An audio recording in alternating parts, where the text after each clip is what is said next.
about mail and packages. And it's also a story Ok, about we're back for the third people who attempt. rely Estamos de on volta us aí every para a day to deliver terceira their dreams. They're handing tentativa us more than mail. de They're corrida handing da us their Nascar. business. And while Que we make tempo more maluco e-commerce será que deliveries dessa to vez homes vai? than anyone else in the country, Ao menos we até a never volta forget 60. that your business is our business. The United States Postal Service. Parece que ao menos tem uma boa chance. Tem sol na pista. Se tiver chuva agora vai ser chuva mais esparsa. E de noite ainda tem a corrida da Sprint Cup.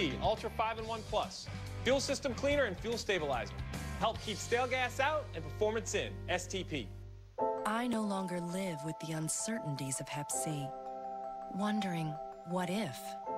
I let go of all those feelings because I am cured with Harvoni. Papel pra janela e Harvoni is a revolutionary treatment for the compartilhar no most common type of Facebook chronic hepatitis de C. novo. It's been prescribed to more than 250,000 people and is proven to cure up to 99% Meu celular vai of descarregar e a patients who've coisa had no não prior começa. treatment, with 12 weeks. Certain patients Acho can que be isso cured ainda era with just chat 8 weeks of antigo. Harvoni. Before starting Harvoni, your doctor will test to see if you've ever had hepatitis B, which may flare up and cause serious liver problems during and after Harvoni treatment. Tell your doctor if you've ever had hepatitis B, a liver transplant, other liver or kidney problems, HIV, or any other medical conditions, and about all the medicines you take, including herbal supplements. Taking amiodarone with Harvoni can cause a serious slowing of your heart rate. Common side effects of Harvoni include tiredness, headache, and weakness. Ready to let go of Hep C? Ask your Hep C specialist about Harvoni. Parou de chover lá e começou a chover aqui, ô beleza. Subway footlong sub of the day for just $6. A different E eu que ia delicious ver o sub jogo do every day of the Grêmio week agora às for 4 da only tarde. $6. Take a bite out Nem, of that. já é 4h22.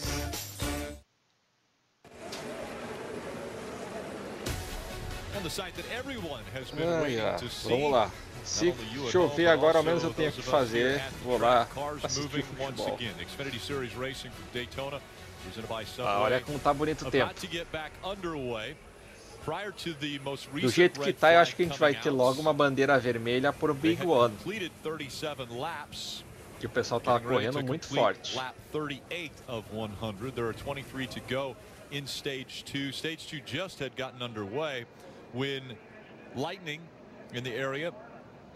Tinha recém-relargado. Volta 33 por ali.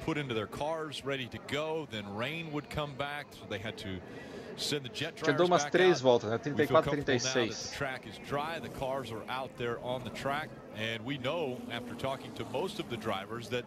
They're ready to get this underway again. The question is, how long will this race go? Will it go to just the end of stage 2, which would be lap 60, or can it go the entire duration and make it all the way to lap 100, which tem que is chegar what até a everyone volta wants to 60 para a see. corrida ser This one oficial, go que é o all the way final do segundo 250 estágio. miles. Então já vai ser uma disputa pelo estágio e pela vitória. Mas também, provavelmente, a não ser que a chuva esteja próxima, o pessoal já vai estar antenado de que a corrida vai continuar em bandeira verde por mais tempo. The end of stage 2 and weather and the conversation of this race ending sooner than the advertised finish. It's just too high. These guys are going to get aggressive as we see Jeb Burton. We heard about that vibration in his interview. E essa corrida por acaso está passando ao vivo na Fox com tantas mudanças na agenda? Capaz aqui ser o único lugar que está passando no Brasil em português.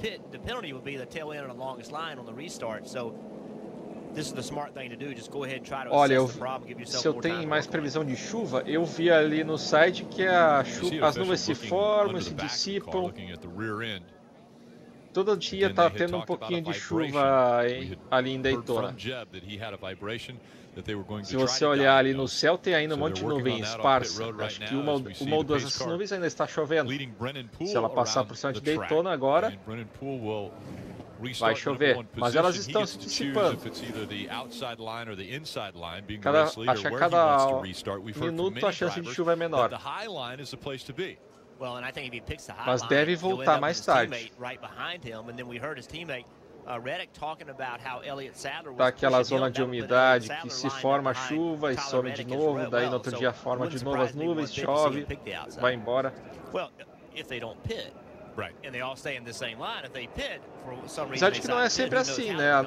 Normalmente as corridas da Nascar de julho não tem muita interrupção por chuva. A maioria, ao menos mais da metade das provas não tem esse problema aqui em Daytona.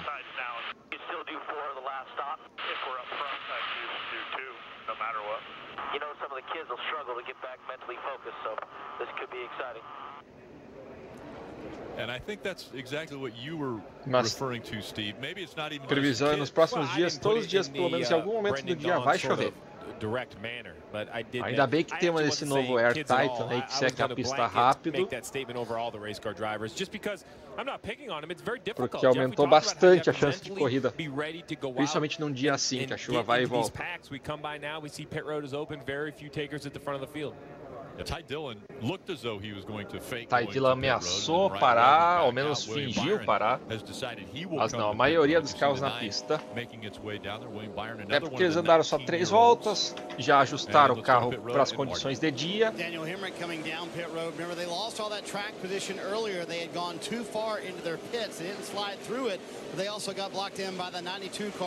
Ah, na última vez ele não parou, teve problema de pit stop na última vez. 4 pneus e ajuste de peso. Outra coisa que o pessoal falou na última amarela, que mesmo os carros que tinham parado no pit, trocado 4 pneus, relargado lá do fundão, assim que teve a outra amarela no final do primeiro estágio, eles pararam de novo para trocar, para ajustar o carro. Então, sinal que o handling, a dirigibilidade do carro está sendo muito importante.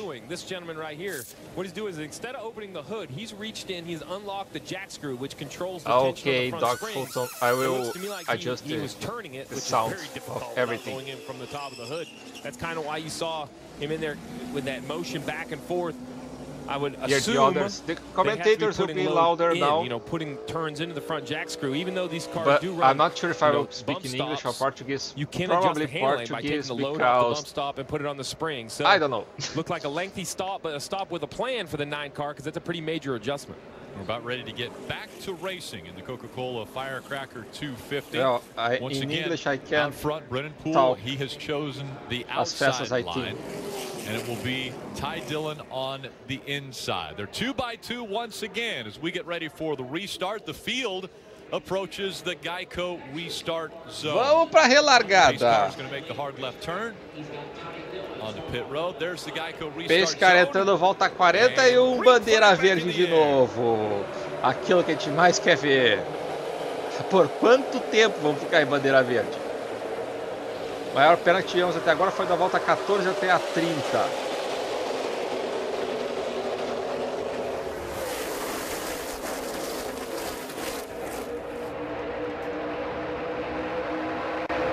Brennan Poole, Tyler Reddick. 2 cars on the outside line trying to work together. Quero ver qual vai ser a intensidade. Será que eles vão lutar que nem se a corrida pode acabar a qualquer momento?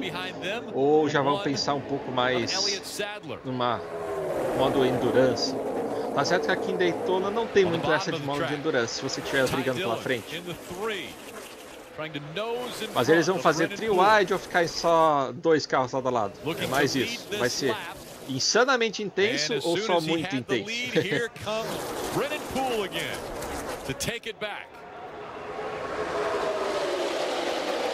Brennan Poole, por enquanto, recupera a liderança, ele que largou na pole. I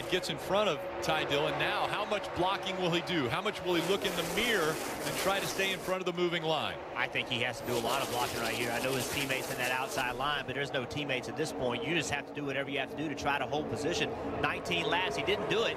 19 laps to go until this stage in, and we've kept hearing about the rain in the area. So I think ultimately you're going to have to get way more aggressive in blocking than that. Tá bonita a disputa agora. Até quando os pneus vão durar e permitir essa disputa lado a lado? Vamos ver. Deve durar mais do que na largada, que agora o pessoal já está com o carro mais ajustado para andar no sol. Então deve ser um pouco melhor. Primeira vez deu 5 voltas, ali de dentro disparou. Ben Kennedy has Justin Allgaier just behind him. Ben Kennedy in the 2, Justin Allgaier in the 7. Acho que vai a linha, as 2, 3 dias vão andar até a gente ter um big one. Do jeito que o pessoal tá vindo, tá tendo já o tri-wide começando a se formar. Torcer para não ter big one tão rápido, porque acaba com os carros, diminui um pouco a disputa da corrida. Olha lá, o tri-wide já tá chegando lá na frente também.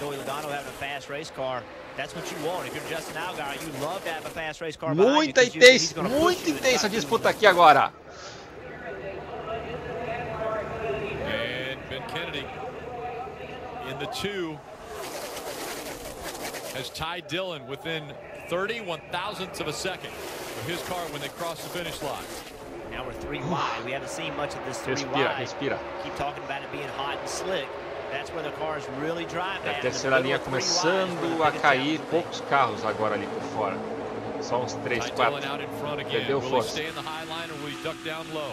Mas as outras duas ainda estão muito fortes. Wide back here in the pack, Ryan Reed.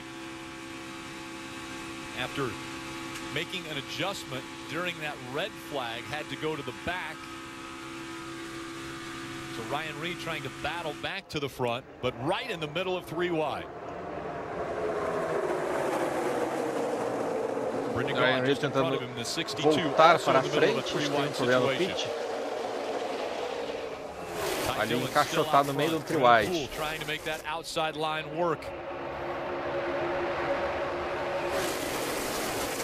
And now they're getting aggressive, starting to jockey for position. We're still waiting for Joey Logano to make that move. He's still just being patient on the bottom. There was an opportunity there to go 3 wide. Didn't take the middle lane as we're on board here with the 18 of Daniel Suarez.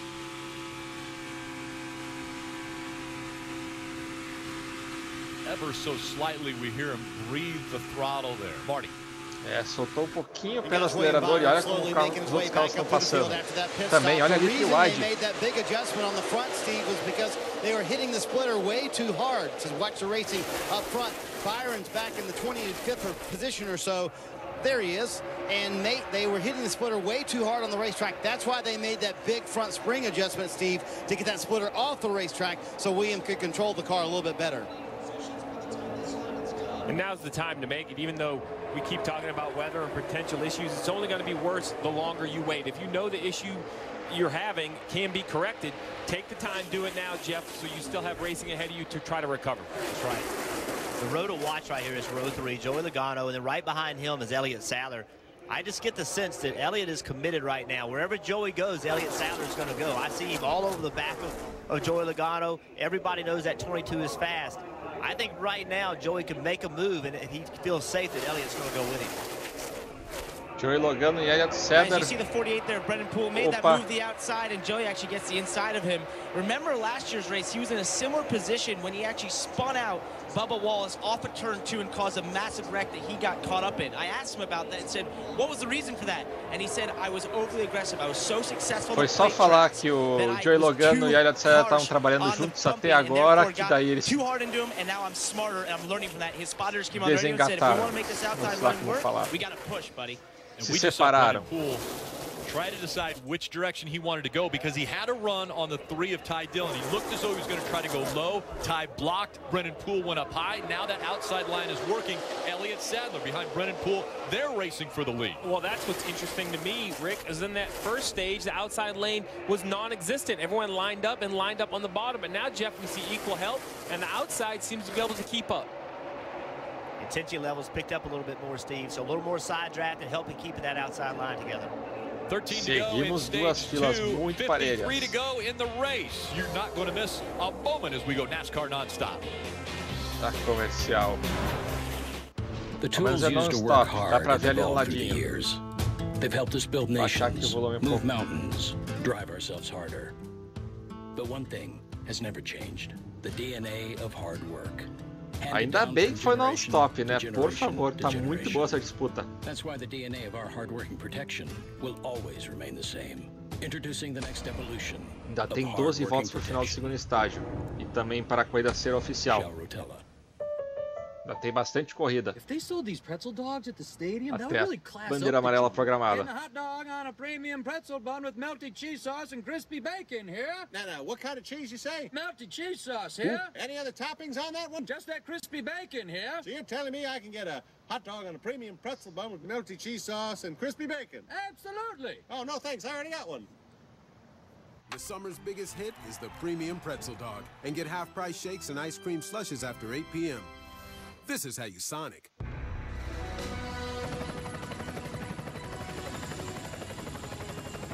Thanks for the ride around Norfolk. And I just wanted to say, Geico is proud to have served the military for over 75 years. Roger that. Captain's waiting to give you a tour of the Wisconsin now.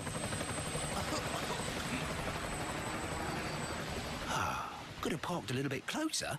It's going to be dark by the time I get there. Geico, proudly serving the military for over 75 years. He gets a lot of compliments. He wears his army hat, walks around with his army shirt, looking all nice. And then people just say, thank you for serving our country, and I'm like... E acidente! Daniel Soares. That's why we're hiring 10,000 members of the military community. I'm very proud of him. Welcome to New Beginnings. Comcast. Get a great deal on a Tivemos 7 horas de atrasos por bandeira vermelha e eles conseguem fazer um comercial com 10 voltas para o final do estágio em verde. Hurry into a participating Kawasaki dealership to get easy monthly payments on Z motorcycles. Plus, purchase a Z650 or Z900 and receive a free limited edition riding jacket. Let the good times roll. Holy, there's a lot of cash in here. Tira esse som aí, não aguento mais essa josta. Vão se fuderem.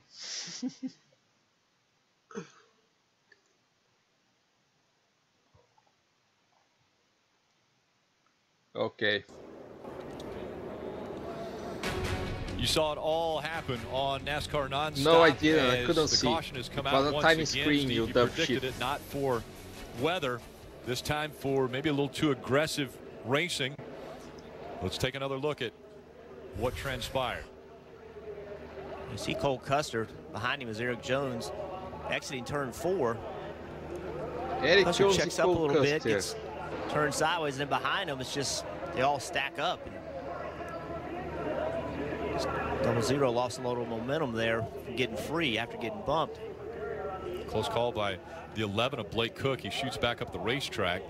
Daniel Suarez in the 18 also involved. Take another look, a closer look.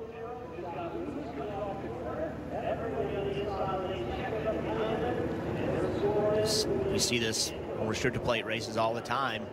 The problem starts 3 or 4 rows, and then it gets worse as the wreck continues. It's just that accordion effect. It's just like wrecking on an interstate. Somebody slows down, 8 cars behind is when somebody hits somebody. So right there's the initial impact, but no big deal. But just the guys behind them couldn't slow down enough. 92 also slamming into the wall. That was Josh Williams. Amarela porque alguém estava entrando pro pit. Fortunately, there's the Blake Cook came. Não foi acidente por corrida.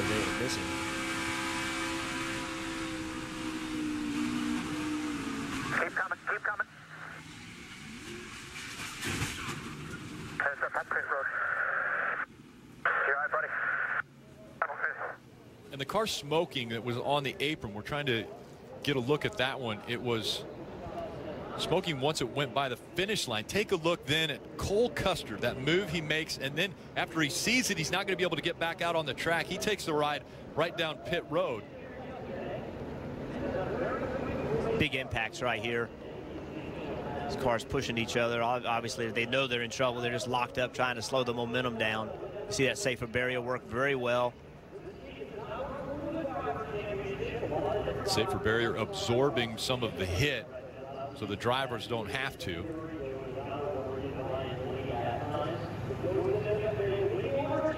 Cole had lost a little bit of ground from the 7 car in front of him. I don't know if he got free prior to getting hit or what it was, but he wasn't right up behind Justin Allgaier. Acho que a amarela não foi porque alguém estava indo pro pit, não. O cara foi pro pit por causa do acidente. Got into him, and that's what started all of it. Eric Jones in the 20 was just behind Cole Custer. There you see Daniel Suarez Ao invés de rodar, levar o carro no meio da grama e estourar no splitter, resolveu passar pelo pit. Mandatory that all the drivers that are involved in an accident will go to the infield care center to be checked out. There's Eric Jones. I mentioned that it looked as though he may have gotten into the back of the 00. Let's listen into his radio. I got hit from behind some, but I don't think I have much damage. 00 just got loose and everybody checked out. There he goes. That's why the gap between Allgaier and Cole Custer was he got loose, and then once he got loose, then he couldn't get slowed up enough. The people behind him were pushing Eric Jones, and he gets into the back of Custer. And again, Cole Custer and Eric Jones don't have problems right here. Here's a great view of it. Eric's right behind Cole right here. Little nudge, gets him free. Stacks up behind him. And that's ali foi o acidente. Perdeu a traseira. Drivers get that free all the time, but here in Daytona, you just have no time to, you know, correct or get out of the gas. Cole Custer there got loose, tried to save it, but there was a car right behind him. We'll listen in what Cole had to say about it. All tight there, and then the air got taken off me. Just got all loose. Yeah, so tight. So you know how that works is off the corner, the front end doesn't work, so you continue to turn the wheel, Rick, and you end up getting more steering wheel in it than you need. And then when air finally gets back on the car and the front tires have grip, the car does take a hard left, then you're loose and you have too much wheel in it, you're out of control. Yeah, we've talked about it all day. Now the sun's back out, it's hot, it's slick, tires a little bit hot. That narrow spoiler this year on the Xfinity cars, all that makes it more difficult. The cars involved on lap 50. Cole Custer, Blake Cook, Daniel Suarez, Eric Jones, Brandon Brown, and Josh Williams. Dave. And Rick, remember, leading the race, Blake Cook was in the best position, staying ahead of all potential wrecks like the one he just got into. After he fell back into the pack, 5 laps before this happened, crew chief Chris Rice came on the radio and said, guys, he may want to go to the back here, get him back there. I don't like where he is right now, but that's just my personal opinion. Well, you see what happened. Looks like they were trying to take the pins out so that they could get underneath the hood. But with the damage, they're not able to get those pins out yet. So they'll work on figuring out how to get that car back into the garage area as we go NASCAR nonstop. That's it, baby. Put it to the wood. You'll get it. You don't need sunlight or wide open spaces. You don't need 4 wheels. Actually, you don't need any wheels. You don't need a lot of time. You don't even need gravity. All you need is an engine and Sunoco fuel.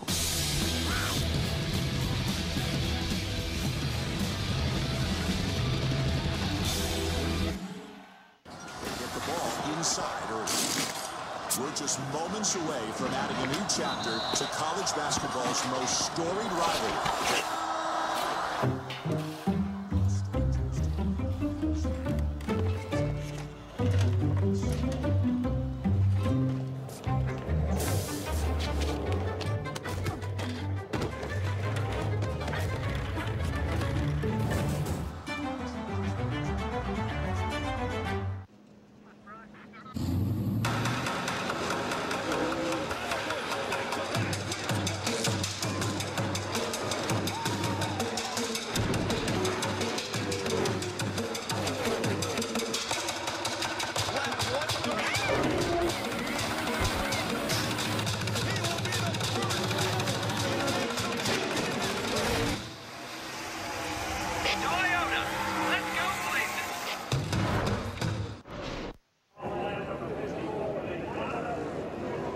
Right side tires only for Ty Dillon in the 3 car. He was running in the 2nd position, took Sunoco fuel as well.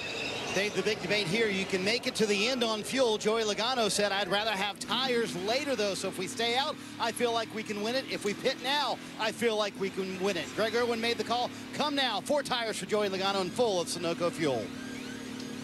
Logano queria ficar na pista poupar os pneus para o final da corrida. There's corrida. 46 laps to go until the end of this race. Can they make it 46 laps on fuel, Steve? Oh, without a doubt, because you got to remember, in 6 more laps, we're going to have a stage finish.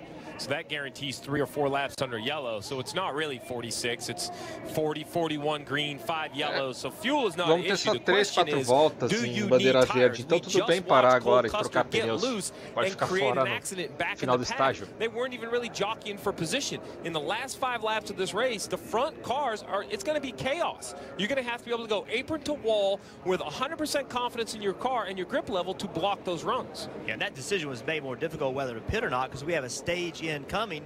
They're going to pay points. People are going to pit later, lose your track position. All that's at play. Well, Brendan Poole wasn't real sure if he should come on pit road or not. So right here leading the race, pit road's open. He's, do I pit? Do I not pit? At the last minute decides to pit, can't make it, turns back. There's a truck there, has to ride through the grass. Now the 2 cars that were behind him, they're going by him. So that late decision could have done damage to the car through the grass. Lucky no. Could have gotten into the truck. Lucky that didn't happen. At the very least, he'll most likely lose his track position. So that little bit of indecision could be a huge difference in who wins this race. Marty.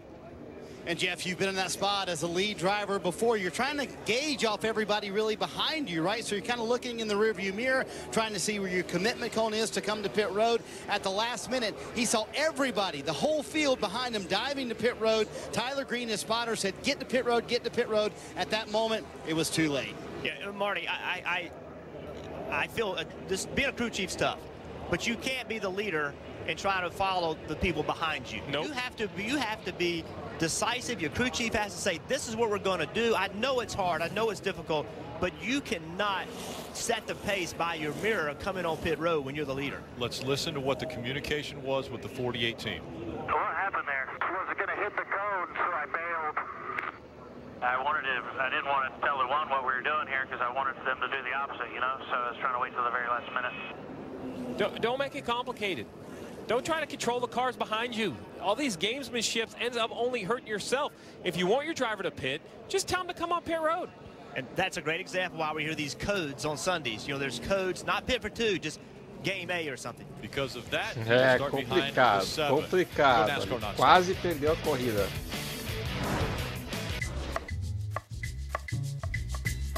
Smithfield marinated fresh pork. Perfect any night for bringing the family together. Grilled, roasted, sauteed, or slow cooked. The prep work is done, so your meal is ready in about 30 minutes. So you'll never miss a beat. Enjoy real flavor, real fast with Smithfield marinated fresh pork. Flavor hails from Smithfield. Every lap timed to 100th of a second. Every gallon measured down to the last drop. Every tire holding till its last tread. Each moment building with pressure. But no matter the precision put into a car or a race, the path to victory is through total chaos. Unbelievable.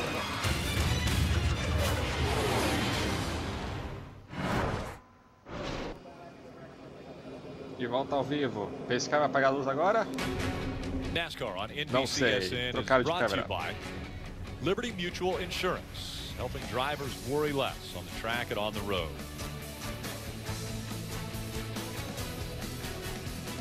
So now strategy has been played by a few different teams. 2 of those teams that decided to stay out were Justin Allgaier and Elliott Sadler, and they are right up there on the top of this list, on both of these lists actually, because Justin Allgaier has won. He's one of the 3 that has won. Elliott Sadler to the top of the list of the drivers that haven't won. Well, and there are not only just points available to try to guarantee Elliott Sadler a spot in the playoffs, but for the 7 of Justin Allgaier, there's that very important playoff point. If he can win this stage, that's 1 more point on his playoff point total. When those 12 drivers qualify for the playoffs at the end of this season, every round he will get that added to his point total. So, you know, there are no guarantees, but if you can get a head start on the field, you want to do it. That's what Justin Allgaier is really racing now, is he's purely looking for the playoffs, trying to gain an advantage. So I think staying out for them was a no-brainer. Get the track position. There's only going to be 3 to go when we take the green. 3 to go in this stage to end stage number 2. Correct. 3 voltas de corrida agora para terminar o estágio. Quase todo mundo com pneu novo, do quinto para trás. E os 4, 5 primeiros com pneu velho.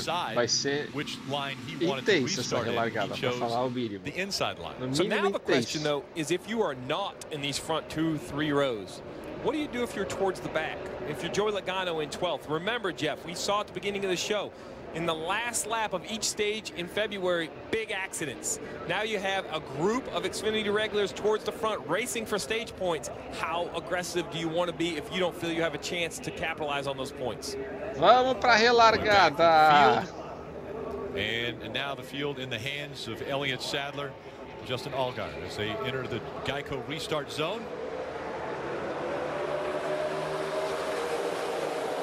3 voltas para o final do estágio. Sadler por dentro liderando. Allgaier do 7 por fora. Só falta os dois que estão brigando aí pela liderança dos pontos bater. Elliott got a great race start through the zone. Had the whole second row cleared by the start. O Allgaier já está trancado no chase, já venceu prova esse ano. O Sadler não. Ele precisa dos pontos. Dakota Armstrong and Timmy Hill, 2 cars we've not seen toward the front of the pack. So we don't know if they don't have the speed. If they don't have the speed, they're going to split them, and it's going to get things very, very exciting.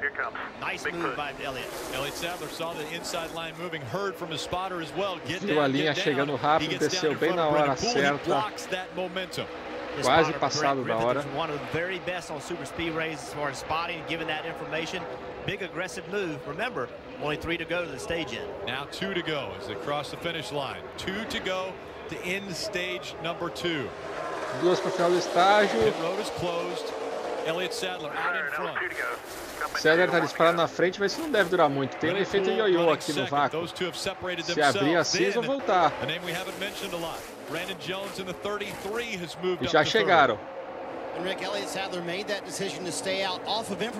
48 fica preso por fora, vai perdendo o terreno. Chegaram e já passaram o Sadler.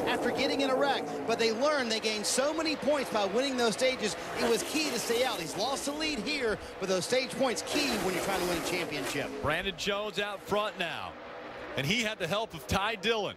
So Brandon Jones, Ty Dillon, 1 and 2 with 1 lap to go in this stage. And Brandon Jones had such a run with Ty Dillon behind him that Elliott Sadler couldn't block him. If he tried to block him, it would have been a wreck. So sometimes you have to use 3 escalada lá, agora que linha se bloqueia. Não vai dar. Elliott Sadler de volta para a liderança. A linha de fora está vindo muito forte. 3 wide down the backstretch. Elliott Sadler's going to try to block. He sees Ty Dillon move up. He gets in front of him. Belo bloqueio do Sadler. On the inside. Elliott Sadler hugging that double yellow line at the bottom of the track. They have the momentum. He separated themselves from the outer lines. Conseguiu abrir uma distância. Vai dar Sadler no segundo estágio. E todo mundo passa a linha sem bater. In 2017, the third at Daytona. Great job right there on Earl. 10 pontos, mas principalmente ponto de playoff, e esse é importantíssimo. A little bit of practice for later. While that stage win is important, and it's very important for Elliott Sadler, the race win will be even more important, and that's the same sort of closing laps he's going to have to fight off. É um bom treino para chegar à final, para a última chegada, caso a gente chegue lá em bandeira verde. Caso não chova. Agora sim, merecido comercial. Now I stand here a challenger. To be questioned, to turn heads, and to be the last person anyone wants to see in the rearview mirror. I came here to race. I just saved a bunch of money on my car insurance with Geico. Huh. I should take a closer look at Geico. Geico can help with way more than car insurance. Boats, homes, motorcycles, even umbrella coverage. This guy's gonna wish he brought his umbrella. Fire at will! How'd you know the guy's name is Will? Yeah. It's an expression, you know, fire at will. You never heard of that? Oh, there goes Will. Bye, Will. That's not his name. Take a closer look at Geico. Great savings and a whole lot more. Go for it. All right. In my Johnsonville commercial, we open with a car chase. There's semis, you got a couple of bikers in there, and grandmas on scooters. There's a news reporter down there, and she's going blah, blah, blah, blah, big car chase. Oh, yeah, they're chasing the Johnsonville Big Taste Grill. Finally, the driver turns to the guy next to him and says, "Did you leave the brats on the grill again?" And he goes, "Yep." Might as well put them to good use. I don't know how it ends. It could be an explosion, maybe. And that's commercial made the Johnsonville way. Do it for the thrills. Do it for the memories. Do it for the good times. To live in the moment. To get the job done. To honor the adventure seekers that inspire good times. Get inspired with a great deal on a new Kawasaki. Hurry in to a participating Kawasaki dealership during the Good Times sales event happening now. Save up to $2,500 plus. Get great finance offers. Can't thank everybody up here enough, and everybody at the shop. I'd like to say thank you to them. They're watching at home and in the stands. Thanks to Lance Corporal Daniel F. Swain. I want to thank the Army, the Navy, Lance Corporal Scott Harper, and the local VA. Master Sergeant Anthony Ray Charles Yost. Corporal John Harrison Keener Jr. And Petty Officer Joshua Thomas Harris. I just want to thank the Marines. I'd like to thank the USO. I just want to thank the Air Force. And Lance Corporal Taylor Przenski. Gracias. Thank you. Thank you. Thank you. The land of the free because of the brave.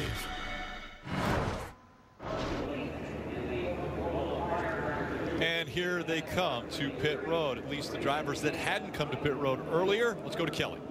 Dakota Armstrong in the 28 car told me they were here after stage points. Well, he finished third in that stage. It's going to be 4 tires, and they said make sure you get this thing full of fuel. Brandon Jones sniffed victory just briefly in that 33 car. Said the car was a little bit light in traffic. He'll take 4 tires now in Sunoco fuel, Marty. Dave Brennan Poole on pit road told his guys, sorry, I got a little greedy there. I was trying to get that stage win. They do a left side wet adjustment, 4 tires. Elliott Sadler also going with a call of Washington Redskins. That's 4 tires on pit road for Elliott Sadler and Sunoco fuel to make it to the end of this race.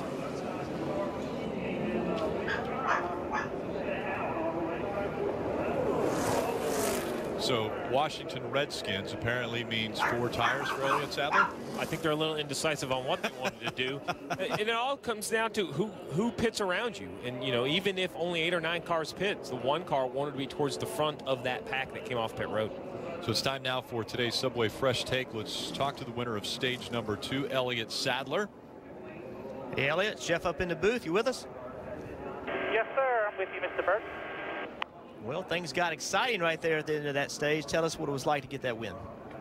Well, that was anytime you can put some points in the bank is always good for your team. And Kevin made a great call right there. We know we're going to lose track position because we knew people were going to pit, but we had to stay out and take that chance to not only get the bonus points, but also get the championship bonus points for the playoffs. So now I feel like I can be more aggressive because I've already had some pretty good bonus points today, and we'll go after them from here. Do you feel like you spent enough time toward the back of the pack to be able to charge your way to the front, knowing that you're going to have to do something different than you just did? We've been up front all day, so this is my first time in the back. I'm not really sure how guys are playing their cards back here. But, we're going to have to be aggressive and try to work our way back up to the front. We know we're probably going to see some wrecks here coming up, too. We just hopefully we'll get in front of it. So, 40 laps is kind of a long time, but not really when you're this far back. So we'll go after it right here. Thank you, Elliott. Good luck. All right, guys. Thanks, Jeff. Well, let's take a look at the stage standings presented by Ford Performance. Elliott Sadler gets that win and the 10 points. Also 1 playoff point. Now, the other thing that he said that was interesting is if they continue to be the point leader and they get to the end of the season, he will get 15 playoff points for being the points leader at the end of the season. So even though he's gaining 1 playoff point now because he won a stage, he could potentially get 15 by being the points leader at the end of the season. And a few drivers that have been checked out and released from the infield care center, including Daniel Suarez, Brandon Brown, and Josh Williams, as well as Blake Cook, who came out of the infield care center, and Parker Kligerman caught up with him. Blake Cook here at the medical center. First of all, Are you okay? That was a hard hit into the inside wall. Yeah, I'm good, man. It just stinks to have such a fast car and a good stage one, and then all this waiting with the rain to be out. What was it for you to win tonight, knowing that all these fans want it so bad for you? It's always cool to come ride somewhere that you think of as your hometown, you know. You want to show the people that there's good talent where they live. Okay, play that. 10-4. That's winner. Yeah, he led 28 laps, and that's more laps that he led today than he had led in his prior 194 starts combined. So leading at Daytona is a big thing. He won the stage, but involved in that lap 50 accident and not able to continue. Well, the great thing about stage points is that you just heard Elliott Sadler say he's in the back of the pack now, and he's pretty sure there's going to be a wreck. But at least if he gets in a wreck, he got something for his day's work. He went and got stage points, got a stage win that he can use in the playoffs. So that is a huge difference between racing all day long and getting in a wreck with 10 to go and having no points like we had last year. This year, you get something for the work you've done. Ty Dillon, William Byron.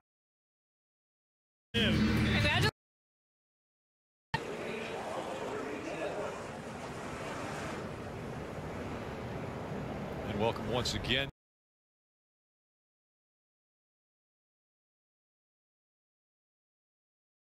Final stage. Let's listen to, this is Parker Kligerman with Daniel Suarez. Daniel Suarez was involved in that wreck just before the end of stage 2.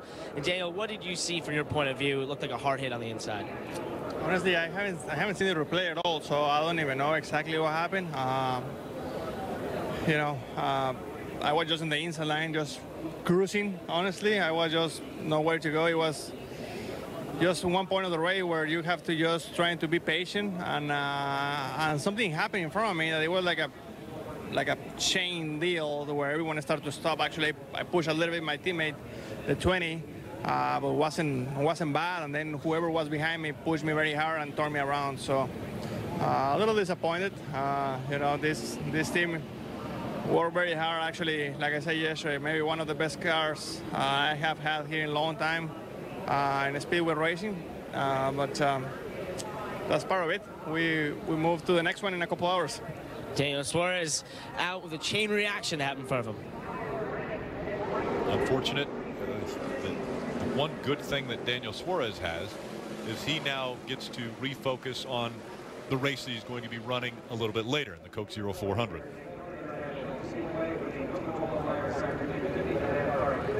So William Byron and Ty Dillon making up row number 1. William Byron will be on the outside, Ty Dillon on the inside. Behind William Byron in the 5 is Michael Annett.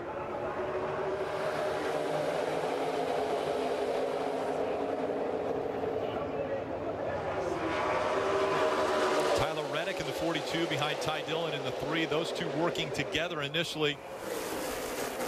Reddick gets into the back of the 3. Gets him a little bit loose as they enter turn 1. Back up to speed as they go down the backstretch.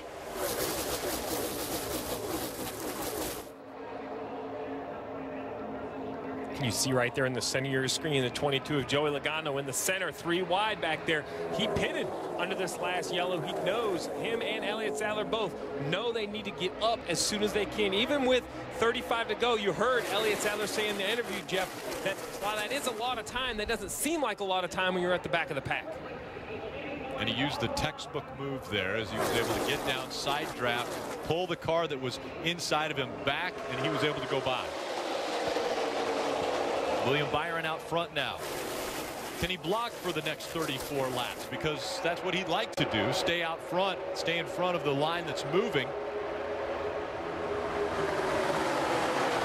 You guys, the young 19-year-old William Byron out front here at Daytona. And Jeff, you know this as a driver, when you're the leader, you have lane choice. You can choose which side you want to start on, the inside or the outside. Sometimes at racetracks you'll base that on what line is better, but here at Daytona and Talladega, the restrictor plate tracks, you'll base that on who can push you. Who did he choose? His teammate was right behind him, and that's why he chose the outside and got a good push. Now he's in the lead. You have to use every tool available to you, and knowing that you have a teammate behind you, being able to communicate with him with hand signals and when to go, how he's going to push you, that's more important than the preferred lane. The preferred lane is the car behind you that can push you the best. Yeah, now he stayed up top too long, Rick. Basically, to block these two lanes, you normally have to run high on the straightaway, low in the corner, high in the straightaway, low in the corner, because it seems like the outside line usually gets a run down the backstretch, much like this. And now as the 9 gets to turn 3, he should go back to the bottom, pick up the run from the 3 of Ty Dillon. And that's what he's doing. The 3 of Ty Dillon just had this to say on the radio. Sucks up good. It's running like 180. I don't know if it's because we don't have any tape on it or what. That thing pulls up good. Feels like it's going to blow up when I'm leading, though. It's tapped out. There you go. When you're leading, there's just, you don't have that pocket of air in front of you being able to draft, and it just, the car just dies and just sucks down. You feel like, he just said it feels like it's blowing up, like it has no power. Just so much less drag when you're following versus when you're leading. Right here, you see William Byron. He has his teammate behind him now, and it looks like that bottom lane may get single file. That's best case scenario for William. He wants his teammate behind him. His teammate would be happy to sit there if he can. It's 30 laps to go. You don't have to make a move to win the race right now. So that's a good situation for William to be in, but that outside lane, now you have Eric Jones and 22 of Joey Logano forming that outside lane. That's a lot of horsepower. Second place there, you'll see Michael Annett in that 5 car. When I talked to him during the rain delay, he told me he really didn't know what kind of car he'd have to run with in the pack. He hadn't done it yet. He's been shuffled around a couple times as he's been kind of playing it conservative to see what he has, but he obviously has a fast race car now. You see he's moved down to the bottom line, running second. Michael Annett's best finish at Daytona and career best finish are third. So Michael Annett trying to improve upon that today as he runs behind William Byron. See Jeb Burton obviously got their problems fixed. He's able to get back on the racetrack and run an intense spot. We're on board here with the 22 of Joe Logano. This is the car I've been watching. Every time we talk about side draft and using a side draft example, it's always with this 22 of Joey Logano, and he's worked it perfectly up the outside lane. Now he crosses over under Eric Jones to the bottom. Yeah, Daniel Hemrick and Ryan Reed, they saw that outside lane coming. They both jumped up into it, but the car with all the steam in the outside, he jumped to the bottom. And he is methodically going right up to the rear quarter panel of whatever car is next to him, pulling them back by using the side draft. He's going to try to do it again to the 24 here. And Joey Logano methodically passing car after car after car using the side draft. That was it. That was the example. He put the brakes on the 24 of Jeb Burton, moved up high, got some air, almost had him cleared into turn 3, wasn't quite able to pull in front of him. Jeb Burton just used the same technique back. He got up to the rear quarter panel of the 22 of Joey Logano and sucked him right back. But Rick, this is when things go bad. When two drivers try to side draft at the same time, it's like two people on the interstate trying to merge into the middle lane at the same time. You don't know that other car is moving. You make contact, easy to spin a car around.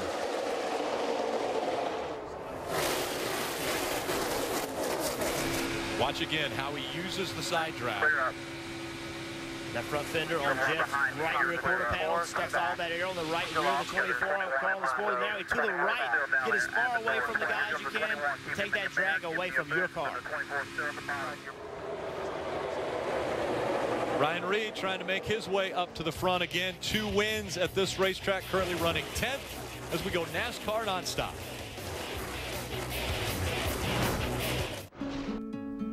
He gets a lot of compliments. He wears his Army hat, walks around with his Army shirt looking all nice. And then people just say, "Thank you for serving our country." And I'm like, that's my dad. No one deserves a warmer welcome home. That's why we're hiring 10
NASCAR on NBCSN is brought to you by Subway Restaurants, Toyota, let's go places, Geocaster, and by Credit One Bank, the official credit card of NASCAR. Geocaster.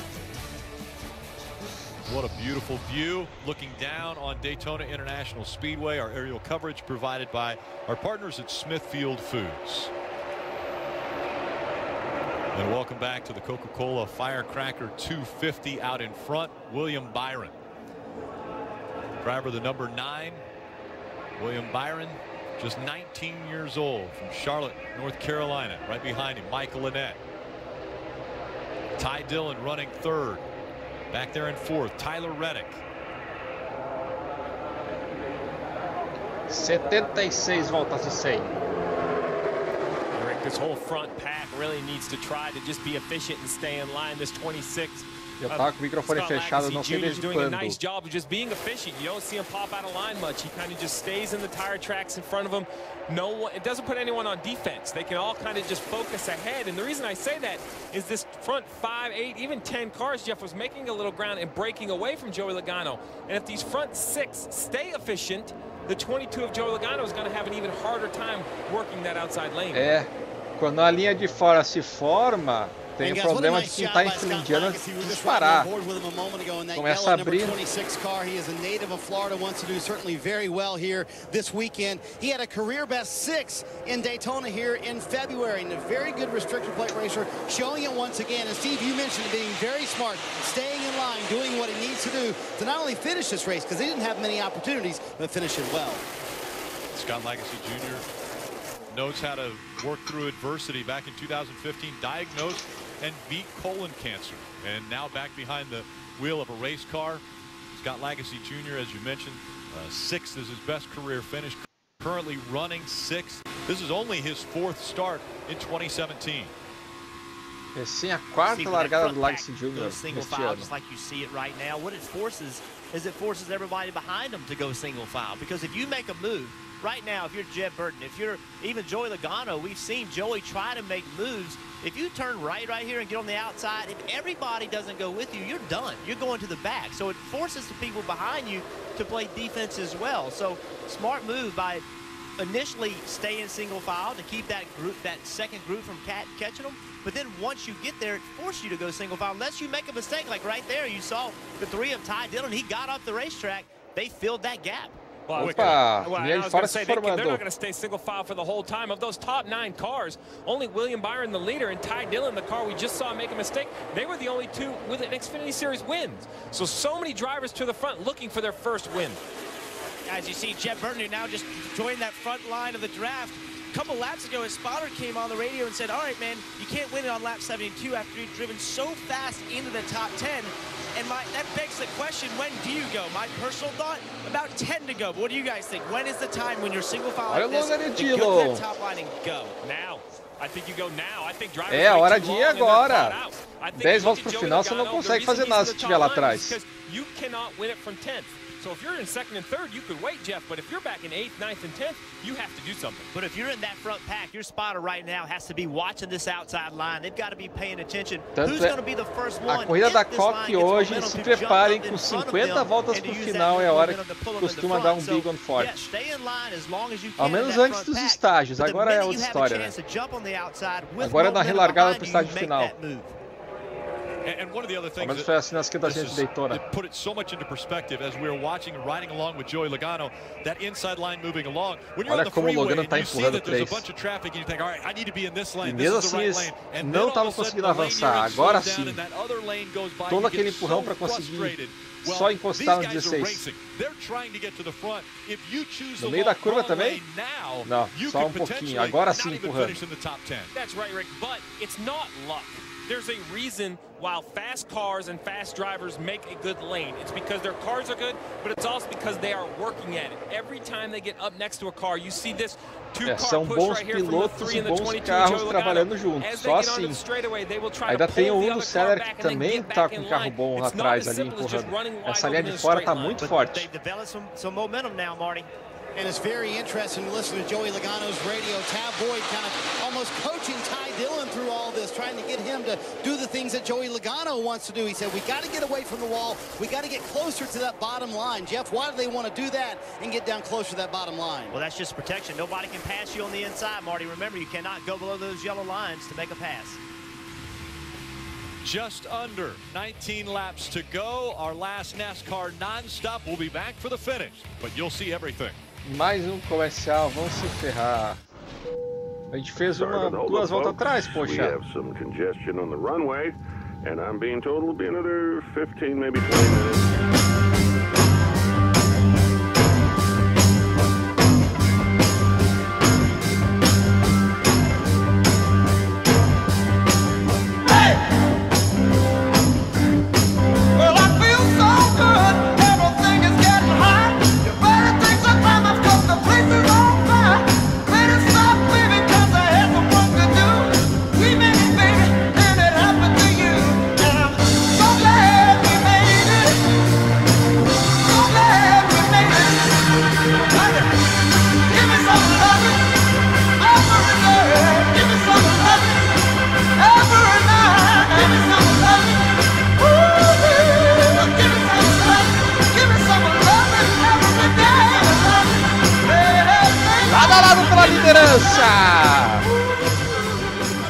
Olha a disputa ali. 9-7. Brennan Poole, se não me engano, 9. Pulou para a linha de fora, sendo empurrado pelo Dillon. Assume a liderança, Brennan Poole. Novo líder da prova. E o pelotão todo de ladinho lá atrás. Todo mundo junto agora. Não tem mais essa de fila indiana. 16 voltas para o final. Cheirinho de bigua no ar. Será que a gente vai ficar em bandeira verde até o final? Até quando vai seguir a corrida? Tá muito boa a disputa. Só aceite isso, tá muito boa. 3 por fora. Agora o Dillon vai para a liderança. Empurrado pelo Joey Logano. Já assumiu, já desceu ali. Agora voltando para cima para bloquear. Logano tá vindo forte no final da reta, linha de fora. Boa disputa aqui. E tem um retardatário para ultrapassar agora. Ah, meu Deus do céu. Lembrando que a maior parte dos acidentes acontecem na reta. Eles vão pegar o retardatário na reta exatamente. Os carros ficam muito bambos. Não dá para empurrar tão forte assim. Não tem tanta pressão mecânica. E voltamos aí ao vivo. Brought to you by Illumination and Universal's new film Despicable Me 3. This summer, Gru and the Minions are going back to villainy. Despicable Me 3 now playing. Take a look at today's Toyota. Olha o acidente! Segurou! Lá atrás também abateu. Olha a capotagem. Cuidado, vai voltar aí. Caution comes out, 15 laps to go. Nossa, parecia que ia cavar na grama do jeito que entrou ali. The momentum of all the runs. Now they're 3 wide going through the corner. It completely changes the speed. He did nothing wrong, but that just got slower and slower and slower throughout the pack, and ultimately this wreck was caused. Take another look at what happened. See right here, see the 13 car on the bottom of the racetrack doing nothing wrong, but it just slows everybody down. Now they're all 3 wide. They all get stacked up. See, Hemmer got loose. 14's loose. Pretty good job there, but well, I think this car, or this right here, actually kind of starts the stack up. But what a nice job right there of saving that race car. J.J. Yaley in the 14. And again, just like we talk about on the interstate, this all got bottled up here, and the wreck happened back there. 51 of Jeremy Clemens. I had J.J. Yaley wrecking for sure. He saved his though, and somehow Jeremy Clemens just getting out of the gaskets turned around. When they caught that lap car into turn 3, I grabbed Steve's arm, like, cause I've been there. I know that it just changes the momentum of all the lines, and even though he's doing nothing wrong, it just changes how the car is run, and it creates a stack up. So I got nervous as soon as I saw him enter turn 3. 25 driven by Chris Cockrum. A lot of damage to the front of that car. Got into Jeremy Clements when Clements got loose and sideways. And that 3 of Ty Dillon, the 22 of Joey Logano, and the 1 of Elliott Sadler, all working together continued to work that outside lane, and now it's paid off. They've worked their way all the way to the front of the pack. Now for one of the later restarts, I'm nowhere near going on a limb saying the last restart, a later restart with 14 to go. We are definitely going to see a lot of action. And we know that there will be strategy that will come into play as far as which line Ty Dillon will choose to restart this race. He has the decision to make if he wants to start on the inside or the outside. If he starts on the inside, he'll have Elliott Sadler behind him. If he starts on the outside, he'll have Brennan Poole that will be behind him. And the problem is, no matter which side he starts on, Logano will be on the other side. I just think consistently, though, we've seen Elliott Sadler near the front of these packs, while Brennan Poole obviously has a fast race car. He was the pole sitter for today's race. O Dillon pode escolher a linha que ele quiser relargar. Se ele quiser relargar por dentro, ele vai ter o Elliott Sadler atrás dele empurrando. Por fora vai ser o Brennan Poole. Isso ele pode escolher. Mas, de qualquer forma, o Joey Logano vai estar do lado dele. Behind you by putting your hand out the driver's side window. Yeah, the goal is you would actually like for the guy behind you to go a little bit first, right? Jeff, get to your bumper. When he gets to your bumper, you then go. We see all the leaders stay out. We'll see some cars peel off about mid-pack, but just a couple cars at the moment. So a few cars making their way onto pit road, including Brendan Gaughan, J.J. Yaley, Spencer Gallagher as we go down to Kelly. And Brendan Gaughan in that 62 car thought he might have had a right front tire going down earlier. He said he was on the splitter, but they managed to keep him out, so I don't think that was the issue. They were now doing a 4-tire change, put a Packer in the front as well to help him with that handling.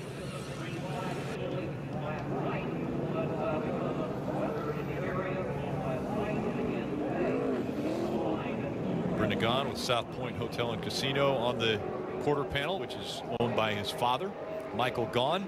As we look at the continued day at Daytona, NASCAR America pre-race at 5 o'clock on NBCSN, then Monster Energy Cup Series countdown to green on NBC, as well as the race at 7:30 and the post-race show at 11 o'clock on NBCSN. Dale Earnhardt Jr. will bring the field to the green flag tonight in the Coke Zero 400 in his final start in the Monster Energy Series from Daytona International Speedway, in a racetrack where he has won 17 times. He's looking for that 18th win.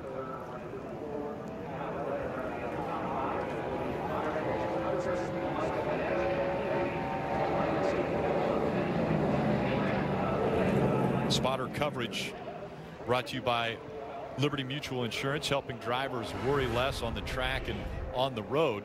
Well, Rick, we just talked about this restart and discussed how drivers can communicate, put their hand out the window to get the cars up to speed. But once they're in high gear, going off down into turn one, it's all up to the eyes in the sky. These spotters are going to have to try to put their drivers in the best position and also paint a picture.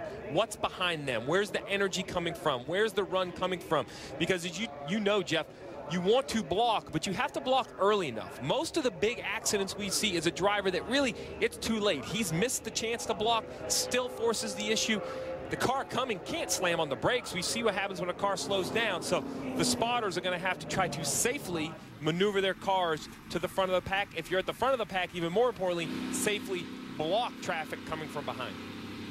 Yeah, and Steve, you never know when the big moment in the race is going to happen. I believe that the big moment in this race happened right here. The 42 and the 3, a little bit of contact. The 3 gets up the racetrack. Now, initially, this is bad for the 3. He's lost his lane. 42 is filled the spot. So now the 3 is out. But as soon as that happened, Joey Logano, Justin Allgaier, they saw that. They saw that as an opportunity. They jumped to the outside to use that 3 to push him to the front. That created the second groove. Now the 22, you see him pushing the 3 to the lead. So what you initially turned out to be was what initially I thought was a bad thing for Ty Dillon ended up being possibly a race-winning move, getting knocked out of the groove. I think it's but Justin Allgaier and Joey Logano seeing that, taking. Okay. Is also very good at side drafting. We were eavesdropping on Justin Allgaier back in 14th. You mentioned he jumped to the outside to help, but he seemed to have trouble keeping up with the 22, pulling down that inside lane. That's the one thing we're fighting more than anything right now is if I get somebody to my outside, it's like they can slow me down more than anybody else. Like I can't hardly slow anybody down with their right rear quarter panel, but everybody's slowing me down. So basically what he's saying there is you know, his car's not bad, but people can really affect his speed, and he can't affect other people's speed. Dave? And Steve, along with crew chief Jason Burdett, his spotter, TJ Majors, had been encouraging him to try to go to that outside and get that run. That was supposed to have been an opportunity for him right there when everything stacked up behind Ty Dillon, as you guys were talking. He was the first car between Dillon and Joey Logano, but when it came push to shove, he could not maintain the position behind the 3 of Dillon. Had to jump out. That's when Logano found his opportunity to continue to move to the front with Dillon, and Allgaier, he fell all the way back to 24th. Yeah, Dave, and that was an unfortunate chain of events, but he did the right thing. Justin Allgaier made the move he needed to make. He saw Austin and Ty Dillon in the outside, and he went for it, and he knew he had a great pusher behind him. Just the momentum of catching Ty with that much speed, he just got caught in a bad spot. Joey Logano took advantage of it, and now with 11 to go, we're going to see a lot more aggressive moves. 3-team on lane choice as far as where they want to restart this race. I don't know, Ty, whatever you think. You know, you let the 1 and the 22 hook together. They're so experienced that they might just walk away. So yeah, that's what I worry about. Ok, vamos para a relargada com 10 voltas para o final. That's what we talked about. It comes down to, I don't think the top is any better than the bottom.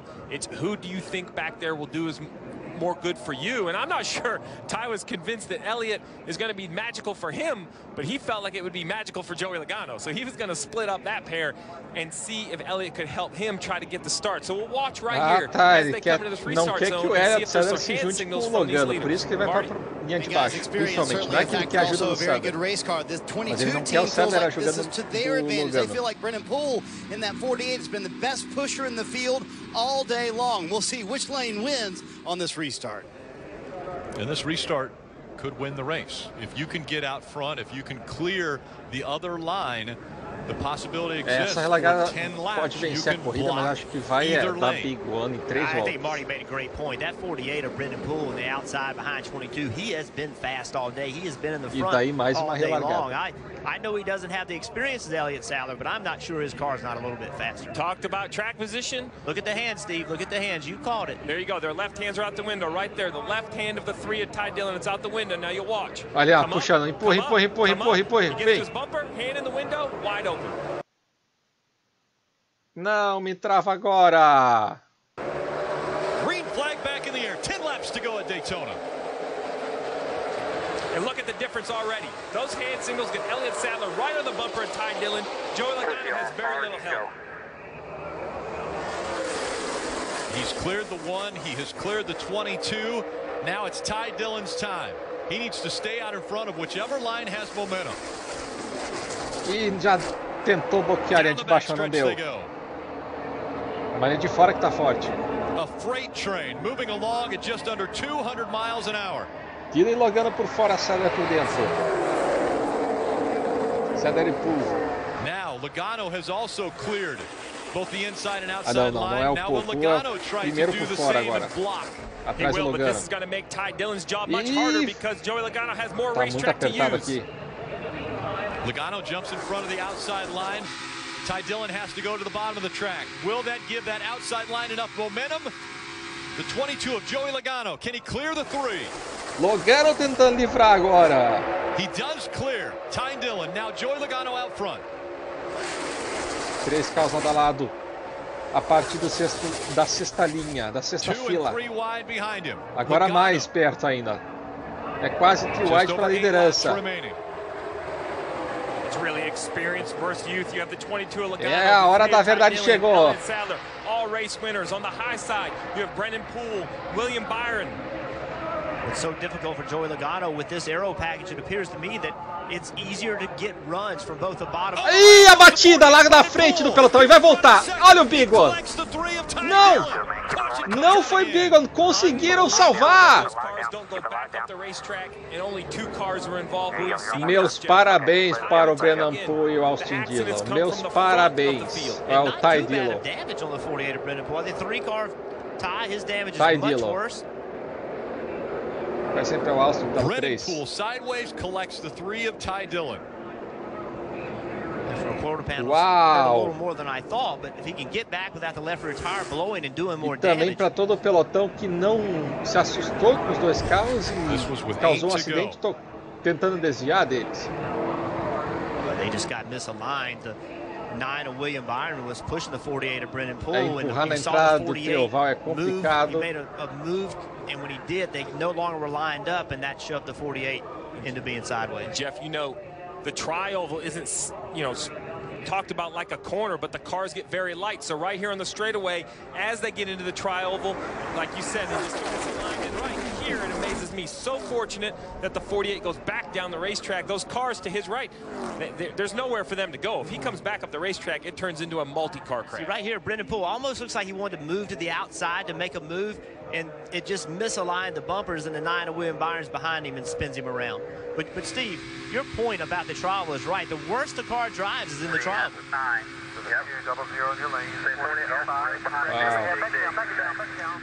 It's just such an odd place on the racetrack, Rick. You're turning the wheel, but there isn't the vertical load of the banking to help the grip, and you see how light that 48 car was. And the poor 3 of Ty Dillon, he was doing nothing wrong, riding in his lane, trying to probably back up to the 1 to get a run, and the 48 comes across his bumper. Yeah, I want to be clear. When I said it looked like the 48 of Poole was trying to make a move to the outside, I don't think he was. It looked like he was, but that was because William was pushing him. And in the trial, the car just isn't loaded. It doesn't have the downforce. It doesn't have the grip. He hit him, and it pushed him to the right, and then he corrects the car, and he's got somebody pushing him, and now it's to the left. It's just the cars get so light in the trial, somebody's hitting you right there. It's very easy to go around. Listen, bump drafting makes speed, but there's places you can do it and there's places you can't do it. And when you're all bunched up like that, there's not much air on the cars anyway. Respira. You go through the trial without much grip, it's easy to spin somebody around. Relaxa. These teams can Relaxa que vai ter de novo, relaxa. Tape on the car. They can take parts off of the car, but they can't put additional parts on the car on pit road. That's why you saw them cutting part of the right front bumper away and that right front fender. They're putting tape on the car. Marty. And guys, for his part, William Byron said on the radio, he said, hey, that was not my fault. I'm sorry. I don't know what more I could have done. I was square. He made a couple of moves in front of me. I never moved my wheel one time. He's going to have a short memory. I know he doesn't feel like he did anything wrong, and to be quite honest, at this point it doesn't matter. He has to erase that. We're coming to 6 to go. He's going to have to forget about that and try to win this race because other players are coming into the screen. I looked up at time and scoring, and I'm not sure how he continues to do this at Daytona, but the 16 of Ryan Reed is back in the picture. 2 wins here, the only 2 tracks that he's won on, and here he is inside the top 5 in the closing laps. Flash all the way back to 2015, the February race. Ryan Reed got that first win, first career win. It came right here at Daytona. Then earlier this year, found his way up front again, got career win number 2. And Rick, who did he pass in the final 2 laps for both wins? The 22 car. So Joey Logano, we talk about Penske and all their success. Never has Penske gone to victory lane in Daytona as in the Xfinity race. Joey Logano has worked his way to the front, and then here comes Ryan Reed behind him. The guy that has passed him twice has worked his way in, been patient. We talked about this race was going to have ebbs and flows between rain delays, all of these different chances to kind of lose focus or lose faith in your race. The 16 is stuck with it. He's got to the 4th place position. The 22 of Joe Logano has stuck with it. He's the race leader. And don't forget about Elliott Sadler. So good at plate racing, currently running in the 3rd position. As you mentioned, Ryan Reed is 4th, Michael Annett 5th, Eric Jones 6th. A lot of young talent as well as veterans up front. Guys very hungry for a win, especially Elliott Sadler, still looking for his first win in 2017. And 2 young Xfinity drivers. You mentioned Michael Annett. You know, 2 guys that have had seasons that haven't been the way they wanted them to go. Michael Annett in that 5 car, and then Brandon Jones a few cars behind him in the 33. 2 young drivers who just have not had the success this year. Seems like every time you turn around, something's happening to them. Bad luck, not running as well as they want to. This is an opportunity for these guys to turn their year around. Kelly. Been a bit of an up-and-down day for the 16 team. Phil, we've seen Ryan pass the 22 car twice before to get the win here. What do you have for him, and what could be the last restart? It's going to be tough. He's going to be blocking like crazy. We just have to, hopefully the outside lane has good momentum, and he gets to the bottom, we can get to his quarter panel, we might be able to get by him. Thank you, Phil.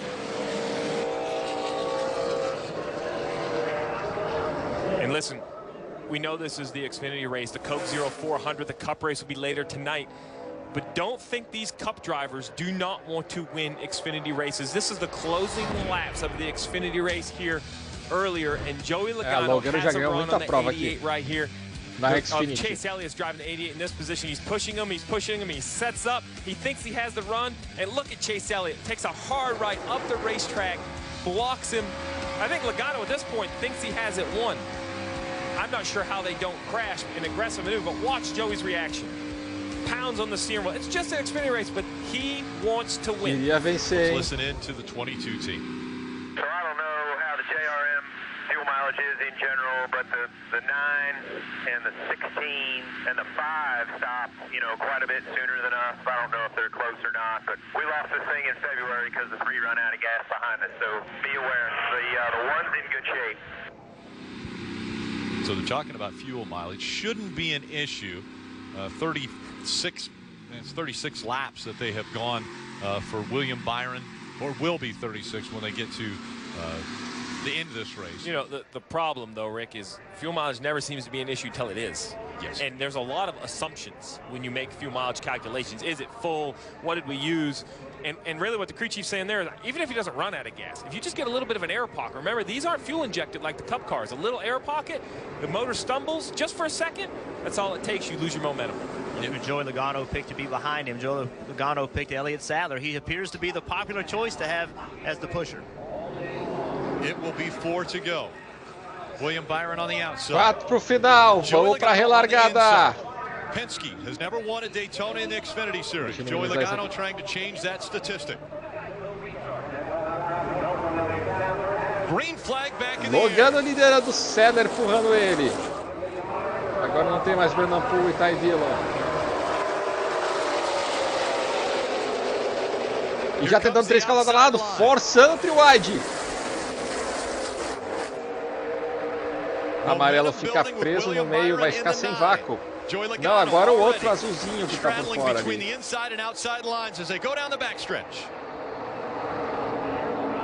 That Tyler Reddick in about the 7th row there. He made a big aggressive move on the inside of Brandon Jones, getting in the one, trying to get in that bottom lane. Ryan Reed up to 3rd. Ryan Reed para terceiro. Ryan Reed to 2nd on the inside. Passando terceiro para segundo. Ryan Reed trying to gain his 3rd career win, and all Logano 3 bloqueia. potentially could come at Daytona. Agora ali de fora vindo forte também.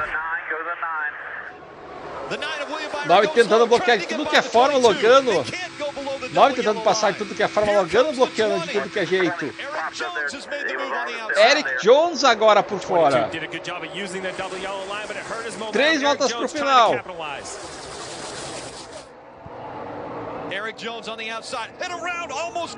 E o 9 se vinga do 22, acho que de propósito fez ele rodar ali. E eu diria que foi um pouco merecido. O Logano foi muito agressivo.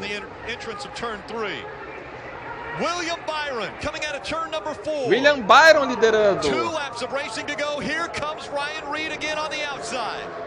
Ryan Reed vindo forte por fora agora. 1 volta e meia para o final. Olha onde é que subiu o 9. Com a ajuda do Sadler, William Byron vem forte. Mas na reta oposta agora é a linha de fora que vem forte. Tentando bloquear, não conseguiu.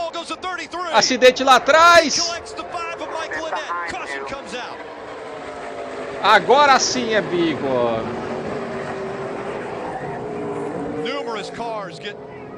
A linha de fora vinha muito forte. Ele até conseguiu botar o carro para cima na hora certa. Só que quem vinha atrás teve que frear. Tá, todo mundo próximo ali, alguém não conseguiu antecipar.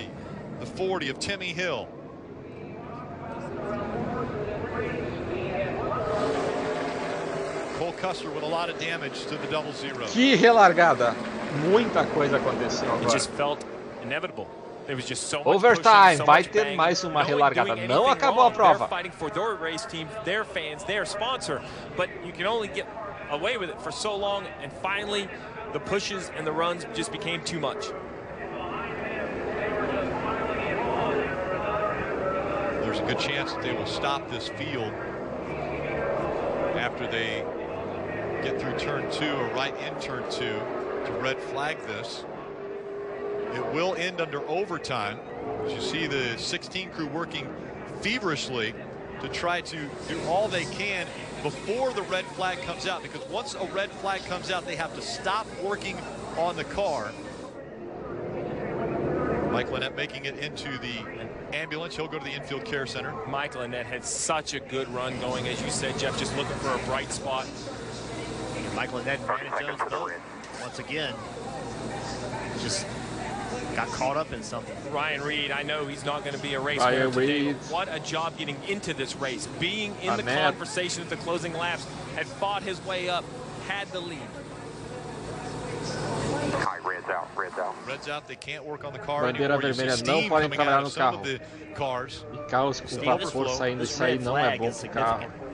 Because we have several cars that pitted on lap 54, so in this red flag coming out, they're not burning any fuel. That's right. And that's a big call by NASCAR to red flag. It's the right thing to do.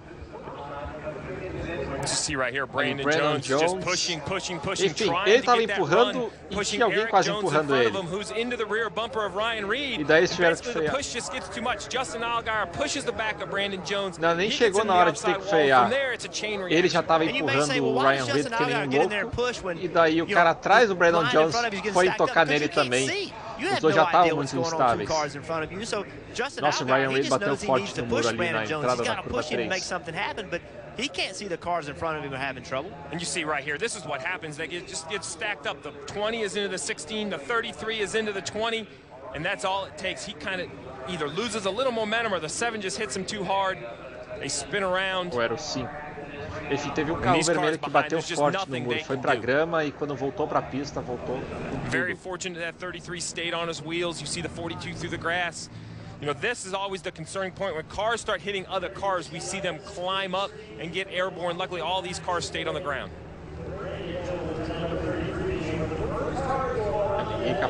It's plate racing.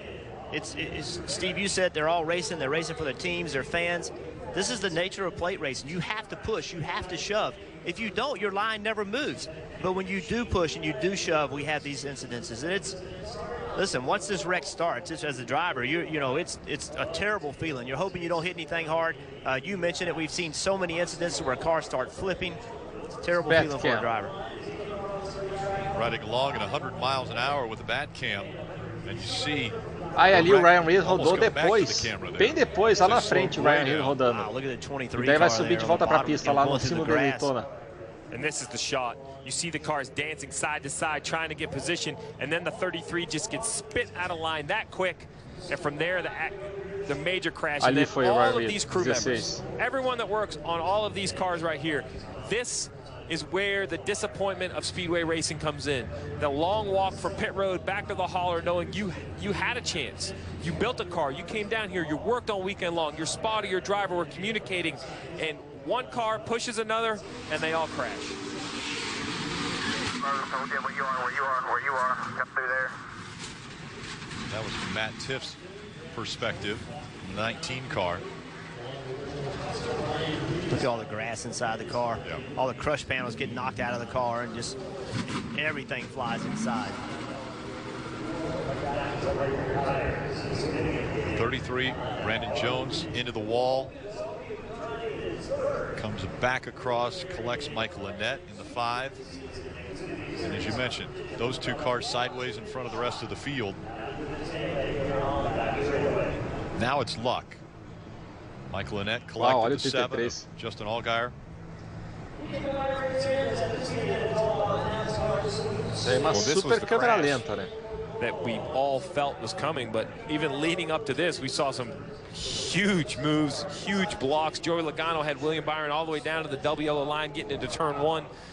And then on the backstretch, William Byron shoving the 22. Finally, he got squirrely or loose, and somehow Joey Logano went a little agricultural, but somehow you see right here, Joey Logano leading the race, and you see, I think it started behind the 9.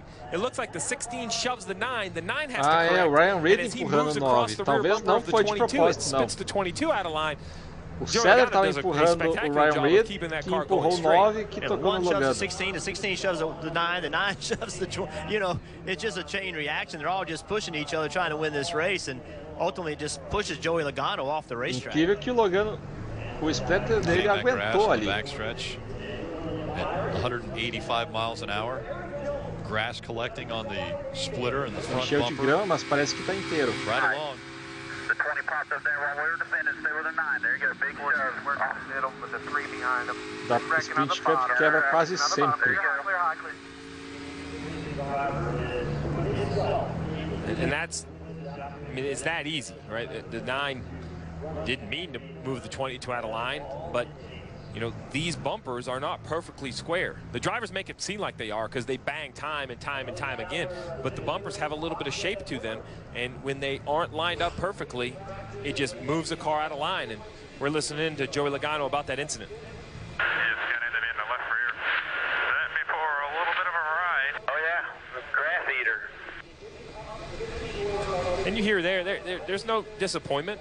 He's, you know, he understands. He understands. He is perhaps the most aggressive pusher out there. That's how he recovered up the outside, so he knows. And look at the list of cars involved in the wreck.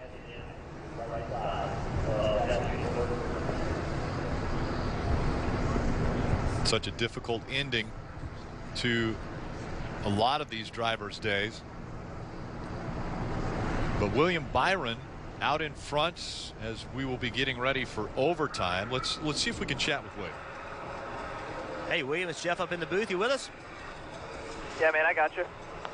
Well, that was an eventful few laps. As ended up with you being in the lead. What's your strategy now to try to get this win? I think probably just hopefully get a push by the 1 and be able to get out front and just kind of control each line. So I think that's the best thing we can do. And you know, as long as we can do that, I think we can get a win. So we saw Joey Logano put a great big block on you getting into turn 1. You ended up locking you guys up. And how'd you see all that? Yeah, I just had a huge run into 1. I had a lane down there, and he took that one away. And then we got to the backstretch, and I'm just trying to push him.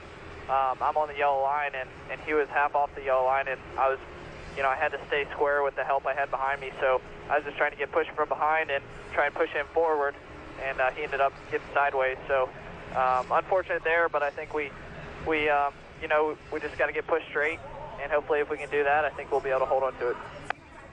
Well, William, we saw you last week get your first Xfinity Series win. Now you're sitting here leading Daytona, historic Daytona. What would it mean for a young guy to get a win at Daytona? It'd be awesome. I mean, this is a really famous place. There's still a lot of laps left for things to happen here, and I've got the rookie stripe on the back, so not a lot of guys want to help. But I think, you know, just proud of the team's improvement. We brought a fast race car, and hopefully we can cap it off. Well, good luck. We'll be watching. Thanks for letting us talk. Thank you. So, Rick, are you sure that's a 19-year-old one-time winner? Because he sounds like he's, I think I'm more animated up here in the booth, and he's sitting down there in all the action. Yes, and I'm gonna throw it right back to you and say he's 19 years old, and he's really been put under the arm of Rick Hendrick. And what does that do to you when you're in that organization to where he has an influence on just the person that you become? Well, I think it's twofold. It's easy to say, well, then he should have a lot of confidence and shouldn't feel a lot of pressure when the owner says, you know, I believe in you. But the flip side of that is this young man has dreamt of being a race car driver. That's what he wants to do as a career. And now one of the most powerful owners in all of stock car racing, perhaps motorsports across the world, has said, I think you can do it. I'm going to tab you. I'm going to put you in the Xfinity program that he co-owns with Dale Earnhardt Jr. That is real pressure. You know, at the same time, while that man right there, Rick Hendrick, tries to take the pressure off, I can assure you, unknowingly, he has stacked the pressure on because, oh, by the way, look, you're going to get in the 9. Chase Elliott, the protege, the gentleman who got out of the 9, he won a championship in this car. He's now filled in and taken Jeff Gordon's seat in the iconic 24. Other seats are opening up at Hendrick Motorsports. So, I mean, there's no way William Byron can't feel the pressure, even though it's an opportunity, the pressure of Rick Hendrick saying, hey, you're my kind of driver. And Rick Hendrick knows great drivers when he sees them, including the most recent hire for him, obviously Chase Elliott, but he also brought Dale Earnhardt Jr. under the Rick Hendrick and the Hendrick Racing Organization umbrella. Tonight, NASCAR America pre-race at 5 o'clock. Countdown to green on NBC at 7. Dale Earnhardt Jr. making his final Daytona start will bring the field to the green flag at 7:30. Monster Energy Cup Series racing from Daytona, and post-race show at 11 o'clock on NBCSN. That's all happening tonight, just in a few moments. Dave. And as Rick Hendrick has joined down below the 9 pit box, Dave Ellens is still up here hard at work. Your driver has had a couple of misses and a lot of hits in terms of good things done today. What do you think about his effort so far? His effort's pretty good. He's learning a lot out of there, doing a lot better than what we did in the first race. So another good restart. Hopefully we go get ourselves our second win. You want the inside or the outside? We want our teammate behind us, so we'll be on the inside. Very good. You guys talked about it earlier. That's how you make the choice these days. Yellow's been displayed. The engine's fired back up. They're rolling once again. The track is clean. And now the question could come into play is enough fuel. William Byron came to pit road at lap 54. Once they complete this lap, they will have gone 46 laps. Pit window is anywhere from 45 to 48, 49 laps, but we've run quite a few caution laps. Well, that's the key. There's enough yellows, and actually we heard them come underneath the booth here as soon as that caution came out, and they were all silent. So they coasted probably all the way to the backstretch, saving even more fuel. Really the hope now, though, is when you ride through the banking of 3 and 4 coming to the green flag, Jeff, as a driver, you kind of swerve just to try to make sure fuel is in the pickup, which is in the corner of the fuel cell. What I mean by that is you just want to make sure it always sees fuel. If an air pocket gets over there and that air pocket goes up the fuel line, when the driver steps on the throttle, there'll be nothing there. And that will probably end up at another wreck because the driver behind you is going to be going. Well, the front row both pitted on lap 54, so if one of them has problems, there's a good chance the other one will as well. And Rick, when you look at this top 10, Bandeira amarela de novo. It's unbelievable. You have William Byron Fim da leading the race vermelha. with 1 win. Eric Jones in second, he has 8 wins. Elliott Sadler, 13 Agora 10 career para wins. 6. And then a bunch of zeros. 8:30 marcada a hora Armstrong, da Joey corrida Gase, da Tyler NASCAR Reddick, Sprint Spencer Cup. Gallagher, all looking for their first ever win. So when you think anything can happen at Daytona, this top 10 proves it. Other than the front 3, all of these other cars looking for their first career win. William Byron looking for win number 2. 3 horas. And the guy who has tabbed him as the next driver for Hendrick Motorsports, Rick Hendrick, standing by with Dave. And of course, he always knows not to count his chickens before they've been hatched, but it's been a big week. A win out in Iowa to get his first, and now here in position to win here at Daytona. What's been most about it, William, this week, Rick? Well, you know, it's he's got unbelievable amount of talent and poise for his age, and you know, just a great young man. And we're excited about the future with him, and I hope Elliott or William One can bring it home here today. But real excited about Junior tonight on the pole and Chase and the guys. And you know, this is a special place, and we'd love to get a win here any way you can. What are your emotions like right now, Rick? Because tonight is big. Junior saying maybe on this being the last one, but potentially the final time he runs here in the Cup Series at Daytona. You know, it's hard for me to believe, to see, to think this is his last full-time deal. To see Jeff, you know, retire on me, I feel like I ought to be the one retiring, not these guys. And but you know, it's been we're going to still do a lot of things, you know, together with the Xfinity cars, and he's going to help on the 88. And so, you know, we're still going to be there. It's just going to be different walking in the garage area and not seeing his name on the roof of a car.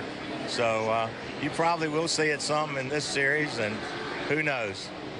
Well, and I know it's been a special relationship between the two of you. That's got to make it a little harder to say goodbye maybe to this place in this series.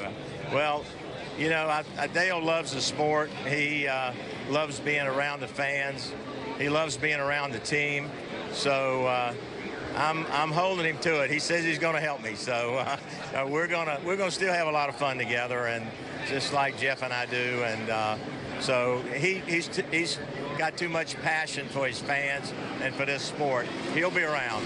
Neither leaving the sport, just changing paths. We will be going to overtime, and that means that the overtime line comes into play, which means that the race leader once the flag is displayed, the green flag is displayed, passou essa linha na relargada, na primeira volta da relargada, vira uma relargada oficial, e se der a bandeira amarela, acabou a prova. Se der amarela antes dessa linha, relarga de novo. Se for depois, acabou a prova. And Rick, as a driver, you have to have your mind and spotter that is the end of the race, because it's a restrictor plate race. We see wrecks before coming to the start-finish line. So you have to assume that line, the overtime line, is the finish line and race accordingly. Let's listen into the 20 radio of Eric Jones. So all you, like we talked about earlier, though, no friends. I don't care if they're parked next to you in the motorhome lot or not. No friends. This is about winning. This is about winning at Daytona, which is bigger, I think, than any other racetrack you could go to. What this is about is who can push. And William Byron, we've seen consistently, everybody has picked Elliott Sadler's the guy they want pushing them. There's a reason for that, his experience as well as a fast car. Com certeza o green white checker era melhor, mas os pilotos que pediram para ter, estavam pedindo para ter só um green white checker ao invés de 3. Só que daí teve corridas que não deu nem relargada porque tinha carro estourando o motor na relargada. Daí eles fizeram essa regra nova do overtime por causa disso. Se passar de tal ponto, daí vale, mas se não vai ter ao menos relargadas ilimitadas. Com certeza. O green white checker era melhor. Precisava de 3 voltas para ter uma boa disputa em restrictor plate. De qualquer forma, esse cara entra. Vamos para a relargada e já quase tem acidente. Será que vai ficar em bandeira verde até o overtime? Se ficar, não me aciona amarela logo depois por causa de um carro parado no acostamento, né? Se é para dar amarela por causa dele, põe agora.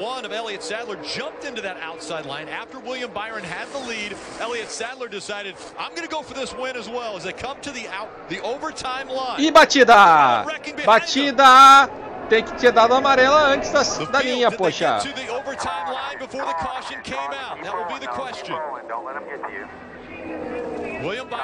O acidente foi bem antes da linha.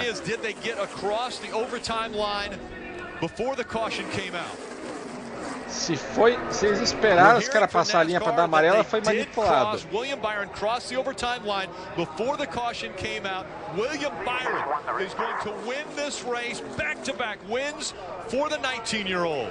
Ah, marmelada, direção da Nascar. Mas parabéns pro William Byron, que não tem nada a ver com isso. I have to go around one more time, right? It's never over till it's over, Rick.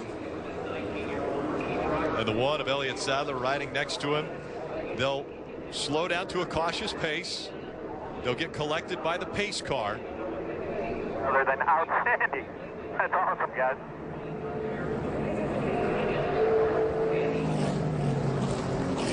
So I'm guessing William Byron will be saving fuel right now, turning the car off and on, making sure he gets to you say that, the finish line. Do you dare shut the car off? Ask Marcus Ambrose. Exactly. So all he needs is enough fuel to come back at cautious pace to the start-finish line, and the race will be his. Well, we talked about it. You have to assume that overtime line is the start-finish line. Restrictor plate races, we see this over and over. They wreck coming to get the checker. They wreck at the end of these races. Being aggressive right off the start, doing everything right to get to that overtime line is why William Byron won this race. Acho que a Nascar queria acabar a prova de uma vez, que já está atrasando desde ontem à noite.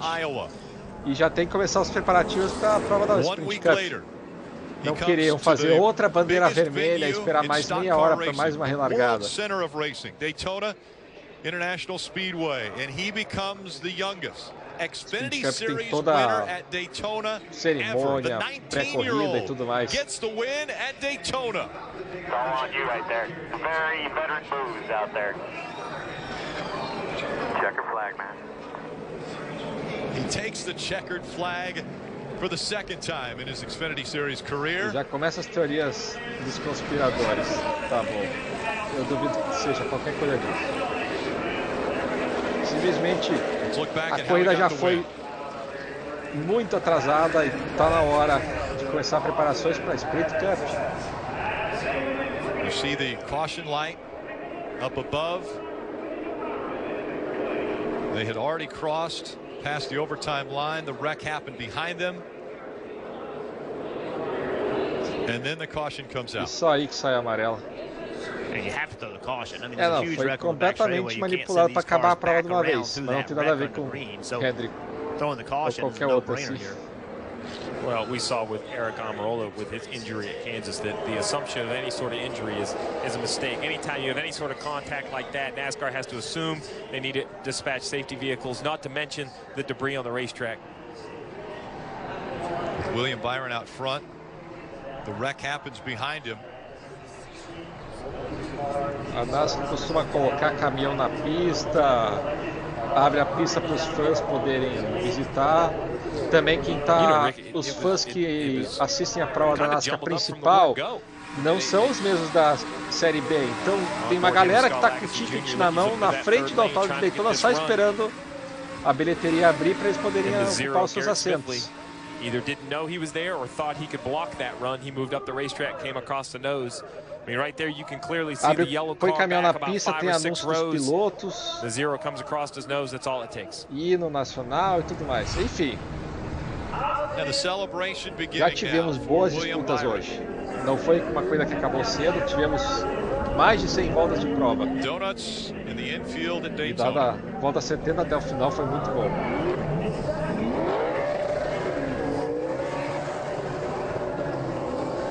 Parabéns, William Byron. Burnouts in front of the grandstand. Vitória merecida. Na Daytona tem que estar na frente o quanto antes, por quanto mais tempo. Se sair amarela, acabou. É isso aí.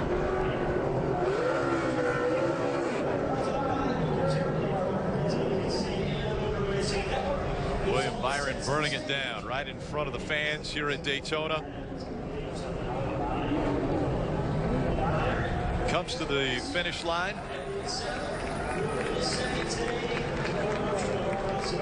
William Byron. It's as though he may climb out and salute the fans. He's unbuckling the car, rolling a little bit now, but he will climb out. É, tinha que ter deixado o carro na marcha, hein? He wants to celebrate at Daytona. Cuidado aí. Cuidado com o carro tá andando. Ah, ele consegue fazer isso de fora. Put the emergency brake on there. Pulls the helmet off, and we're right there with him. Marty. And Ricky kind of forgot to put the emergency brake on. The car was rolling there. Cool to celebrate right here with the fans, isn't it? Man, it's awesome. These Daytona fans are really cool. Came here for a Daytona 500 when I was a kid. This is so cool to win at Daytona. I can't even imagine it. The guys brought a great JRM car, and hopefully this is a good sign. Hopefully Dale can get it done tomorrow. So this is really cool for our team, and just really proud of everybody. Is it crazy to think that 8 days ago you had 0 Xfinity wins, now you have 2? What was a key move? Because as your crew chief said, there were some veteran moves out there this afternoon. Yeah, probably just getting the bump square. With the smaller spoil in the back, you have to make sure you're square. And I just got a few really good bumps by the 16 car, the 1 car, everybody out there. So just really awesome to win at Daytona. Can't thank Exalta enough, Liberty University, everybody on this car. And folks may forget, you pitted 4 times today, way more than anyone else. You had to come from the back to the front twice today. How'd you do that? I don't know. I mean, we had a couple little issues and stuff. You know, we had to drop to the back at the end of the beginning of the race, but I feel like I've been here forever, so this feels really good to get the win, and just thankful for everybody. Thankful for the fans. I was going to say, what do you want to say to these fans? They're right here listening to you. It's awesome, man. Thanks for the support. I mean, to see this many fans out here after 2 days is really cool, so thank you guys. The 19-year-old from Charlotte, North Carolina, wins here at Daytona, and you know what, Rick? He still lives at home with his mom and dad. We'll see you in Victory Lane in just a minute, William. He's going to go grab that flag. Parents could not be more proud of the young man that William Byron is becoming as he collects his second checkered flag. It was, as you mentioned, Marty, a week ago that he got the first one from Iowa, from the cornfields of Iowa to the high banks of Daytona. William Byron wins again in the Xfinity Series. He gets career win number 2. William Byron making a statement in the Xfinity Series. He's one to beat for the championship. Valeu todo mundo que assistiu. Parabéns ao William Byron. 8h30 Nascar principal. Vou deixar rodando stream por um tempo ainda, mas não garanto que vai ficar direto até a hora da corrida. Talvez fique. Humira has been clinically studied for over 18 years. Humira works by targeting and helping to block a specific source of inflammation that contributes to RA symptoms. It's proven to help relieve pain and stop further joint damage in many adults. Humira can lower your ability to fight infections, including tuberculosis. Serious, sometimes fatal infections and cancers, including lymphoma, have happened, as have blood, liver, and nervous system problems, serious allergic reactions, and new or worsening heart failure. Before treatment, get tested for TB. Tell your doctor if you've been to areas where certain fungal infections are common, and if you've had TB. Hepatitis B, are prone to infections, or have flu-like symptoms or sores. Don't start Humira if you have an infection. Talk to your doctor and visit Humira.com. This is Humira at work. William Byron heading to the most coveted piece of real estate in all of racing. The world center of racing and Victory Lane at Daytona International Speedway. And that is where the 9 car is about to roll into. That right there.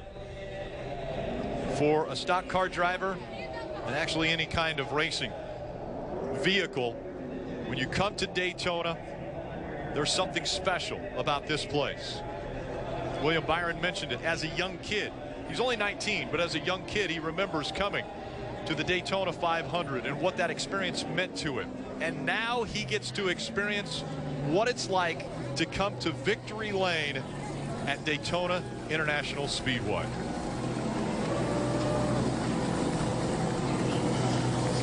William Byron brings the 9 to a stop.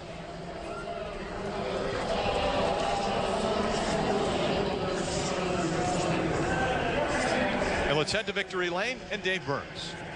And here he is. That, of course, the most important conversation right there. We saw the joy in the Hendrick Motorsports, actually the Junior Motorsports, supported by Hendrick pit box. And now Rick getting a private conversation with the young prodigy, William Byron, who is going to do all the things that a winner normally does. That was a little cool to be able to interview first on the start-finish line with Marty. And now Max Pappas, the guy who trains him on a regular basis, getting a word with him as well. William, feel free to get out and celebrate again, my friend.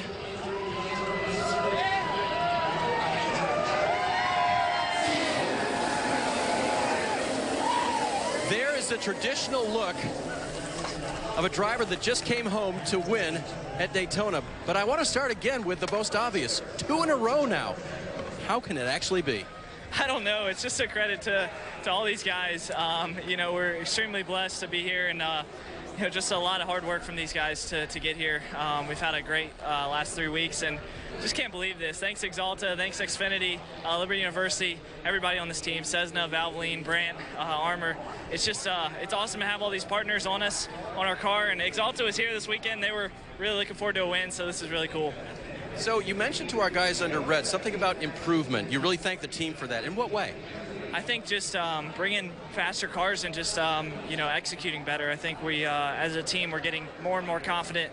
I could just tell everyone was really confident going into this weekend. So thanks to Chevrolet, thanks to everybody that gives us all the support through the week, and we'll definitely celebrate this one. And you can celebrate during your car owner's potential final run here at Daytona. What does that mean to you? Junior's going to run potentially for the last time tonight at Daytona. Yeah, it's awesome. I mean, Dale's so good here, and I've watched a lot of his stuff and seen how he side drafts and everything. So I never thought I'd win one of these things. It's so hard to win them, and you know, I've kind of learned some lessons from him and just have a great team behind me. So I can't thank them enough. Enjoy watching him tonight. Enjoy celebrating. William Byron, Victory Lane at Daytona. Last driver to score 2 wins in back-to-back races actually was Chase Elliott back in 2014, driving the 9 car for Junior Motorsports. William Byron could have won 3 in a row. We go all the way back to Michigan, June 17th. And this is how close he came to getting the win at Michigan. Doesn't quite get that first win there, but the very next week, he goes to work and gets his first win. Yeah, Rick put those disappointments behind him, and just stayed focused and went to Iowa, had a great run, ended up getting his first win. As we've seen before, Steve, sometimes you get that first one, they come in bunches after. Absolutely. You mentioned staying focused. That is what the young man had to do. The race started last night, had multiple red flags, came down here to an overtime restart. William Byron gets up through the gears smoothly, gets away, crosses the overtime line. You see the accident happening behind him. Had enough fuel to stretch it to the finish. Became a Daytona winner. Got to the overtime line and wins career race number 2 for William Byron. Again, at just the age of 19, and already is figuring out how to celebrate. And coming home second was Elliott Sadler. He's with Parker. Elliott Sadler comes home second here at Daytona. What'd you need to maybe beat your teammate to the overtime line? Well, I mean, we really both had really good cars, and I knew the only chance I had was to win was to get him out front and then try to race between us two, and I could try to get to the side. And congratulations to William and their team. My Armor Foods Chevrolet was fast all day. We won a stage win. We finished second. Come up short, but I am so proud of everybody at Junior Motorsports. We had such fast cars, good motors from Hendrick, and a 1-2 finish for JRM is a really good day for us. You mentioned that stage win, but also the fact that this was kind of a crazy race once again at Daytona. What is it about this package, these cars right now, just making it so tough to bump track? Yeah, and with the rule that you can't stay tandem, it's more bumping and letting go. It's almost like an accordion effect that's definitely changed the race. And racing during the daytime here in July, you had to handle. So Kevin made a great decision after practice on Thursday to change some things on our car to make it more of a handling car. And I could be very, very aggressive in the draft, and that was the only reason why we were able to make our way back to the front. So kudos to those guys. It's just really happy for William, but man, we were close. I didn't want to see that caution come out. Elliott Sadler comes home second. Well, Dakota Armstrong picked up some valuable stage points, and it was a career best finish, third for you. Take me through that final restart. What more did you need to get a shot at the win? Yeah, we had a little damage from that first truck. I hit the 16, we came back up, but just a good day for us, surviving. It was a plan, got some stage points. Really good day, 2 in a row, 2 good weeks in a row for us. So good momentum going forward for the points, and just good for our 28 Winfield United team. So everyone's working hard, so that was awesome. 24 had a good race as well, so it was a good day for our whole team. It's Dakota. Thank you. A lot of talk about points. Let's take a look at the playoff standings after 15 races.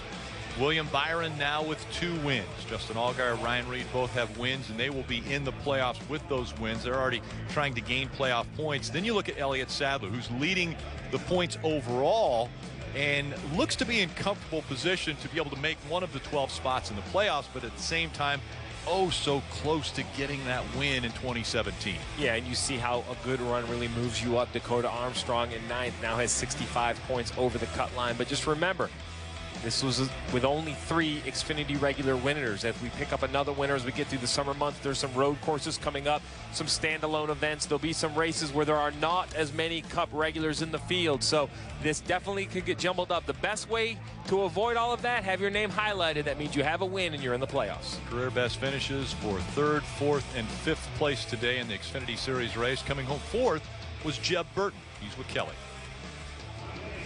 Well, during the rain delay, Jeb Burton reported a severe vibration. We weren't even sure you were going to be able to get back out and finish this race. You bring it home in 4th. How do you sum up this day for you? We had a good car. It just, we were leaking oil, and I had a bad vibration, but it never got any worse. There at the end, I was going to push Eric. I thought I had a shot to win the thing, and he ran out of fuel. And that was a little disappointing, but it was a good run. State water heaters, global pump, Estes. Got a top 5, and it's been a tough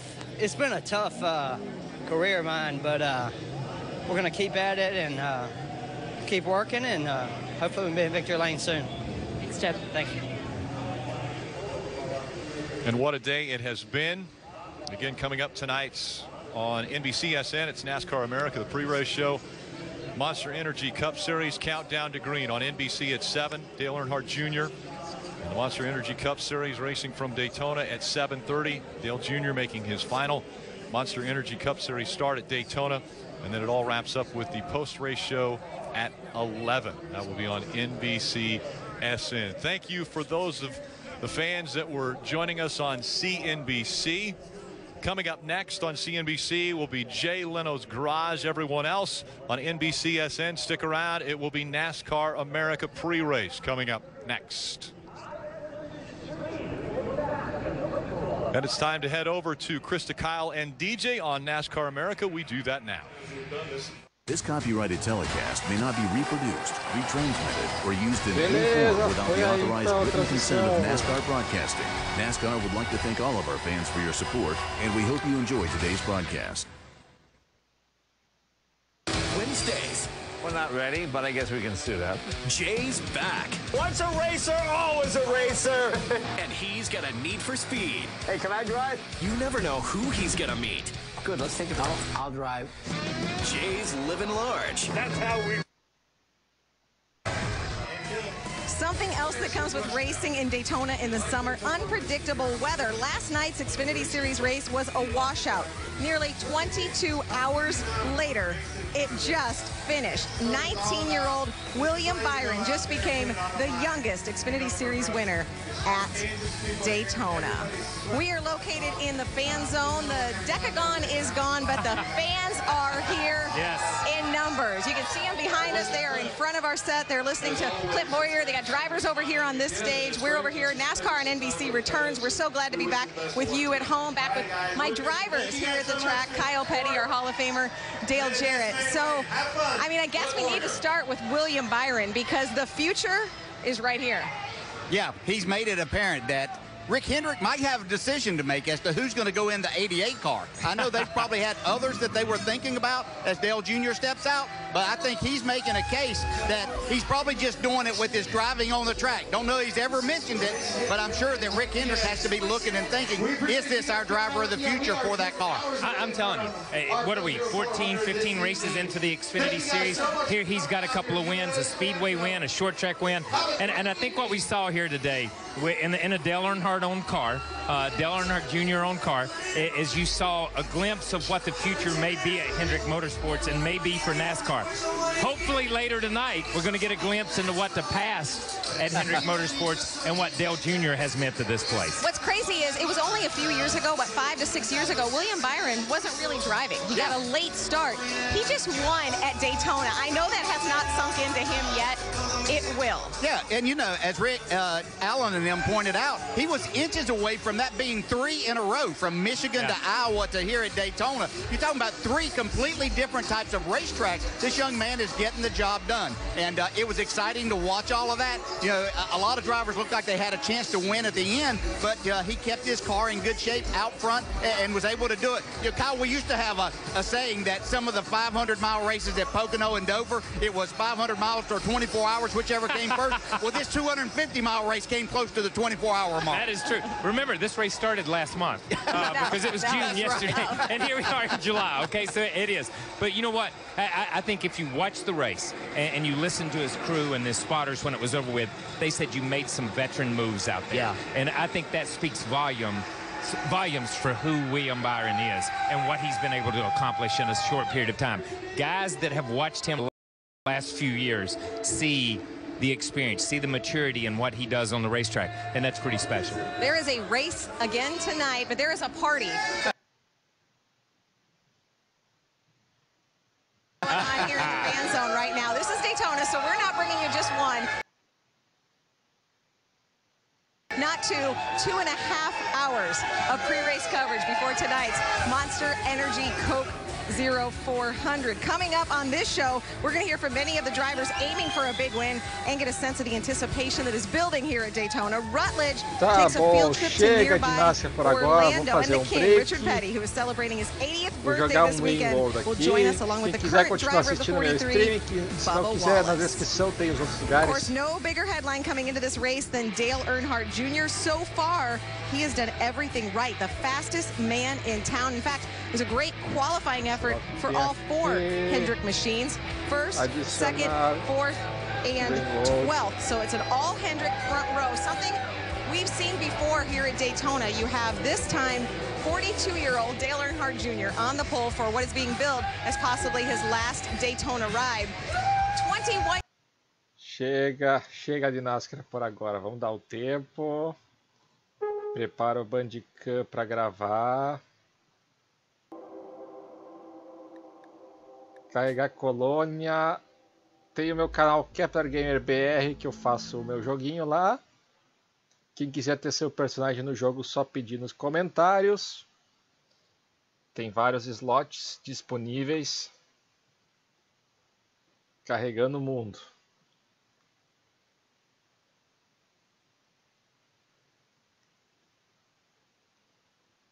O que mais tem que fazer? Acho que é só isso.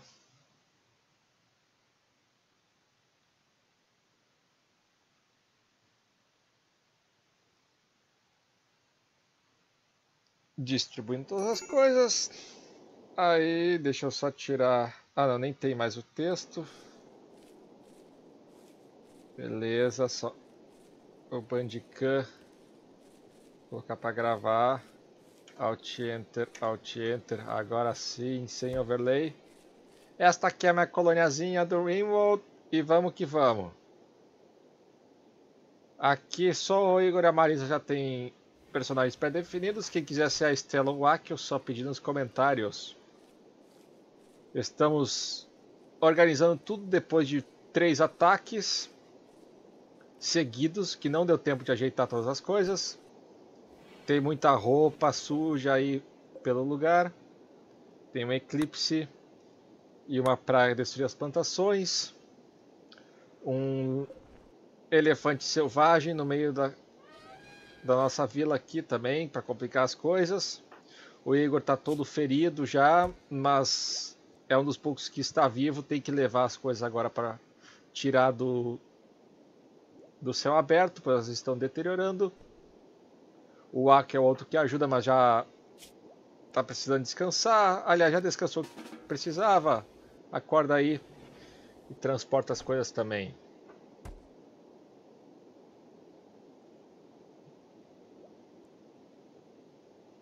Acelerar um pouquinho. Aliás, deixa eu ver se tocou a música do jogo ligada, pois faz muito tempo. Tem música, tem música. Faz um tempo que não aparece. Ah, aí, agora sim. Deu um sinal de vida.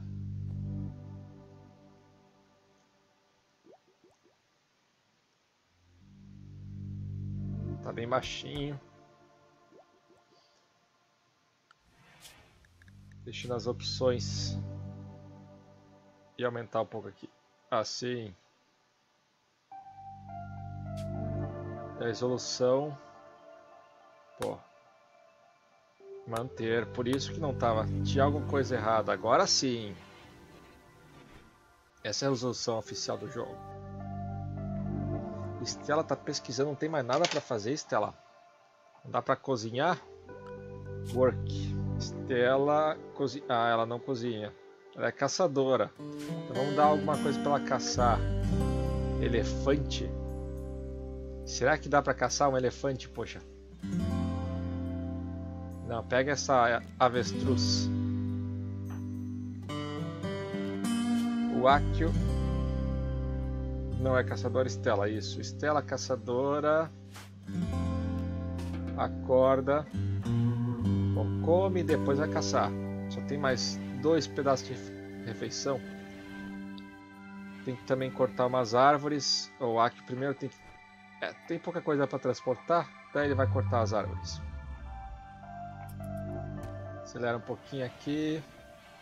Igor agora dormindo. Vai dar uma coisa pro Marcos. A Estela já está indo caçar o avestruz. Também já botar aqui esta ema. Esta outra avestruz. Marisa. Não, Marisa. Não. Ah, comendo carne crua.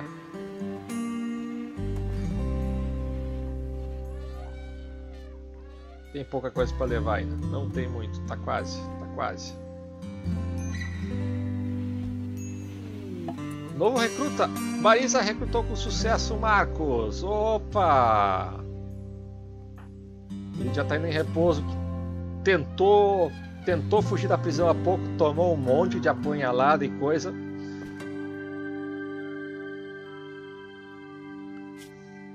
Enfim. Não vai para repouso não. Só médico se precisar. Não, isso aqui é ajudar. Agora se ele for um paciente, sim. E bombeiro também. Controle 1. Guarda não precisa. Estela também não precisa. Deixa só a Marisa de guarda. Risco de colapso grave. O que ela tá precisando? É como eu... Olha, quis... Se propôs ao Kepler, só que depois ele morreu. Ascético, tem quarto terrível, perfeito. Gosto de coisa simples. Sentindo terrível. Simplesmente, sono perturbado e colono morreu. Akio agora recuou, foi dormir. Igor também está dormindo. Mas que coisa. Pelo menos a descanso dele está quase 100%. A Estela ainda não caçou o avestruz, poxa. Finalmente. Ele demora para morrer.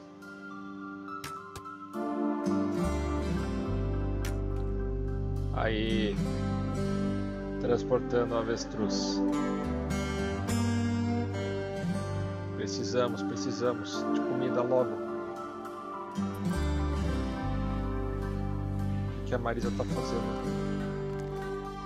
Assim, os blocos. Aqui fazer até 110. Ok, pode ser.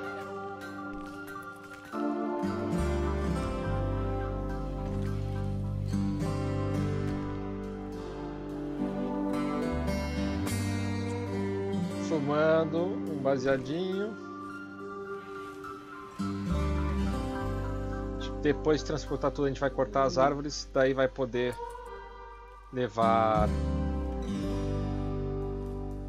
Aí aqui, esse estoque não é para armazenar feno. E nem o que é isso aqui? Folha de fumo.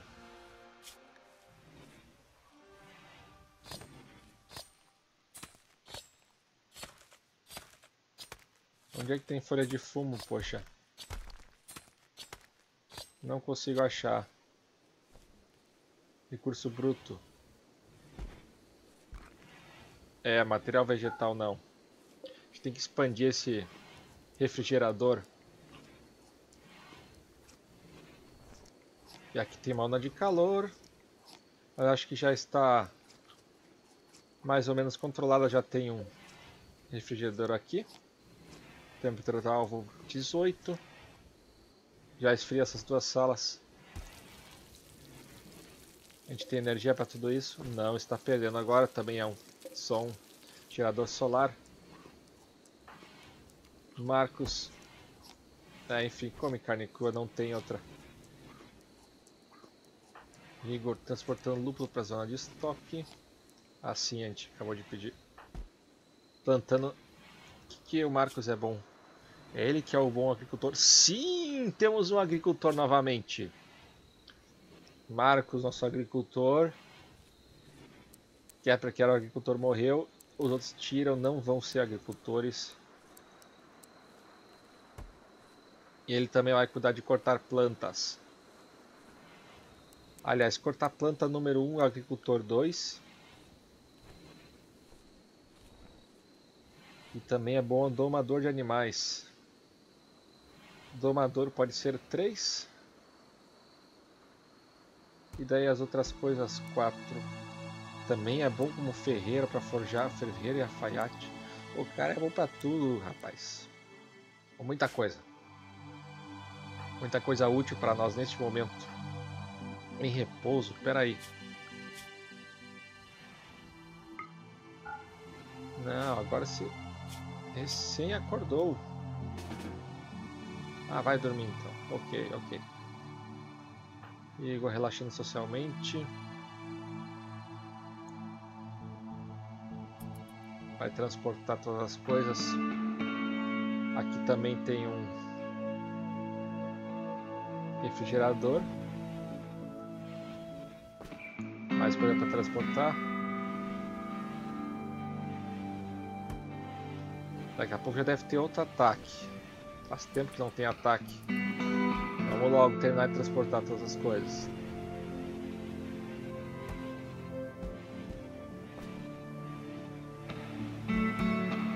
E aqui fora estraga 3 quadruns em 13 dias. E um quadrum.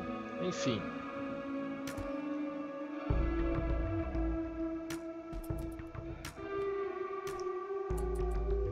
ouvindo tiros. Ali a Estela tentando caçar o avestruz. O bom é que ela já aprende já pratica tiro ao alvo com isso. Isso é bastante importante.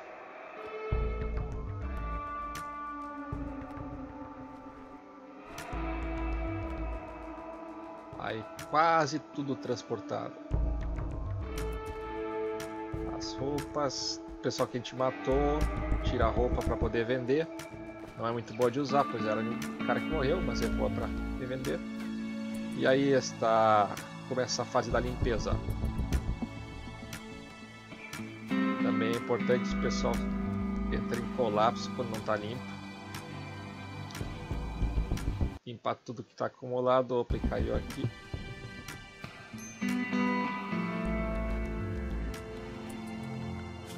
Zona área, onde é que era a zona da casa? Tudo isso. Deixa eu remover a parte que é fora do muro. Completamente fora da casa.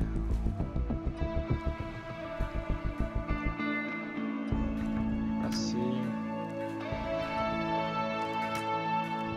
Talvez só aqui assim. Tá bom. Remove essa aqui. Tá até aqui assim. Expandir a área da casa. Aí essa parte tá feia ali. Aí limpando muita coisa, aí limpando tudo.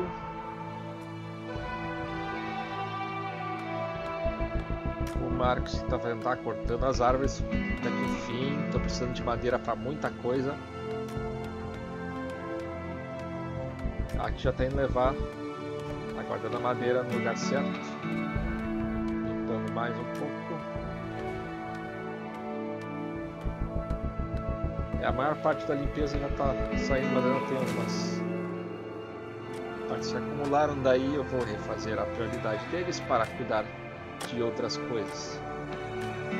Então, por exemplo, construir mais armadilhas. Expandir o refrigerador aqui, reorganizar esta parte.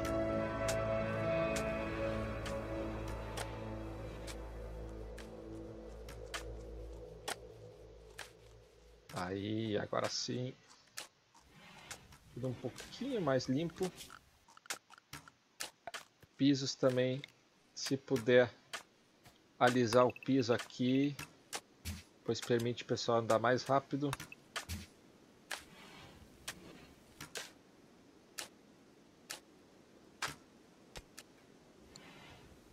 Legal. Esses aqui tem que tirar desse lugar, transportar.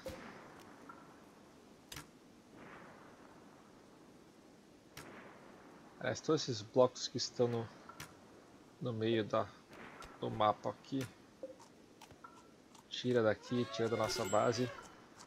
O colono precisa de tratamento. Foi atacado por uma feneco, uma raposa. Igor tem que atacar, revidar. Caso for atacar, não sai só fugindo. Pega aqui de novo aquela... Pera aí, deixa eu ver qual das armas é melhor. Essa aqui, dano corpo a corpo 11 a cada 1 segundo ponto 3. E este porrete de aço 12. Ah, então é a faca. 12 a cada 2 segundos. Igor, pega esse aqui. Plastiaço, é bom material. Marcos está fugindo também. Ai, ai, ai. Vão atacar a nossa... Igor, vem cá.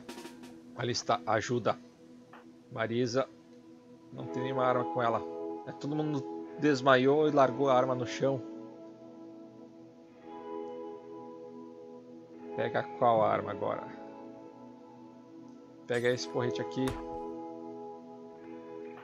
Estela. Ali está, vamos tentar salvar o Marcos. Ali está. Ele é bom no corpo a corpo. 5. Ataca no corpo a corpo. Vai na mão, vai no braço. Pega ela. Vamos. Vai conseguir. Igor tá chegando. Ataca no corpo a corpo. Ai, feriu. Ah, não mataram o Marcos. E agora... Ah, meu. Maldita.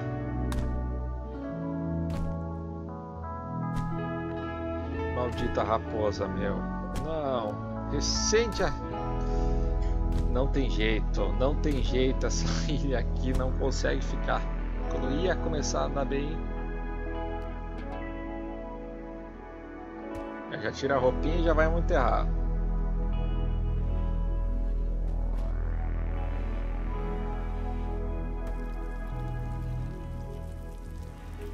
Ela depois vai constrói uma cópia do segundo sarcófago. Marisa, cozinha, por favor. Estela, colapso mental, compulsão por folha de fumo.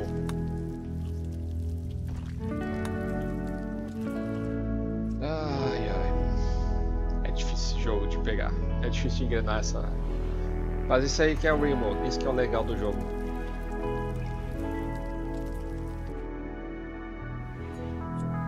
Enfim, ao menos o elefante tá saindo, não vai comer mais a nossa plantação.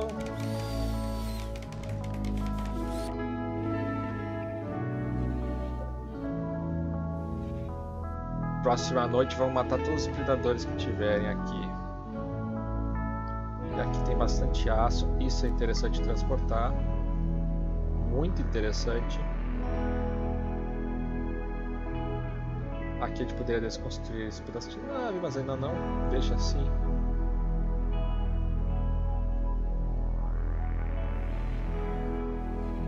O que precisa fazer agora? Tá aqui a chão de ardose. Estrutura, fazer uma parede. Essa aqui é a parede de granito.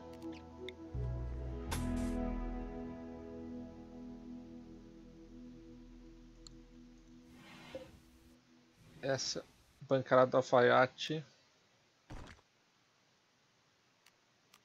Desconstrói. E daí a gente faz a estrutura da parede.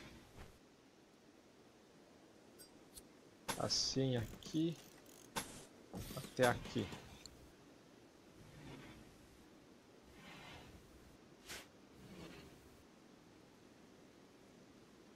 Ok.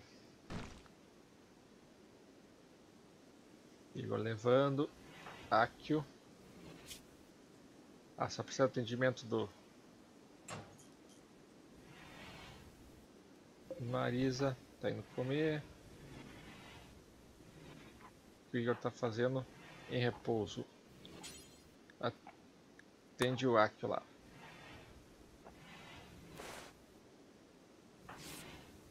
Transportando. Ah, tá. Marisa construir. Que é? Tem carne para fazer comida? Não.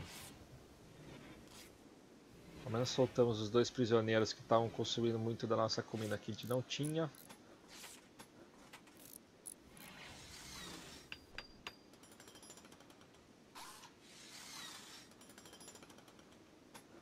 Ok.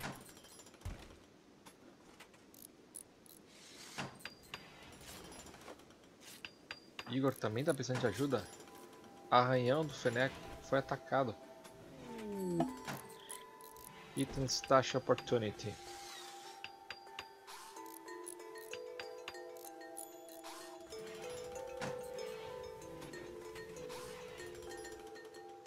O que é isso?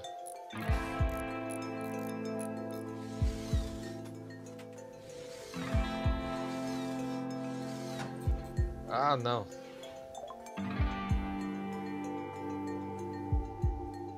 Vai precisar de 211 pratas. Não quero, não. Não tem condições de sair da base agora. Constrói uma cópia aqui. E aqui. Só pra ficar igual. E aqui... Peraí. Ordens, desconstruir. Desconstrói estes.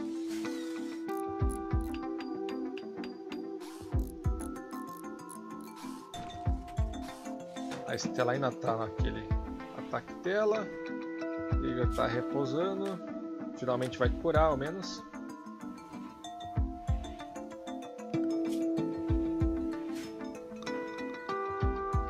Aí também descanso, precisando descansar de qualquer forma. Aqui transportando tudo. A gente precisa cortar mais árvores. Essa daqui. Enfim, na próxima noite. Ah, e essa aqui dá pra levar, né? Marisa. Isso aí, vai, pega, já esquarteja a raposa. Pra ter mais carne e mais comida.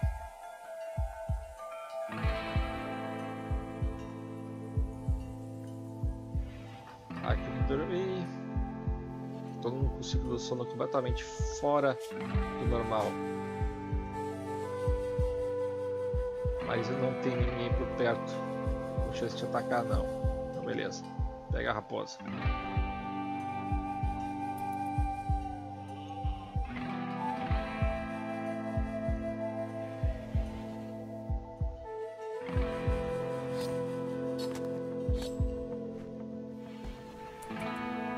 Cozinhando a refeição simples. Isso aí, cozinha a refeição para ninguém ficar comendo comida crua.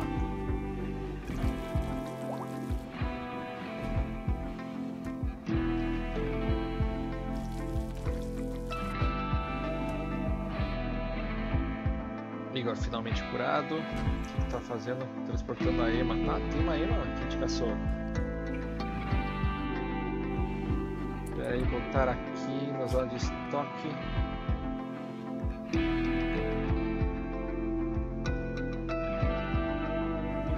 Cadáveres de animais.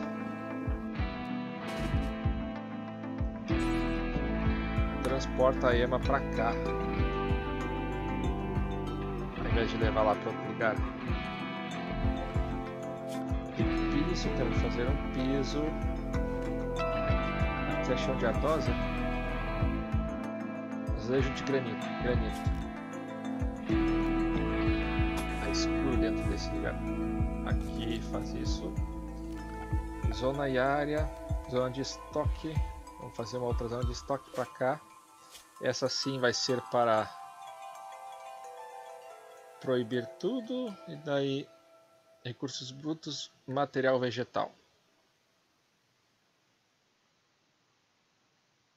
Prioridade preferida.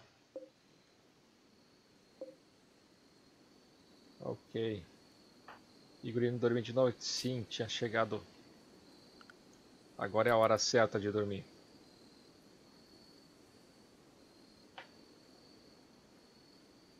Todo mundo dormindo, vamos acelerar um pouquinho.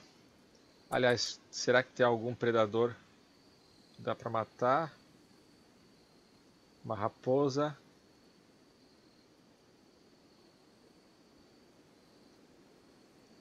Pra cá não.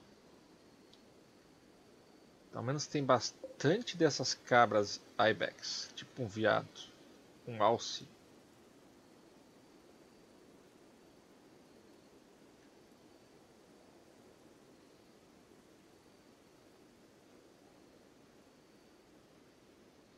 Bom, perdemos nosso agricultor, outro vai ter que ser o agricultor.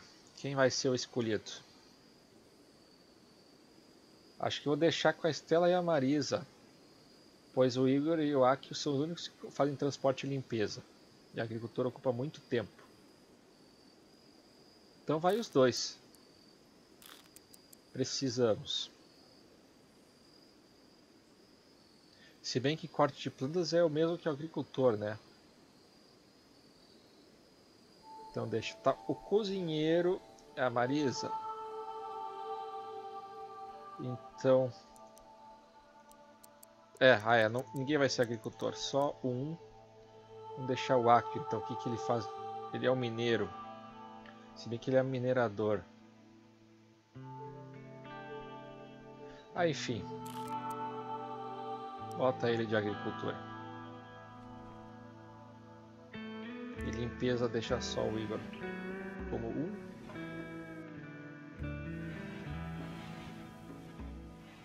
agricultor e corte de plantas.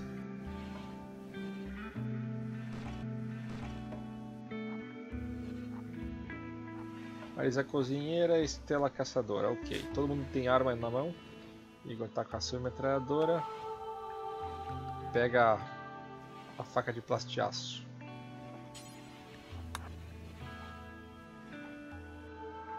Marisa tem o porrete. Nosso cráter é bom. Não é bom em nada, fica com o porrete então. Estela tá com arco. É bom para treinar e caçar. Tem a pistola também. Vamos ver a pistola. Cada 1 segundo, ponto 3 a 9 de dano. E o rifle de caça, temos um rifle de caça normal. A cada 1.26 a 18 de dano. Pega o rifle de caça.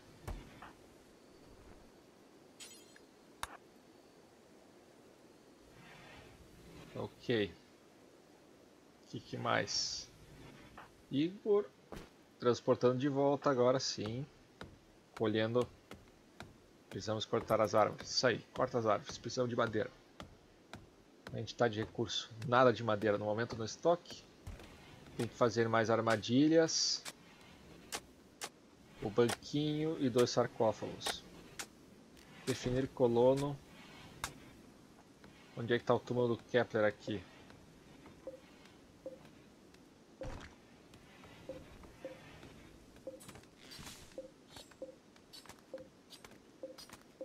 Ali estava o Marcos. Não achei o Kepler.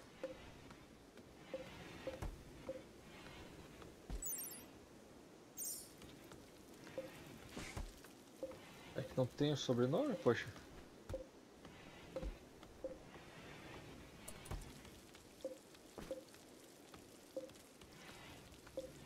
Caramba! Aqui, Kepler. Abrir.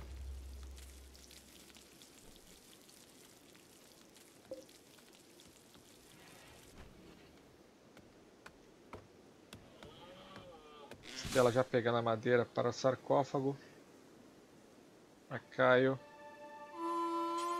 Corta a árvore, depois se colhe o capim de feno. Tá ali, corta mais uma. Marisa transportando madeira para a porta. Igor abrindo o túmulo. E assim que abrir o túmulo, definir colono, definir.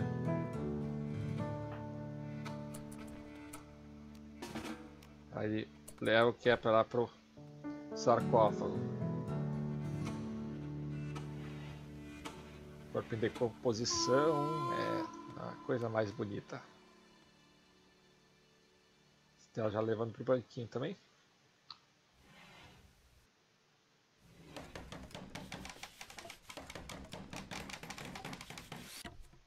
Ok, e aqui sarcófago de madeira superior.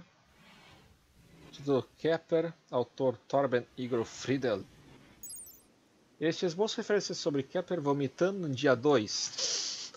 A primeira de 5.500. O sarcófago está gravado com uma imagem de Jan Kepler Vondra se dobrando e vomitando no chão como outros olhavam sobre. Ele está convulsionando violentamente. Se você piscar seus olhos, retangular da composição da imagem revela o contorno de um javali. A composição total é de muito estático. Beleza, tá, é uma homenagem interessante para se colocar no epitáfio. O vômito de Kepler. E constrói mais uma armadilha quando der.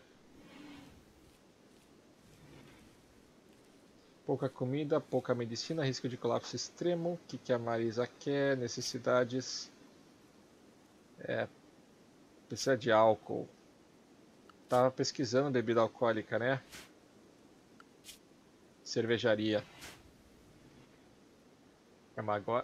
Agora a primeira vez que a gente vai ter alguma coisa a mais. Aqui colhendo capim de feno. Colhendo framboeseira. Tudo bem, também precisa. Como é que ele tá de experiência? de... Cadê? Agricultura. Ainda está em 1. Com o tempo vai crescer. Eu ouvi uns tiros, mas não é aqui. Parece que alguém estava caçando. Onda de calor. Bom, tá, isso aí parou um episódio. Eu vou pausar aqui no meu Bandicam, mas o stream vai continuar. Olá pessoal, aqui quem fala é o esse é o Winwold, caçando a Vila Dinheiro. Na verdade, está tentando sobreviver na nossa vila. Não para de vir ataque. Primeira vez que tivemos um momento de mais calma, mas já deve vir outro ataque logo mais.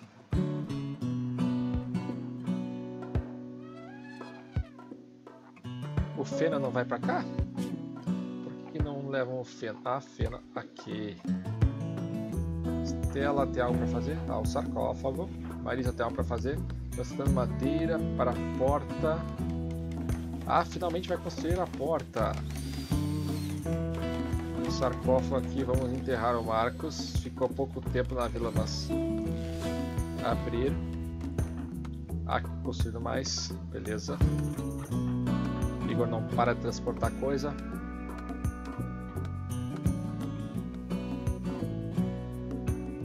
Estela para armadilhas. Ah, vai fazer a próxima armadilha. Muito bom.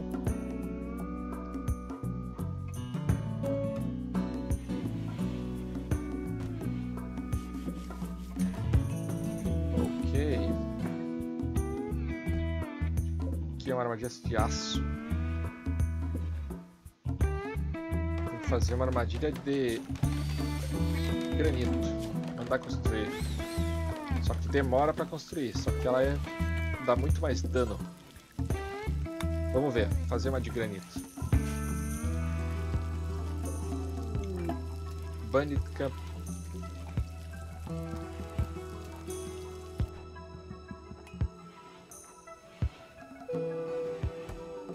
Vão dar 2023 de prata se a gente destruir um campo de bandidos que tem perto da nossa área, tirando no planeta.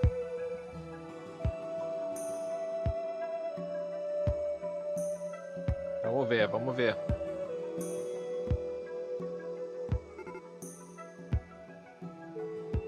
Opa, opa. Ali. E a nossa casa é aqui. Tem outras vilas no meio, não sei se é uma boa passar, a gente está num lugar meio hostil. Só se atalhar por aqui.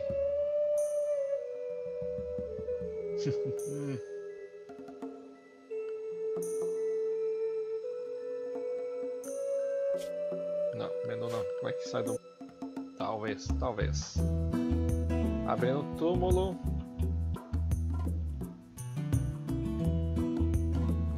Agora pausa e aqui vai ser não, definir dono, colono Marcos. E daí recruta de novo, reseta e enterra no lugar certo. Aqui o tá dormindo depois de cortar um monte de árvore, né? Cortou já bastante. Aqui temos 108 de madeira, fora tudo que já foi usado. E aqui vamos fazer armadilha de granito. A suspensão de madeira, por exemplo, dá quanto de dano?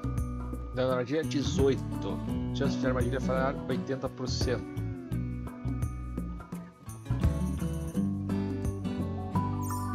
E a de aço 60 de dano. Faz 3 vezes mais dano. Vamos ver essa de pedra como é que é. Aço é muito raro e precisa para um monte de coisa que não dá para fazer com granito. Então vamos ver se dá para fazer uma armadilha de granito. Só que demora demais. Ali o trabalho para fazer ela é 230, tava ali. Enquanto a outra acho que é uns 60.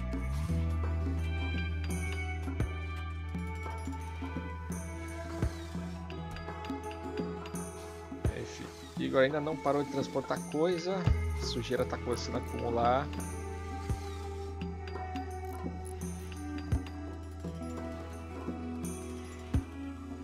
Estela pesquisando. Beleza, pesquisa, a gente precisa para fazer a cervejaria. Temos aqui 75 de pano. Será que dá para fazer uma ali na zona de pesquisa? Mobília. Uma poltrona precisa de 100. Aqui tem mais 52. Ah, então vamos fazer. Faz uma poltrona aconchegante. E aqui colocar blocos de ardósia no topo. Faz até ter 50. E de granito também até ter 50 por enquanto. Aqui ainda está dormindo. Igor ainda está transportando. A armadilha finalmente está pronta. Não, ainda falta 163. Aí parou para comer. Precisamos caçar mais um animal. Só tem mais uma refeição. Como é que essas cabras podem se revoltar? É melhor do que os elefantes. Pega a ema aqui.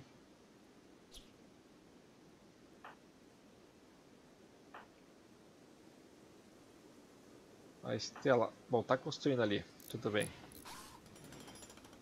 Termina essa armadilha. Risco de colapso extremo. Marisa. Construindo o pano. Tá bom. Na poltrona.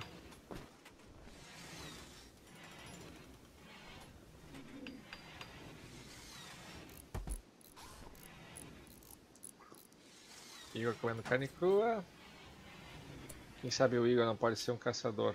Tira só um. Vamos alistar e botar ele para pegar a ema no corpo a corpo mesmo. Por mais vai se machucar.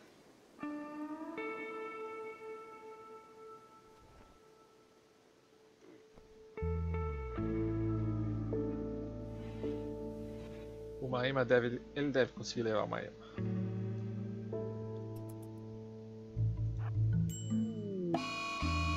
Colapso mental, fúria. Ah, depois a gente vê isso. Ataca a ema no corpo a corpo.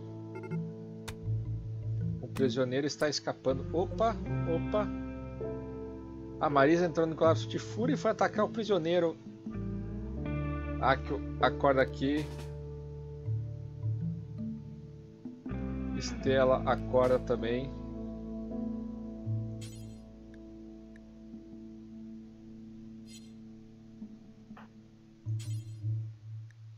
Ai, ai, ai. Vai atacar logo o prisioneiro.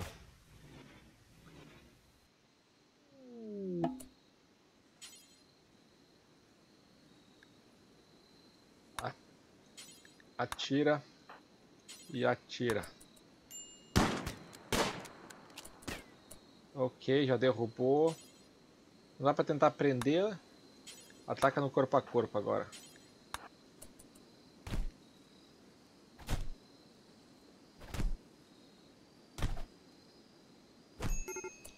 Aí, acabou. Como é que ela tá? Tá, não vai ter nenhum dano permanente.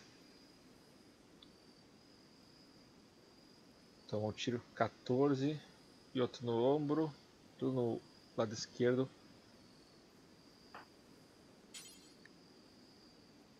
Resgatar.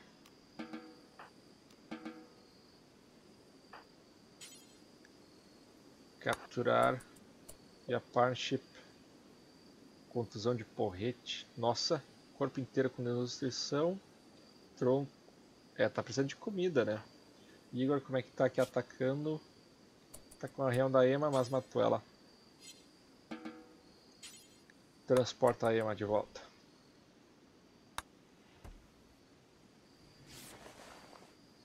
E o porrete.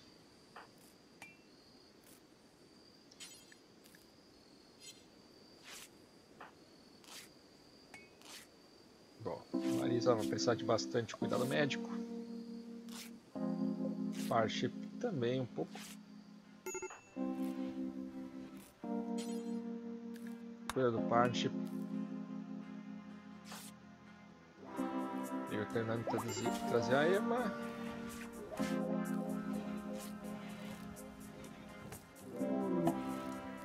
Cápsula de carga. Opa! Comida, comida, comida. Sim! Igor, transporta.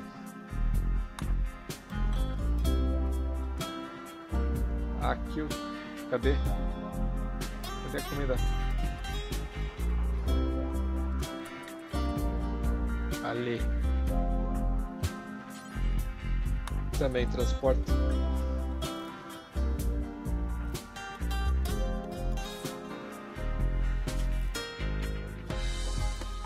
Tem pouca medicina, só tem torcer para que eles não peguem infecção.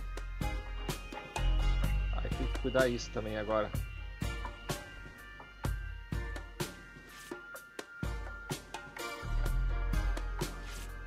E alguém ainda vai morrer de infecção. Ah, tem o problema aqui do calor extremo também. Vamos ter que construir um refrigerador. E fazer aqui uma sala de ventilação.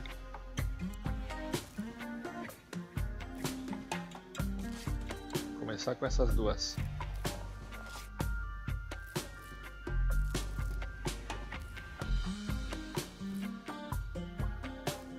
Tá, pausa aqui. Marisa não pode cozinhar. Estela aqui não é para prisioneiro e é médica. Estela descansa até ser curada. Quem que mais é cozinheiro aqui? O Igor também sabe cozinhar? Tá, então guarda ali e já vai cozinhar um pouquinho.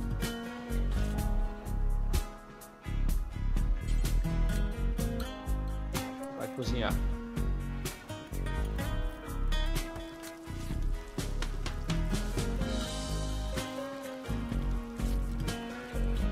Parte. Contusão de porrete. Estela tá fazendo atendimento. Leva a refeição.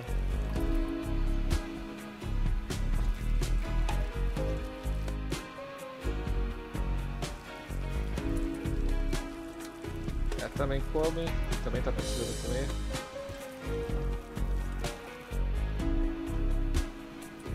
Agora vai levar pra Estela. Isso.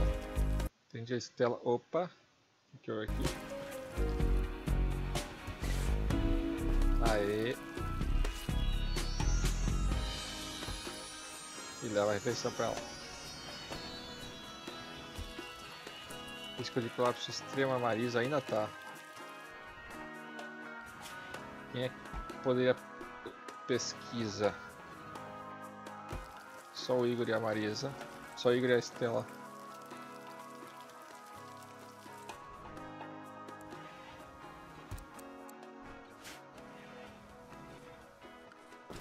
Akio. Colhendo plantação de morango. Ou a sample falhou. Colhendo a árvore de carvalho. Não precisa agora, cancela e cancela.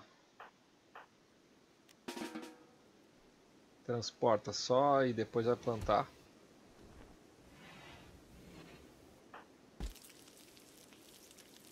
Ao menos agora tem bastante comida.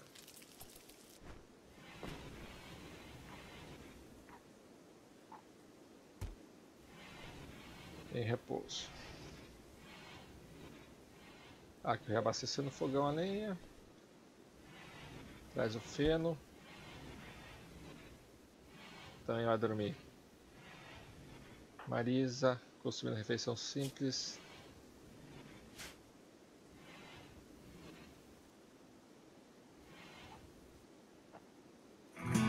Comendo no chão mesmo. Ela se curou completamente. O Igor ainda precisa de ajuda? Ainda não foi tratado. Perdeu o dedo indicador esquerdo. Quando que foi isso?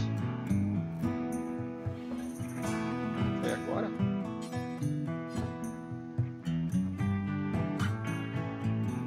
Ah, Marisa desocupada.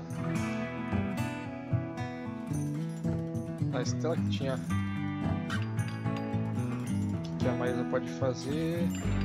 Incapaz de manipulação. Então descansa até ser curada.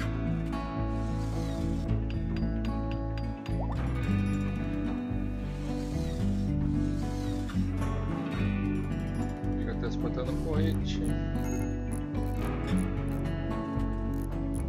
Doença grave, partnership. Insolação extrema. Opa.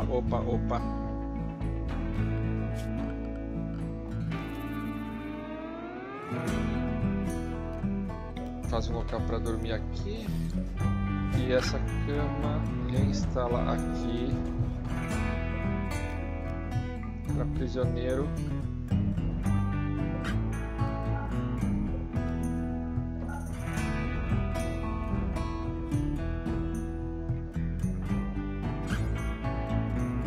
Captura partnership. Ela vai morrer de insolação.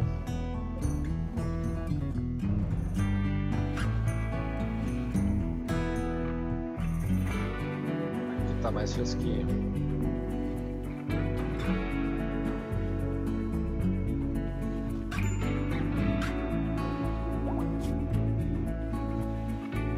A insolação já está baixando, 57, 54. Nutrição também precisa comer.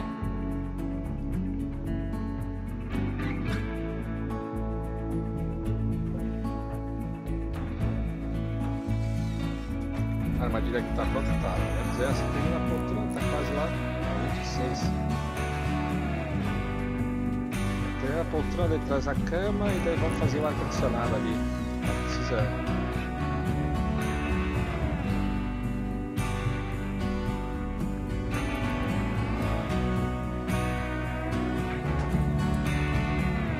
Aí. Já consegue se mexer, então vamos desconstruir. Isso vai para a cama de verdade.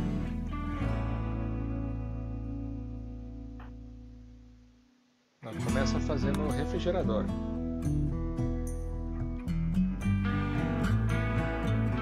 Aqui já dormiu bastante, acorda. Tenta colher um morango, tenta não falhar.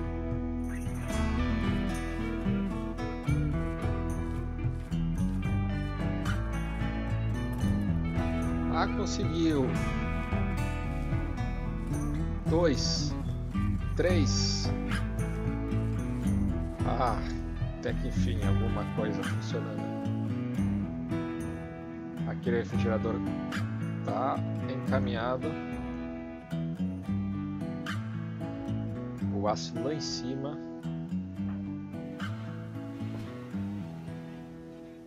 Enquanto isso, o Igor dormindo. Sono perturbado, acorda, já está sendo perturbado 4 vezes. Vai transportar as coisas. Tem muita coisa para transportar.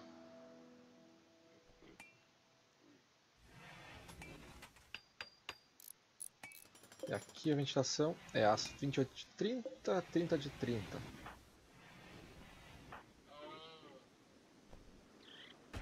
Leva, traz o aço que está aqui em cima. Cadê? Transporta o aço, Igor. Transporta o aço.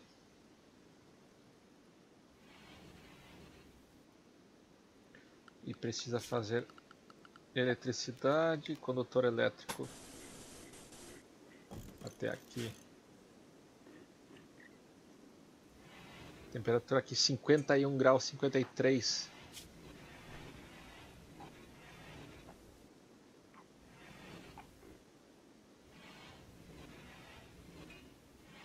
Ainda não consegue fazer manipulação.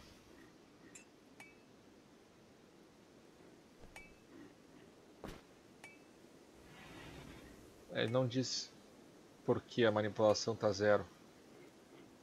Afetado braço esquerdo, ombro direito, ombro esquerdo e consciência.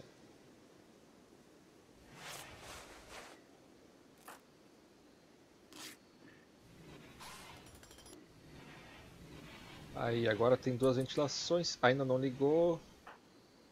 Isso, constrói o condutor elétrico. Precisamos ligar esse. Por que aquele quadrinho não? Bom, já vai ter.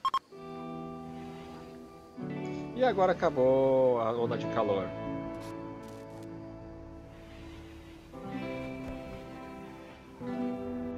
próxima onda de calor já vai ter como cuidar disto. Ao menos está num lugar mais bonitinho. Prisioneiro.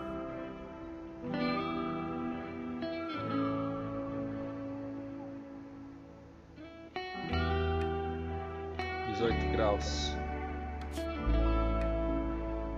Muito confortável.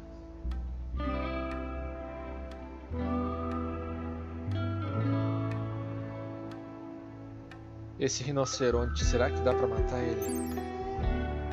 Dano 6.3. Ai, ai, ai.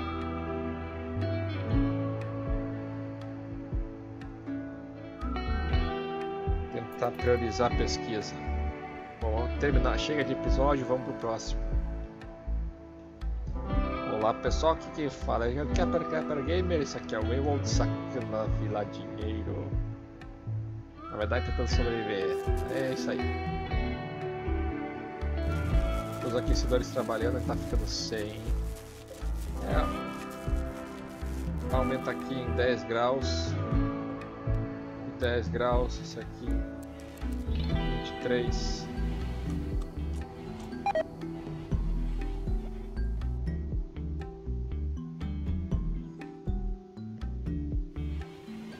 Ok, ela pegou a intoxicação alimentar, mas menos está pesquisando. Marisa, já tem alguma manipulação? Sim. 26 e 24.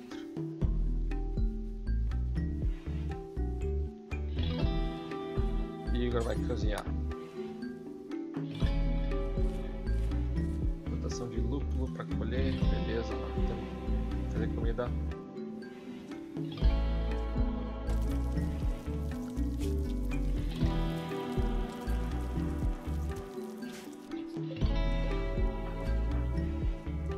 Plantação de lúpulo. Por que está colhendo e transportando? É mesmo? A agricultura é mais forte do que transporte. Mas ficou pronto enquanto ele estava levando. Poxa, está tudo pronto para colher. É quase isso. É, ficou pronto enquanto estava levando.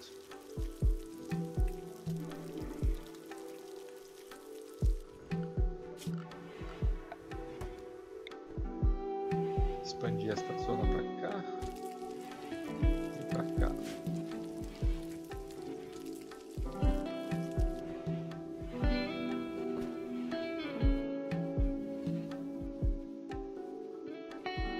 É limpa que tá precisando. Estela tentando domar a cabra. Não, não tenta domar o animal agora. Tenta caçar.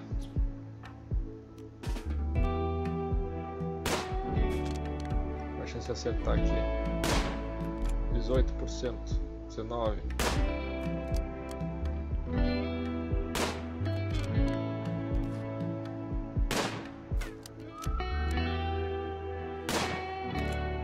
Uma hora vai fazer, já vai treinando o tiro, ó.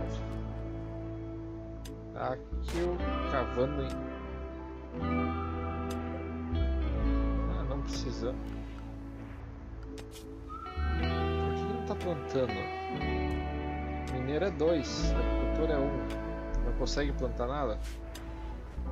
Parece que não.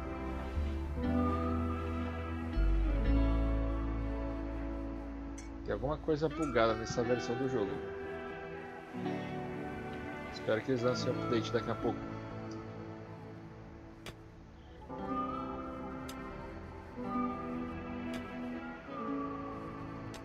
Deixa o lugar bonitinho, mais limpo.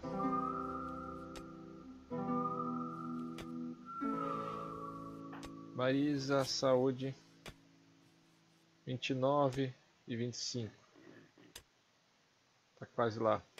Estela, trazendo a cabra, beleza.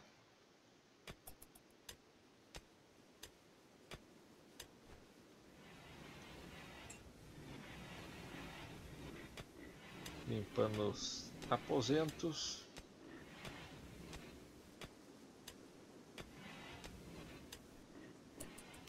Aliás, era bom fazer um piso aqui de concreto que seja. Para não sujar tudo de areia. Assim como o estoque. É 52 de aço, mas precisa. É bom.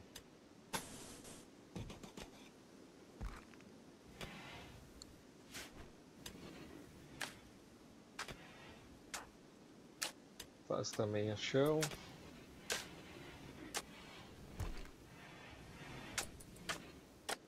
Marisa tá quase lá. Saúde 27. Quase lá.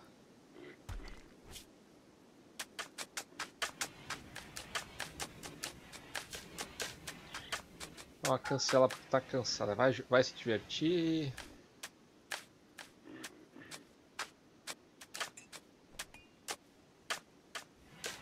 Ah, que construtor?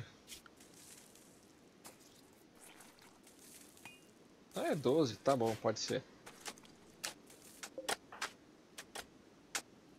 Ajuda aí.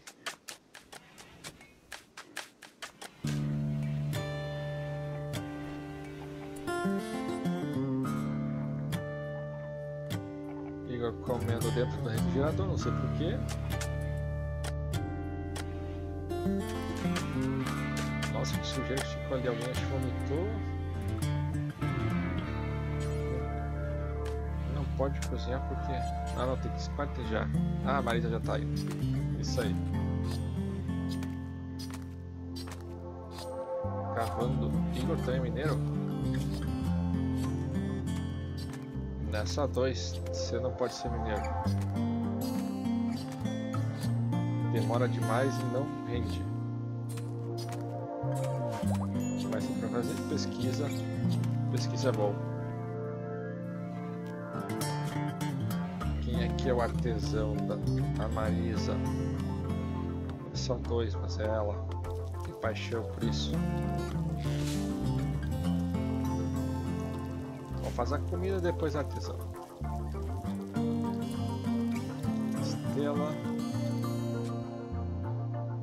Levou o aço, relaxando. Colonos ocupados. Vai tentar caçar uma das camas. Vamos ver se dá certo.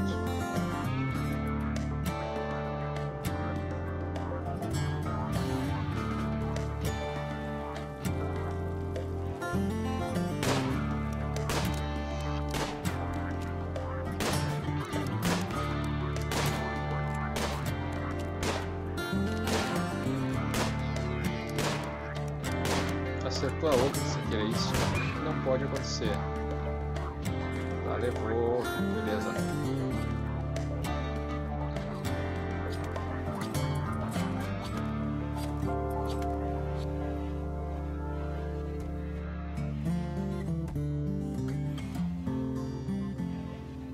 Igor vai descansar, Estela.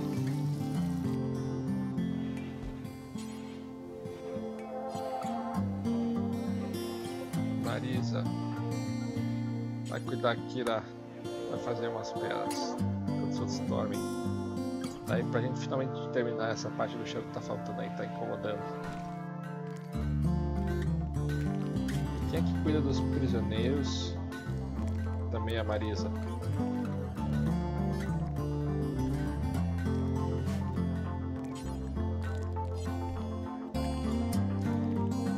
Precisa dormir não. Tá, termina essa aí e daí tem prisioneiro comentado, deve estar morrendo de fome. É.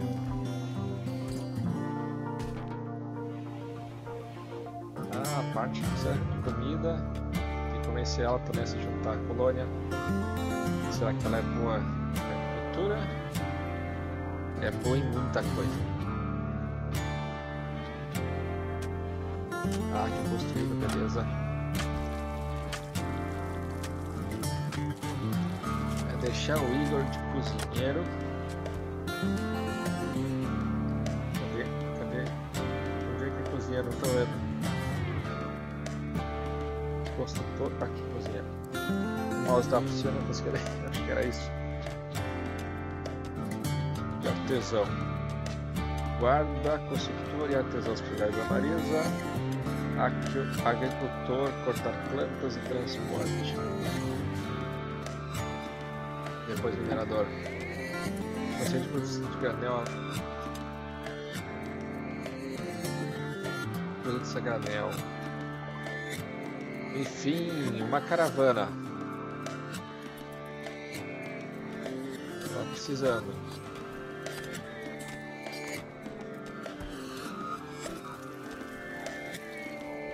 Ok, Igor de cozinheiro, beleza. Estela. Então, isso aí, pesquisa que tá demorando demais. E eu também vou botar a pesquisa em 1. Quando puder.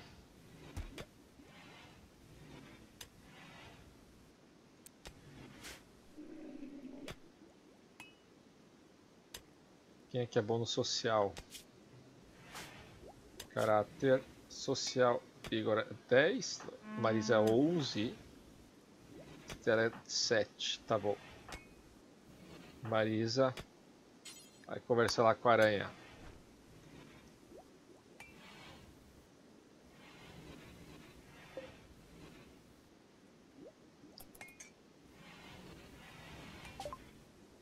A Marisa não pode falar com a gente por causa dos problemas de saúde.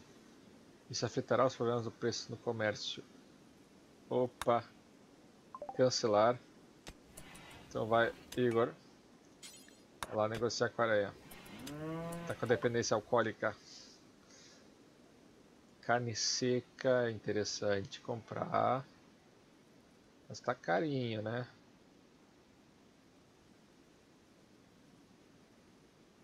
Pano, a gente pode vender pano. Tem bastante. Isso dá uma grana. Couro de avestruz, couro de ema, couro de gazela, pele de cabra, pele de esquilo. Legal. Aço vamos ficar, madeira também. Aí a roupa dos homens é muito barato.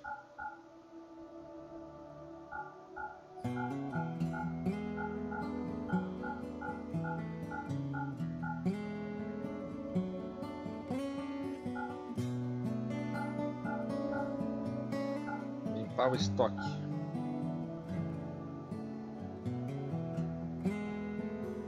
Na roupa a gente vai fazer aqui, não vamos comprar deles. Vende chapéus de homem morto também.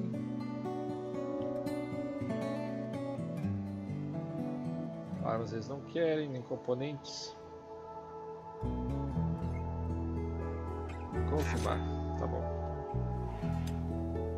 Carne seca tá muito cara para comprar.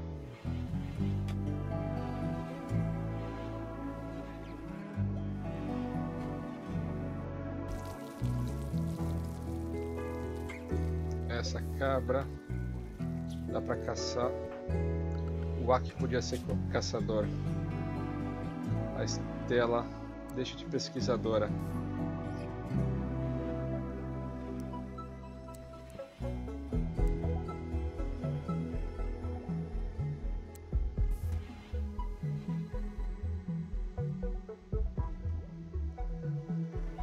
Fora isso, deixa ela na pesquisa. Muito bom. Olha, 12 dando efeito. Tem que cuidar que esse pano aí se revolta. Mas vamos tentar pegar eles. Aqui deve estar pronto para colher. Não. Olha como é o estoque. Tem até um lançador incendiário.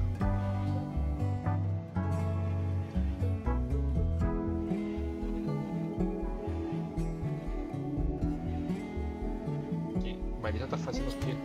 Ah, aqui. Baseado. Garoto.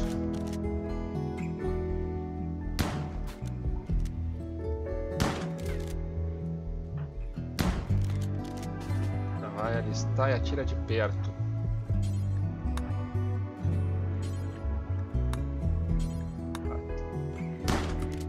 Nossa.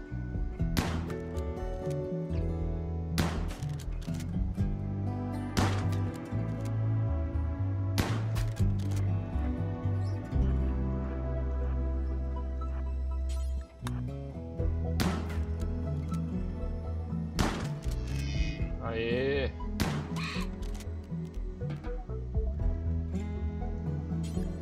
Transporta a gazela agora. Nossa, achei que ela já estava atacando. Risco de colapso grave, Marisa. Ah, alguém resgata ela. A Marisa não pode pegar baseado.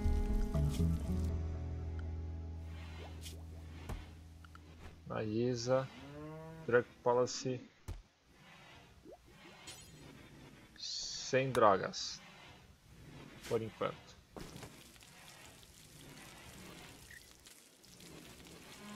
Estela tá resgatando isso aí.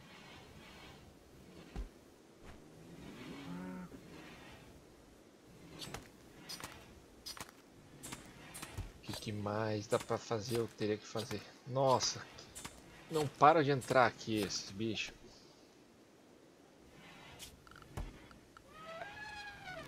Vou botar 2 portas.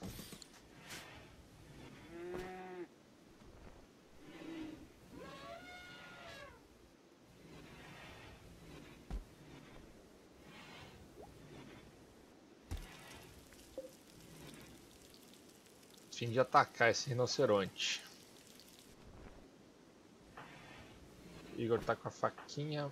A Marisa tá mal. Não deve dar muito certo. Bom, ao menos tem essa. Vamos deixar essa porta aberta, manter aberta. Aqui. O Igor já tá indo lá. Por que ninguém vai lá mandar a porta ficar aberta? Daí se o rinoceronte nos atacar. Estela. Alistar. Pega essa aqui. SMG pesada.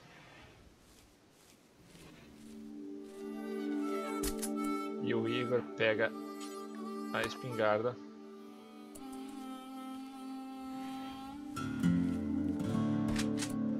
Tá.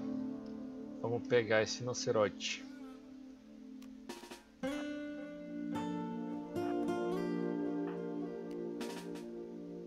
Todo mundo pra cá, pra essa direção. Tentar trazer ele pra perto da colônia lá.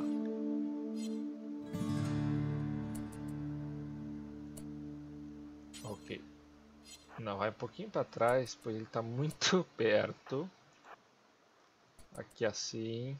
Isso. Qual a chance de atacar aqui? 100%. 96%. 87%. Tá, os 3. Atira no rinoceronte. Agora foge. Foge. Foge. Corre. Corre.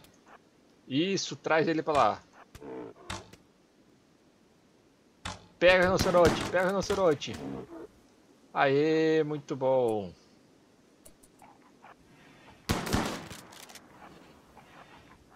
Agora finaliza ele. Estela não, Estela não.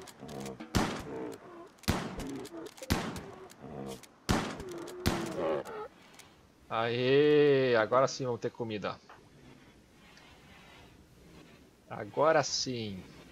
Olha o que ele teve que levar de tiro. O mesmo vai fazer com o elefante, só que agora o elefante sumiu, né? Acho que ele sentiu o perigo. Manter aberta.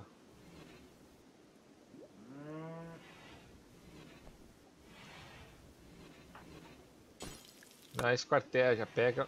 Vamos esquartejar o rinoceronte, vamos ver quanto de carne ele vai render.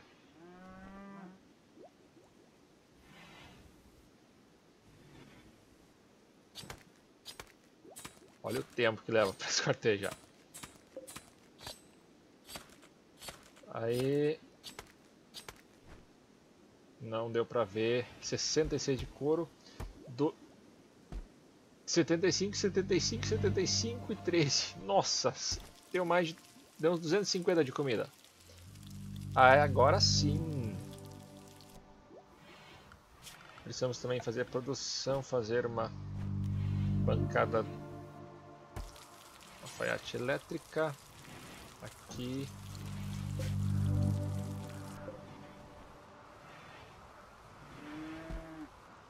Agora tem corrida por algum tempo. Ok, com essa eu vou terminar. Já vou deixar ali no servidor da Nascar rodando. Mas eu vou fazer uma pausa para eu comer também um pouco e preparar para narrar a corrida principal da Nascar. Então tá, valeu. Se você quiser participar, deixe o seu comentário aí. Na próxima eu adiciono para ser tanto a Estela ou o Akio ou outro que aparecer. Falou, até a próxima. Aliás, isso aqui ainda não, tem que sair e salvar, né? Enfim, a transição continua. Serve para sistema operacional. Aqui agora botar ao vivo Nascar Coke Zero. Qual é a cena 1? Não, 2. Era esta. Ao vivo. E vamos trocar o nome.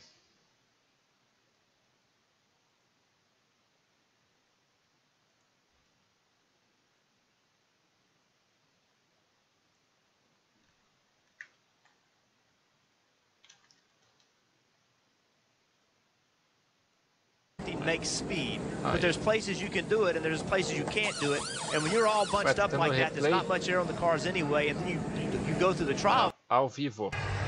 This is potentially Dale Jr.'s last race at Daytona. This is the first circus we've really run into in his retirement tours so far, where it's all about Dale Jr. How did you handle that, and watching him run his last race here? What were your emotions running that and at your last Daytona? The basic deal, I feel kind of sorry for him from the standpoint that when he goes to these tracks, he knows his last time he's going to be there. But on the other hand, of all the PR, all these people pushing, shoving, you know, I think that when I was driving and when I was retiring, the only good time I had was when they put me in the race car and said, go. Yeah. And for 3 or 4 hours there, I was by myself, so that was the most enjoyable part. But you just learn to live with it, and it came on a little at a time, even though when it announced it's going to be an all-year deal, it just kept getting bigger and bigger and bigger, and it'll be the same thing with Dale. Yeah, what was it like the last time you come to this place? Because you were the guy that was synonymous with this place for so long. What was it like last time? Really, I tell you, the last time I came here in July, and I think we sat on the outside pole, led a lap or two to begin with, and I was so busy, I run about half the race and just give out. Yeah. I mean, completely give out and just stop the car. Yeah. Because all the emotions and all the heat and everything that just kind of built up. And like I said, I jacked the bear for a few laps, but it didn't last very long. Well, Kyle called it a circus, Bubba. You're sort of part of the circus. There's other drivers sort of, you know, when Dale Jr. is next to you because of all these fans. What is it like to know that this could be, I mean, it could be his final Daytona race? Yeah, it's huge. And just being around Dale, I mean, that was probably some of those fangirl moments, like a Pocono. Fangirl moments. Fangirl, fanboy. No, I just we know. Just we huge fan. Yep. I think we out-qualified him there, and then we looked up in the mirror, and there's the 88, and it's like, this is pretty cool right here, running with Dale on his final trip, on his final year in the Monster Energy NASCAR Cup Series. So we're pumped for him. I'm so happy for him and his family to see what his next journey will be.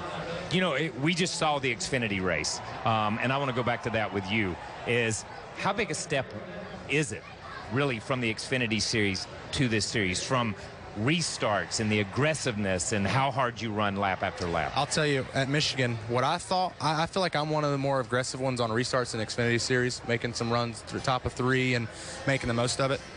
What I thought was aggressive, yeah, right. When you come up to the Cup Series, these guys don't play. And I had a big eye-opening and a big wake-up moment, those final restarts of that Michigan race, and I'm like, okay, we need to regroup here. And they don't care, I don't care. So that's going to be the mentality on those final restarts. And for you guys, you've come here before with Eric and won this race, and been competitive on the speedways this year. When you guys roll out of here tonight, and I know a win is what everybody comes to the racetrack for, what would be a successful Coca-Cola race here?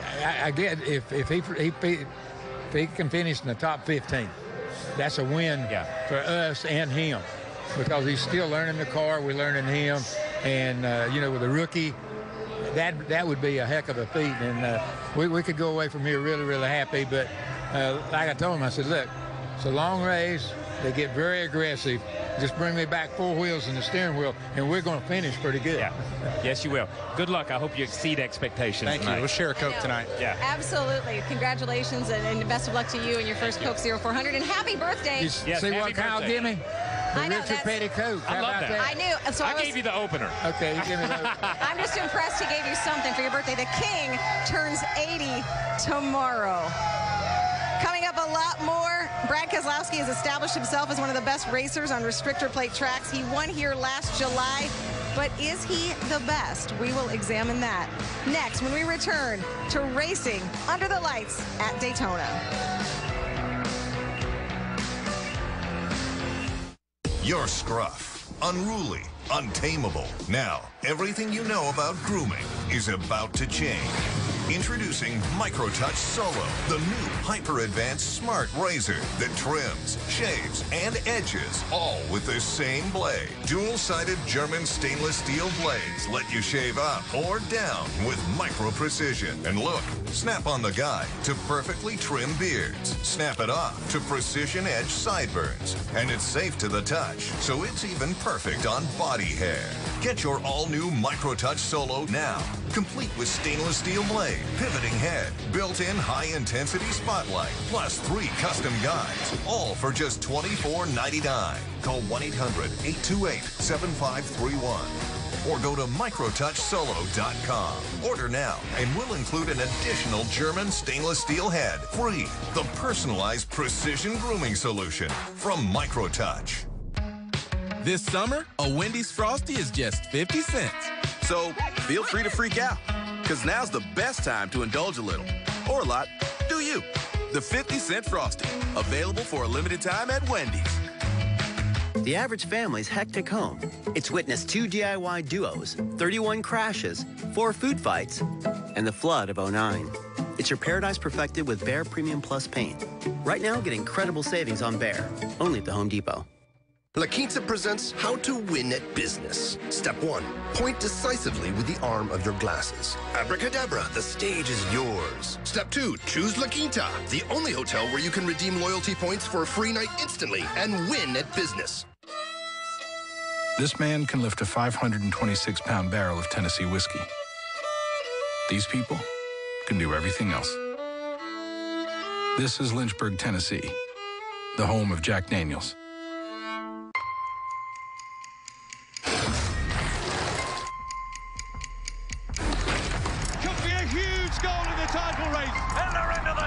Serving for the title. He starts to break for the line. 5 to go. Third period, game 6. Always Dreaming has won the Kentucky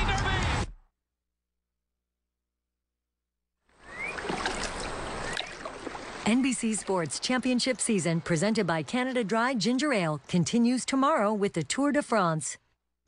Austria, where a symphony of speed fuels the passion for victory. That's life at the speed of Formula One.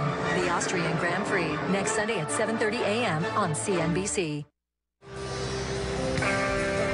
Country music's Tyler Farr entertaining the crowd. And Kyle will like this one. Tyler fell in love with country music after his mom married George Jones' touring guitarist. How about that? That's huge, because I love me some possum. Love the George Jones. Are you kidding me? A guy walks into a bar. That was his #1 song back in 2015, singing that for the fans right now. We are getting you closer to racing, Monster Energy Cup racing under the lights at Daytona. So the drivers' meeting is over. Let's find out what happened. Let's bring in our Nate Ryan. Nate, any last-minute questions? No questions from drivers today, Krista. It was fairly uneventful. There was a little bit of news. Richard Buck said that there will be a competition caution on lap 20, so halfway through the first stage, teams can't refuel during that caution. And also, Ty Dillon was about 8 minutes late arriving to the drivers' meeting. I'm checking with NASCAR. Generally, when drivers are late, late. That means they have to start at the rear, but Ty Dillon was involved in a crash in the Xfinity race, and he also got some IV fluids while he was at the care center because he's racing in the Cup race tonight. So I suspect that he was an excused absence or an excused lateness, tardiness to this driver's meeting. Okay, yeah, Ty Dillon's scheduled to start 34th, so we may have to slide a little bit further back. Yeah, one of those double-duty drivers who's already raced 250 miles today. Casey Kane had some interesting comments this week. Can you tell our fans what that was about? Yeah, Krista, there's a story on NBCSports.com/NASCAR. My colleague Dustin Long and a few other reporters talked to Casey after qualifying yesterday, and he was asked about these rumblings about his status for next season.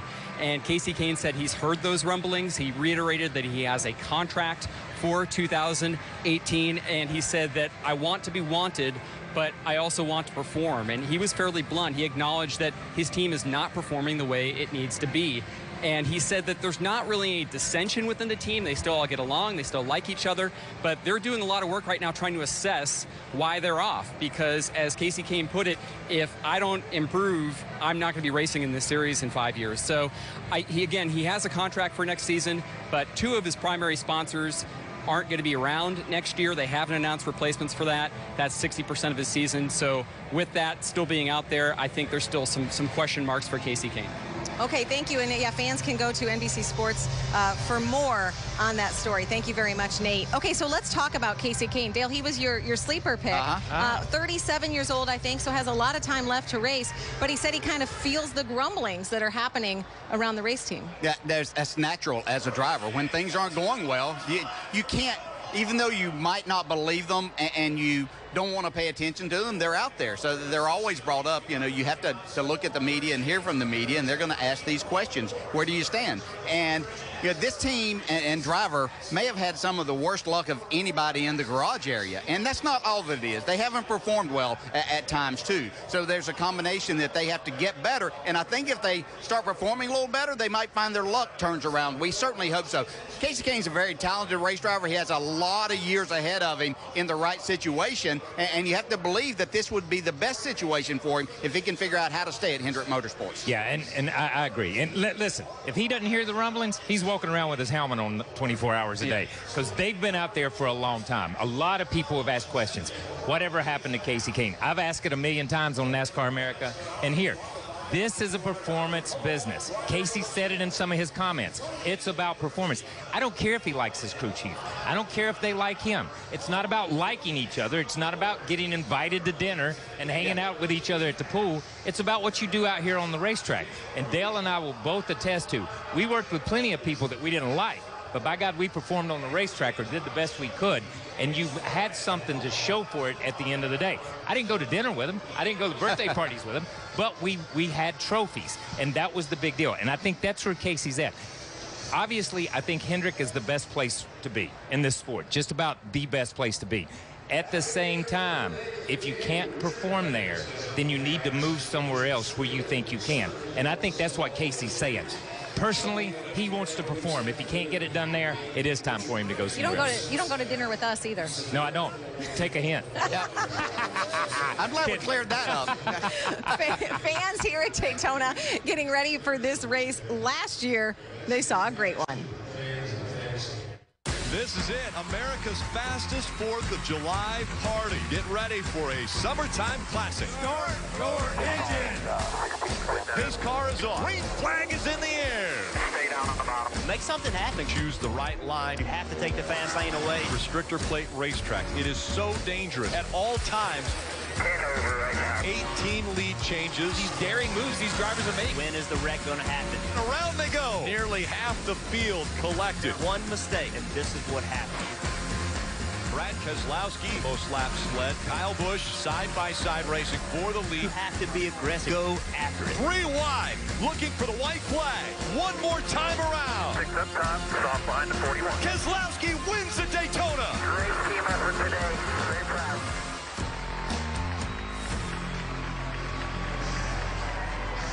Well, that win at Daytona was Brad Keselowski's 5th on a restrictor plate track, which is the most by any driver since 2009. He's tied for 2nd among active drivers in that category. He has 2 wins this year, Atlanta and Martinsville. So he knows he'll be racing for another championship. But when it comes to these plate tracks, Brad Keselowski and his teammate Joey Logano have sort of become, or have they become, I guess is my question, the next generation of restrictor plate experts? Yeah, I think so. I think we go back to Brad when we had the tandem race and he won at Talladega. That was huge. But I think they understand what it's like to push, and they understand what it's like to lead, and they understand what it's like to be called in the back and the side draft, the bump.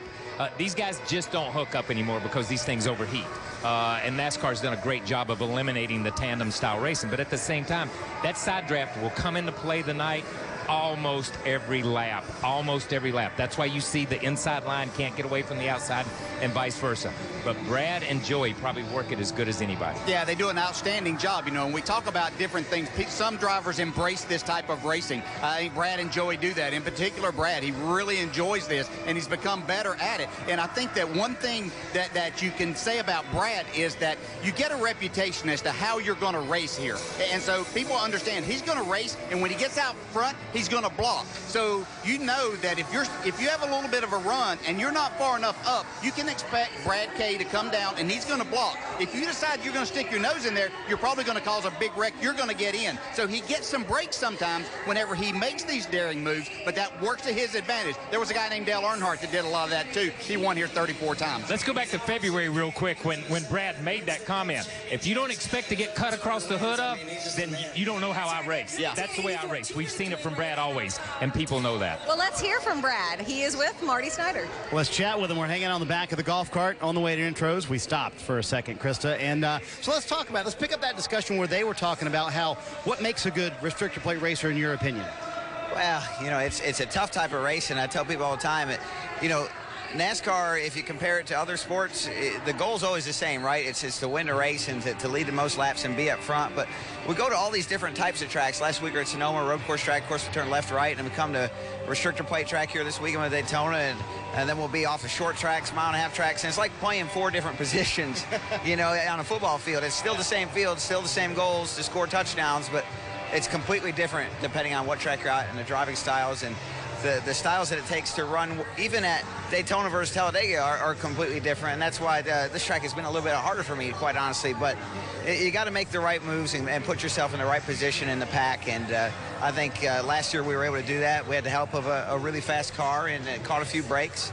That never hurts, but all the things just have to come together. Are the Fords the cars to beat here this evening? I mean, I think you said yesterday in the media center, right now, we are the best here at the restrictor plate tracks. Well, Marty, I think the Fords have a really good package for the high RPM, high-speed tracks like Daytona and Talladega.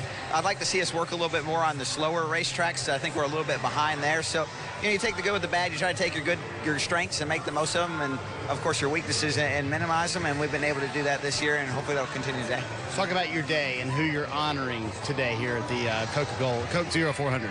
Yeah, you know, this is a special weekend. I think if you look back at the history of the sport, Marty, it was really created by people that came home from World War II and loved, you know, thrill-seeking, loved motorsports, and put this sport together. So there's always been a deep connection between the military and NASCAR, and I try to keep that going the little bit I can with my foundation, the Checker Flag Foundation. So we hosted some 200 people here this morning, soldiers and their families, who are incredible people from all the branches, and we're going to show them a good time here in the suite and hopefully be able to pull off a win.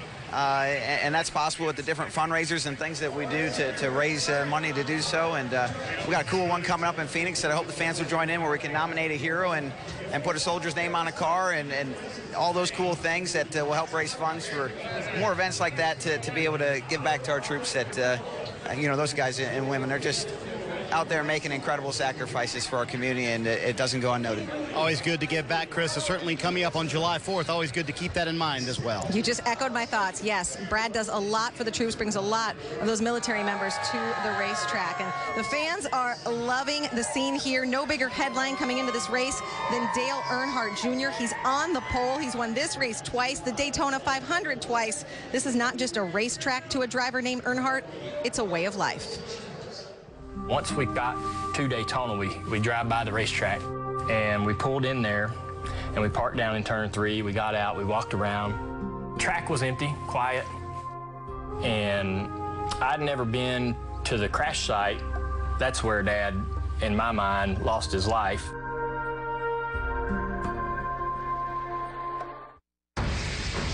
back support. If you need it, you know it.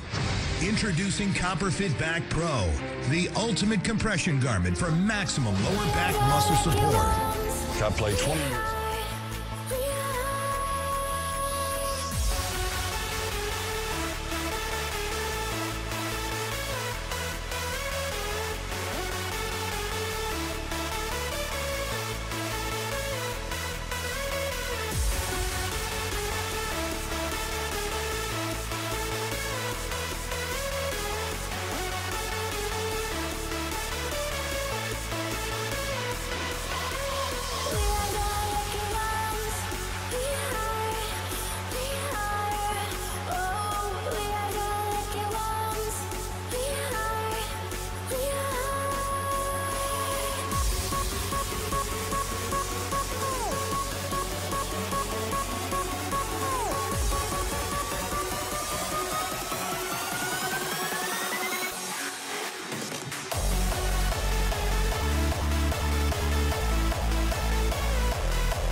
To green, the fans are ready for a fantastic race. You know, Dale Earnhardt Jr. has been the face of the sport for well over a decade. It's a title the 17-time Daytona winner inherited from his late father.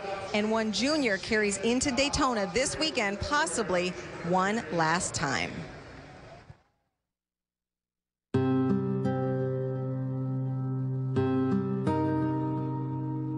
I had an off weekend before Daytona in the schedule at that time, and for many years we would take advantage of that and come down a little bit early because Daytona's a lot of fun. We'd rent a house and I'd bring 4 or 5 of my buddies. We'd fill up the Suburban, drive down there. Once we got to Daytona, we drive by the racetrack and we pulled in there and we parked down in turn 3. We got out, we walked around. The track was empty, quiet, and I'd never been to the crash site. That's where Dad, in my mind, lost his life. That was where we all remember him last.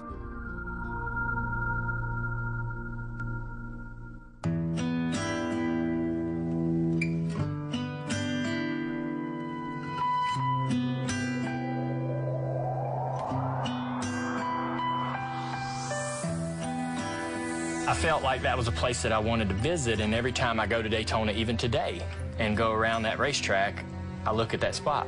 I look at that knoll of grass right there before the exit of turn 4. I wanted to go there and see how I felt and see what kind of emotions happened so that I could get whatever that was going to be out of the way. I told myself what I'm going through is the same sadness that some guy somewhere in the Midwest is dealing with right now. Who am I to go on and on about how hard it was? Because somebody somewhere right now is dealing with it, you know, dealing with loss. I'd have loved it if he could have stuck around a lot longer, but it didn't. It's not the way it was supposed to be. And you know, we figured out how to make it. Here they come, turn 4. Going to be Dale Earnhardt Jr. using lessons learned from his father to go from 6th to 1st and score the victory.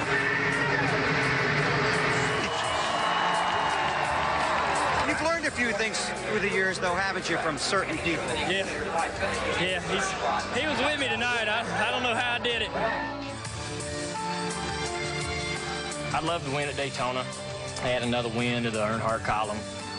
Every time I win there, I think about, you know, it's another win for me and Dad, because his success there stretches far beyond the Daytona 500 and July 400. But anytime I win there, I'm like, yep, you know, that's one more stake in the ground. We claim this track as, you know, we claim it as a place where we dominate. Dominate indeed, and our Dale was the one on the other side of that camera talking to Dale Jr. It's so emotional, and you know a lot of what he's going through. I mean, you've had so much success here and had to sort of say goodbye, and knowing probably the emotions of what Dale Earnhardt Jr. is feeling right now. Yeah, maybe some, you know, because this is such a special place, but he's reached all the very highs and the lowest of lows right here, and so it's a different place for him than most anyone else. As I sat there across from him, I had a whole list of questions, and I only had to ask 2 because he covered everything and more. It was just so very interesting to see him open up and talk about something so very difficult. But on the other side of it, you talk to him about winning here, racing here, you just see a light go off, and he just embraces it so much. And that's what he's here for tonight. You know, he stepped up, came back here in 2001, and there were 42 others of us here trying to win that race, and he literally went out and took it away. He willed himself to that win. I'm not sure he had the best car that night, but tonight he has what we see is the fastest car here, and what's he's going to do with it. He's had a lot going on this week. I think it's been even more overwhelming for him than what he expected it to be coming here, but he knows what's at stake, and every time the stakes have been high, this man has stepped up and got the job done. Yeah, he's a big game player. We've seen it his whole career. Those races where you thought, man, this would just be great for the sport, great for everything. He stepped up and done that. I think I look at this and listen, he has to pass that place where his world changed every lap. And he says to this day, he still thinks about it. That's a huge burden. We never gave that guy an opportunity to grieve the way that he could have grieved or should have grieved. This is his opportunity to come back here and close that book.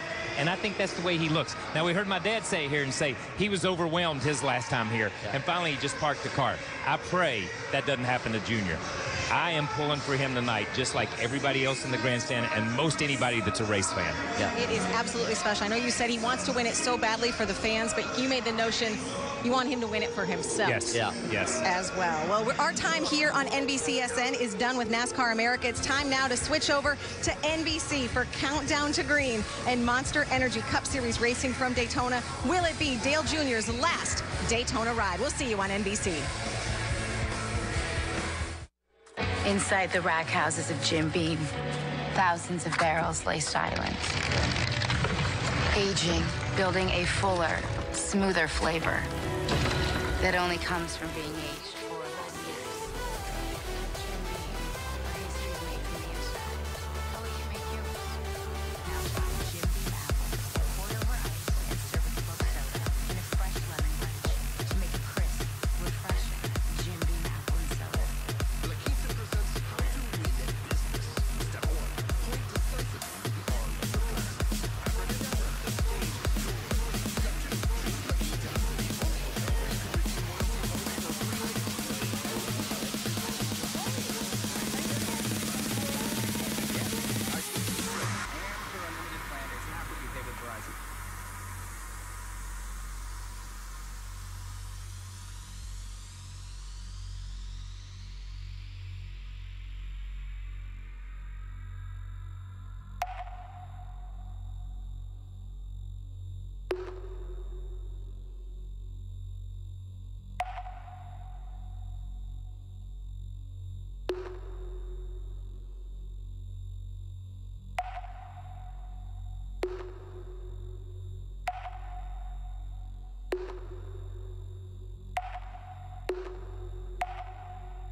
I had broken bones. It couldn't work. It was a stressful situation for my family. I saw Jeff Davis's ad. You never think you're going to get one-on-one attention. Jeff called me personally, and he made sure that I was taken care of. When my case settled, I received $136,333, which covered my medical bills and rehabilitation. I want everyone to know from the bottom of my heart. When you call the Ford, Jeff is here for you. So if you're involved in an accident, call me 444-444. That's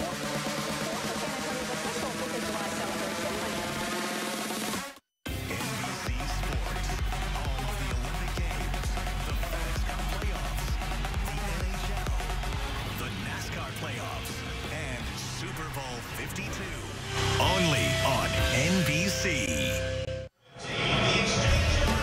Every time the sport returns to the place where it began, the beaches of Daytona, there's a chance for something special. Tonight,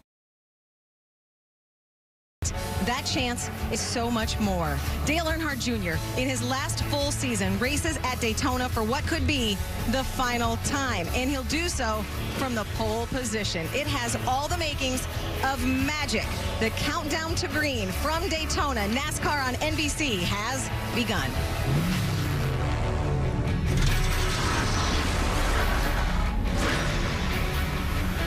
Welcome to NASCAR Countdown to Green, presented by Sonic, as we get ready to go racing. Daytona International Speedway, the place young racers dream to one day be. And if the driver named Dale is the one standing in victory lane, this track, this city, will absolutely erupt. Welcome to NASCAR on NBC. Chris Devoto alongside two gentlemen who, just like Dale Earnhardt Jr., watched their dads race here before going on to drive themselves. Kyle Petty, our Hall of Famer, Dale Jarrett. Now, a lot of the fans have already made their way out on the track. Yes. Driver introductions happening right now. But Kyle, put it in perspective. There are 40 drivers in this field. They all want to win. If it's Dale Jr. who gets it done, how big will that be? You asked me during the break how big that would be. I don't believe that there would ever be a victory that big here. Yeah. I'm telling you, for where the sport is now, what the sport has become, and the history of the sport, where we're at in that transition and where the sport's going, this could be the biggest thing to happen to this sport in if not forever, in a long dang time. Yeah, you know, as a driver, when you're retiring, winning in that last season, we saw what it meant to Jeff Gordon. Tony Stewart last year at Sonoma, Dale Jr. to win here at Daytona in his final full season, to get himself into the playoffs. There's nothing bigger. It would be not just motorsports news, it would be for all of sports out there, and just great news. He's ready, he's got the fast car, and he's the best restrictor plate driver in the field. On the pole. Fans have been all over him this weekend. Let's take a look at what's on the Sonic menu. Hendrick Motorsports had a great day in Friday's qualifying. Not only did Dale Earnhardt Jr. get the pole, Chase Elliott right alongside. They sweep the front row. Jr. looking for his 18th career win at Daytona. 7 drivers were forced to pull double duty as last night's Xfinity Series race had to be concluded, well, just really a few hours ago due to weather. How will that affect their chances tonight?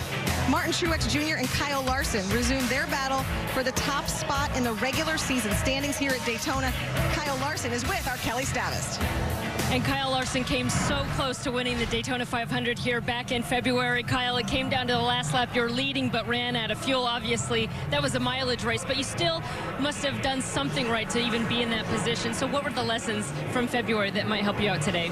I missed a few of the big wrecks, but once we got to the lead, I felt like I learned a lot. Things I could do to kind of keep the lead, which was nice. And actually, you know, when I was second, I figured out some things to get to the lead. So hopefully we put ourselves in position again. We have another shot to win here at Daytona, but looking forward to our Credit One Bank Chevy. We've only been doing single car runs in it, so we're not sure how it's going to draft. It's a little bit different kind of aero pack or aero whatever design than what we're used to. So we'll see how it goes. 2 wins in the playoffs. How do you balance kind of going for maybe some more stage wins versus really wanting to protect that overall points lead? Yeah, I mean, bonus points are big right now for us, so if we can get some stage wins and some race wins before the playoffs start to kind of, you know, get away from the competition a little bit more than we already are, that'd be big. So we'll keep fighting hard at it. All right, Kyle Larson with his son Owen here to cheer him on. Yes, indeed, Kelly. Thank you. And yeah, if it has wheels, pretty much Owen will play with it, Kyle will drive it. Is he the next big thing in NASCAR, Dale? Yeah, I don't think there's any doubt. We've been talking about it for years, the potential that he has. He's now showing us that potential. And a lot of it's because Chip Ganassi and his organization stepped up and got this young man better race cars to where he didn't have to overdrive them trying to get them to victory lane. So they're fast cars now. He's doing a much better job. He's learned about what it takes to get towards the end of these races. And I think right now, you know, he's speaking that stage wins and different things. This is Daytona. This is about winning, going to victory lane at Daytona tonight. Yeah, it's definitely about Daytona tonight, and we know that he can win on the 2-mile racetracks. This is a 2.5-mile high bank with a restrictor plate. That's a little bit different, but I'm going to say this. We have touted this guy and said, next greatest thing, next thing since sliced bread, Joey Logano, next greatest thing to come down the pike. At the same time, they didn't have the wins. Now he's winning races because, as you say, Ganassi is giving this guy the equipment. He's winning races.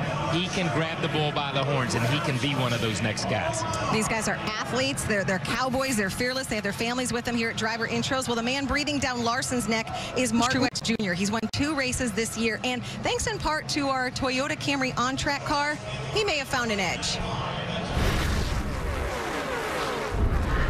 Mark Truex Jr. here. What's up? I just stole Jeff Burton's NBC car. Going to take y'all for a ride around Daytona International Speedway. Check out what it's all about. Coming up to speed, turn 1. This is almost like qualifying lap right here. Here we are, 1, 2, turn 2, coming off the backstretch. Track really flattens out right here. It gets flat. It's really pretty smooth. Really here at Daytona, it's probably about the easiest track to get around by yourself, but one of the hardest in traffic. Here in July, this track's going to get really hot. It's going to get really slippery. You got cars all around you in the draft. Where it's going to get challenging is entering this corner before you get into this banking, and then exiting this corner as you leave the banking with 3 and 4 wide cars all around you. It gets real hairy right here where it gets flat. But those are generally what you look for here. It's all about the draft. It's all about momentum. It's all about trying to keep the momentum in your car to keep it towards the front and not get hung out. It's very, very tough. You're running 200 miles an hour. You got to trust all the guys around you are going to make the right moves, not get into you, not lose control of their car. You really just have to put a lot of trust in that and keep that thing on the floor, because if you're not on the floor, you're going backwards. Hey guys, thanks for letting me do this. Appreciate it. Enjoyed showing you all around Daytona International Speedway in this Toyota. We'll see if we can't put this 78 car in victory lane tonight. It's like Burton's out of a ride. I mean, a driver's swap. I just don't know how you guys are so calm. When you did, he sounded so calm there on that radio. How do you guys do that? Well, because he's a great race driver. Yes. You know, sometimes, we talk about his team. I'm not sure that driver gets enough credit for really how good he is. There you see Dale Earnhardt Jr. Looks calm, talking with his teammate Jimmy Johnson before this race takes place. Well, maybe the only man faster than Dale Jr., at least with us here today, is our Olympic track analyst Otto Bolden, who has turned in starting blocks for a starting grid. We'll show you how the world champion sprinter has spent his weekend at Daytona when we return here on NBC. Monster Energy NASCAR Cup Series Racing brought to you by Sonic. This is how you Sonic.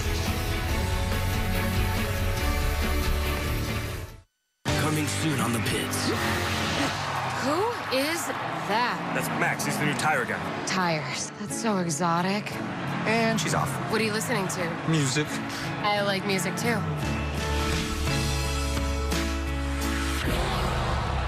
Sorry, Rita. I only love 2 things in this world: pretzel dogs and the pit. You really think it was a good idea to add a new member of the crew in the middle of a race? I think this was a terrible idea. Summer's biggest hit is here. Introduce your taste buds to Sonic's Premium Pretzel Dog.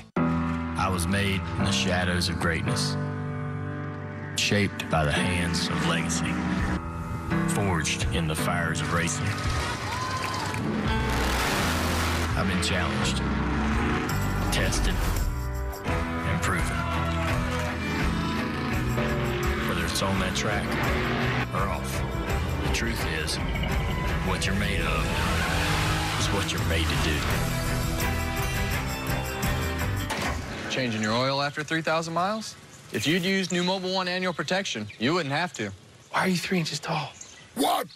You don't like short people? Don't change your oil. New Mobil 1 annual protection. Get the ball inside early. We're just moments away from adding a new chapter to college basketball's most storied rivalry.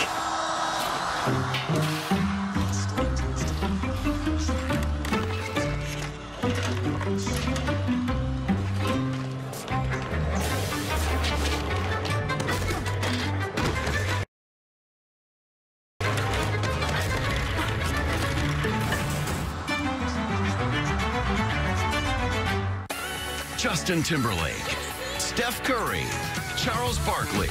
Sports and entertainment's biggest stars descend on Lake Tahoe.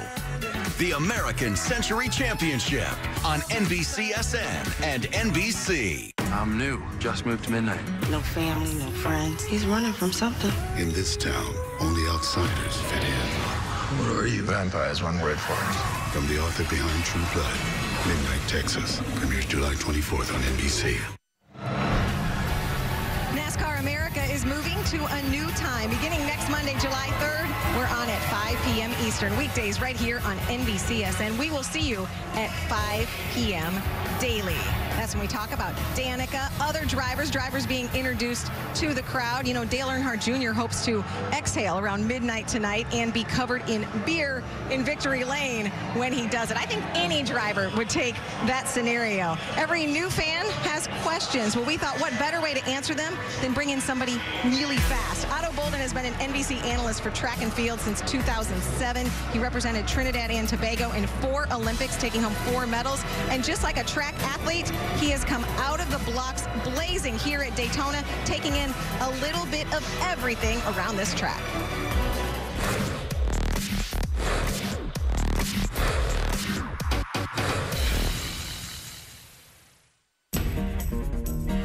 We are headed into the tunnel. Everybody likes the tunnel. They like to go through and yell our driver when we go through the tunnel. 88, real loud. 88! Blow your horn. Where's your horn? Oh, sometimes it works, sometimes it don't. We don't have any horn. This is a sort of a rite of passage because once you get on the other side of this tunnel, on the other side of the tunnel, now you're in. What do you think, man? Very nice. This is an epic day. I can't believe I'm getting to drive a 1938 stock car. Woo! Yeah! Yeah, this thing will move if you make it. I'm starting to really enjoy this now. Otto, you ready to go for a ride? Absolutely. Let's get it. All right.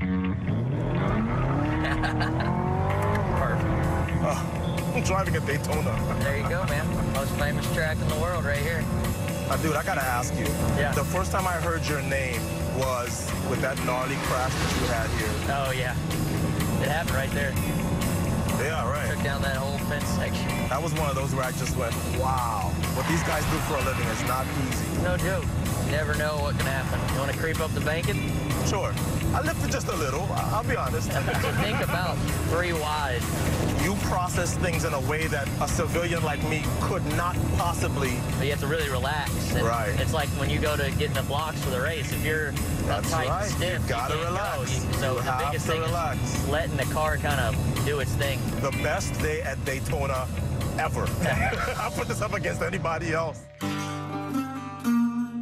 Hey, how are you? Hi, good, how are you? Well, it's Dale Jr.'s farewell to Daytona. Let me look at that 88 Dale Jr., the blue one. 40. Dale, thanks for the memories. It's been really a pleasure.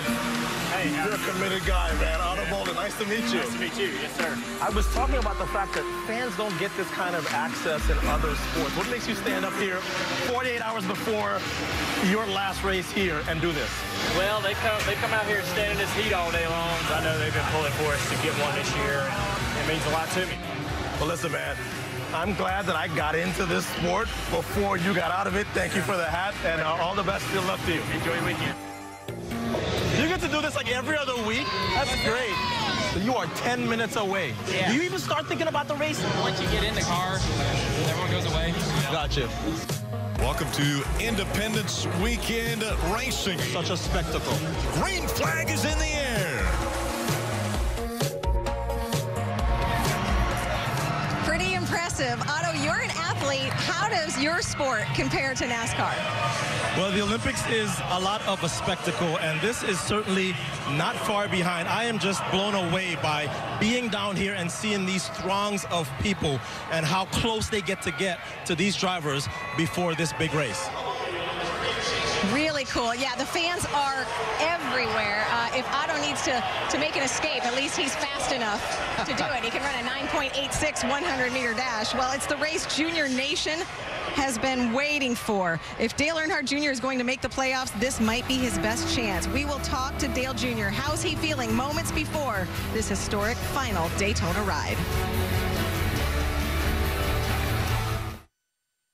The Open is the ultimate test of resilience. Through the rain, the wind, and the cold, a champion will rise. The Open returns to Golf Channel and NBC. I'd love to win Daytona in this last season. Add another win to the Earnhardt column and claim this track as the place where we dominate.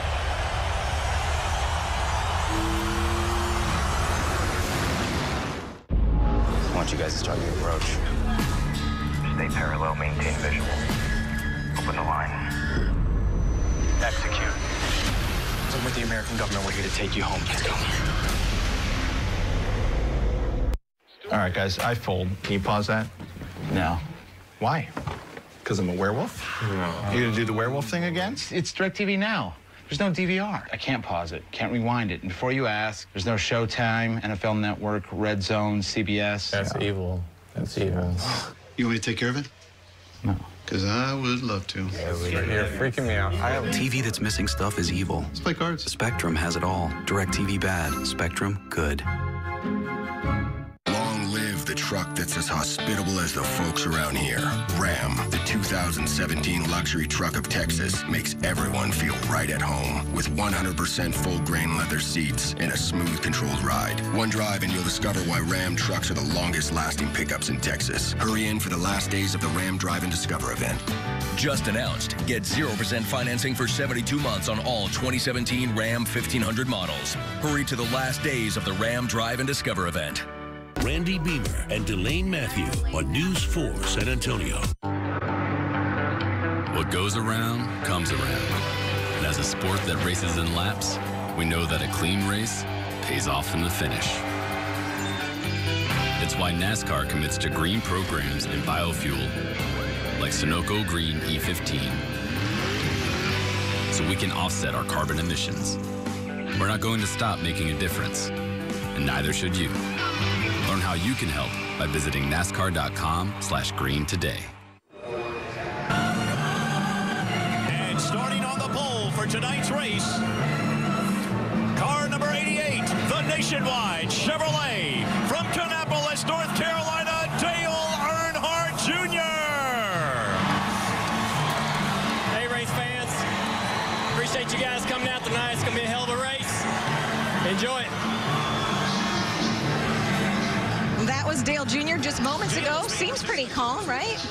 So far. So far. Now he just has to jump in the car and get it done. You're going to hear from Dale Earnhardt Jr. You see him there with Marty Snyder riding around the track. When they get done with that, we will have it for you next.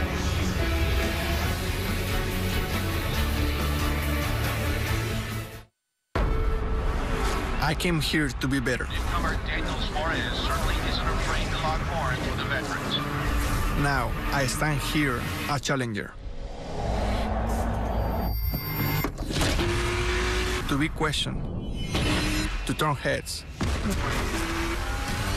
and to be the last person anyone wants to see in the rearview mirror. I came here to race.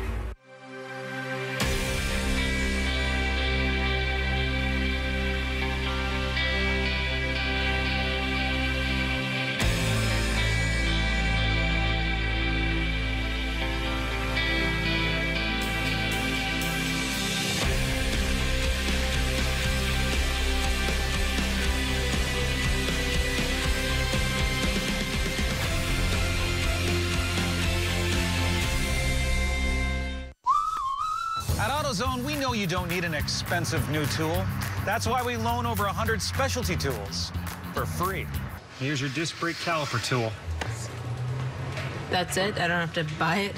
Yeah, you're all set. Just bring it back when you're done. Do other people know about this? Well, yeah, I mean, maybe. All right, later. You forgot your other stuff. Yes, I did. Let's get you what you need. Get in the zone, AutoZone. Changing your oil after 3,000 miles? If you'd used new Mobile One annual protection, you wouldn't have to. Why are you 3 inches tall? What? You don't like short people? Don't change your oil. New Mobile One annual protection.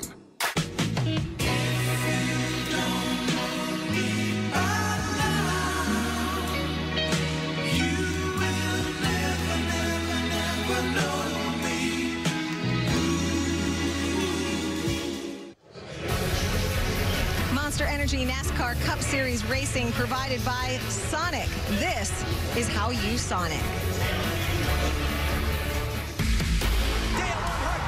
Using lessons learned from his father. He was with me tonight. I don't know how I did it. I dedicate this win to him. I don't think there's anybody here that didn't want to see that. He had a good teacher. He told him a lot about this place. He loves this place. Hell, this is them fans up there. They love that kid to death. Dale Earnhardt Jr. wins the 46th Daytona 500. Good God. I'm a Daytona 500 champion. I can't believe it.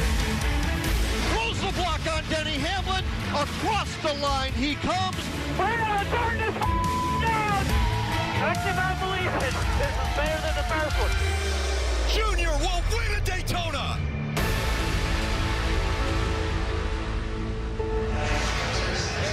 Daytona and Earnhardt. Marty, you can't say one without the other. So the million-dollar question, how's Dale Jr. feeling?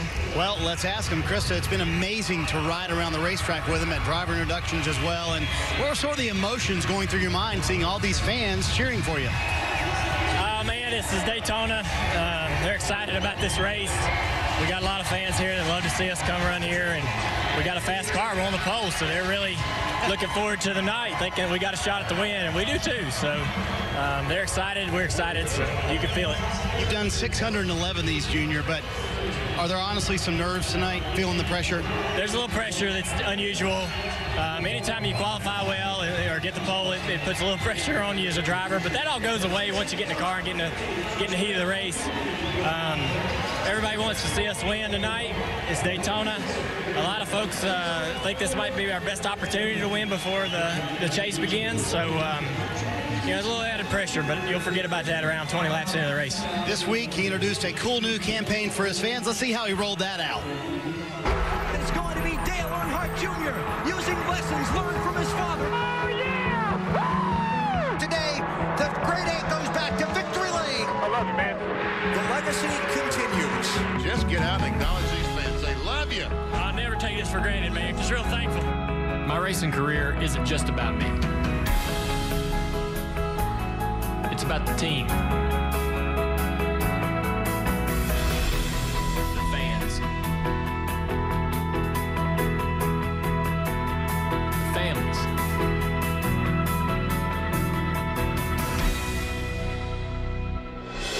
The tracks. The sponsors. The whole sport.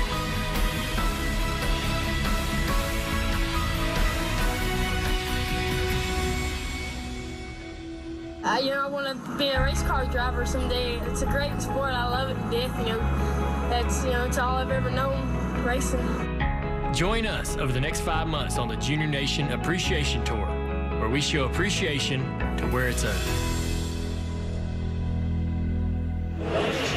Very cool as we unveil here the second half of the season, Junior. What's sort of the message you want to send to the fans as you get to visit them for the final time? I just want to be able to show them the appreciation for supporting us. They've made this career extremely exciting and fun for me. Without the fan support that I've had over the years, it would have been a completely different story. But it's also about the people that have worked on our cars over the years, guys that I've worked with, my family, all the industry, the folks that work in NASCAR, and the folks that work at the racetracks. It's really just a big thank you to everybody that's made this so much fun, because without all these people, this really doesn't happen.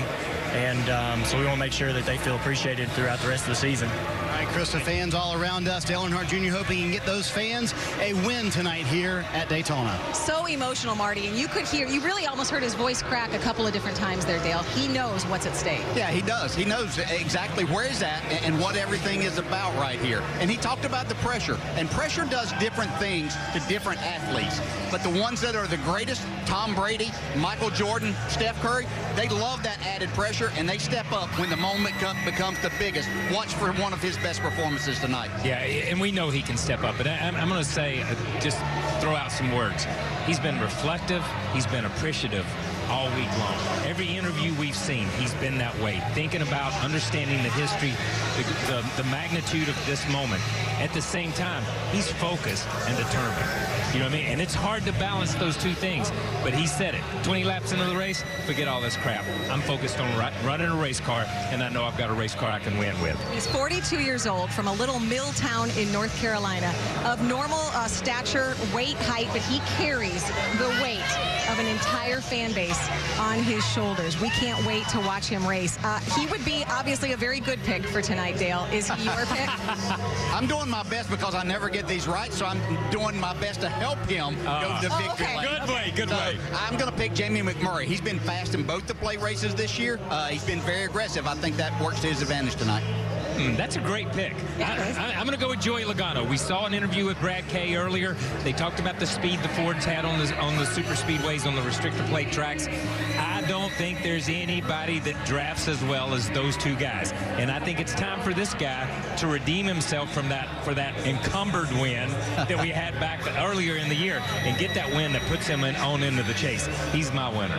And I know, and you mentioned this earlier, Dale, that this story, Dale Earnhardt Jr., what could be his final ride here at his best, his favorite track, it transcends sports. But there are 39 other drivers whose job it is to win this race. Should they win, they're not the villains. They're doing exactly what they're supposed to do. That's why they do what they do, and they do it very well. And every driver that comes here knows if you get in this race, you've got an opportunity to win because so many things can happen. It's about positioning yourself at the right time at the end of these races. Now, there's a ton of them that would love to see Dale Jr. win here if they can't. That's the only exception, if they can't. Yeah, there's 39 other ones, but let's be honest. To Junior Nation, they're going to be mean girls if they win. They're going to be mad if anybody but Junior wins. That little baby you just saw crying there and standing, that might be the only non-Dale Jr. fan, possibly. True that. You saw his wife, Amy, there standing alongside. So we've talked about trying to put this in perspective, the moment. Again, Dale Earnhardt Jr. still racing for the rest of the season. He's retiring at the end of the year.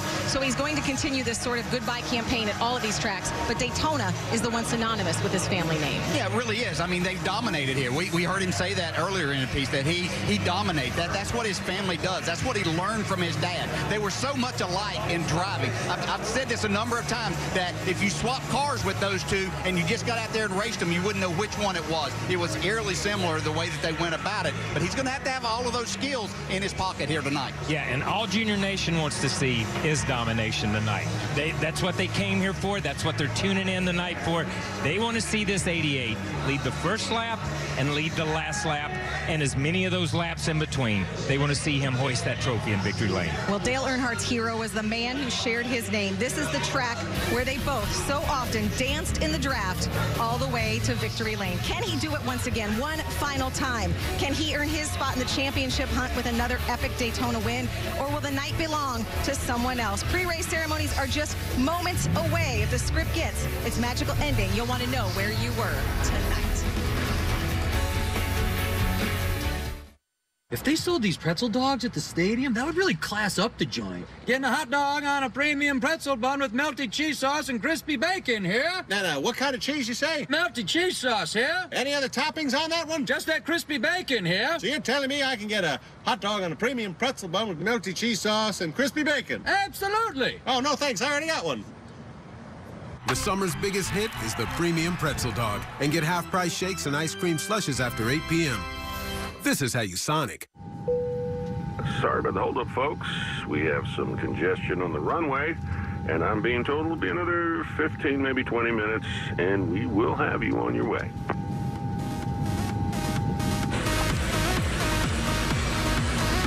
Runway models on the runway? Surprising. What's not surprising? How much money Evan saved by switching to Geico. I would not wear that lace. I don't know. 15 minutes could save you 15% or more. Long live the courageous, the tenacious, the ones who push forward and give back. Long live the greater good, the helping hand, and long live the truck built to outlast them all. Ram, America's longest lasting pickups. Get 0% APR for 72 months or get an average $11,468 in total values on Ram 1500 Bighorn Crew Cab. Lindsey Vaughn, Buck Hill, Minnesota. Ashley Wagner, Alexandria, Virginia. Nathan Chen, Long Beach, California. Chicago, Illinois. Vail, Colorado. Douglasville, Georgia. New York, New York. Manchester, Vermont. Haiku, Hawaii. Brantford, Pennsylvania. Baton Rouge, Louisiana. Killeen, Texas. Los Angeles, California. Park Rapids, Minnesota. Madison, Connecticut. Salt Lake City, Utah. We are Team USA. We are Team USA. Team USA. We are Team USA.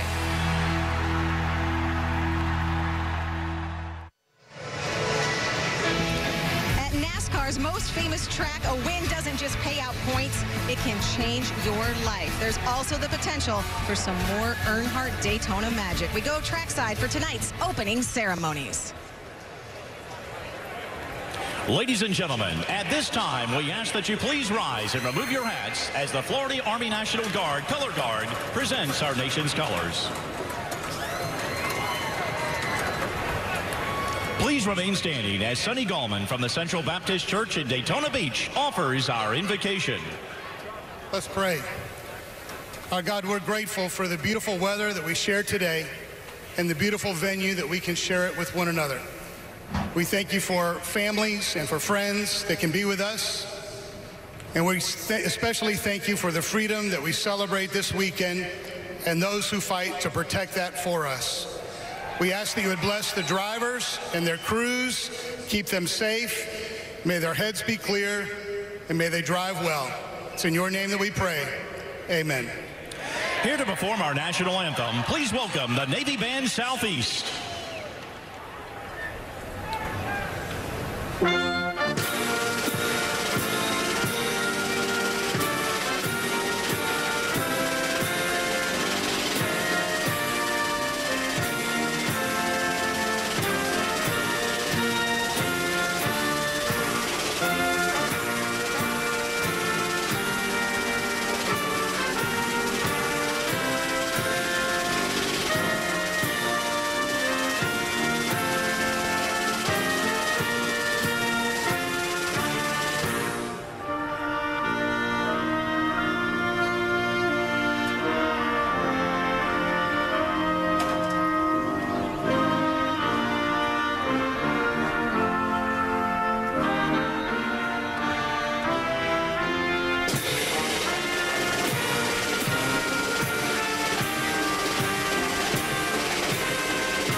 For their performance of our national anthem, into the F5's VFC 111 Sundowners from the Naval Air Station, Key West, Florida, for tonight's flyover.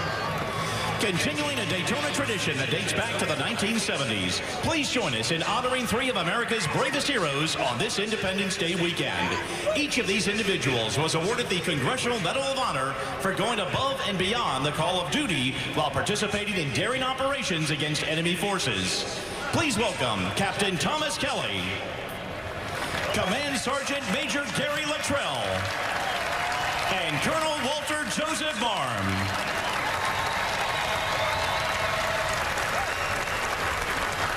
Lieutenant Commander Thomas Kelly distinguished himself in 1969 while serving as commander. Our gratitude on this 4th of July weekend to our troops and always. Dale's final full season Daytona ride is about to begin. Rick, Jeff, and Steve take over when NASCAR on NBC returns. Today, get ready for the breakout event Peter, c'est pas là. Ah, okay. of the summer. We're going back to villainy. Despicable Me 3, rated PG.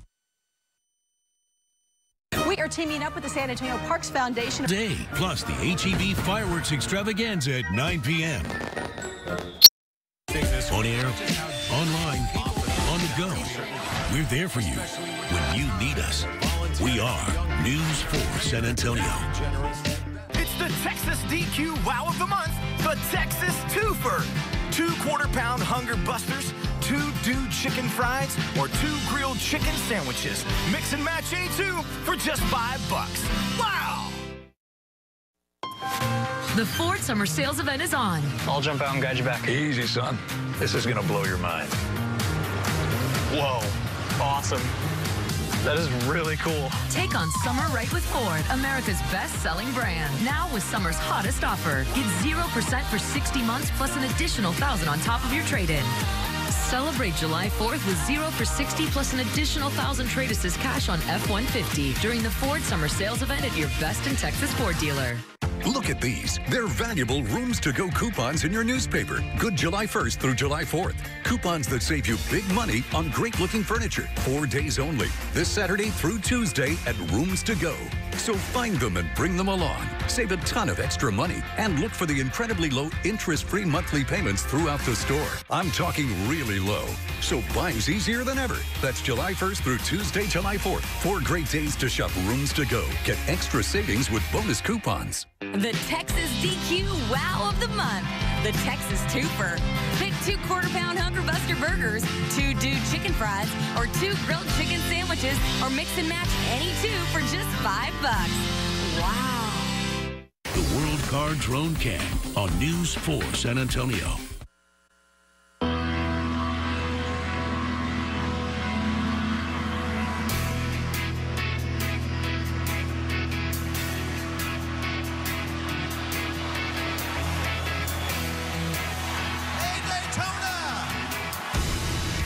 Everybody ready, set, go. Rev it up and let's roll. There's a party in the fast lane. Got my hands on the wheel and I'm flying. Heartbeat loud as the thunder rolls. Riding in on the stampede of lightning.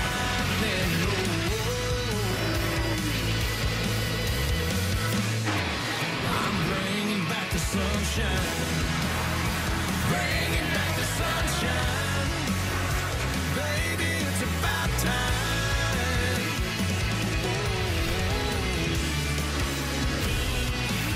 Bring it back.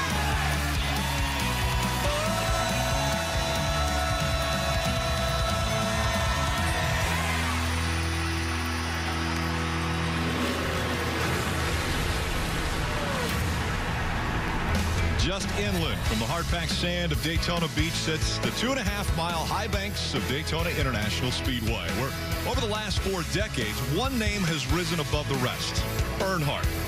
Father and son will be forever linked with the World Center of Racing. And tonight, Dale Earnhardt Jr. in his final season as a full-time driver races here one more time, looking for a win that would get him into the playoffs and add to a legacy that has shaped the sport. Welcome to the NASCAR Monster Energy Cup Series Coke Zero 400, powered by Coca-Cola. Hello, everyone. I'm Rick Allen, alongside 2 of the very best in the sport. Daytona 500 champion crew chief Steve Letarte, and 17 years ago today, one of Jeff Burton's 21 wins in the Cup Series was right here on this racetrack. And it's such a big facility. And that's not just the size, just the stature of what happens when you come to Daytona. It's bigger, really, than the race. It absolutely is. Daytona International Speedway can be career-defining. This racetrack, 2.5 miles in all of its glory, is the home to NASCAR. NASCAR was created just miles away on Daytona Beach. This truly is the World Center of Racing. And if any of these drivers can add Daytona to their resume for the first time, or perhaps multiple times in their career, it will change the course of their entire career. And when you say multiple times in a career, we have to bring up Dale Earnhardt Jr., his final run at Daytona. Yeah, 17 wins here. This is without a doubt his best racetrack. But we're going to have to see a Dale Jr. different than what we've seen this year. His strength is restrictor plate racing, but we haven't seen that this year. Only 8 laps led in the 500. So For Dale Jr. to be successful tonight, he's going to have to be that aggressive Dale Jr. that'll allow him to do it. Well, Jeff, you say that you want to see Dale Jr. of the past. Well, it's already looked that way this weekend. 2 years ago, Dale Jr. started from the pole position. He went on to win this race. One of his 2 wins in this race is, well, this weekend, he's back on pole. The car looks like it has speed. The question is, will it handle? Will it allow him to be the Dale Jr. of old, controlling the runs, controlling the draft? He starts up front. He won the pole earlier. Now, who can beat him and who has to beat him at Daytona? Well, I think we have to look at people that haven't won yet. The playoffs are coming, and you need a win to lock yourself in. So a lot of big names haven't won yet. Kyle Busch, he's been passed for the win 5 times in 2017. He needs a win. Joey Logano, I know he won at Richmond, but post-race inspection, he failed. That means he cannot use that to advance him into the playoffs. He needs a win. Chase Elliott. We keep waiting for Chase Elliott. A 3-time runner-up, and he nearly won the 500 in February. So there's 3 guys that need a win, and they can make it happen. A lot of storylines we're going to continue to follow throughout the evening. But let's go pit side now with Dave Burns. And Rick, in May, Ricky Stenhouse Jr.'s team rebranded his race car and gave him a new catchphrase. What did he do? Promptly went out and won his first Monster Energy Sprint Cup race in 2017. Tonight, he'll hope to win again on the restrictor plate. Kelly? Kurt Busch has had Monster Energy champion on his resume since 2004. February, he added another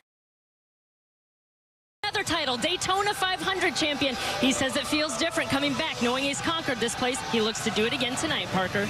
Kyle Busch is winless in 2017. He's also on his 3rd crew chief of the season, Jacob Cantor. He also has a race engineer from the 20 Xfinity car. It's an island of misfits over here on the 18 car, but they're hoping to get in victory lane tonight. Marty? Parker, nobody's been better at winning stages this year than Martin Truex Jr. If he's going to do that tonight, he has to do it from the 25th starting position. Going to be fun to watch Truex come up through the field this evening from the back to the front. Time to crank the engines at Daytona. And now, for the most famous words in motorsports, please welcome your Grand Marshal, retired 4-star general with the U.S. Army and former NATO Supreme Allied Commander Europe, Wesley Clark. Drivers, start your Sunoco Green E15 powered engines made with American ethanol. Get fired up when you're ready.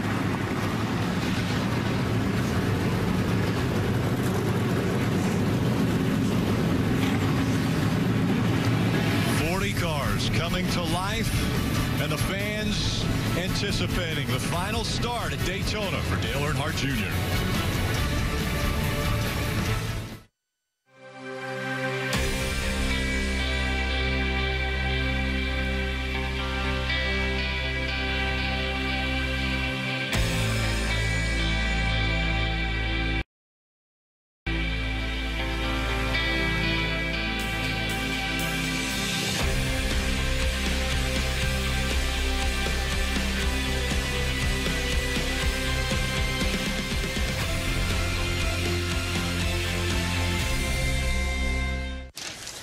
So your new prescription does have a few side effects. Oh, like what?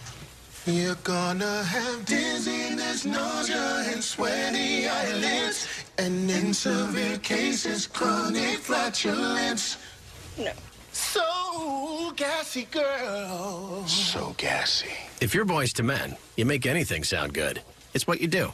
If you want to save 15% or more on car insurance, you switch to Geico. It's what you do. Next. Next.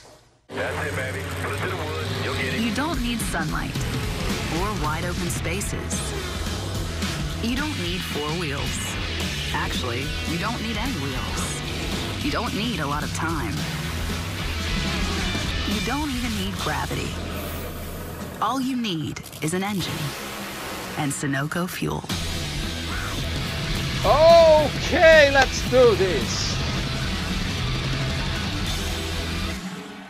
Hello, you guys. My name is Nick Ham, and I'm the president and founder of the Word Built Foundation. I'm a combat wounded Marine. Through my trials and tribulations, I figured out a way to help myself and help other combat veterans overcome their struggles by creating a facility with the help of Monster Energy to give these vets a hand up and not a handout. Here at Word Built, we don't feel sorry for anyone. And these combat veterans don't want you feeling sorry for them. So to learn more, go to wordbuilt.org to help Monster Energy make a difference. Screen capture. NASCAR on NBC is brought to you by Coca-Cola, box the official scores soft drink of NASCAR. that I will do for my Credit One tickets. Bank, the official credit And it's card of also nice to NASCAR. see the development of Toyota, the race. let's go places. I'll And also by try Monster to Energy, keep a rundown unleash the beast. of the starting and each caution. Racing under the lights in Daytona, there's nothing better than that. It's exciting. The lights bring out some intensity to the race. Keselowski's going to hang Another on. Keselowski wins at Daytona. Thank you guys. Great team effort today. Very proud. Thank you. Winning at Daytona for me was a big deal. Daytona would be an awesome place to win at. There's so much history. I love being able to go to victory lane anywhere, but especially in Daytona. It is such a special place as we get ready for tonight's starting grid. It's brought to you by Coca-Cola. Up in row 1, Dale Earnhardt Jr., the 42-year-old from Kannapolis, North Carolina, won at Daytona the last time he started first. He starts first tonight. Row 2, Brad Keselowski, who won this race last year, started next to Casey Kane. Row 3, you have Kevin Harvick, a two-time Daytona winner. He'll start next to Ricky Stenhouse Jr., who won the last restrictor plate race at Talladega.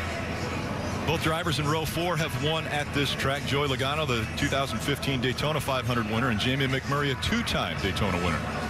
Row 5, we have Ryan Blaney, who finished second here in February in the 500, and Danica Patrick. Clint Boyer still looking for his first Daytona win. We'll start next to seven-time champ Jimmy Johnson in row 6. Once again, row 7, two drivers that have won here. Matt Kenseth, Trevor Bayne. If you guys want original audio broadcast, 18, this Kurt one. starting 15th, Kyle starting 16th. Row 9, we have Eric Jones and Denny Hamlin. Eric Jones still looking for his first finish at a restricted plate track. Back in row 10, Austin Dillon got his first win, a big win in the Coca-Cola 600. And Daniel Suarez will be starting 20th from Monterrey, Mexico. Row 11, Kyle Larson, who came so close to winning the 500 in February, and a Daytona 500 winner, Ryan Newman. In row 12, we have Michael McDowell and Paul Menard. Paul has run in the top 10 at both plate tracks this year. Back in row 13, Martin Truex Jr., 37-year-old out of Mayetta, New Jersey. Row 14, we have two California drivers, A.J. Allmendinger and Matt DiBenedetto. Row 15, we have Chris Buescher and David Reagan. Reagan is the defending winner of this race from 2011. Back in row 16, it's Darrell Wallace Jr. subbing for Eric Almirola in the 43. It'll be his first Cup start here. Row 17, we have two drivers that ran the Xfinity race earlier today, Elliott Sadler, Ty Dillon. In row 18, we have Cole Witt and Corey LaJoie. Corey making his first start here in Daytona back in February. In row 19, it's going to be Reed Sorensen and Ryan Sieg. In row 20, Jeffrey Earnhardt, DJ Kennington. Yeah, that's a good point, Hencho. And the driver that brings the field to the green flag tonight, his final start at Daytona, Dale Earnhardt Jr. Let's chat with him. But YouTube hey Dale, said Jeff Burton in NBC booth. You with us? I don't know how. Yes, sir. How's it going?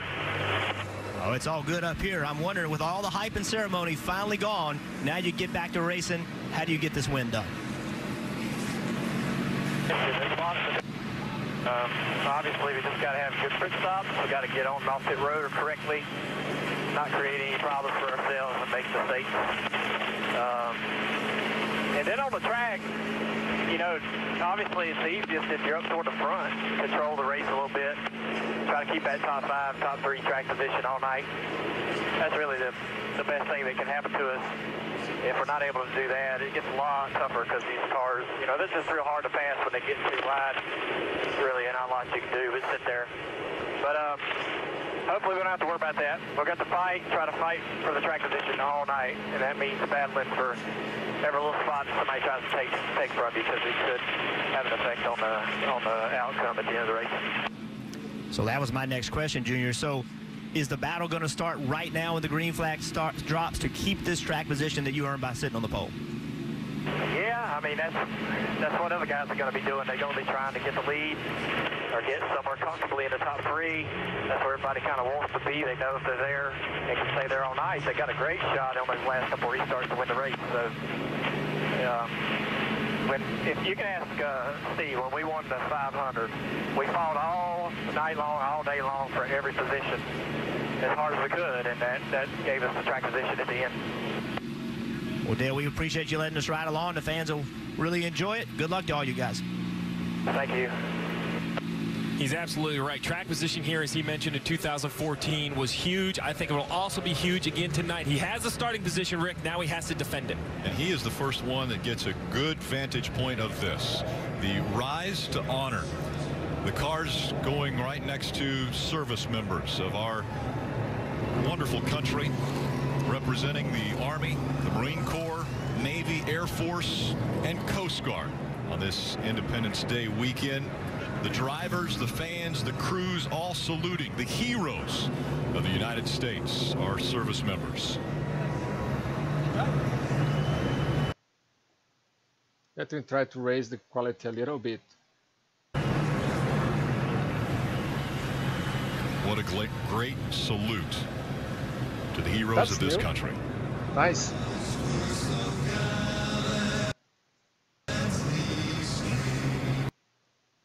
Okay.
Tremendous salute, the stars of NASCAR, honoring the stars of this country.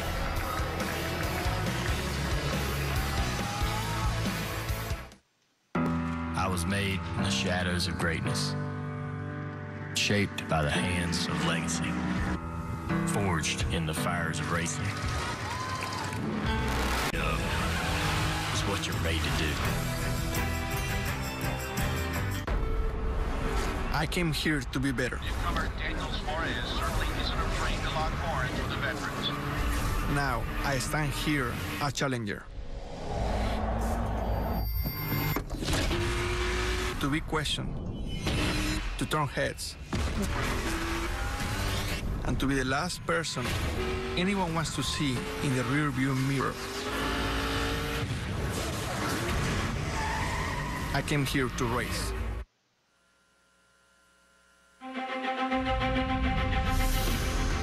Track is the cornerstone of the sport. And the lights, it just kind of adds that little mystique. There's a lot of anticipation. Everything just seems to be heightened. It's just an aggressive race. There's an opportunity to win, and there's an opportunity to have a big crash. Oh my God! Oh my God, that is not good. There's a trophy on the line, and everybody wants it. Keselowski's gonna hang on. Keselowski wins at Daytona. Winning at Daytona is a big deal.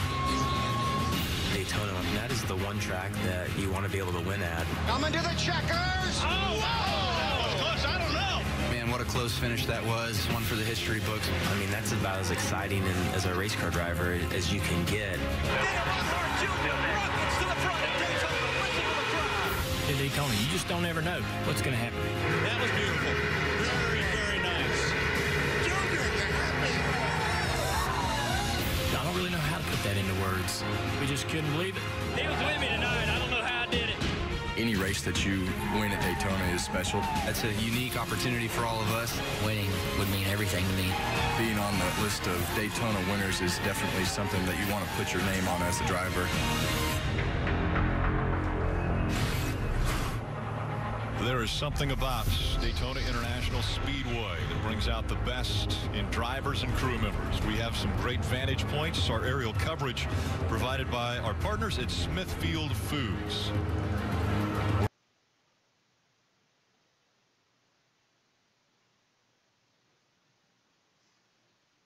We're also going to be riding along with a few different drivers. Guys, take us through.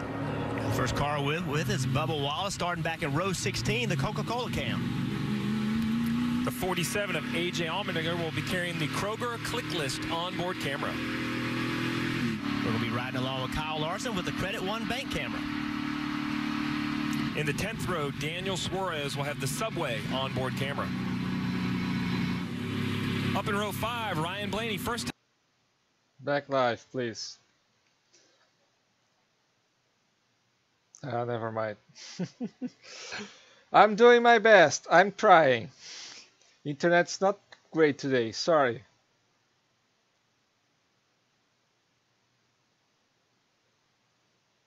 Let me change this. Remove, add media. What is this we have? A thumbnail. Yay. Now let me try refresh.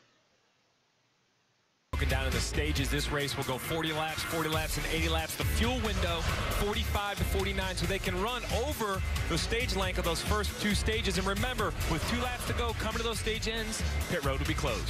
Double yellow line out of bounds here at Daytona. You cannot improve your position going below the double yellow line.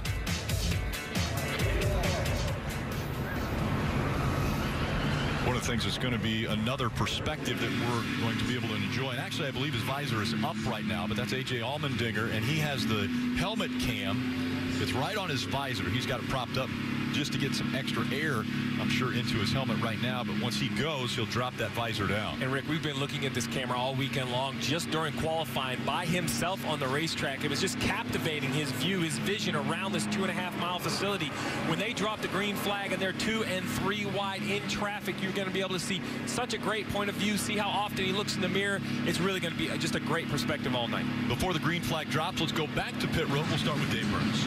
And Rick, every driver has a pre-race routine. For Kevin Harvick, he doesn't need a lot of pumping up to get ready for a race, but he does have one that he enjoys very much. His owner is Tony Stewart. He's a close friend. He's a NASCAR champion. They both know what it takes to win anywhere, especially here at Daytona, where they both had success. And so at Daytona tonight, once again, being encouraged and maybe ribbed a little bit by his owner about winning tonight, Kelly.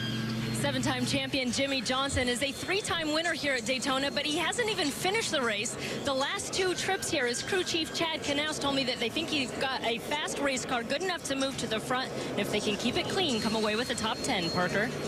Well, often we wonder if drivers learn anything from running the Xfinity Series that they can apply to the Cup Series. Well, earlier today, Eric Jones was able to run the Xfinity Series and ended up running out of fuel. I asked him, did you learn anything? He said, yes, I learned how to pass. That's going to come in handy tonight, Marty.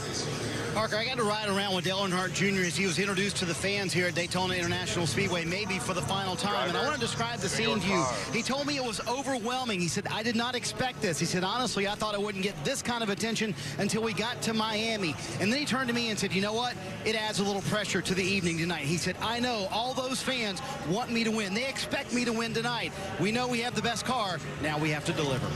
Let's take a look at tonight's Ram Guts and Glory. Well, I think the first issue right off the bat, we heard Dale Jr. talking about it, aggressiveness. How soon can you be aggressive? I think you have to be aggressive at the green flag drop to keep your track position. Well, and that aggressiveness just isn't behind the wheel. How just about the guts? The guts of the crew chief to be aggressive on pit road, get your driver onto pit road, perhaps pit early. And I think both of those are going to be very important. I will be running for Dale on the simulator the same well race, and let's see which one will finish first. Jeff Gordon and Tony Stewart on the lead, the 2015 cars. That's it. This is it. Let's go back. Field coming through turn 4 for the final time before they get the green flag. Dale Earnhardt Jr. embarking on what could be a storybook ending to his career at Daytona International Speedway. He starts from the pole. The last time he did it at this track, he ended up in victory you won't lane. have in any other street. Dale Earnhardt Jr., Chase Elliott making up row 1. The pace car has made its way to pit road. The field in the hands of Junior. Green flag in the air. We're underway from Daytona. Okay, let's go. Please no more rain today.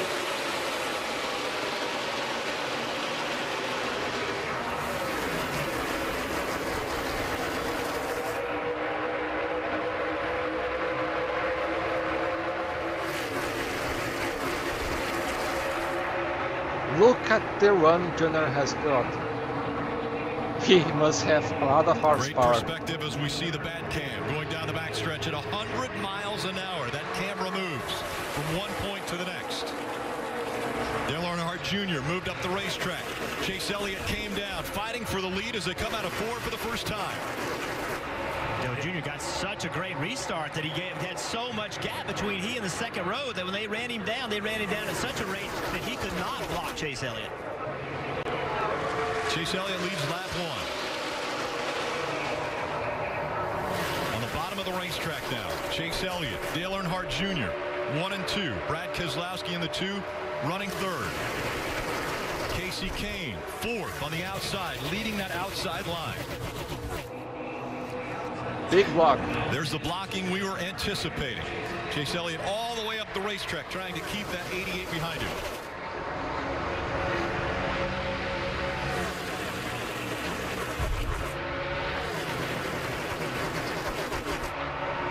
Two by two all the way back. Oh, that was and close. Now 3 wide racing as they come through the tri-oval. Kevin Harvick almost touched the wall there. Speed here at Daytona is just unbelievable. 200-mile-per-hour averages, tight-knit in this pack. You see some cars sparky from time to time. Very normal, very expected on low air pressure at the start of these runs.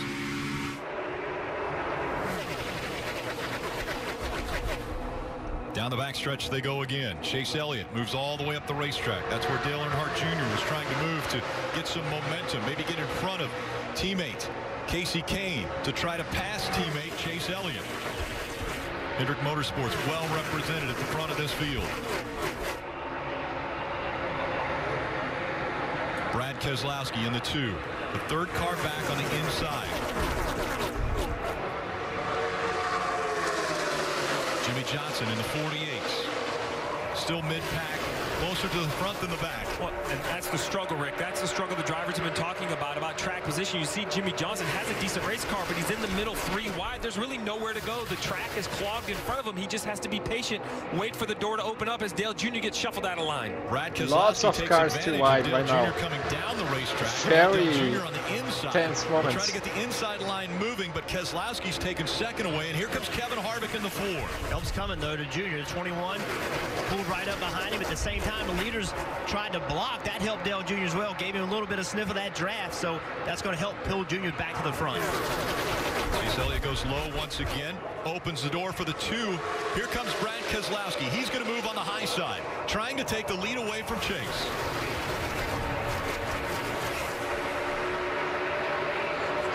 So far, very great pace Brad so far. Keselowski surging in front of this pack. And now Keselowski will try to block to stay up front. He brought Harvick along with him. Now it's all about information. These front 2 cars, the 2 of Brad Keselowski on board here with Kevin Harvick. They're trying to control their car out front.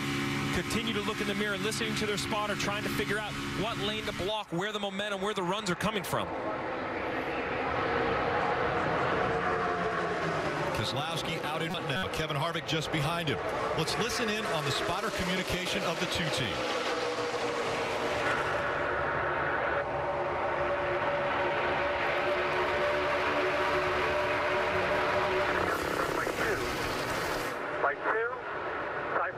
Bottom lane is going to get a lot of stored energy here.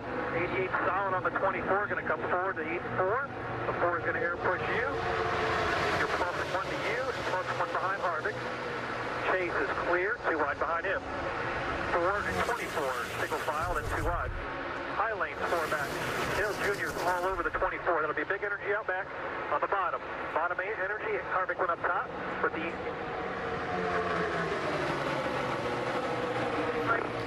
And that was spotter coverage presented by Liberty Mutual Insurance, helping drivers worry less. We heard Boyd there, or Joey Meyer, excuse me, the spotter for Brad Keselowski, giving him the information behind him, but Brad Keselowski still looking in his mirror to watch which line he has to get in front of. Boy, and Rick, when you mean behind him, Jeff, he didn't mean 1 car behind him. He was talking about the 24 and the 88, who were 3 and 4 cars behind him.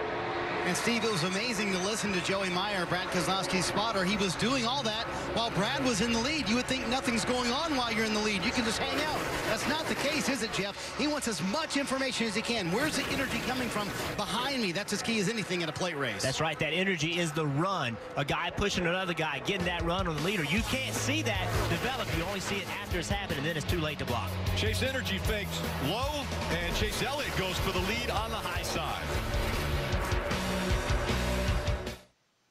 No, don't bring a commercial now, please. We're just moments away from adding a new chapter to college basketball's most storied rivalry.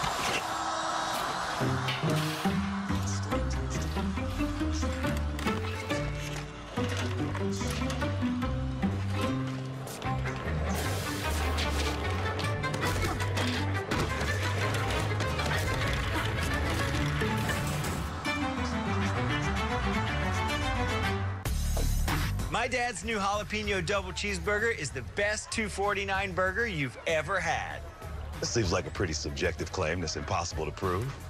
Yep, the jalapeno double cheeseburger, the best $2.49 burger you've ever had. People know me as Dale Earnhardt Jr. race car driver, but I have many sides. When I retire, I'll be Golden Years Dale. I'll catch big fish, climb big mountains. I'll surf some really big waves. And you'll run some big errands because we're out of mayo. Mayo. Got it. Going for that mayo. For planning your retirement and more, Nationwide is on your side. May God bless and keep you always. May your wishes all come true. May you always do for others. Let others do for you. May you build Long live the fearless. And long live the trucks that push you further. Ram, America's longest-lasting pickups. Get 0% APR for 72 months, or get an average of $11,468 in total values on Ram 1500 Bighorn Crew Cab. This 4th of July, Disney and Pixar invite you to have a blast with Cars 3. Welcome back. Oh, yeah. It's the perfect summer surprise. Wow, what a film. An incredible Pixar experience. I love it. Cars 3, rated G. Before you open your eyes, at Smithfield, we're busy slow smoking. Before you sizzle, we hand select and hand trim. Before you were born, we gave birth to flavor, which you'll find in every bite of our naturally delicious hickory smoked bacon. Flavor hails from Smithfield. Grab an ice cold Coke and buckle up. You're watching the Coke Zero 400 on NBC. Then laps complete. If you're evil, long live the fearless. Okay, let's watch this. The first caution has come out. The reason for this one is the 72 of Cole Witt was smoking when he went into turns 1 and 2. Officials were afraid there might be some fluid on the track, so the caution was thrown. And we also saw Ryan Sieg off the pace earlier, and he was putting some smoke out behind that car, so he has made the hard left turn into the garage area for his team to take a look at that car. There they are looking at Ryan Sieg's car. Out in front, Brad Keselowski was able to hang on to the lead as the battle was between he and Chase Elliott. Ryan Blaney also running up in the top 3. It's an interesting time in the race to have this yellow flag. It kind of gives you a little bit of a pit window, but I would expect all the leaders to stay on the racetrack with only 30 laps until the end of stage 1. Then laps complete. Okay. Yes, and you'll say, I got my title back with Title Max. Get your title back. California loans made by Title Max of California Incorporated. California Finance Lender Law License number 603K014. The Ford Summer Sales Event is on. I'll jump out and guide you back. Easy, son. This is going to blow your mind. So far, the realness. Whoa. Awesome. actually seen That is Nascar really race. cool. Take on summer right with Ford, America's best-selling brand. Now with summer's hottest 15 offer. laps Get complete. 0% for Denny 60 Hamlin months plus leading, an Jeff additional Gordon 1,000 second, on top Carl of your Edwards trade-in. third, Martin Truex Celebrate fourth. July 4th with 0 for 60 plus an additional 1,000 trade Still assist waiting, cash on 15 laps. F-150 during the Ford Summer Sales Event at your best in Texas Ford dealer. Look at these. They're valuable rooms to go coupons in your And here, let's see. Analyze this. newspaper. Good July 1st through July 4th. Well, Coupons that save you big money on great-looking furniture. 4 days only. This Saturday through Tuesday at Rooms to Go. So find them and bring them along. Save a ton of extra money and look for the incredibly low interest-free monthly payments throughout the store. I'm talking really low. So buying's easier than ever. That's July 1st through Tuesday, July 4th. My picks 4 for great this days to shop Daytona Rooms to Go. Junior Get starting extra 25th. savings with bonus coupons. News for San Antonio today, weekday mornings, 4:30 to 7. Oh, never mind. Few They're back. miles away to the beach here at Daytona Beach, Florida. Welcome back to Monster Energy Cup Series racing from Daytona. We get ready for the restart. The field approaches. The Restart already. restart Okay, zone. let's go. Green flag back in the air.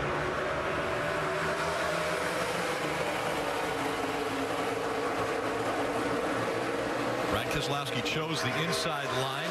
Ryan Blaney on the outside, no help right now, as Clint Boyer has dropped back about a car length on the restart.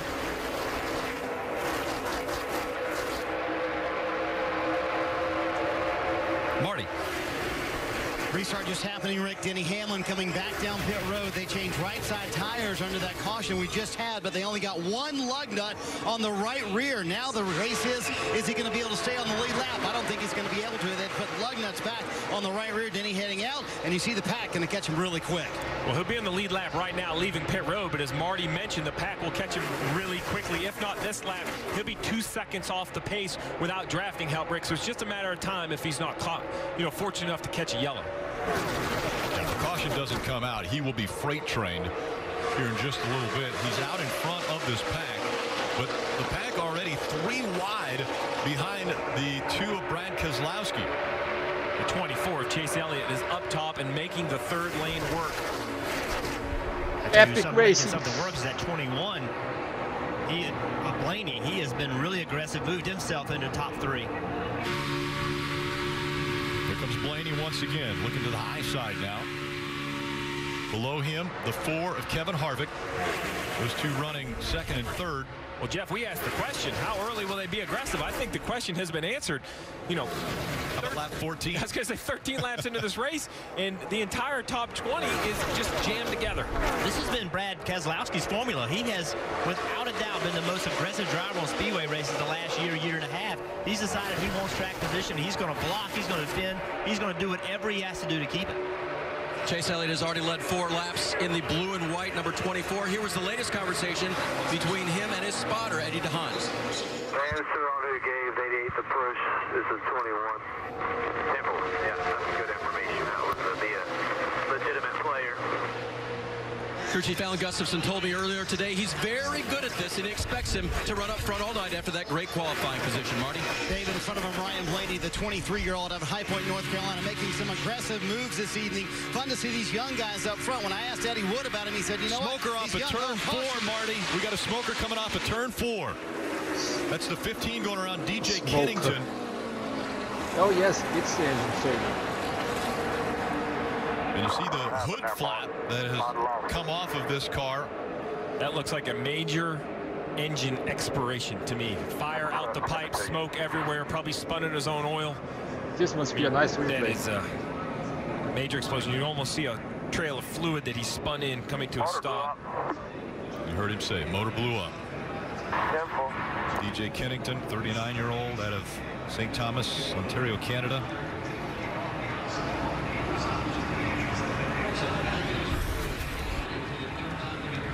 See the smoke coming out of the pipes, clear indication it's an engine problem. That's the 3rd engine problem we've seen already on lap 15. So Not real sure what's going on, but 3 on lap 15, that is a high rate of attrition. Well, and you know, Jeff, if there were more than 40 cars that were here, right, it's unbelievable. If there was more than 40 cars, you would think they'd be pushing the engines, but I don't understand there. But big break for the 11 and Denny Hamlin, going to save his lap. He needed to have a caution come out. He got one. We'll be right back.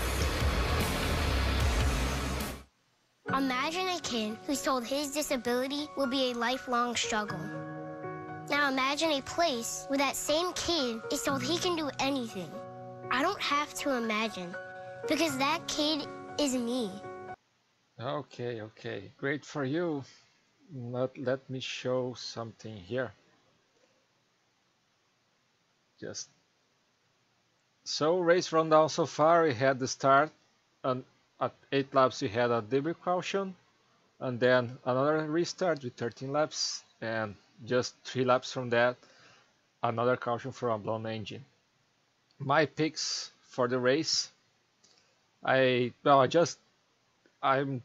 playing on TBK against Outlaw, so I had to pick different things from him. I got Truex, Keselowski, Hamlin, Kenseth, and Dale Jr. on this order, but you also get bonus points and everything. He picked up Dale Jr., Elliott, Truex, Harvick, and Blaney. Another notables that wasn't mentioned before: Casey Kane, Stenhouse, Logano. Well, the first guys on the starting order that wasn't mentioned: McMurray, Danica, Boyer, Johnson, Larson, Kyle Busch.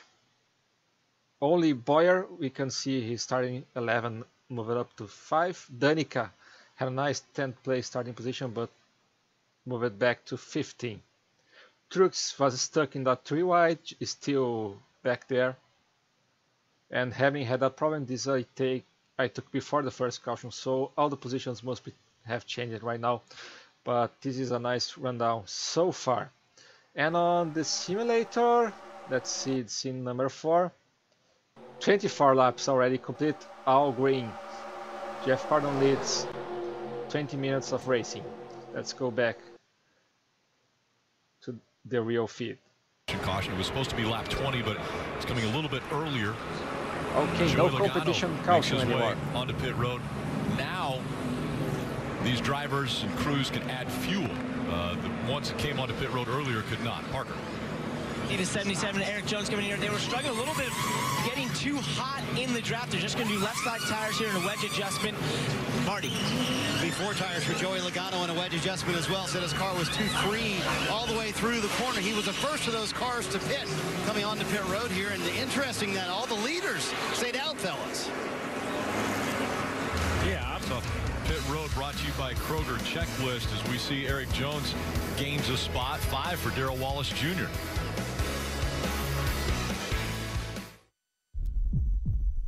My name is Nick Ham, and I'm the president and founder of the Word Built Foundation. I'm a combat wounded Marine. Through my trials and tribulations, I figured out a way to help myself and help other combat veterans overcome their struggles by creating a facility with the help of Monster Energy to give these vets a hand up and not a handout. Here at Word Built, we don't feel sorry for anyone, and these combat veterans don't want you feeling sorry for them. So to learn more, go to wordbuilt.org and help Monster Energy make a difference. Spider-Man is the only hero in town. There's Pizza Man with Cheesy Bites Pizza. He has superhuman strength. He has that crowd-pleasing Cheesy Bites Pizza and his 28 poppable cheese-filled bites. No one out-pizzas the Hut. See Spider-Man Homecoming in theaters July 7th. Entering my Cup career, Kentucky just seemed to kind of click right away. Keselowski has won for the 3rd time in Kentucky. Each and every time I get in a race car, I want to win. And that's the way it's got to be. And welcome back. I want to go to the Toyota Camry on-track car with the newest addition to our team, Otto Bolden. Hey guys, yeah, I'm in victory lane with the NBC Toyota. I can tell you in this business, NASCAR, just like in my business, it's all about power to weight. That's what makes you fast, right? But it's also about aerodynamics. So I'm looking at this car, I spent a lot of time looking at this car for the last half hour, and everything is designed to make air go in a desired position and in a desired direction. And then I come to the front of this car. So Steve, this question is for you. How in 2017, with all the sophistication that these cars have, this is like the necklaces around the necks of sprinters in the Olympic Games. How come these things are on the front of these cars? Well, Otto, you have to have the hood pins to basically keep the hood down. That hood would just fly up if that clasp wasn't there to hold it down. And they put manuals there simply enough so they don't lose them. In and out of practice, they'll be able to keep it. During the race, though, what they'll actually do is take that cord right here, this one you see right there, and they'll actually push it down into that hole. So the cars on the racetrack won't have that cable, won't have that sprinter's necklace, as you called it. They'll just have the required pin. And let me tell you what, Otto, make sure they're in good, because Jeff, you and I have both seen what happens when those fall out. Yeah. The hood hits the windshield and the driver's blind. Nothing good comes after that, I can promise. Nope. Otto Bolden mentioned his business and what he has done, accomplishing what only 4 men in track and field have ever been able to accomplish, earned 4 individual medals in the Olympics. And we are glad to have him be a part of our team. This is A.J. Allmendinger's helmet cam.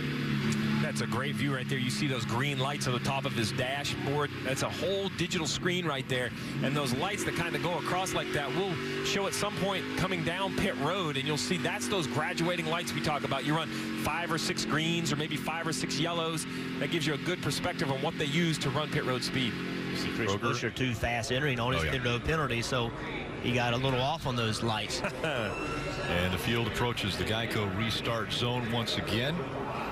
Now out front, Brad Keselowski, Ryan Blaney. Once again, Brad Keselowski has chosen the inside line.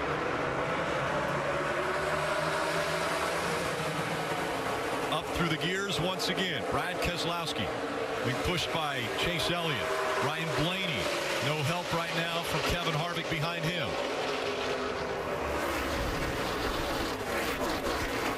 Every restart we've seen 3 wide form. You know, you would think they try to say 2 wide because it's much more efficient, but somebody's pushing the issue at every restart to get them 3 wide.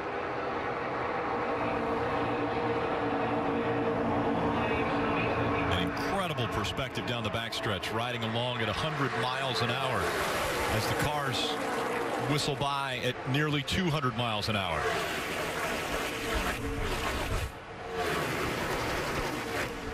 Ricky Stenhouse Jr. running up in the top 4 now. Let's go to Marty Snyder. Rick Dale Earnhardt Jr. started on the pole. Maybe not as quick as we thought he would be here early in the race. Let's take a listen on the radio to see what Jr. had to say. I do not like the bottom. It ain't been that good. I mean, 3 wide is never good. No, not on the bottom. That guy behind you can only get to you for a short second, then he shoves you out there, then you have no help again, and you're at their mercy because your quarter panel's like, here I am, come get me. And see, this really goes back to what Junior talked about yesterday. He said he was kind of upset that there weren't more cars willing to practice in a big pack. He said, I learned some things about my car because I really worked on that. Every time I could find a pack, I did it in practice all this week so far here in Daytona. Why don't teams want to go out there and practice in these big packs anymore, Steve? Because obviously it would be very helpful for the race. Well, it's helpful, but it's risk. There's a risk to tear up this car. There's so much time and effort put into the primary car. These teams don't want to go out and risk wrecking it in practice. But those comments by Dale Jr. to his spotter, TJ Majors, the conversation about 3 wide and what's good and what's bad, that goes directly back to what Dale Jr. says in every interview.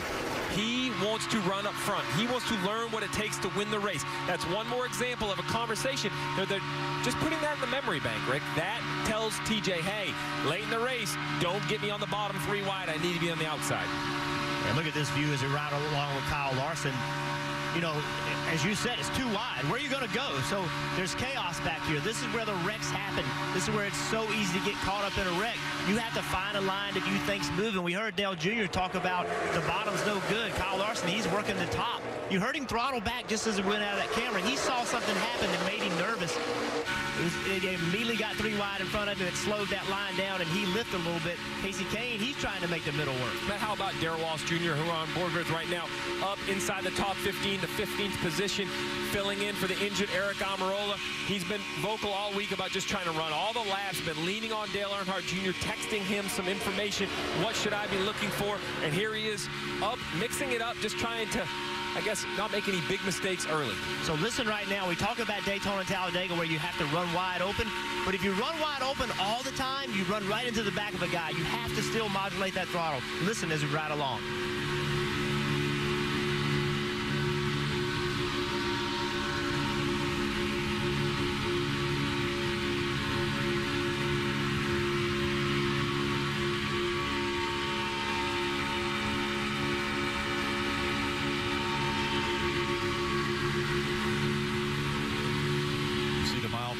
as well.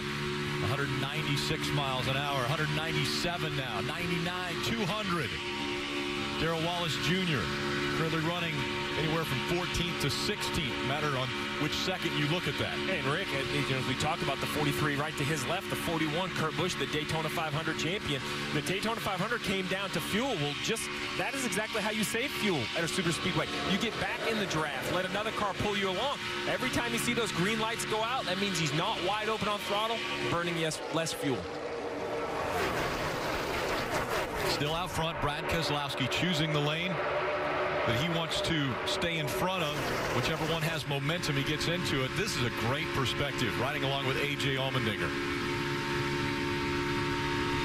And you see right there, every time the helmet kind of moves, that's A.J. looking up into the mirror. So he's looking forward here, looking forward. As he gets down into the corner, he'll focus on the car in front, but I'd be surprised as he exits turns 4, watch the helmet look up towards the mirror over kind of to the right side of the race car. Yeah, this group right here, they've decided they don't want to run in the front pack. They feel like it's going to be a wreck. They feel like they're safer riding around in the back. They're giving up stage points. They're giving up the opportunity to earn those points to help move them into the championship, but that's what they feel is in their best interest. Allmendinger running 35th right now. And you see how much his head moves around as we ride along with A.J. Out in front, Brad Keselowski, Clint Boyer, Chase Elliott, Ricky Stenhouse Jr., and Ryan Blaney, the top 5.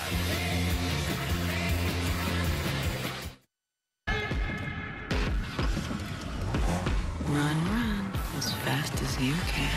You can't catch me in the gingerbread man. It will be mine. Feeling the pressure, but you know I ain't stressing. Every day is a blessing, so I'm just gonna keep pressing. They say I am the greatest. I've got it now. Introducing an all-new crossover, Toyota CHR. Toyota, let's go places. This summer, a Wendy's Frosty is just 50 cents. So feel free to freak out, because now's the best time to indulge a little. Or a lot. Do you. The 50-cent Frosty. Available for a limited time at Wendy's. I was always the girl with psoriasis. People don't stare anymore. I never joined in. It wasn't fair to any of us. I was covered. I tried lots of things over the years. But I didn't give up. I kept on fighting. I found something that worked. That still works. Now, see me. See me. I found clear skin that lasts. See if Cosentyx could make a difference for you. Cosentyx is proven to help people with moderate to severe plaque psoriasis find clear skin that can last. Don't use if you're allergic to Cosentyx. Before starting Cosentyx, you should be checked for tuberculosis. An increased risk of infections and lowered ability to fight them may occur. Tell your doctor if you have an infection or symptoms, or if you've received a vaccine or plan to. If you have inflammatory bowel disease, tell your doctor if symptoms develop or worsen. Serious allergic reactions may occur. See me to know. Clear skin can last. Don't hold back. Ask your dermatologist if Cosentyx can help you find clear skin that lasts. Work every day till we meet ends. I fit turn it up on the weekends. Boss a toast to your real friend. Tell me why you're drinking. There's gonna be some good times. There's gonna be some good times. There's gonna be some good times. For generations, you've celebrated the holidays with Smithfield and our hand-trimmed, slow-smoked hams. It's a flavor so genuine, we could only do one thing. Cut it. Introducing Smithfield Anytime Favorites, the legendary taste you crave, sliced and diced to satisfy your craving anytime. Flavor hails from Smithfield. Lindsey Vaughn, Buck Hill, Minnesota. Nathan Chen, Long Beach, California. Chicago, Illinois. Vail, Colorado. Douglasville, Georgia. New York, New York. Killeen, Texas. Los Angeles, California. Madison, Connecticut. We are Team USA. Team USA. We are Team USA. Grab an ice-cold Coke and buckle up. You're watching NASCAR on NBC. Tonight's race is brought to you by Ford. We go further so you can. Subway Restaurants. STP, helping engines run better, longer since 1954.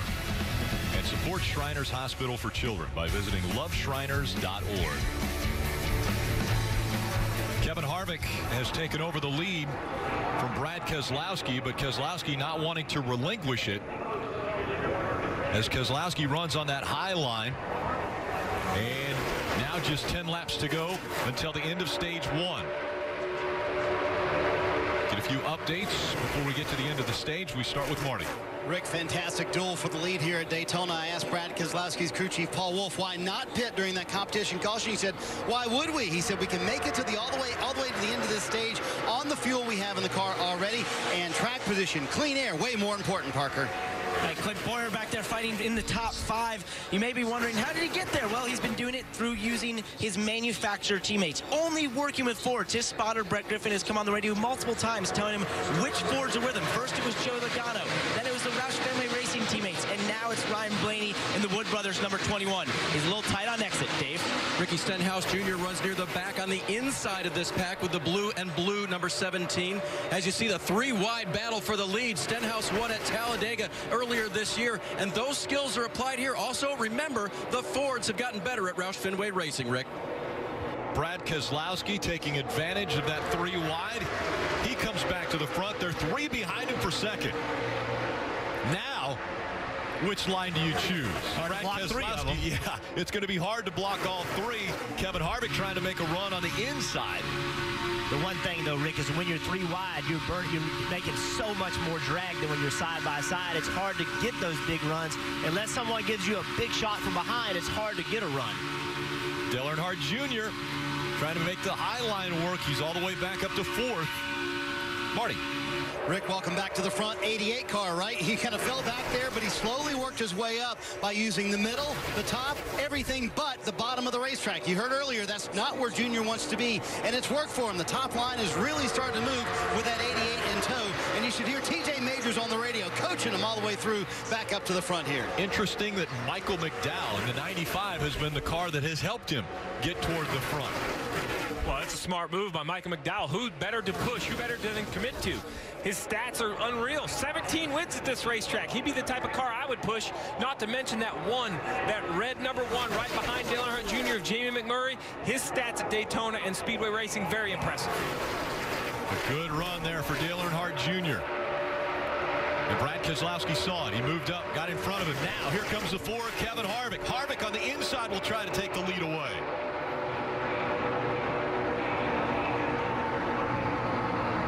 Kevin Harvick nosed in front of Brad Keselowski for just a moment. Now they're door to door and side by side through 3 and 4. It's a great race and 7 to go to the end of this stage. Everybody's trying to position himself. Bonus points awarded at the end of each stage. Kevin Harvick led that lap.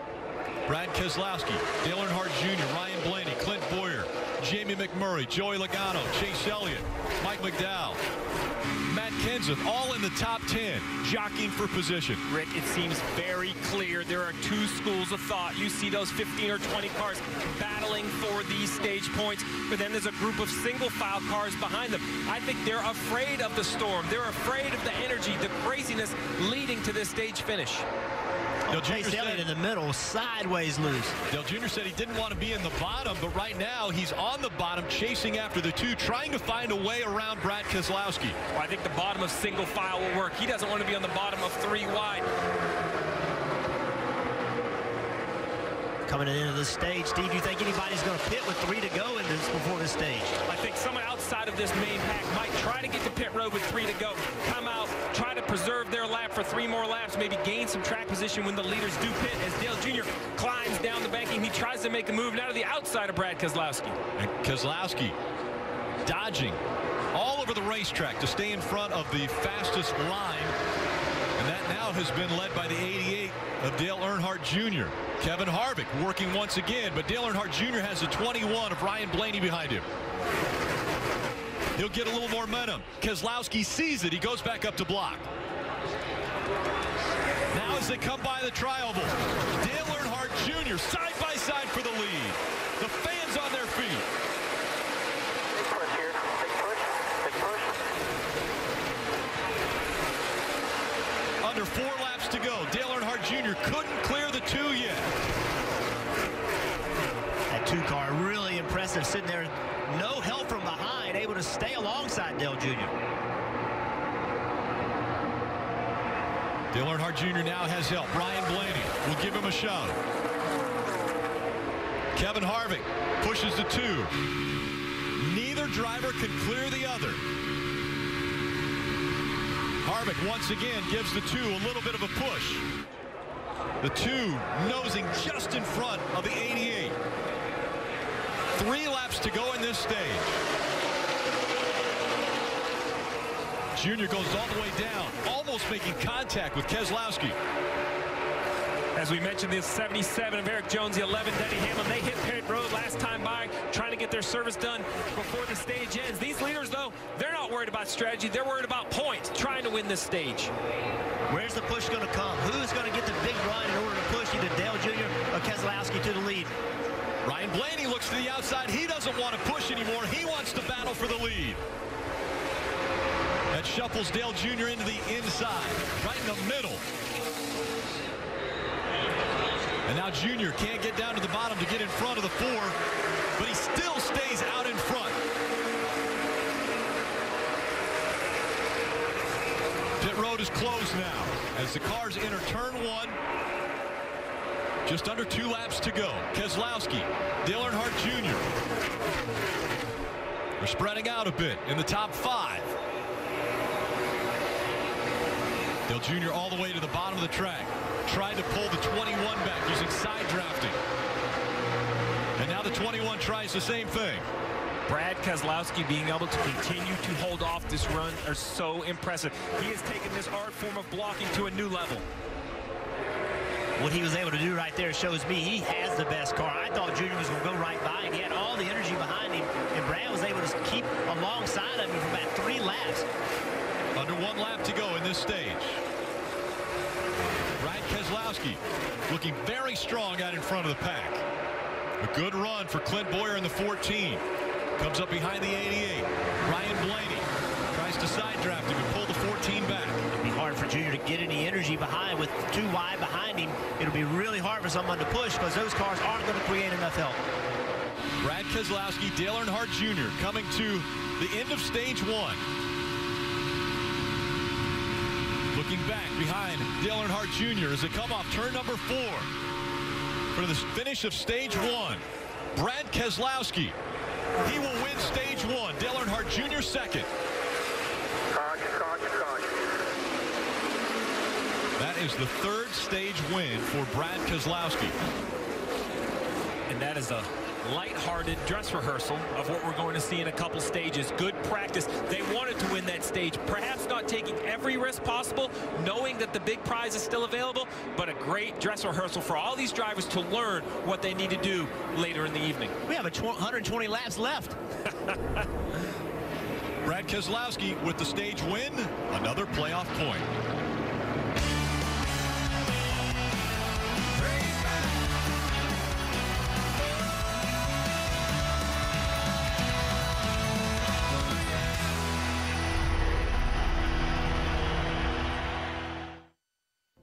The Open is the ultimate test of resilience. Through the rain, the wind, and the cold, a champion will rise. The Open returns to Golf Channel and NBC. What's so special about this place? You meet your neighbors yet? Evil is being drawn here. Midnighters are gonna have to leave or fight. Midnight's weird, but it's home. Midnight Texas premieres July 24th on NBC. Play ball. News 4 San Antonio is a proud supporter of Missions Baseball. Join us this Thursday for Mission Mitsubishi's Dollar Night, and you can go for free. We're giving away 2 family 4-packs every day on Facebook. News 4 San Antonio and the San Antonio Missions. All right, guys, I fold. Can you pause that? No. Why? Because I'm a werewolf? No. You gonna do the werewolf thing again? It's DirecTV Now. There's no DVR. I can't pause it, can't rewind it. And before you ask, there's no Showtime, NFL Network, Red Zone, CBS. That's evil. That's evil. You want me to take care of it? No. Because I would love to. You're freaking me out. TV that's missing stuff is evil. Let's play cards. Spectrum has it all. DirecTV bad, Spectrum good. Did you know that you can turn your car and your title into cash with Title Max in as little as 30 minutes? Call 1-88-TITLE-MAX or go to TitleMax.com now to find out how much you can get. $3,000. $2,600. Cash you can get, and you'll say, I got my title back with Title Max. It's a title back. California loans made by Title Max of California Incorporated. California Finance Lender Law License Number 603K014. Look at these. They're valuable Rooms to Go coupons in your newspaper. Good July 1st through July 4th. Coupons that save you big money on great-looking furniture. 4 days only. This Saturday through Tuesday at Rooms to Go. So find them and bring them along. Save a ton of extra money and look for the incredibly low interest-free monthly payments throughout the store. I'm talking really low. So buying's easier than ever. That's July 1st through Tuesday, July 4th. 4 great days to shop Rooms to Go. Get extra savings with bonus coupons. Honoring our fallen officer, we stand with SAPD. Since 1954, STP has been on the leading edge of performance, helping engines run better longer. For the latest info on NASCAR, visit NBCSports.com/Inside the Garage.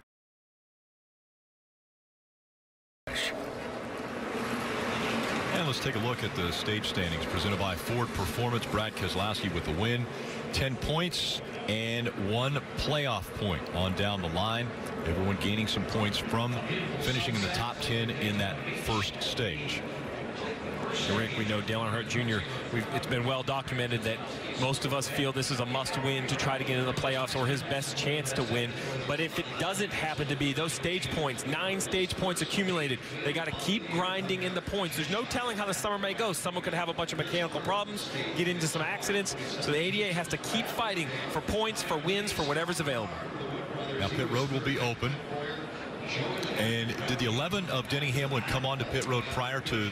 So, Rick, yeah, we didn't show it because the race for the lead was so spectacular. It was worth covering. But with 3 to go, as we thought, we saw 2 cars pit. The 11 of Denny Hamlin, the 77 of Eric Jones. They both took fuel and I believe 2 tires. So I would expect those to stay on the racetrack right now, gain that track position. It's a gutsy move because while it seems simple, they're only maybe a half a straightaway in front of the leader. So a little hiccup on pit road, you would lose a lap. So we saw only 2 cars take the risk. They'll stay on the racetrack. Everyone else in the lead lap, I expect to see on pit road. One interesting thing, too, Brad Keselowski leading. Well, he's in pit stall 2. Dale Earnhardt Jr. at second's in pit stall 1. He's going to have to come around them. Seems very simple, but with aerodynamics being so important here, Rick, they got to be very, very careful not to bang sides, dent defenders.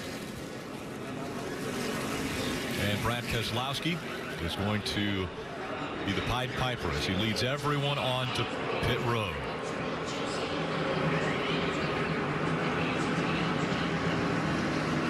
Go to pit road now, and Parker.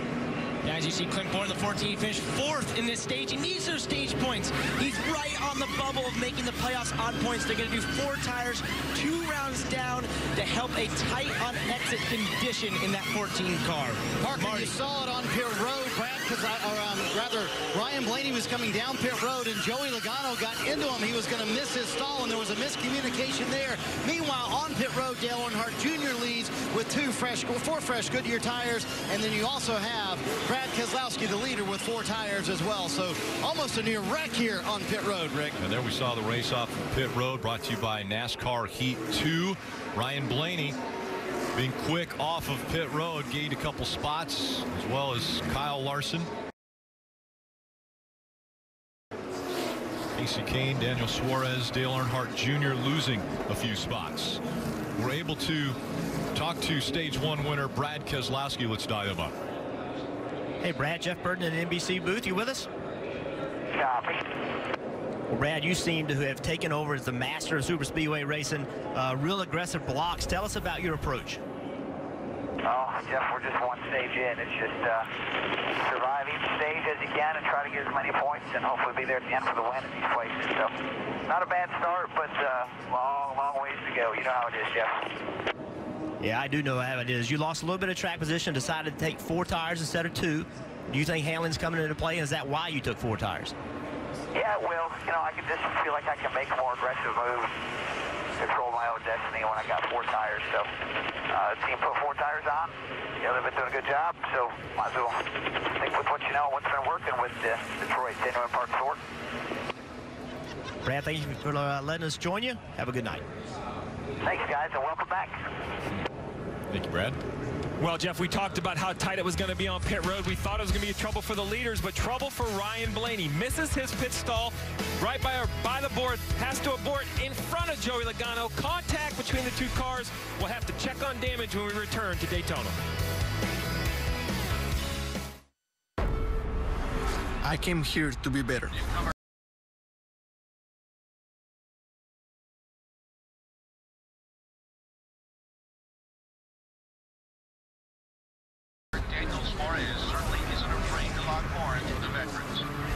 Now, I stand here a challenger. To be questioned, to turn heads, and to be the last person anyone wants to see in the rearview mirror. I came here to race.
There's no cavalry. We are the cavalry.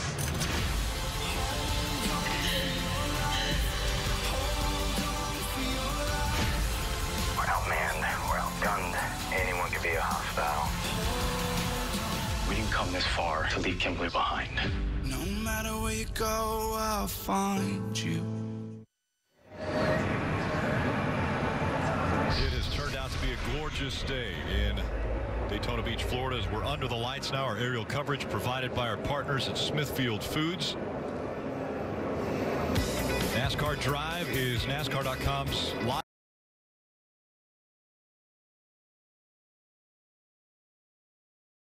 race day companion, now available on your mobile device. Select your favorite camera angle or driver with in-car video. You can even watch multiple angles at once. Never miss a lap with NASCAR Drive. Visit NASCAR.com/drive from your PC, tablet, or mobile device. Marty. Rick, what a crazy set of circumstances. You see Ryan Blaney now back in the field. He was coming down pit road and just missed his pit sign. He told his guys he was sorry, but he totally missed it. But in the meantime, his teammate Joey Logano was coming to his pit stall, and that's the contact we saw on pit road. Eventually, Ryan Blaney did come down pit road, took on 4 fresh tires. They really tried to address the damage on the rear of the 21 car. Joey Logano, no damage on that car. Todd Gordon, the crew chief, had a good view of the accident happening. He said, I think we're clean. We're going to stay out. So a very interesting things happening here on pit road transpiring, and there you see the contact between the 22 and the 21. Yeah, and Ryan Blaney, when he missed that pit, Joey Logano, he has no idea he's going to miss that pit. He's expecting him to stop. Well, he's committed to his pit. All of a sudden, Ryan turns in front of him, and that's why the contact. Now remember, Eric Jones, Denny Hamlin did not pit under this yellow flag for the stage, so they are now in the front row, Rick. They were on pit road on lap 37. They come into the Geico restart zone, and green flag back in the air.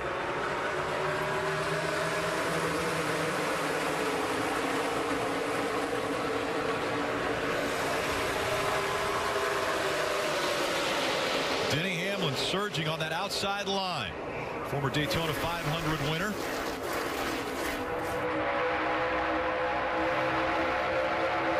The 88 of Dale Jr. wastes no time. He climbs the bank into the outside of his teammate, Casey Kane, but no one goes with him, by himself in the third lane. Here comes a little bit of help, but that help's going to come late. How many positions will Junior lose right here? But I like the move. Maybe not too many. Yeah, but I like the move. That's the Dale Jr. of old. Not following in line, being aggressive, pulling out of line. We've been very critical all weekend that we need to see aggression. That move didn't seem to work for the positive, but it was aggressive. It makes it harder to make that move the next time, though. When you make that move once and nobody goes with you, you lose confidence that people are going to go with you. Normally when Junior makes a move, people just trust he knows what he's doing and they stick with him. I do like that car that just pulled in front of him, though, that 2-car of Brad Keselowski. That seems to have speed as Eric Jones takes the lead, pulls up in front of Denny Hamlin. Now Eric Jones will go to blocking. Eric Jones, just 21 years old, out of Byron, Michigan. Out in front, has yet to find victory lane in his rookie season in the Monster Energy Cup Series. How about being 21 years old and leading at Daytona, looking in your mirror and seeing Kyle Larson and Denny Hamlin, 2 Cup winners behind you. 4 wide for Dale Jr. at the top of Brad Keselowski. He cannot want to hear that out of TJ Major's mouth as far as letting him know that he was 4 wide on the outside. And here's the problem. You make a little move, but then down the straightaway, he gets stalled, and the middle and the bottom have more energy. It's kind of that yo-yo effect. He needs to try to get momentum and have it last for more than just a quarter of a lap. Let's listen into the radio of the 88. Yeah, that suit's damage is pretty good. So nice and hard to suit. Looks like ours is right on that Mountain Dew sticker right behind our number, but it looks okay. So I figured ours was pretty bad. Yeah, you must have scared him a little bit because I saw the flames come out of his pipe when he lifted. I don't know how that happened. I think they got turned at the wheel. I don't think he did. He was just using 3 lanes to our 1. Wow, it's fun to watch that 88 come roaring up through the field. That was communication during the last run. He felt like that 88 and the 2 had made a little contact indoors, and Rick, almost a near wreck there. Yeah, a couple cars had to rocket down pit road. They're going over 190 miles an hour as they go down pit road. They'll try to come back onto the racetrack, and they will work their way back onto the racetrack. You'll ask people will ask, are they going to get caught for speeding on pit road? You can go down pit road trying to avoid a wreck without getting penalized. So as long as you continue to reduce your speed, that's correct. That's correct. You have to show NASCAR you are trying to slow down some. So we'll see. I don't think NASCAR will make a call on that, but you can go down pit road to avoid an incident. What a move. Take another look. It's just simple real estate. 4 wide, they come off the corner, a little bit of wiggle. Kyle Larson banged between a couple cars. Daniel Suarez and Michael McDowell, they saw pit road as the best and safest option. And smart move, because had they tried to get back on the racetrack, they're going through the grass, and I can promise you they're all wrecked then. And that's what it took. Now 4 wides, back to 3. I think all the drivers got away with 1 right there. Took a deep breath. We'll see. We will see. I think that's the big question right now. Will someone push it again? The question has been answered. How important is track position? Everybody on the racetrack feels it's important, and there's no question they're aggressive, more aggressive than what we've seen so far this year on the plate races. Kelly. And Kurt Busch lost a lot of that track position under that last caution. He had to come to pit road twice because, as Tony Gibson, his crew chief, said, they had a lug get stuck between the wheel and the hat, so they had to come back and fix that on the right rear. Now, one other issue that they could be dealing with here on pit road is that their signboard is not lighting up properly. They can't get it to light up, so as you see all the other numbers on pit road illuminated with those LED lights, the 41s is certainly much darker and tougher to see. Dale Earnhardt Jr. up against the wall. Something wrong with the 88. He got stuck up against the wall.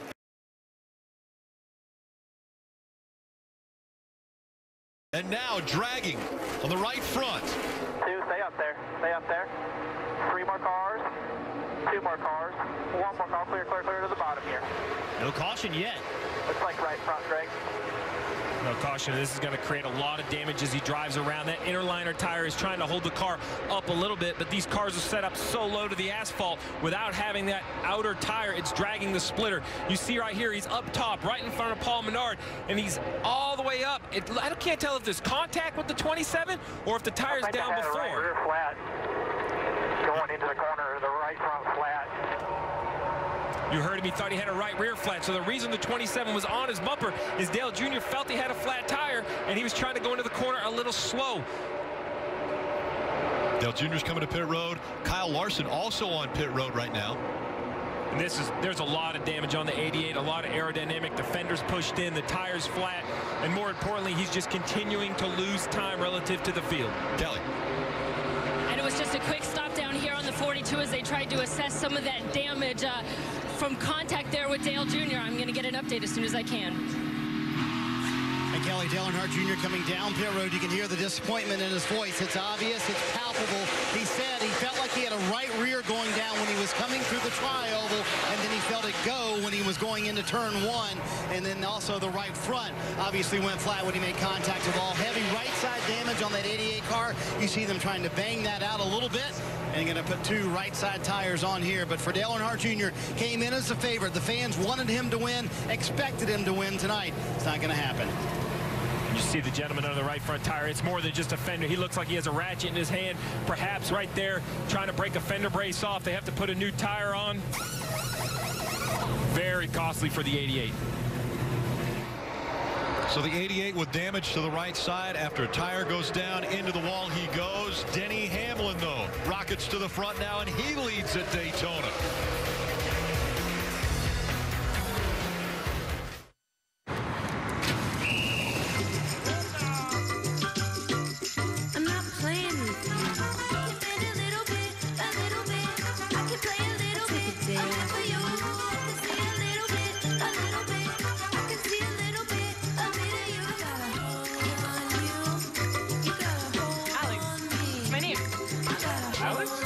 Mine too.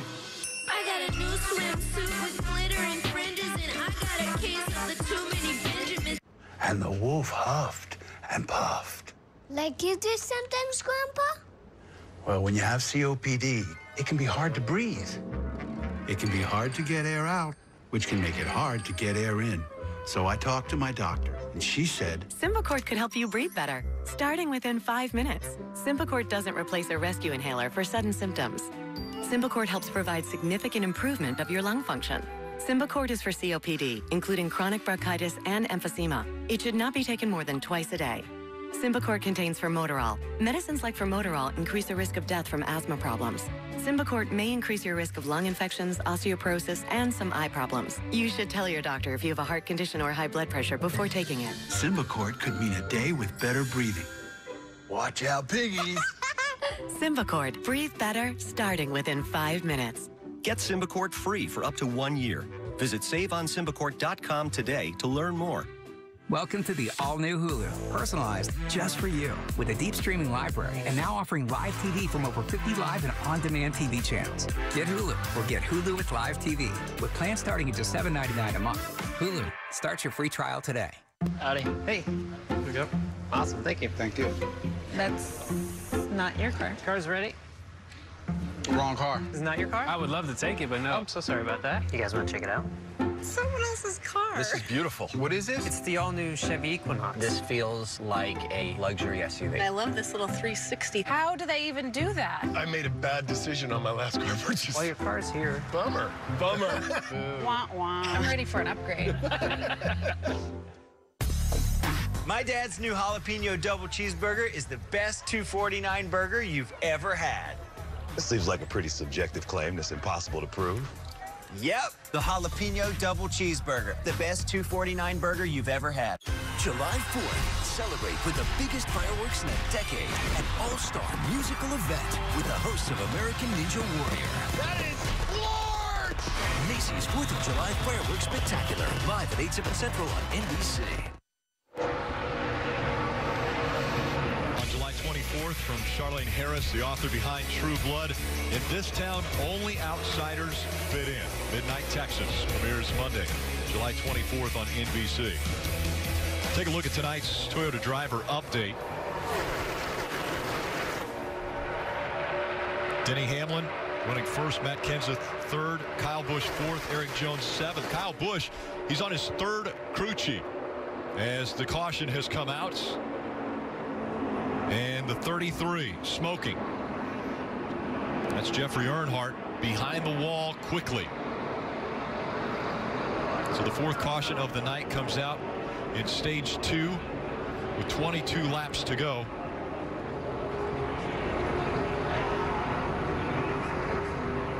That's going to help Kyle Larson, who was 1 lap down. He was the highest car scored at least a lap down. Dale Earnhardt Jr. has scored 2 laps down.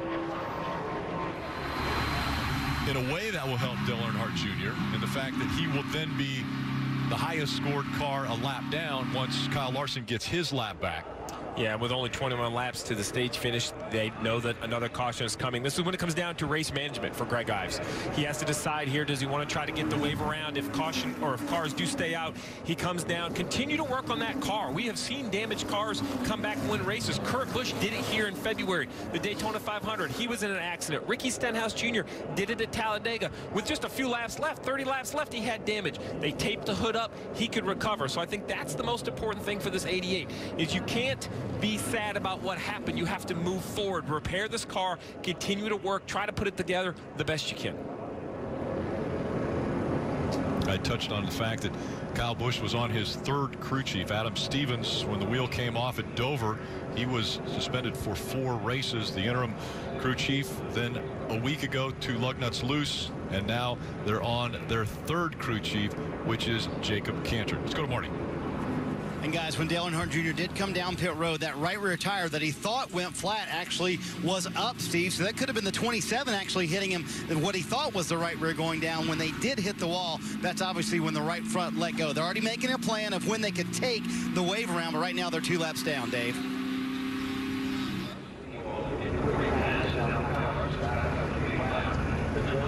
And there we're seeing Greg Ives again, and he has to think about strategy. It's still a lot of laps, 101 laps to go in this race. A lot of things are going to have to play out for him. Well, the biggest information right now is how many cars pit. If all of the leaders pit, then Greg Ives and Dale Jr. can stay out. But as we start to see some of the leaders stay on the racetrack, that changes the position. They're going to have to work on their car. The 77 of Eric Jones, the 2 of Brad Keselowski, though, they lead a pack to pit road. Now let's go to Parker. See Eric Jones there, who's going to pit out of the top 10. They pitted just before the end of stage 1, trying to get this track position in stage 2, but they're going to give that up, only do left side tires. They just been left rear, 4 Goodyear tires and Sunoco fuel. And a good run for the 77. They're going to try and use that off strategy throughout the night to get that position. Marty. Going to be left side tires, Sunoco fuel for Brad Keselowski. They didn't quite have the speed in that run as he had in the first run. They leave pit road with those 2 fresh Goodyear tires. The race off pit road brought to you by Kroger Click List. Eric Jones holding his position coming off of pit road.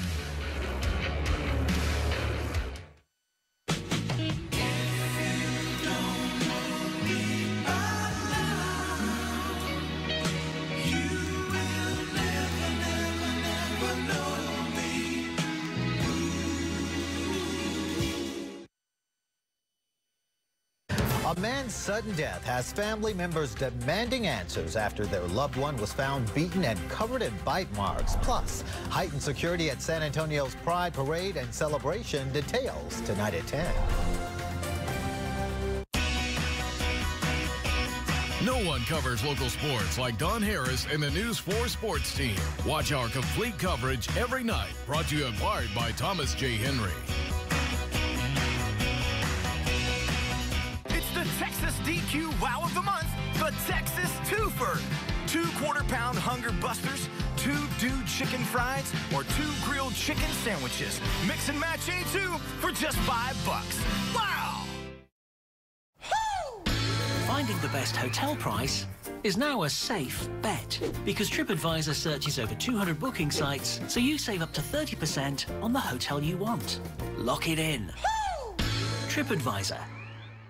Tempur-Pedic is the most highly recommended bed in America. It's a great product and not inexpensive.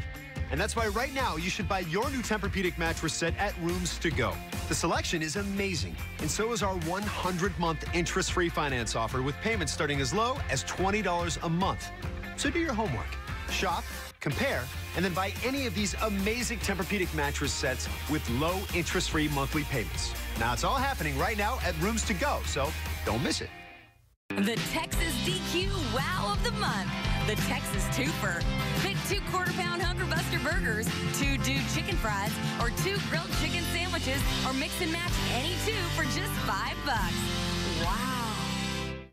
Day and night, News 4 San Antonio holds the powerful accountable, fearlessly asking tough questions. Investigate constantly to expose injustices. News 4 San Antonio relentlessly seeks the truth. The Ancira GMC Storm Tracker 4 on News 4 San Antonio. NASCAR on NBC is brought to you by Chevrolet, most awarded car company 2 years in a row. Pizza Hut. No one out pizzas the Hut. Nationwide. Nationwide is on your side. And by Coca-Cola, the official soft drink of NASCAR.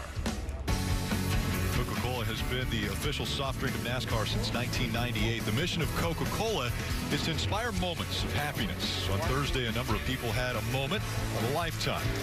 The Coca-Cola racing family treated fans to a couple of high-powered laps around Daytona International Speedway.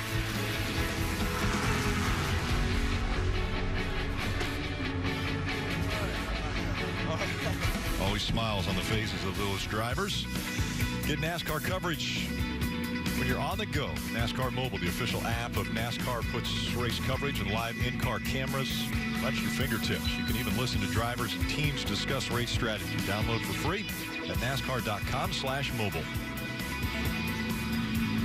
Rick, we've seen a lot of battling towards the front of the pack, and we talk a lot about being in the right lane, but it's more than just being in the right lane. You have to help yourself when you get in those positions. So as you go into the virtual wind tunnel here, you'll see the air go straight down over the race car like it does here at Daytona as you're traveling around. Well, the whole key is if you're trying to pass this car, you come up, you put your left front fender right on the right rear quarter panel, Jeff. It drives that air. You see the line of smoke. That's the air up onto that spoiler, increasing the drag on that inside car, slowing it down. So therefore, you slow the car down, you're trying to pass, you speed up and try to clear. And this is the lessons learned. Dale Earnhardt was an expert at doing this years ago. Watch right here as we ride along with Kevin Harvick. Give it a push to the 21, jumps on the outside. Now he's got his left front fender at right rear quarter panel, drags him down, gets as far away from him as he can. Now Denny Hamlin for the lead does the same thing on the other side of the car. Gets his right front to the left rear of Eric Jones, then gets as far away from him as possible, clears him. That's textbook side drafting. It's funny, Rick, we talk about drafting, about cars being in line, helping one another. Well, side drafting is about hurting your opponent. Slow him down so you can make the pass. Just remember, every time you turn left on somebody, when they're on your left and they turn a little bit right, a lot of times that's how we see these wrecks. So you have to be aggressive if you're going to pull these passes off, but there's danger in doing it. It used to be the slingshot move. A guy would get momentum up behind him right before he got to his back bumper. He'd slingshot out and around. Now it's the side drafting move where he's actually slowing the car down as opposed to speeding up his car. He slows the car down. He wants to get by. We've seen a lot of different forms of drafting. The side drafting, the push. We've seen Brad Keselowski dominate the front of this field with blocking. Now at the front of the field, we have the 11 of Denny Hamlin, who used that creative strategy early at the stage win. Starting next to him will be the 5 of Casey Kane. It's hard to imagine a driver in the field that doesn't need a better run than the 5 of Casey Kane. A lot of conversation about his future at Hendrick Motorsports. So this night, as much as we've talked about Dale Earnhardt Jr., could be just as important for Casey Kane in this 5 car. There'll be 17 laps to go in stage 2. When they come into the restart zone. Again, it's Denny Hamlin, Casey Kane. Coming back up to speed, 2 by 2. Matt Kenseth giving Denny Hamlin a little help. Still 17 laps for the end stage. I thought it was only 7. Okay, we another saw race this earlier now. with the 88, Jeff. He got out to that 5 or 6 car length lead and couldn't stop the runs at the end of the backstretch. We'll see if Denny Hamlin's any more successful. Already 3 wide. Jockeying for position as they go down the backstretch. Denny Hamlin. Let's see how long he can stay out front. The advantage Denny had in that situation was they were still 2 wide behind him early in the race. When Junior had it, they were single file behind him. So when it's 2 wide, there's just not the energy built. The racing Denny is Hamlin, insane today. after winning the Daytona 500, an avid sportsman, loves to play golf, basketball, has a wonderful house, and he actually has a garage that's a part of his house that he keeps the Daytona 500 car and it's behind a glass wall. So people that come to visit him at his house, they can see the actual car that he won the Daytona 500 with, and the trophy is right there next to him. Rick, anybody wants to know how big it is to win at Daytona? The whole car becomes the trophy. Matt Kenseth looking high now. Well, Kenseth goes high, the 6 of Trevor Bayne.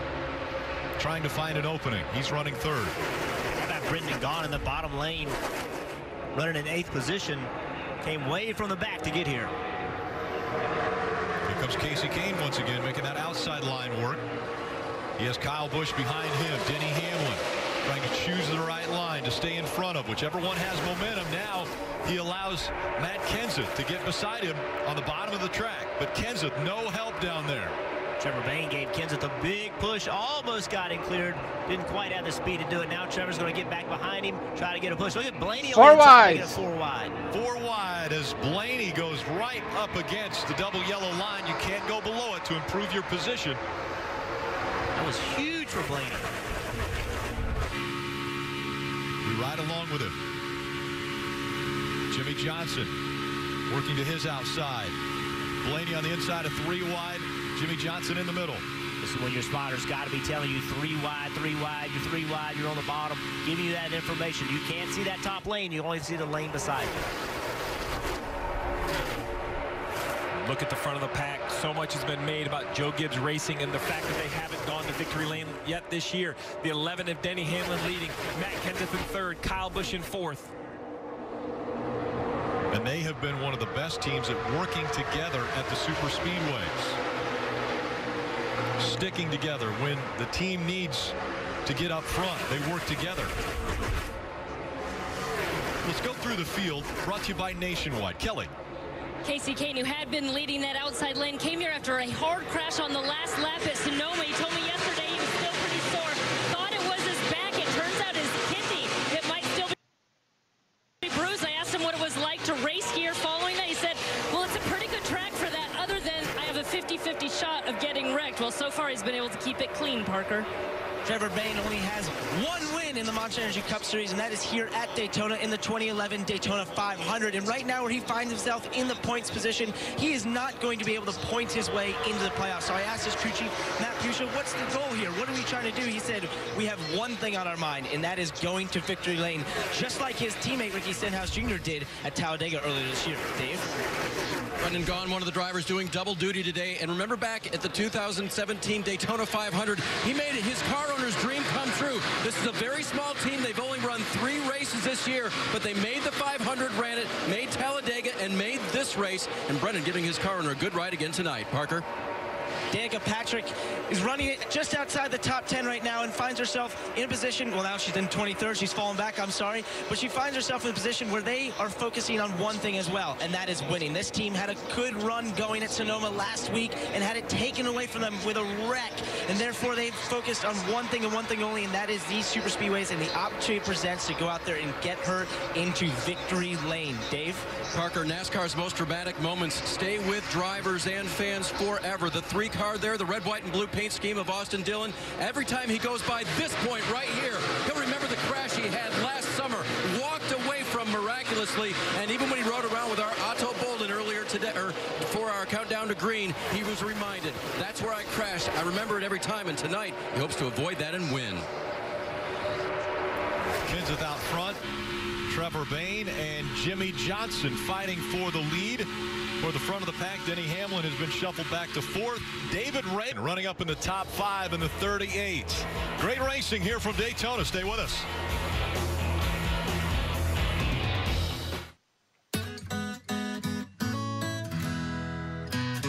You got a kitchen that's brand new. You'd like to keep it that family, because the 2 of you are about to be 3. A little help can go a long way in your life, and Nationwide is on your side. The city of Knock it down, get it rolling here. Green, yellow flag. The big one happens at Daytona. Kyle Busch goes around in front of 3 or 4 other cars, collecting them, and the caution comes out again. We are closing into the end of this stage, just inside 10 to go. The momentum was kind of building. Everybody was trying to work their way to the front. You see Martin Truex Jr. leaving the scene. Heavy, heavy damage. freaking commercial with 10 to go at the end of the stage. Damage on the 78, though 18 was the first car around for sure, Rick. Austin Dillon caught up in it. He can't even see over the hood. It has collapsed. Martin Truex Jr. damage. Again, the new rule. You cannot add any body parts to the car on pit road. Take a look at what happened. Follow along Kyle Busch. Little wiggle right there. I think he had a problem. That thing just turned around on him right in front of the field. So look at all the big impacts, all the smoke. I didn't see any contact before he went around. I saw him wiggle, and then the car turned around sideways. Well, in front of the field was the key. This is the fear when it comes to Daytona. The accident in the middle of the pack. You have to be committed. You have to be wide open. Look how fast that happened. Joey Logano, a hard impact into Kyle Busch. You see the 42 of Kyle Larson, the 78 of Martin Truex Jr. He was many cars damaged. He was right in front of his brother. Kurt Busch was just behind him when he wiggled. Let's take a look riding along with Dale Jr. Bird with Kyle Larson there. He locks it down, spins it to the inside. I don't see him hit anything too different. Nope, looks like just some minor damage. Logano just nowhere to go. I mean, it happened so quickly. All you can see is smoke. You heard him lift. He saw that the nose of that car pointed the wrong way. Oh no, what am I going to do? Lift, lift, lift. Gets into it. And the spotters, you hear them, they're trying to give them information, but they know. I think it looks to me that the 18 had an issue or was having a issue. He was losing the car in front of him back against his brother's bumper, and I think the 41 turned around, not on purpose, but the 18 was slowing down, and you just cannot slow down in the packs. There's no doubt. He started, you saw the back of the car. See right there, the car, I don't know. Just like to me, the car went around. It's a hard angle to tell, but obviously either he had a handling issue and he was chasing it or something happened, but he definitely got loose before he got touched. Parker. Guys, you are correct. He did have a problem. He had just come on the radio the lap before and said, check the left rear for a rub. They said, looks okay. Well, I think it was rubbing. Maybe had a left rear going down. It's hard to say now. There's just so much damage from the crash, but I mean, it doesn't matter. Basically, what we've seen, Rick, is it doesn't matter why you slow down. If at any reason you have to get out of the gas or you slow down, the car behind you has nowhere to go. He's on your bumper. You end up getting spun out. What happened about Kyle Busch this year? He just can't seem to catch a break, Parker. Trevor Bayne is coming down pit road right now, still fighting a tight condition up front. They're going to do right side tires here. No adjustments in terms of wedge, just air pressure adjustment, Sunoco fuel. And you see 4 tires here for the 6 car running up front. A great run for Trevor Bayne, the 2011 Daytona 500 winner.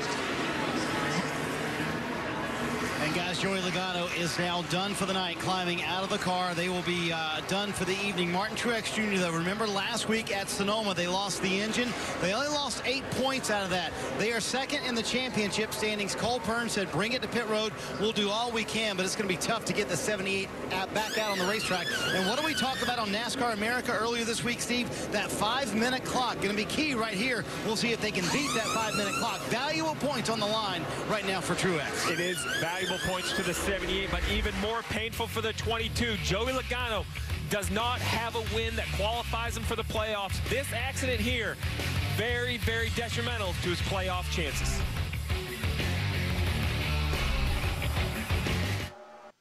The city of 1,000 planets is under attack. Agents Valerian and Laureline find the threat and eliminate it. That sounds pretty grim when you put it like that. Christina Ricci. Bingo.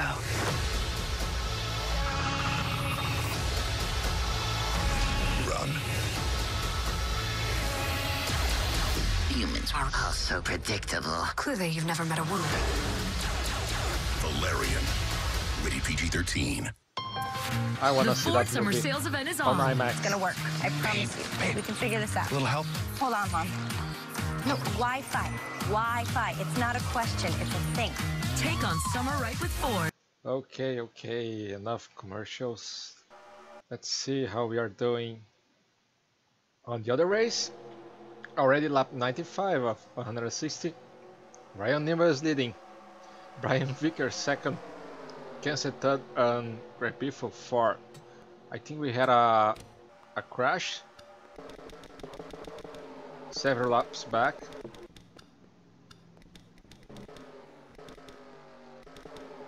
I think right here. It was a big pack. Let's see if I can find. At least there was a yellow around here. No. Not here. Whatever. They are green racing on lap 94. 67 laps to go. Back to scene 1. Or the main scene. And the audio now. Time to indulge a little, or a lot. Do you? The 50-cent Frosty, available for a limited time at Wendy's. Entering my Cup career, Kentucky just seemed to kind of click right away. There is no race, there is a big commercial right now. Every time I get in a race car, I want to win. And that's the way it's got to be. And welcome back to the Monster Energy NASCAR Cup Series Coke Zero 400, powered by Coca-Cola. Time now for tonight's Subway Fresh Take. Let's listen into the radio of the 41 of Kurt Busch. He was right behind the 18 of Kyle Busch when that accident happened. Wow, we got lucky there. He sure did. Yeah, I could smell it. I hate it for him. Yeah, he's not real happy with the 95. So you heard him say he could smell it. That has to make me think that he could smell the tire rub. There's a distinct smell that rubber rubbing the fenders makes, and I think he could smell it. Then you heard he wasn't happy with the 95. I'm thinking that means that Kyle Busch and the 95 at some point got together and got the left rear quarter panel on the tire, or tire-to-tire contact, ended up cutting that left rear tire. 95 driven by Michael McDowell. Trying to see if there is some damage to McDowell's car, where there could have been some contact. And a little bit of damage to the right front, it looks like. And you see the donut on the right side as well. Caution comes out as Kyle Busch, still winless in 2017, now wrecked here.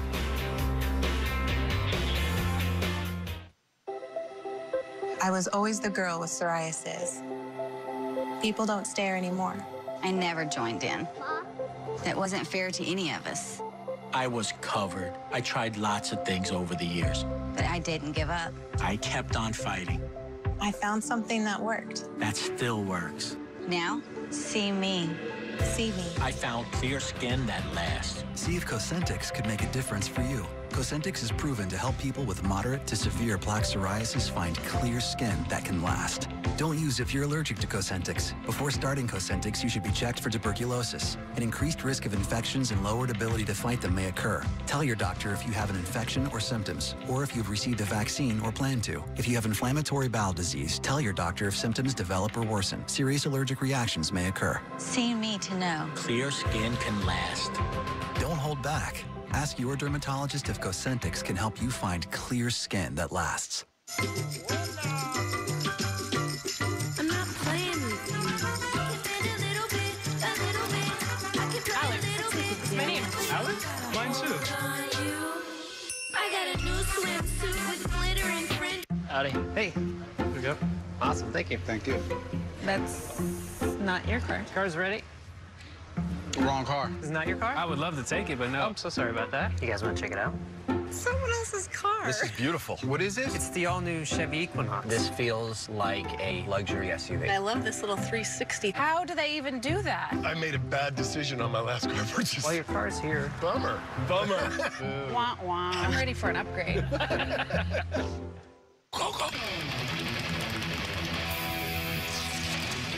Have fun with your replaced windows.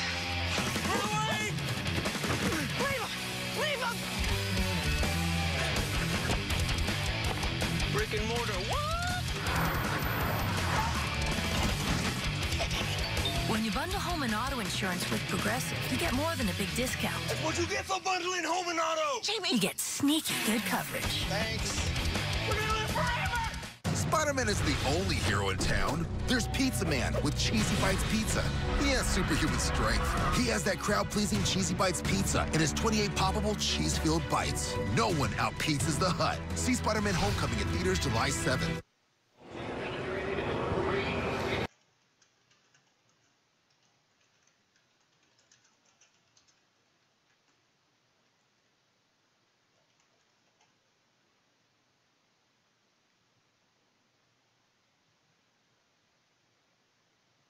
Oh boy.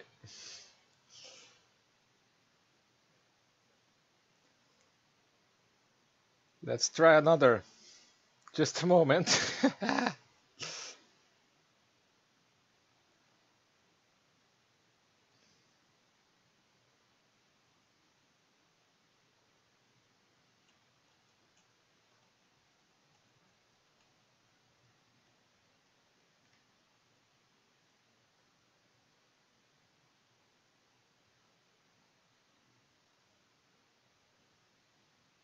Their field and road in the back, but just trying to get bonus points to get in the race at some point, and just, you know, it's going to happen. You just don't want to be in it when it does. Yeah, you don't want to be out of the points. Unfortunately, he is again tonight at Daytona.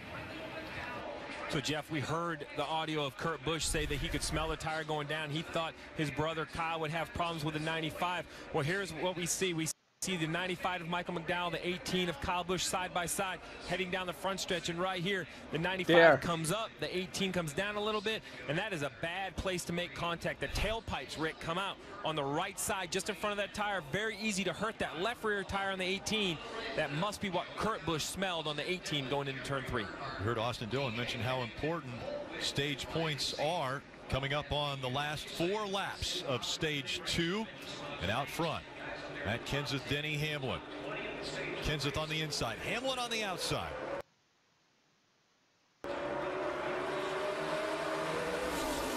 Here we go again.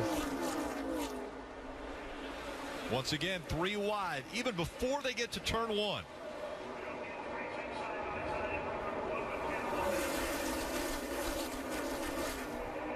Teammates fighting for the lead.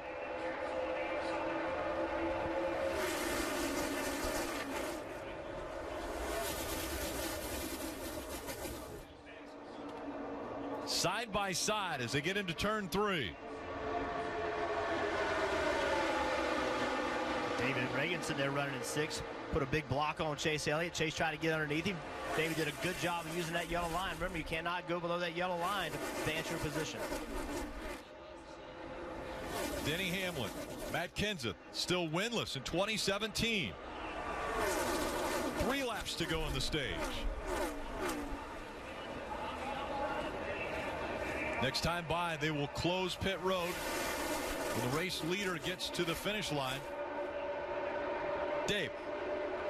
Rick, inside row 3, David Reagan in that green 38. Scored the first stage points of the season in the first stage. Looks like he's on tap to do it again. Can he? On the inside, back there in row 3, currently running in the 5th or 6th spot. And again, they stay side by side through the turn. Who will have the advantage? Back into the tri-oval they come. Now just 2 laps to go. The 2 cars separated by 10/1000th of a second.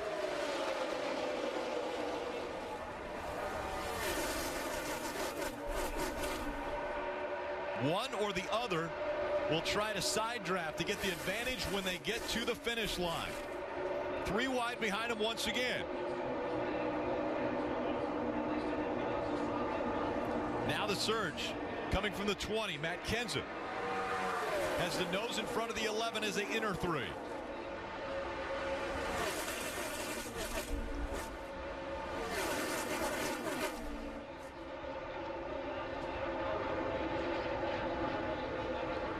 Kenseth just in front, and Denny Hamlin almost a dead heat. 1/1000th of a second separating. Hamlin had the nod. Last lap of stage 2. Kenseth with a car advantage now. Will he try to block? Kenseth moves up in front of his teammate. Here comes the 48 of Jimmy Johnson. Kenseth now separated almost by 2 car lengths in front of the 48 and the 11. Through 3 and 4, coming to the end of stage 2. Matt Kenseth is going to dominate this one. Kenseth gets the win.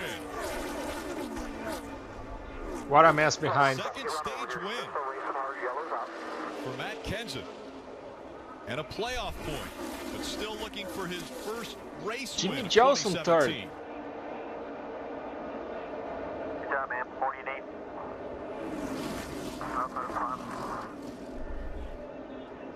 Matt Kenseth gets stage 2 win. Kenseth, the Dale Earnhardt Jr., came into the Cup Series at the same time. It was Matt Kenseth who was Rookie of the Year that year.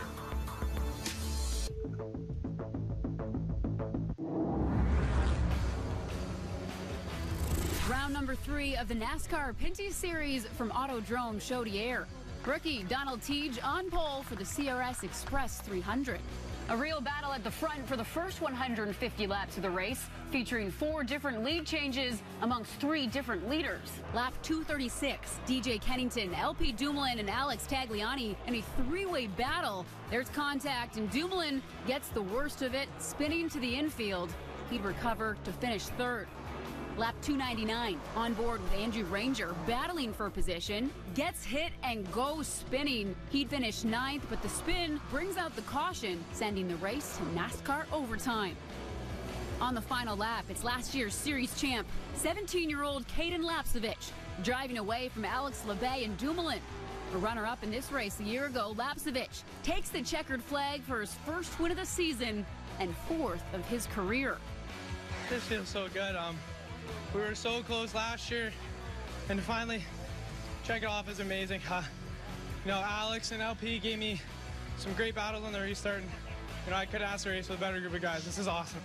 With the win, Lapcevich jumping from 6th to 3rd in the standings, while Alex Labay's runner-up finish sees him take over the championship lead. And the NASCAR Pinty Series is back in action July 8th at Circuit Icon. NASCAR on TSN is brought to you by Honda Indy Toronto, taking place July 14th through the 16th at Exhibition Place. Get tickets at hondaindy.com. The 2017 NASCAR Pinty Series hits the streets of downtown Toronto at Exhibition Place. Don't miss the Verizon IndyCar Series on Sunday. And Saturday's main event, the Pinty's Grand Prix of Toronto. The Honda Indy Toronto. Get your tickets at hondaindy.com today. Gonna build a mountain, gonna build it high. I don't know how I'm gonna do it, only know I'm gonna try. Yeah. Gonna build a daydream from a little hope. Gonna push that daydream up a mountain slope. Gonna build a daydream, gonna see it through. Gonna build a mountain and a daydream, gonna make them both come true.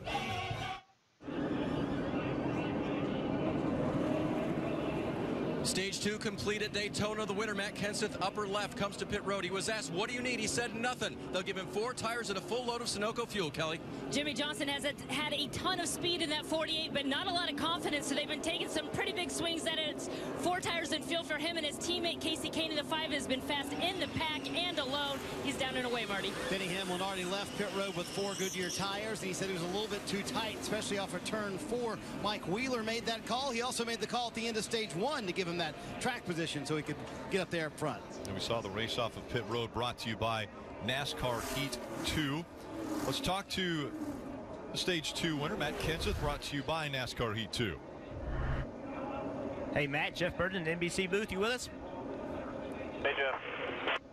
Well, Matt, looks really aggressive out there. Is it as crazy out there as it looks from up here? Yep, absolutely. It's pretty aggressive, so Goodyear brought a tire with a little bit more grip, and I think it's got everybody, not leaving themselves a whole bunch of extra room. So it seems like they have a little more grip than normal, but our dog camera's really fast. The best speedway car I've had since probably my first year at JGR, so I'm excited about that. Hopefully I can make the right moves the rest of the day and keep it up here in the front. I think we can contend. I think we got enough speed. I just got to keep it in the right place. Well, great job getting that stage win, and we'll be looking forward to the rest of the race. Good luck. All right, thanks, Jeff. I hope they got that apple box. And that is the humor that we have always enjoyed from Matt Kenseth. Let's go to Rutledge.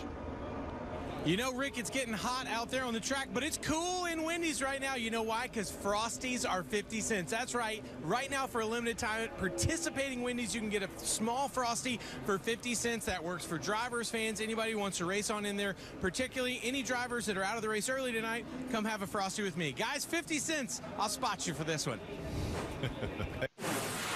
NASCAR on TSN is brought to you by Ram, Canada's longest line of pickups. so fired up. I think it'll be slow and steady that wins the race. Fun, loving, positive focus. High risk, high reward. Yeah! Girl power. You're awesome! This is gonna be a nightmare. Competition fires us up. New feeling is gonna go wild. The brain and brawn try taking the song.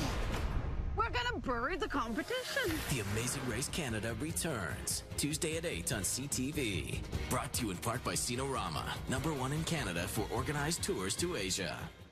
Long live grit and the will to get it done. Okay, just to show a little bit how we are so far. Truex out, Keselowski got back to 80. On lap 80 got back to 11. Hamlin is up front since his strategy change. Kenseth climbing up, now in first. Dale Jr. 31st, 1 lap down.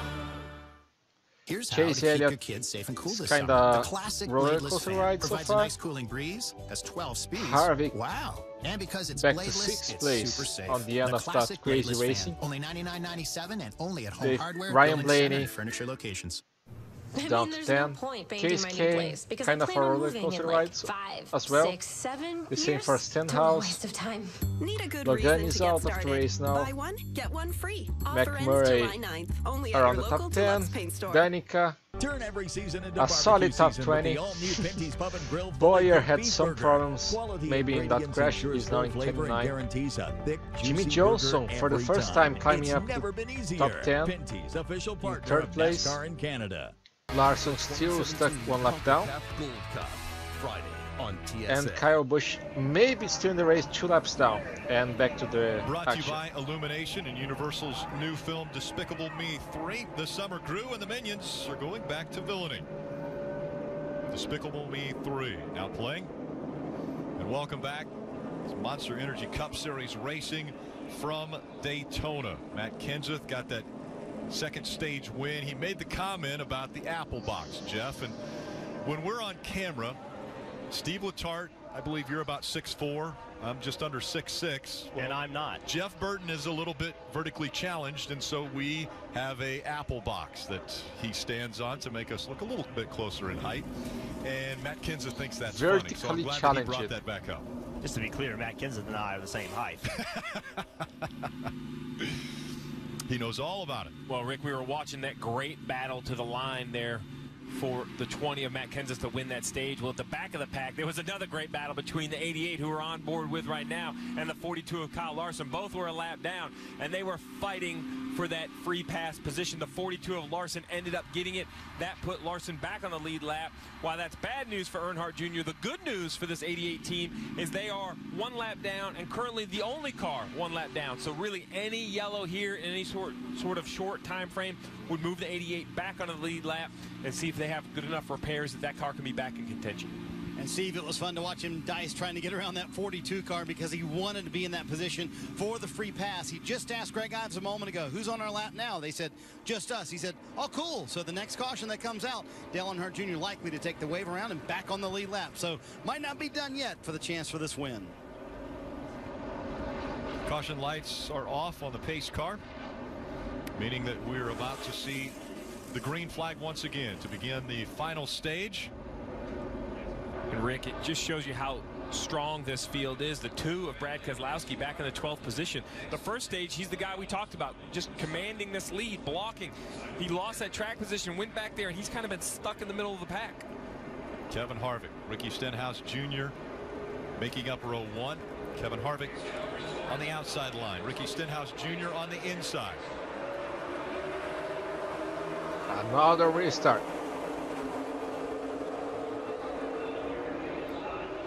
Ricky Stenhouse Jr., the most recent winner on a restrictor plate track, was able to get the win at Talladega for his first Monster Energy Cup Series win. He goes up the racetrack trying to side draft with the 4. While they're doing that, Trevor Bayne in the 6 has moved right up behind them, running in the 3rd position. And while they're doing that, everyone else in the field has decided to go 3 wide. Trevor Bayne is going to push the 17 out front. Now Ricky Stenhouse Jr. leads at Daytona.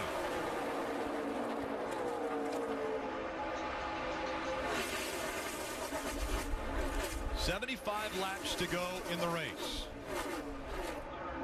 The pit window between 45, 49 laps.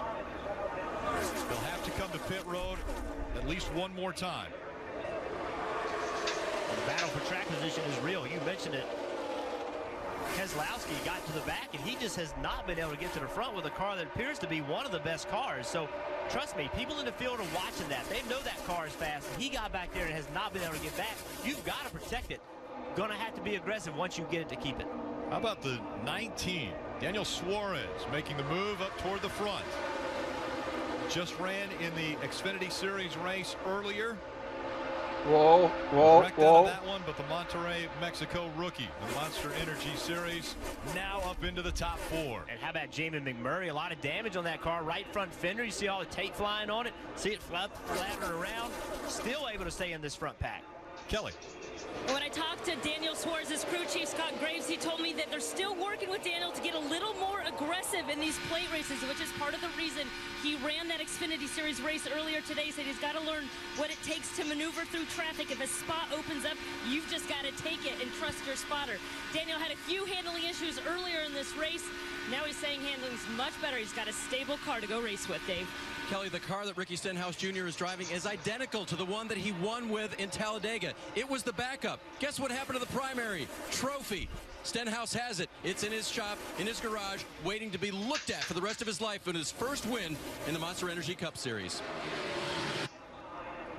I'm going to let the 19 of Daniel Suarez know that I'm not sure what they've made for chassis adjustments, but one thing I guarantee has helped how that car is driving is moving to the front of the pack. That cleaner air just is a little bit more grip, a little more downforce, and just some room to move around. Look at this damage on the one car. We talk about aerodynamics and how important it is to have everything just right. Here's Jamie, tape flying all over the place, dragging the racetrack in 4th position. The big equalizer at restrictor plate tracks. Ricky Stenhouse Jr., Kevin Harvick, Daniel Suarez, McMurray, Trevor Bayne, Brendan Gaughan, the Georgetown Hoya, a basketball player. His sole job was to be all over Allen Iverson, guard him as hard as he possibly could during the basketball practices so that Allen Iverson would be a better player. Brendan Gaughan did that as well as he could. Still very good friends with everyone from his Georgetown Hoya basketball team. Up against the wall. Oh, big move right there. He got real free. I didn't see what started, but went up and knocked the wall. He's going to have to pit here. You see the damage on the right front. Brendan Gaughan, as we were talking about him being up in the top 6, got up into the wall. Take another look. Wow, big impact. See the hood on the 41 car actually raised up when they made that contact? Hold up there. Yeah, the 75 of Gaughan was coming down, and you see now the right front has blown out, and the caution has come out. After making contact with the wall, the right front fender blown out. Dale Earnhardt Jr., the highest scored car a lap down, more than likely received the free pass as they go to work on Brendan Gaughan's 75.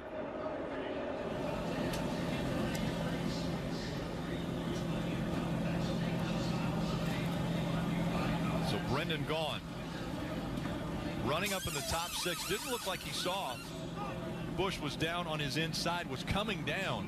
Didn't see him or thought he could block the run. Tried to get down there and stop the 41's momentum, but the Kurt Busch was absolutely committed. He was in no place to lift at that point and just kind of had to force the issue. Yeah, they were 3 wide, but they were 3 wide halfway up the racetrack. They weren't 3 wide using the entire racetrack, so I just don't think he realized they were 3 wide. Let's take another look at what happened. See it all start. That's a little bit late on the replay, but they entered the corner. The 21 car was on the bottom, but he wasn't all the way on the bottom of the racetrack, and they were 3 wide. See right here where they get 3 wide. 21 is a solid car with off the bottom when it all starts. I just don't think that Brendan Gaughan knew he was 3 wide. And let's listen into what Kurt Busch and the team had to say with this incident.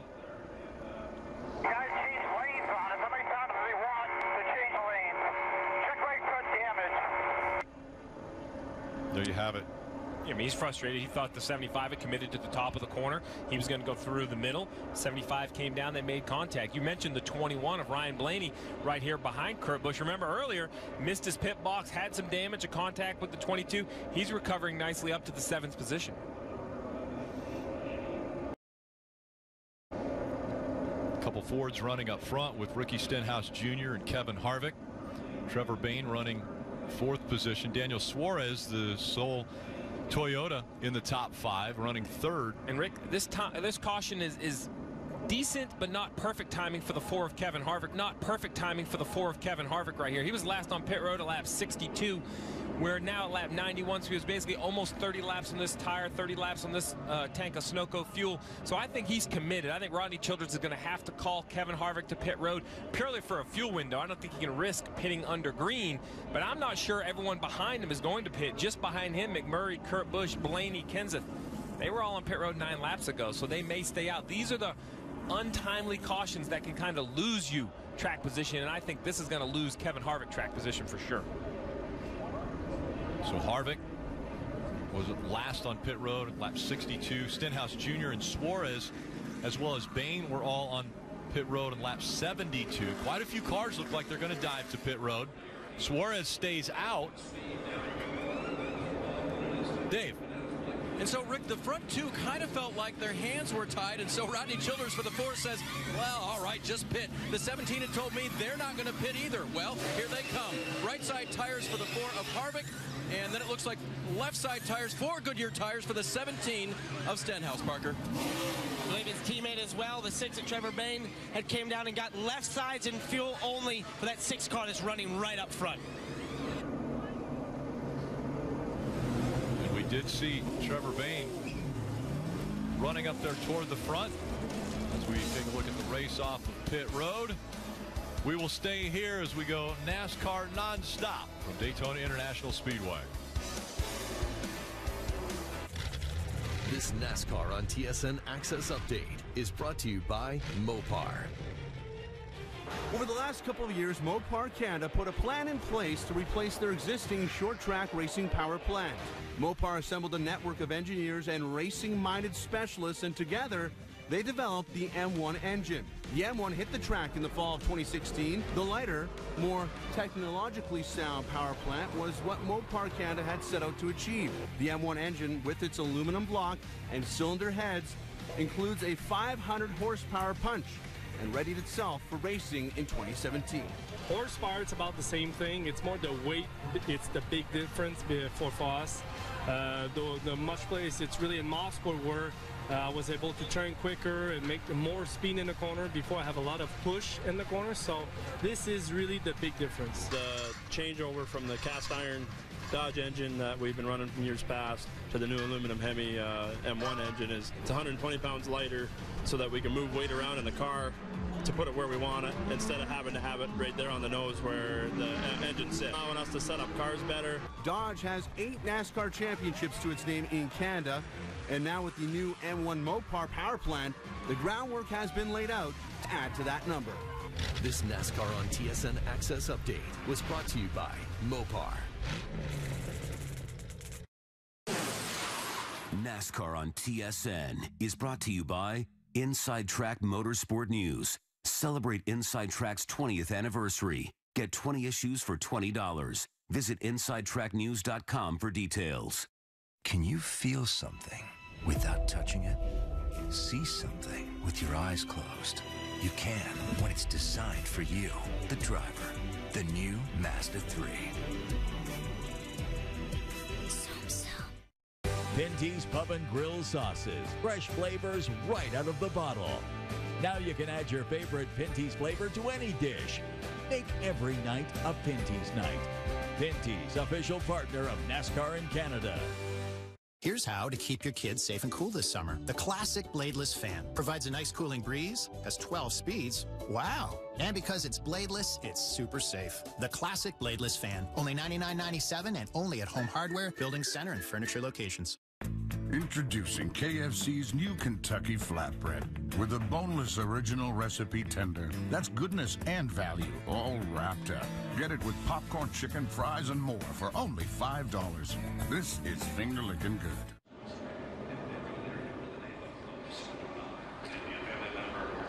Enjoy this race with a delicious real Coke taste. With Coca-Cola, zero sugar. You're watching NASCAR on NBC. Daniel Suarez from Monterrey, Mexico, has the race lead. He has chosen the inside line for the restart. Jamie McMurray will be outside of him. Kelly. Daniel Suarez learned how to speak English by watching cartoons, and he's been learning how to drive these Cup cars in part by watching a lot of in-car footage and past races. His crew chief, Scott Graves, told me that he is a great student, spends a lot of time watching past races and racetracks coming up. Now he leads this one.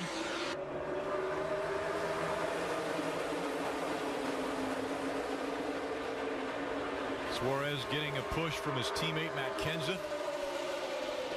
He clears the one of Jamie McMurray. Now how aggressive will he be as far as blocking at Daytona? McMurray able to get to the outside. He tries to side draft him early as they go through 1 and 2. Suarez, it works. It pulls the one back, but for how long?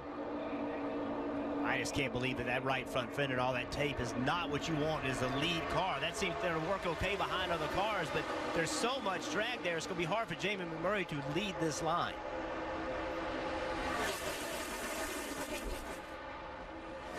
Two and three wide behind them. Daniel Suarez out in front of the field at Daytona. Kenseth running second. Joe Gibbs Racing still without a win in 2017. None of the four drivers are locked in to the playoffs.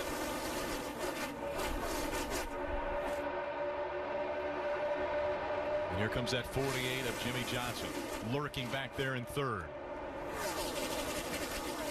Chase Elliott has also moved back up to the front, running fourth. Chase Elliott still looking for his first win.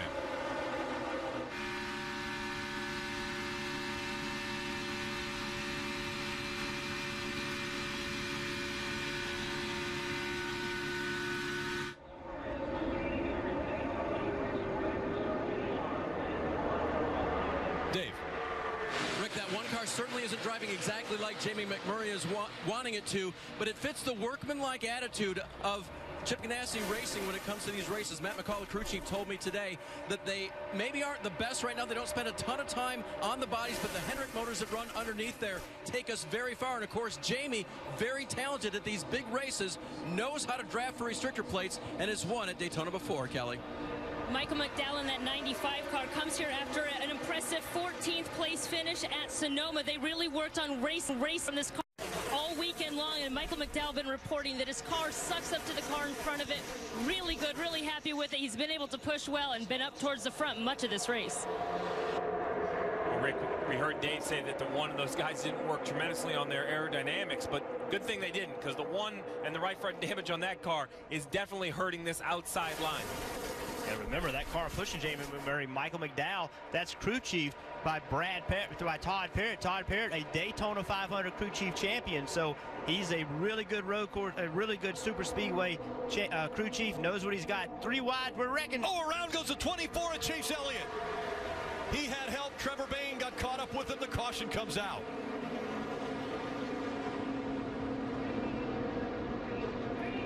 Damage to the left side of the 24 of Chase Elliott, damage to the 6 of Trevor Bayne. It's not bad. Just left rear, guys. A lot of damage to Trevor Bayne. I think we're done here, but we'll bring it down to us here. Matt Pusha, the crew chief, you can hear the disappointment. Yeah. They had this race circled. This was a big race. They saw their teammate Ricky Stenhouse win at Talladega. Trevor Bayne, the Daytona 500 champion. Roush Fenway engines. This was the race that they had circled. You can hear the disappointment.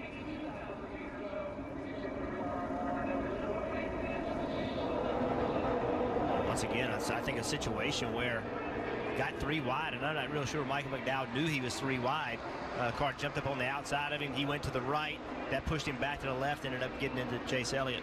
And that's the shot. That shows how much these drivers move around in the backstretch. You see left to right, keep changing lanes, and like you mentioned, Michael McDowell in that row was 3 wide. I'm not sure Chase Elliott didn't think he wasn't clear of that row. I'm not sure he thought Michael McDowell was even a concern. Between the two, they made contact, and you see right here, you know, it's moving, and there's nothing he can do. It's spin to the right or spin to the left. Fortunately for the 24, he spun to the left. There's still damage, but much less damage than if it had gone up into the outside wall. Parker. Guys, think about where Trevor Bayne was, not in terms of only having a fast race car, but strategically. He had just pitted and taken fuel and was already just outside the top 5. So they had a ton of options that they could have pulled in that 6 car as they came down the end of this race, and sadly, their night's over, Dave. As the 24 of Chase Elliott leaves, he was very frustrated with the drivers around him. That is what, in his opinion, caused things that went on right there. But the one thing was they worked a lot of the rear end of the car, but he mentioned to the crew that he thought the front end was killed. You can see the cowl flaps are gone out of there. That'll have to be put back in if he's to continue. Actually, those cowl flaps where they're missing, they have the option to try to repair them and add a flap back in, but it has to be operational. The best thing for this 24 to do right now is just leave the hole open. It has to be open by the rules, Kelly, but they're doing the best they can to repair it. Kasey Kahne has had a fast race car all night long, and now he comes into pit road. He said he felt contact on the left side, so they were going to give him left side tires, but they also wanted to check that right side. You saw him checking for clears there. The team was worried he may have had a little contact with the wall. Kasey did not report any. Obviously a pretty fast stop there for the 5, and he's got 2 new left side tires. And the right side's completely clean for Kasey Kahne. Daniel Suarez still out in front of the field. Matt Kenseth, Stage 2 winner, running second. Jimmy Johnson, 7-time champion, is third as we go NASCAR nonstop. NASCAR on TSN is brought to you by Michigan International Speedway. One great weekend, 3 great races, a lifetime of memories. This is Michigan International Speedway. One great weekend, 2 great races, a lifetime of memories. Tickets start at $35 for the Pure Michigan 400 on August 13th. Kids 12 and under start at $15. Visit mispeedway.com or call 800-354-1010 today. Blind spots can make navigating certain driving situations rather tricky. Which is why the 2017 Kia Sorento has an available surround view monitor.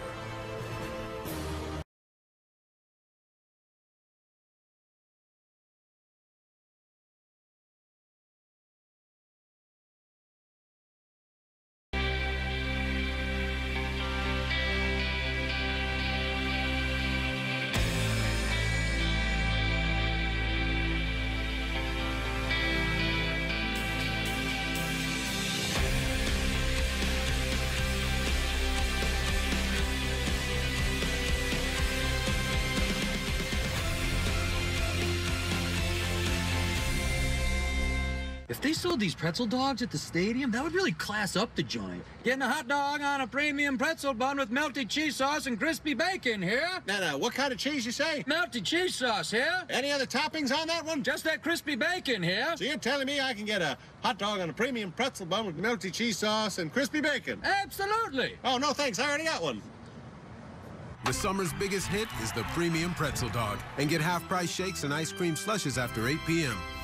This is how you Sonic. Can't thank everybody up here enough, and everybody at the shop. I'd like to say thank you to them that are watching at home and in the stands. Thanks to Lance Corporal Daniel F. Swain. I want to thank the Army, the Navy. Lance Corporal Scott Harper and the local VA. Master Sergeant Anthony Ray Charles Yost. Corporal John Harrison Keener Jr. And Petty Officer Joshua Thomas Harris. I just want to thank the Marines. I'd like to thank the USO. I just want to thank the Air Force. And Lance Corporal Taylor Przenski. Gracias. Thank you. Thank you. Thank you. The land of the free because of the brave. I was only 27 years old when I was diagnosed with Parkinson's. You can see the tremors in those hands. Such an inspiration. Jimmy Joy defying the odds. American Ninja Warrior. New Monday on NBC. NASCAR on NBC is brought to you by Liberty Mutual Insurance, helping drivers worry less on the track and on the road. And what we have documented as Dale Earnhardt Jr.'s final start at Daytona International Speedway. It seems he has had an eventful day, and the fact it started up on the pole and then with an incident mid-race was shuffled back 2 laps down, having to come to pit road under green flag conditions, and now has worked his way back up onto the lead lap and currently scored 16th. Daniel Suarez, Matt Kenseth 1 and 2 as they come back to the Geico restart zone.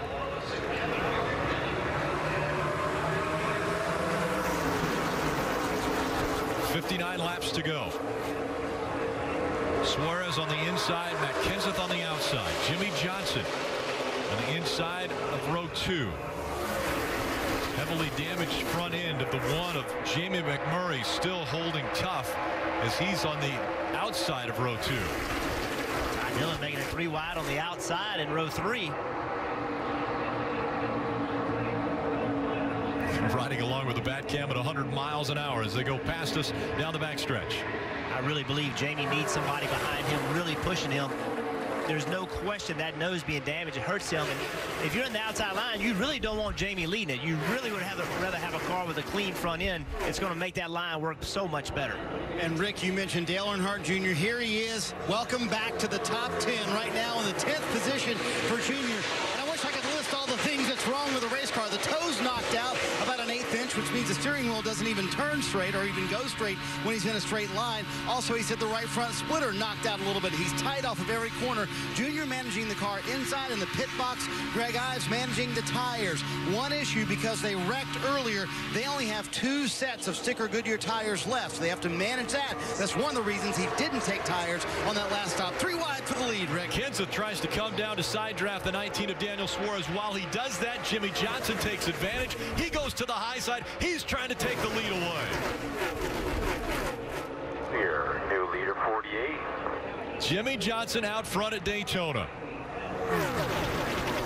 Talladega Johnson did some very heavy blocking until he got spun out. Let's see how he does now. Jimmy Johnson, when he had 83 wins, he wanted to honor the person he was tied with at 83, and that was Cale Yarborough.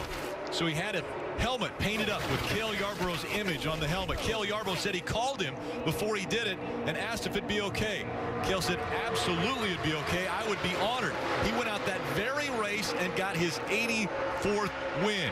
And now he is looking for Bobby Allison and Darrell Waltrip to try to get even with them. Those two are the next drivers as far as the career list, who he will jump on top of when he gets the next win.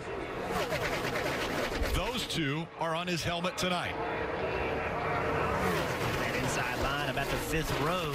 Remember, Brad Keselowski kind of dominated this race early. It's taken him forever to get the track position back. He's now in 10th place, but once you lose it, it's hard to get it back, and it's taken him almost half the race just to get a little bit of it back. Yeah, and as we're on board with Ryan Blaney, the leader, Jimmy Johnson's kind of choosing a little bit different line, running up the racetrack, more in the middle of the racetrack. So you see the 21 and right behind him the 14.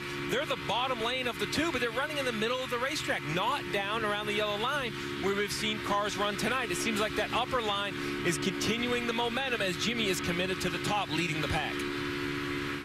Jimmy's trying to drag the top into single file. He's trying to get everybody to run that top lane and hopefully get it single file. As a leader, that's in your best interest. He's trying to do it. I don't know if he's going to work out or not. We've seen Junior do this many times where he just goes to the top and everybody follows. Oh boy! The 4 of Kevin Harvick. Harvick spins around. Dale Earnhardt Jr.'s involved. Brad Keselowski involved. Smoke coming out of the 32 of Matt DiBenedetto. Again. Blew a tire. That's what it looked like. The 4 just snap spun like a tire went down right in the middle of traffic. You see the 88 bouncing along the backstretch wall. That tells me that something's probably broken in the front suspension. Take another look. About 190 mile an hour. See the 4-car wiggle, turns around quickly right in front of her. No, nothing anybody can do. All the smoke, can't see. Hope you get through it. I'm amazed more cars aren't in an accident like that, Rick. As tidily as they're bunch going through the corner. Right here, you're on board with Kevin Harvick, middle of the corner, wide open. Going you. Hey, get in here, put a tire, something, hold your brake. nap spin, and then the reaction behind him, and even the spotter in an accident. Calm as could be on the radio. Calm as he could be. Stay on the brakes. Oh, that's how quick that happened. Keep coming, buddy. Keep coming. We're in it, Greg. Might be okay here. There's still wreckage back there in your mirror there. Just flip it around here. I'll take a look at it. Can't get off the wall. No, I bet the right front tie rod or something in the right front suspension is broken. You see, he's turning the wheel left, but the car is going right. So the car spins around right there. It sandwiches up to the 88. The 5 of Casey Kane makes an evasive maneuver, goes to the bottom. How about the 41 of Kurt Busch? A hard left to miss Casey Kane. Another hard left to miss the spinning 2 of Brad Keselowski. Yeah, I don't think Kane or Keselowski ever hit anything. I think they're going to be okay if they can get around without damaging their cars. Marty. And you see Dale Earnhardt Jr., the 88, sitting on pit road. What an incredible effort for this team. He had gotten back up to 6th after the accident earlier in the evening. And he said the steering wheel absolutely upside down on the 88. Going to be tough to get this car back in the race here this evening. Meanwhile, Brad Keselowski, you're right, Jeff. No damage on that 2 car. Going to hit pit road here. Going to be 4 fresh Goodyear tires and see if they can gain some track position. A problem, though, on the right side of that car right now. Yeah, they've got quite a few problems with the 88 team. We ride along with the back cam taking a look at this accident. Darrell Wallace getting by. Done a nice job staying clean. Really, Steve, you said it. It's amazing that more cars weren't involved in this. Great driving as the pit road's open. Dave. Jamie McMurray is on pit road, confirmed with the crew that they will not work on that right front at all. They will change 2 right side tires for Kenseth as well. Kelly. And the rookie Ty Dillon also came in. It was a 2-tire call from Booty Barker. Jimmy Johnson in that 48 is going to take 4 fresh Goodyears at the Sunoco fuel.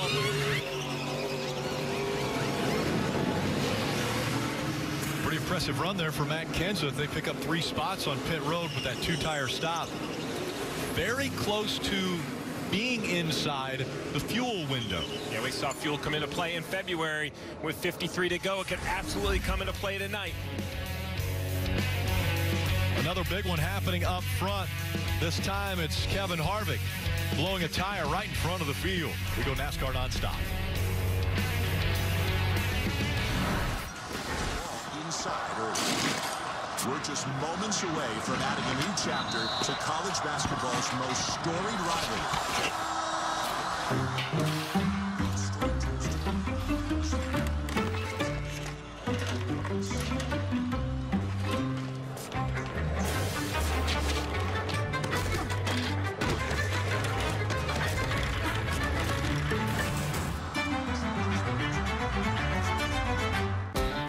Long live the courageous, the tenacious, the ones who push forward and give back. Long live the greater good, the helping hand, and long live the truck built to outlast them all. Ram, America's longest lasting pickups. Get 0% APR for 72 months or get an average $11,468 in total values on Ram 1500 Bighorn Crew Cab. My dad's new jalapeno double cheeseburger is the best $2.49 burger you've ever had. This seems like a pretty subjective claim that's impossible to prove. Yep, the jalapeno double cheeseburger, the best $2.49 burger you've ever had. Changing your oil after 3,000 miles? If you'd used new Mobile One annual protection, you wouldn't have to. Why are you 3 inches tall? What? You don't like short people? Don't change your oil. New Mobile One annual protection. People know me as Dale Earnhardt Jr. race car driver, but I have many sides. When I retire, I'll be Golden Years Dale. I'll catch big fish, climb big mountains. I'll surf some really big waves. And you'll run some big errands because we're out of mayo. Mayo. Got it. Going for that mayo. For planning your retirement and more, Nationwide is on your side. At MIS, it's about friends, fireworks, family, and flyovers. Enjoy camping and good times at the fastest track in NASCAR. This is Michigan International Speedway. One great weekend, 2 great races, a lifetime of memories. Tickets start at $35 for the Pure Michigan 400 on August 13th. Kids 12 and under start at just $15, free Friday and Saturday. Thompson Square and Low Cash concert free Saturday night. Visit mispeedway.com or call 800-354-1010 today. Lindsey Vaughn, Buck Hill, Minnesota. Nathan Chen, Long Beach, California. Chicago, Illinois. Vail, Colorado. Douglasville, Georgia. New York, New York. Killeen, Texas. Los Angeles, California. Madison, Connecticut. We are Team USA. Team USA. We are Team USA.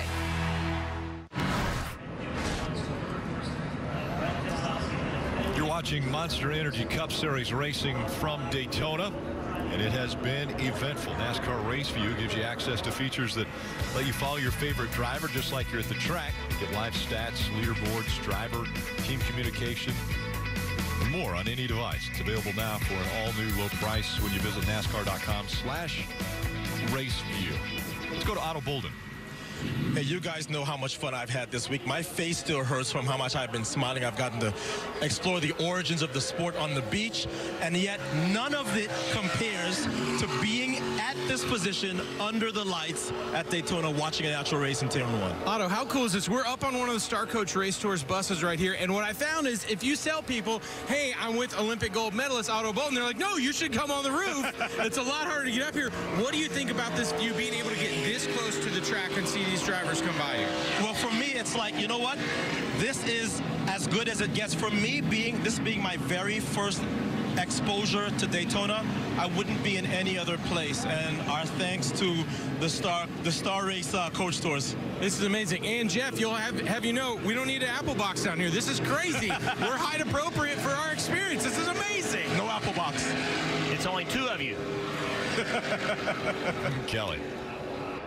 And we just saw the 41 of Kurt Busch make his way back down to pit road. They're still just making some minor repairs to that vehicle that was caught up in an earlier contact with the 75, I should say. There's a lot of bare bond. It's kind of hard to see because it's black and matches that paint, but up there on the right front quarter panel, they've got a lot of bare bond on that 41, but the team not giving up. Let's listen to the 48 radio. All right, but right now we're 2.1 laps short of making it, and so is everybody else. The top 4 cars currently are in worse shape than we are. Starting with the 20, they're in about the same strategy we are. And very disappointing. Dale Earnhardt Jr. in the garage, and he'll have to go to the infield care center to be checked out before we can chat with him. But a disappointing night for Dale Earnhardt Jr. Well, we heard Chad Knaus say that the leaders are all short on fuel because they pitted at lap 107. Well, Paul Menard, he came down, topped his fuel tank off. So those 2 laps Chad Knaus thinks they're short. The 27 should not be. They have 2 more laps of fuel and a few cars behind them. It could make up the difference if the race goes green to the finish. And we're coming back to the restart. Now it's Boyer and Stenhouse Jr. up front. Green flag back in the air.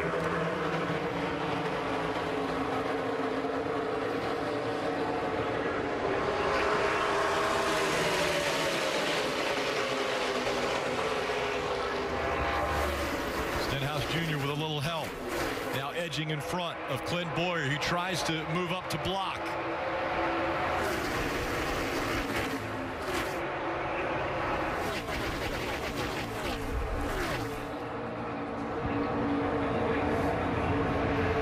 Stenhouse Jr. getting his first career win earlier this year. It came at Talladega.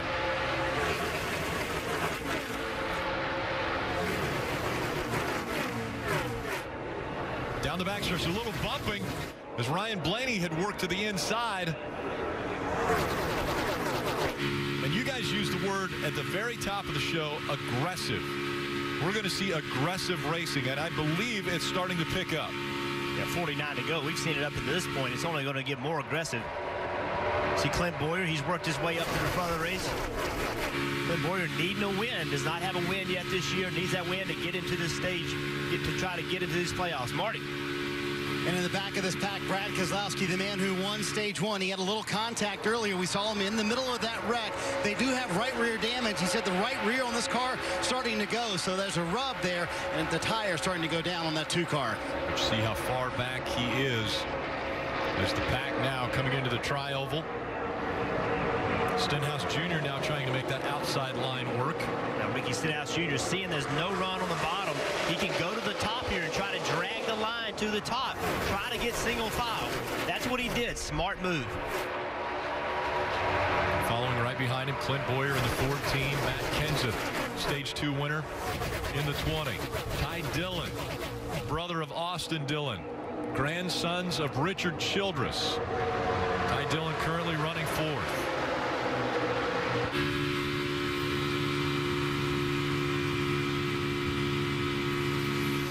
All right, let's talk about strategy as we're under 50 to go, brought to you by Wendy's. What kind of strategy plays now when a few drivers are out there thinking they might be able to stretch this on fuel? Well, fuel is definitely going to be a question, but I think the first one is another big crash coming. We've seen some major accidents. Right now they're playing nice, but with 47 to go, Jeff, I'm not sure it's going to stay that way. And the best way to stay out of a wreck is stay out front. We've seen track position so important. Some really fast cars got to the back and couldn't get back to the front. And that communication between the driver spotter and even the crew chief. You mentioned the fuel. We saw cars run out of fuel in the Daytona 500, and I'm not sure the drivers knew they were going to be close. Now we've seen the 11 right there in the center screen of Denny Hamlin. He came, he topped off. He's running in the 10th position, has 2 more laps worth of fuel than all of the leaders. Try to push those leaders, see if he can get them to run out of gas. Dave, pretty impressive run once again for Ricky Stenhouse Jr. As you heard the radio chatter, Rick, from the other crew chiefs, they are one of the cars that will need to stop again. He last pitted on lap 92. He was told by his crew chief, Brian Patty, that they were about 7 laps short of making it happen. So they were talking about coming in perhaps with about lap 139, 140, something like that. We'll see how long they're out front where they want to be right now, Parker. You see in 5th place there, Eric Jones. They just pitted on this last caution, but his crew chief, Chris Gale, has come across the radio multiple times to remind him, save fuel. And he just instructed him, get to the top, right up there, and save me all the fuel you can. And do not flip that reserve switch till I tell you. Kelly? Ty Dillon, one of those double duty drivers, he had to get some IV fluids after the Xfinity Series race. But his car is the one now that could be running low on fluid. They've told him that he's about 2 laps short, telling him to save it every opportunity. And Dale Earnhardt Jr. has been checked and released from the infield care center. They've mentioned saving fuel. All right, Jeff Burton, if you're out here and you're running in this line, how do you save fuel if you try to stay up to the bumper in front of you and try to stay in the right line? Well, this is actually one of the easiest racetracks to be able to save fuel. When you're in the middle of the pack, they're pulling you along. You're getting the draft, so you can run half throttle. You can just not run all the way 100% throttle, and you can still keep up with speed. And right now, with the line moved to the top, no one wants to make that move. Everybody's afraid to make that move because if you drive to the bottom and nobody goes with you, you're just going to the back. So right now is a time where you can be saving fuel while it's calm. Before the chaos starts, where you have to be wide open, now is the time to save.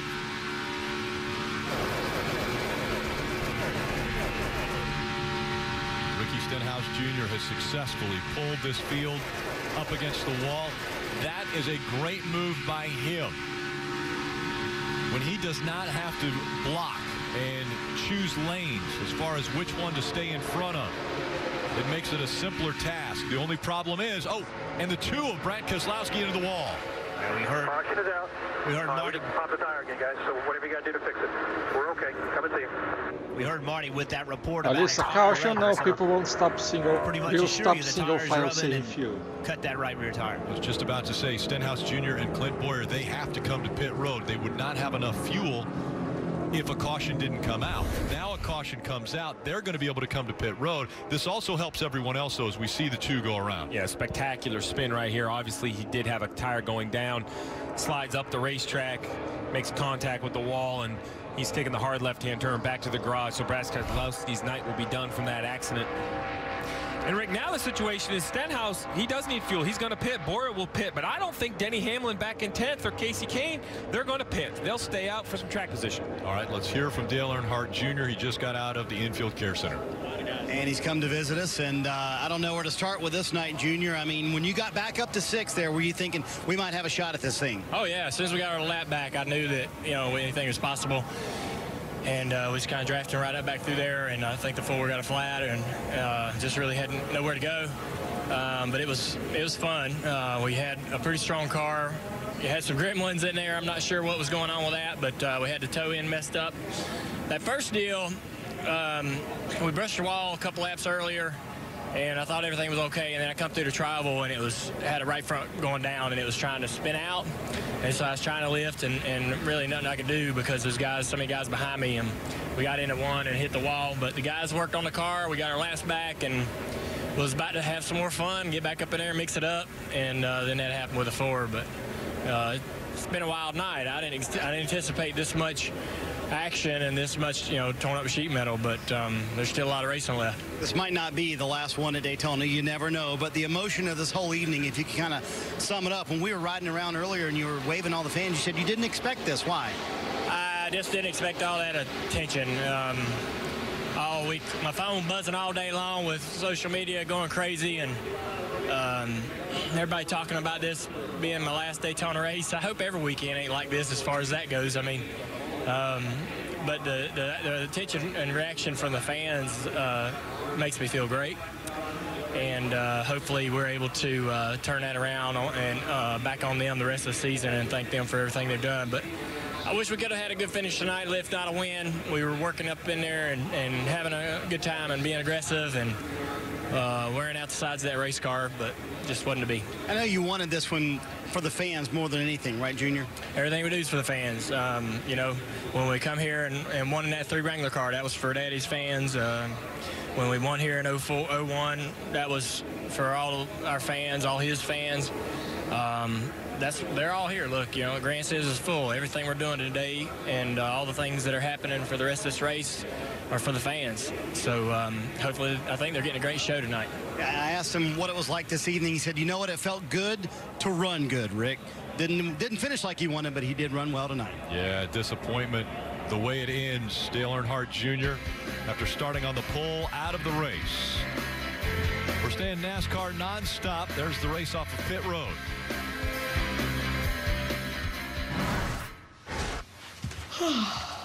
Where are Mom and Dad? Save money on motorcycle insurance with Geico going up the country. Love, Mom and Dad. I'm taking a nap. Dude, you just woke up.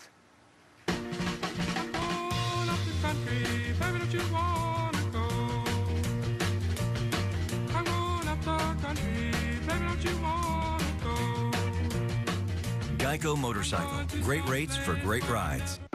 I was made in the shadows of greatness, shaped by the hands of legacy, forged in the fires of racing. I've been challenged, tested, and proven.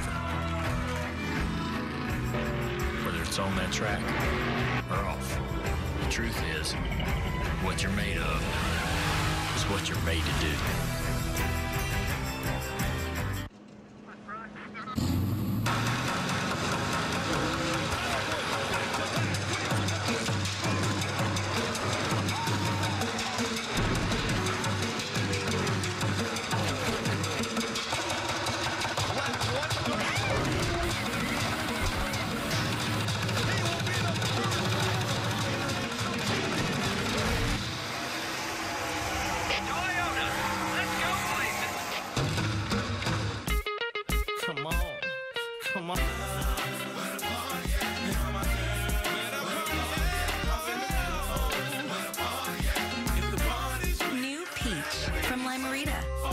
Margarita moment.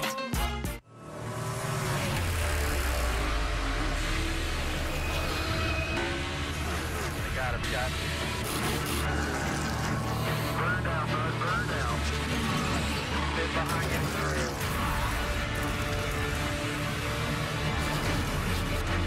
In a race that stimulates all 5 senses, you're gonna need every single one of them.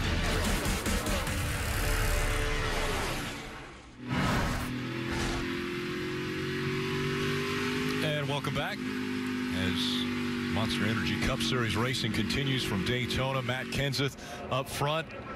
He's the veteran that is being chased right now by quite a few rookies, including Ty Dillon, Eric Jones, Corey LaJoie, and Darrell Wallace Jr. driving that 43.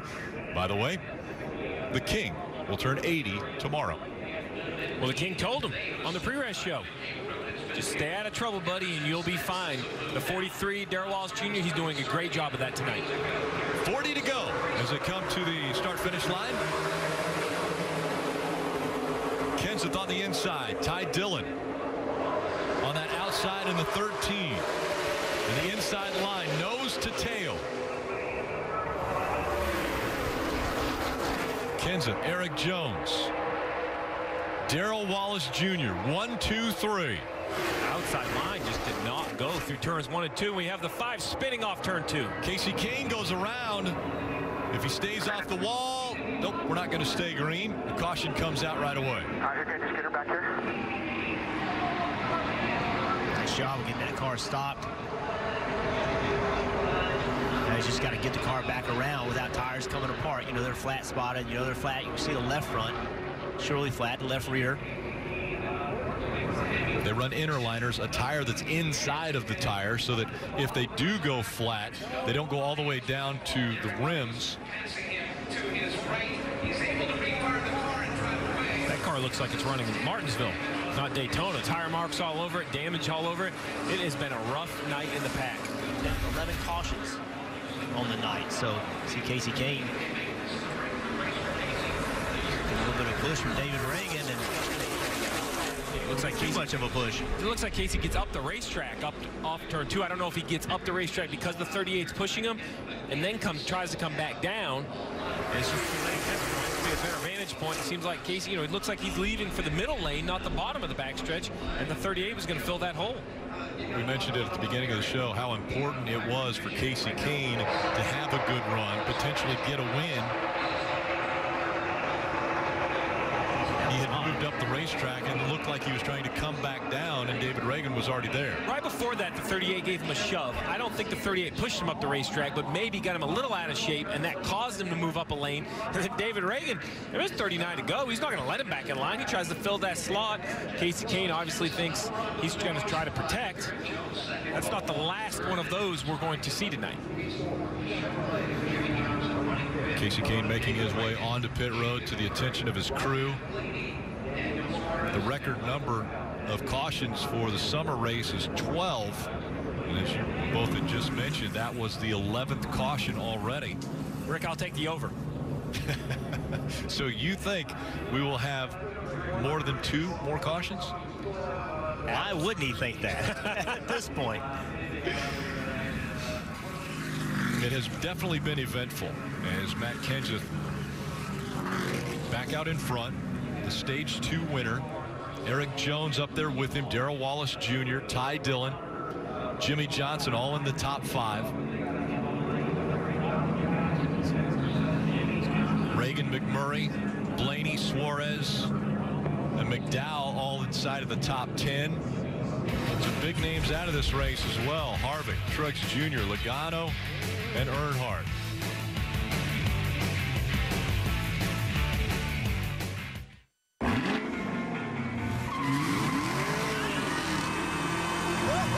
Join in on the fun and cash in on the deals at the Chevy 4th of July sales event. This is a fast car.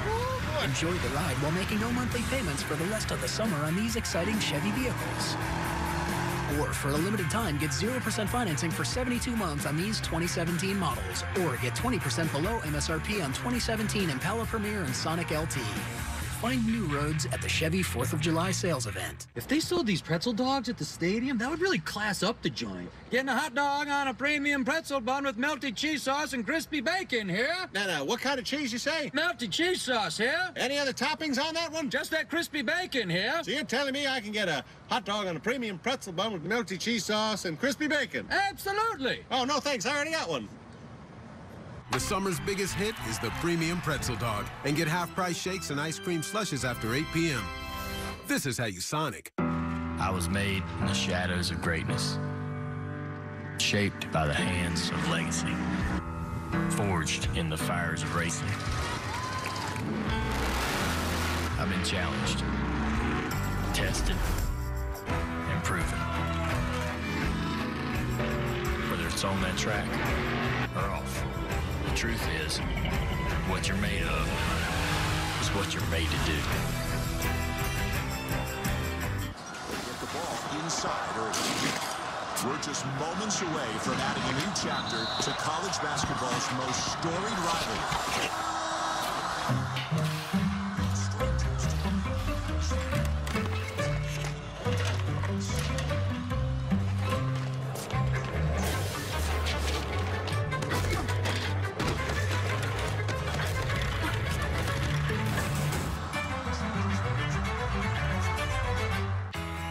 Lindsey Vaughn, Buck Hill, Minnesota. Ashley Wagner, Alexandria, Virginia. Nathan Chen, Long Beach, California. Chicago, Illinois. Vail, Colorado. Douglasville, Georgia. New York, New York. Manchester, Vermont. Haiku, Hawaii. Brantford, Pennsylvania. Baton Rouge, Louisiana. Killeen, Texas. Los Angeles, California. Park Rapids, Minnesota. Madison, Connecticut. Salt Lake City, Utah. We are Team USA. We are Team USA. Team USA. We are Team USA.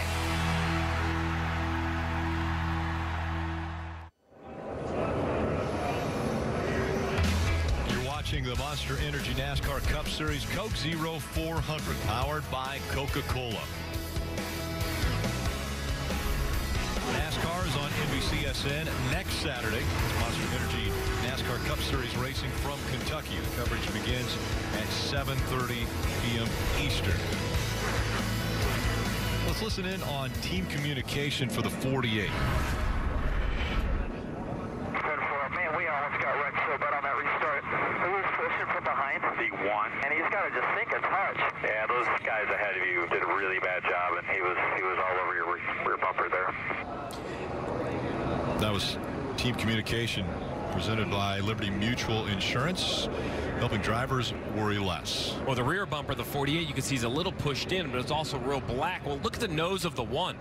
I think all that tape, while it's doing the best it can to help the one car aerodynamically, it actually adds grip to the nose. So as he's pushing the 48, we see all these cars get misaligned. Well, as it goes right to left, it's sticky like flypaper. It's trying to grab that bumper of the 48 and steer it around. Can't be a comfortable feeling, Jeff. No, it's not. And you used to put, slick tape on these cars where they actually would slide, and this is the exact opposite of that. A lot of youth up front here. Eric Jones, Ty Dillon, Darrell Wallace Jr., 2, 3, and 4.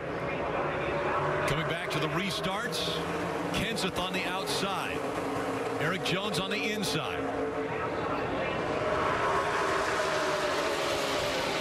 36 laps to go from Daytona. With these cautions, it's helping them on fuel mileage as far as saving fuel, especially those that stopped at 107 when they were outside their fuel window. And look at all these young drivers in the front. Eric Jones, Ty Dillon, Darrell Wallace Jr., Blaney, all young drivers trying to get a win here at Daytona. Ty Dillon getting shuffled out, 3 wide on the outside. And nobody's going to help him out. Saw Ryan Newman tuck inside of that second line as Ty Dillon continues to fall back on the third line. I've heard Ryan Newman's name all night. He's been riding around, staying out of trouble. Now, as we're getting close to the end, now we're starting to see him push the issue. Matt Kenseth trying to stay out front. It was an aggressive move that Matt Kenseth had during the Daytona 500, trying to block when his teammate Denny Hamlin made what ended up being the winning move to get by him. We'll see if that has taught Matt Kenseth anything as far as how to block out front at Daytona. Marty. And guys, how about this run for Bubba Wallace up in the third position, going for second with his good friend Ryan Blaney right now. Now the normal pilot of the 43, Eric Almirola, great doctor's report this week, hopes to test either Darlington or Charlotte in the next couple weeks and back at New Hampshire. But Darrell Wallace Jr. has no more contract with Roush Fenway Racing, nor does he have any commitment to the 43 team after these couple of races when Eric Almirola comes back. So Jeff, talk about the pressure on a young driver, maybe having 1 or 2 shots to show what you can do, and here he is doing it tonight. Well, when you get that opportunity, Marty, you have to take advantage of it, and he's done that tonight. Did exactly what the King told him to do. Stay out of trouble. You'll be in position late in the race. Now the hole that he was in filled up by the 48 of Jimmy Johnson. He'll get shuffled out, and he's on the bottom of the racetrack now. There's nothing he can do right now. All he can do is hope somebody comes from behind. If you try to make something happen here, it'll just be trouble. Just stay in line and hope some help comes. He continues to fall back on that inside line that no one else wanted to be a part of. Well, that move that Ryan Blaney made to take the lead was impressive. The big crossover off turn 2, that's what shuffled the 43 out. But now the 21 has got the lead and is trying to just continue to block lanes. As you see the 20 at Matt Kenseth with a big block of his teammate Daniel Suarez. Yeah, the leader's not the only one blocking, Steve. You also have to block your second or third to prevent that run from coming. So even though Matt Kenseth lost the lead, he still has leader mentality, stay in front of the guys behind him. That was interesting. We were riding along, and we still are riding along with Ryan Blaney, but you could hear the RPMs on the car, and when the 20 of Matt Kenseth got it behind him, the RPMs went up. Even though there was no contact made, the cushion of air pushed him. After Ryan Blaney ran second in the Daytona 500. He had a good run here in February as we watch on board. Look at him work the mirror out the window, work the mirror out the window, leading the race. He's trying to pick the right line on every corner entry, every corner exit as we see the 32 with a flat tire. Yeah, smoke coming out of the 32. He's going to try to stay up and out of anyone's way. The caution now comes out. You're cleared down. Just hang on to it here. Clear. And you see the left front fender completely gone for Matt DiBenedetto. He was running 9th. Matt DiBenedetto, another one of the young drivers, just 25 years old out of Grass Valley, California. And the 6 of Trevor Bayne will get a free pass. He was 3 laps down. That'll put him 2 laps down. And Rick, 12th caution. You ties the record. I'm feeling pretty good about over. 12th caution, 31 laps to go. Matt DiBenedetto still nursing it to come back to pit road. And more of that tire continues to tear the sheet metal away from the car. Rick, I really think that the whole dynamic of these races change as we get newer, younger drivers to the front. Jeff, as a race car driver, over time, you must have just learned some tendencies and have some confidence around drivers you race all the time. Well, if you look up front, Kenseth, Boyer, Johnson, they run each other all the time. But Ryan Blaney is leading, Daniel Suarez, David Reagan, Eric Jones, drivers that these veteran drivers just don't have the laps around. That has to kind of change the dynamic of how they race. It does change it. You almost can tell what some guys are going to do. You know when a guy you race with a lot, you kind of understand what his moves are. You kind of understand what his mentality is, how aggressive he's going to be. When you don't race with these guys as much, it's hard to understand that. One thing we do know is they're willing to make the moves. They're willing to take the gambles in order to win this race. And Jeff, look who we have up front, the very young Ryan Blaney. And it's a very telling sign of what happened to them earlier in the race. Remember, they had contact on pit road with their teammate Joey Logano, got a little bit of damage. And it's almost like you could hear Jeremy Bolins and the team kind of take a step back and kind of refresh themselves, say, hey, listen, don't let that worry you. And that's one thing that got to Ryan early in his career. They would make a mistake during a race. He really couldn't recover from it. Steve, you can talk about this as a crew chief. That's your job. You're part psychologist, part coach. But you could hear Jeremy just kind of say, hey, back it down a little bit. He rode in the back for a while. Now he's aggressive at the end of the race with a shot to win it. Well, Marty, the big difference in Cup racing versus all these other series, just time in a race car. These races last 3, 3.5, 4 hours. They're 4 and 500-mile events. They're that length for a reason, because you have time to recover. These young drivers like Ryan Blaney have to learn that as they get into their career.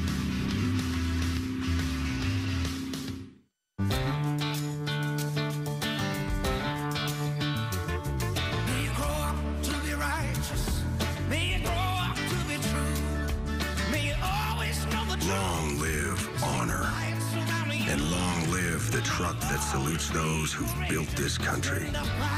Ram, America's longest-lasting pickups. Get 0% APR for 72 months, or get an average $11,468 in total values on Ram 1500 Bighorn Crew Cab. And the wolf huffed and puffed. Like you do sometimes, Grandpa? Well, when you have COPD, it can be hard to breathe. It can be hard to get air out, which can make it hard to get air in.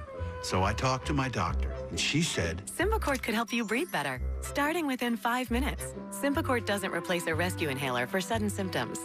Symbicort helps provide significant improvement of your lung function. Symbicort is for COPD, including chronic bronchitis and emphysema. It should not be taken more than twice a day. Symbicort contains formoterol. Medicines like formoterol increase the risk of death from asthma problems. Symbicort may increase your risk of lung infections, osteoporosis, and some eye problems. You should tell your doctor if you have a heart condition or high blood pressure before taking it. Symbicort could mean a day with better breathing. Watch out, piggies. Symbicort. Breathe better, starting within 5 minutes. Get Symbicort free for up to 1 year. Visit saveonsymbicort.com today to learn more.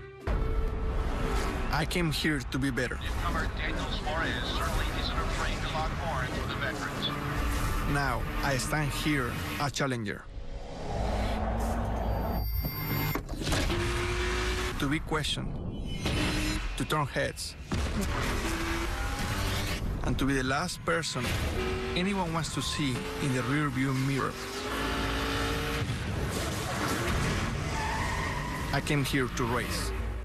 Introducing a new network where you can experience the Olympic spirit every day. It all begins with the FINA World Diving Championships, Saturday, July 15th on the Olympic Channel, home of Team USA. With 29 laps to go, we look at the Monster Energy playoff standings. Martin Truex Jr.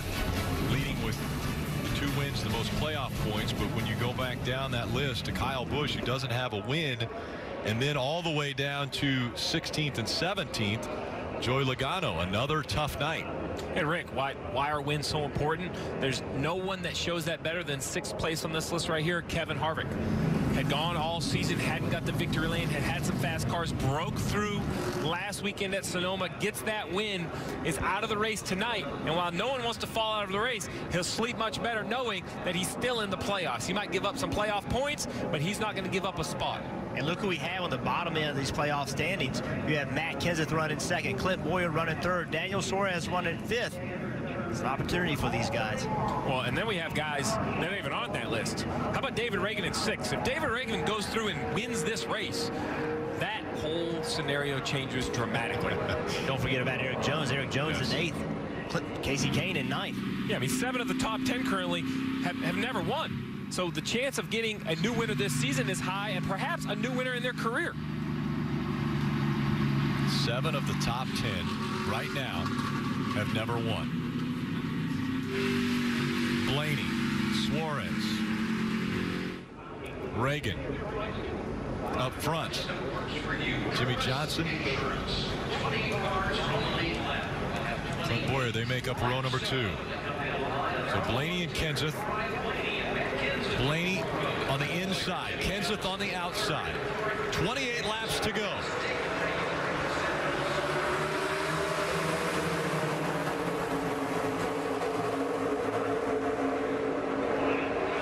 Ryan Blaney answered your question. He went with the forward of Clint Boyer behind him. Clint Boyer needs a win. Matt Kenseth needs a win.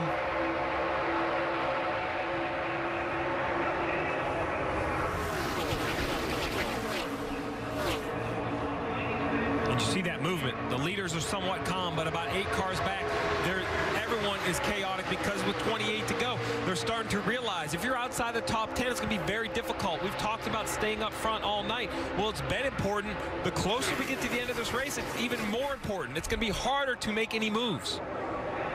And you're still predicting that there may be another caution as we see Clint Boyer moving to the outside line. That opens the door for Daniel Suarez on the bottom of the track.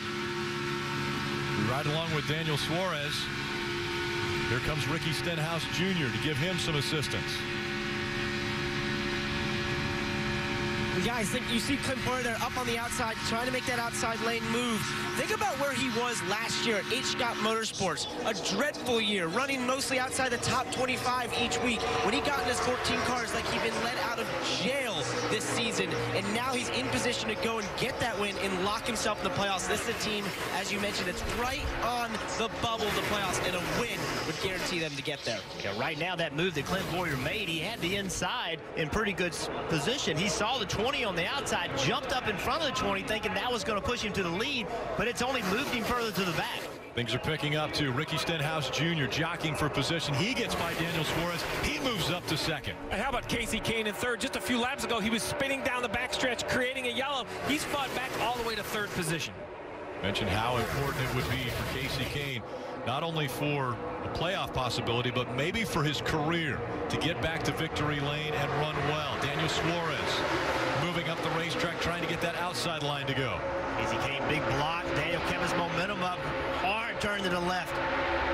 Now Suarez trying to find a position. He gets right on the back bumper of Ricky Stenhouse Jr. He tucks in behind him. Now Stenhouse Jr. looking for the lead. He goes to the bottom of the racetrack, side by side with Ryan Blaney.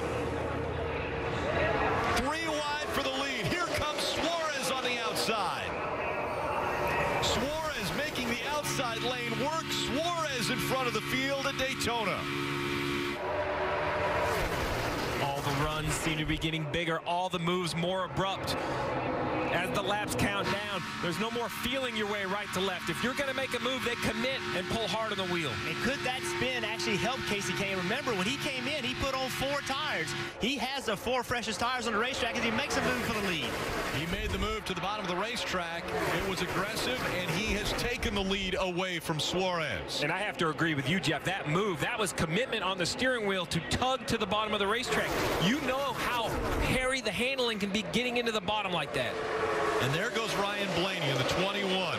He will be locked out of the top 10 here shortly because no one is going to join him on the bottom of the racetrack. Here comes Suarez again, though. Suarez on the outside, trying to make that outside line work, fighting for the lead again. All that work gone that easy for the 21, Rick.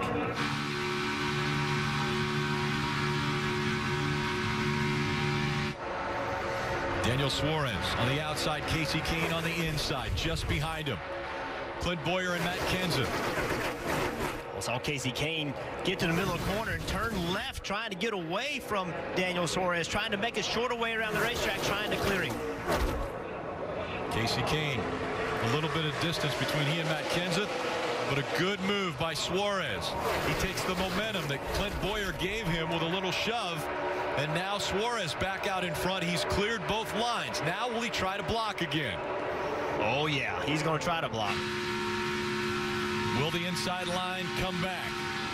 Kahne fighting back on the inside. Another shove from Clint Boyer, pushing Daniel Suarez even further out in front. And again, the cars don't have to touch for a push to happen. It's actually the air that is pushing the other car, a little bubble that is right in front of the car that's getting ready to push the one in front. Kasey Kahne, we can't state it enough how much a win here could mean. Think about it. Kurt Busch broke through finally after 64 races at the restrictor plates, winning the Daytona 500. Ricky Stenhouse Jr. gets his first ever win at Talladega. Kasey Kahne, he has 17 career wins, but never at a plate track. Look at the eyes on Daniel Suarez. Kelly. Before that last caution, Daniel Suarez actually got into the wall a little bit coming off of turn 4, and he actually asked under yellow for the 48 team of Jimmy Johnson to help assess the damage.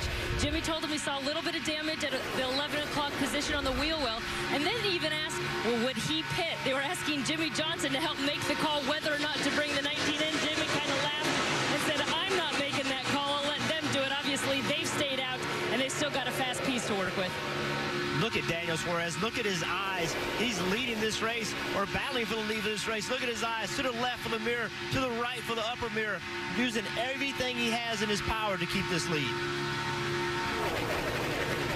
Door to door, side by side. 21 laps to go. 193 mile an hour. Not looking out of the windshield.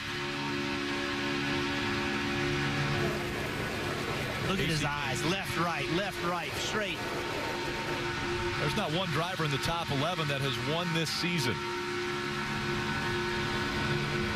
And now Kasey Kahne clears the 19.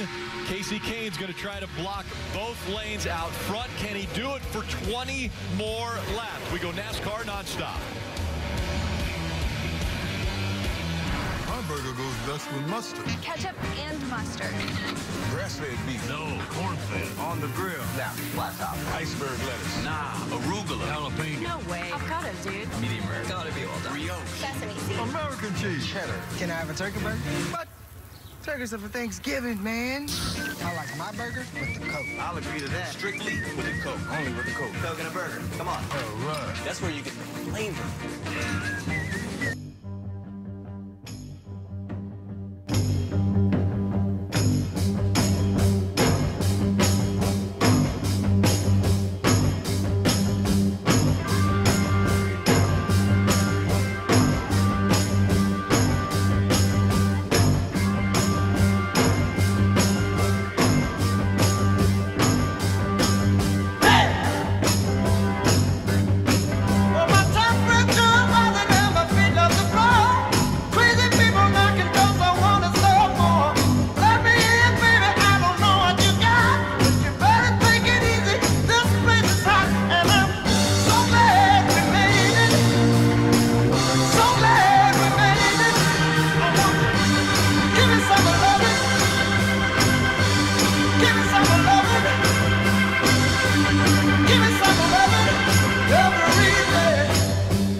Checks the mirror. In the middle of the corner. Yes. You saw him look up at the mirror. His helmet moved up toward the mirror. As that outside line begins to run and make a move, Allmendinger has taken advantage of it as he tries to get up on the inside of David Reagan. He's in the top 10 right now in 9th position. Casey Kane is out in front. He's leading the group around the high side of Daytona International Speedway. Kenseth running second. Suarez is third. What a transition. What an amazing view this is. And I want to thank that 47 team and A.J. Allmendinger for allowing us to ride along on his helmet. But look at what he's watching, okay? You can see that car in front of him. When you get to the corner, you can see the cars in the line in front of you, first, second, third, fourth, fifth in line. But look what happens when you get on the straight. Boom, you can no longer see them. You have no idea if something happens in front of him. You see Denny Hamlin, he saw a hole. He slid up in front of a 37 car. Now AJ knows that means that line's going to slow up just a little bit. He's got to start getting off the throttle because you know that line. There he goes. He had to lift right there. That is all because the 11 car moved up into that line. That slowed it down. And look at his hands. That's the other thing. Hands moving all the time. You wonder why you get in wrecks at Daytona. You can't see. I mean, you are looking at the back of the car in front of you, and when you get to the corners, you can see, but so many times a wreck happened on the straight. Running right behind that 37 of Chris Buescher. 3 wide, by the way. Ricky Stenhouse Jr. in the 17 moving up on that inside line. Here comes Ty Dillon as well in the 13. What a view, though. Making our way around Daytona International Speedway. For some updates, let's go to Kelly. It has been 99 races since Casey Kane's last win. He's doing everything he can not to make it 100, and he's never won on a plate track. There's been a lot of speculation over job security for him at Hendrick Motorsports. I asked his crew chief, Keith Rodden, if he felt any extra pressure here tonight, and he said not any more than any other Cup crew chief has on any given weekend. I'm watching the 14 at Clipboard. They're in 4th place, and I'm watching him do some curious things in the draft that you may be noting and thinking, why is he falling back and then getting runs? So what he's doing is he's plotting. He's mentally noting what those runs do, how those runs work, and then he's going to try and use that come the end of this race. That's what you need to do on super speedways. As a driver, you need to be mentally noting exactly what's happening in the draft so you can use that come to the last lap. Dave? Parker David Reagan last pitted with 51 laps to go, but they've gotten significant caution laps, and he's been aggressively saving to take him to the end. A little bit of damage from the Casey Kane wreck earlier as well. Remember, he took front row racing to victory lane for the very first time. That smaller than most team. He's got a chance to make another landmark win for them here tonight.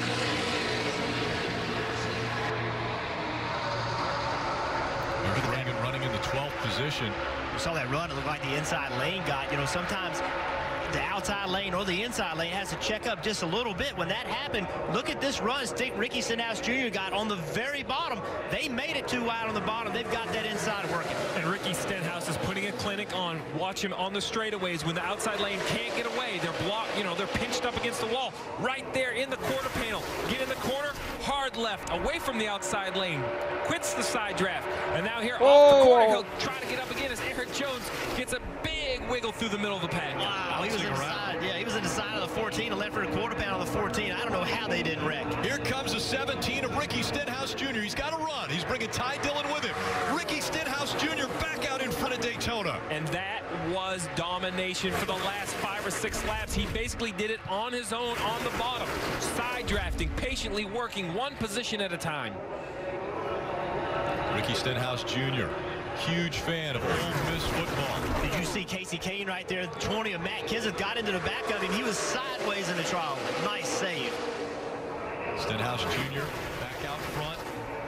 The last restrictor plate race that the Monster Energy Cup Series visited Talladega. Ricky Stenhouse Jr. went to victory lane.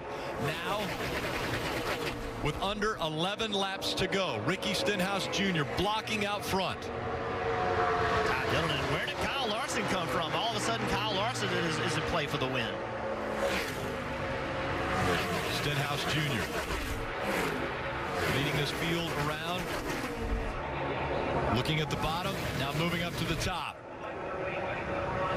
Gets in front of Casey Kane. What an aggressive run Kyle Larson is also having, Kelly. Yeah, what a day for Kyle Larson. They have been on and off pit road all night long, making repairs to that 42. The team never giving up, and Kyle's crew chief telling me that tonight is all about trying not to lose too many points. Remember, they came into this race leading the series in points. They didn't want to lose any ground to the 78 or the 4. Those issues are behind them with both those cars out.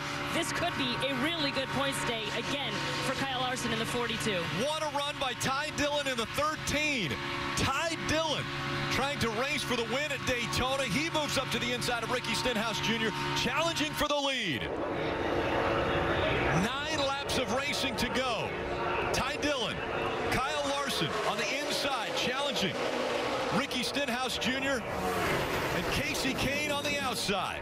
Ty Dillon, remember, the younger brother of Austin Dillon. Big shot by the 42. Austin got his first Cup win this year. Can Ty get his first tonight? Daniel Suarez way up the racetrack. He'll get shuffled out once again. Ty Dillon out in front. Grandfather is Richard Childress. Ty Dillon to the bottom of the racetrack, trying to stay in front of Kyle Larson. Kyle Larson 2 wins already in 2017. Ty Dillon still searching for his very first win. As well as this race team, Germain Racing has never won in the Cup Series, was his 13 car. And Ty Dillon, he's an aggressive driver. We know how hard he drives in trucks, Xfinity cars. His first year in Cup, I can assure you he's going to be given 100%. He is an aggressive driver by nature. These 2 younger drivers dicing back and forth. 13 Ty years Dillon, since Dale Earnhardt Jr. won the Daytona 500. Behind him, Kyle Larson, 24 It's years the old. 3 legacy We just saw again. Casey Kane and Matt Kenseth. They had trouble. They both got shuffled to the back. Little wiggle out of the 48. That allows A.J. Allmendinger in the 47 to make the move. He'll get past Jimmy Johnson. And now, falling back just a bit in that inside line, the 17 of Ricky Stenhouse Jr. Look at the hands on A.J. Allmendinger up in the air. It was the 42 of Kyle Larson. Caution comes out. Big over. Kenseth hits. The one of Jamie McMurray flying down pit road.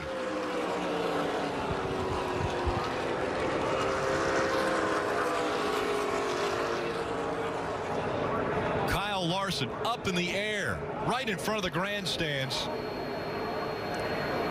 See him removing the steering wheel. A lot of damage to Kurt Busch's 41. We're done. Big disappointment. Daytona 500 winner, hoping to come back and defend. Take a look. This is what happened to the 42.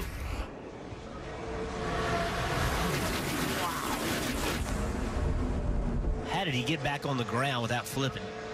See right here, he gets down low. The 17 of Ricky Stenhouse tries to fill the upper lane. The 42 tries to block. And as you said, the 42 was destined to go airborne. The roof flaps deployed, setting the 42 back on the ground. And as that happened, the 41 of Kurt Busch crossed the tri-oval, took a hard hit. This is another great action shot right here. Watch this 42. Hits the wall, then gets pushed into the air by the 17. You see the roof flap open. The car sets back on the ground. The 21 of Blaney, he's in the brakes, just nothing you can do. Remember, Matt Kenseth, Casey Kane, it got shuffled back. They got behind this wreck. Matt Kenseth did not get through it. Casey Kane did. The 41 of Kurt Busch also came back across the racetrack. He hit it very hard into the safer barrier. If you've ever been on a multi-ton airliner and taken off, those planes take off at 170 miles an hour. We're riding along at over 190 with the 42.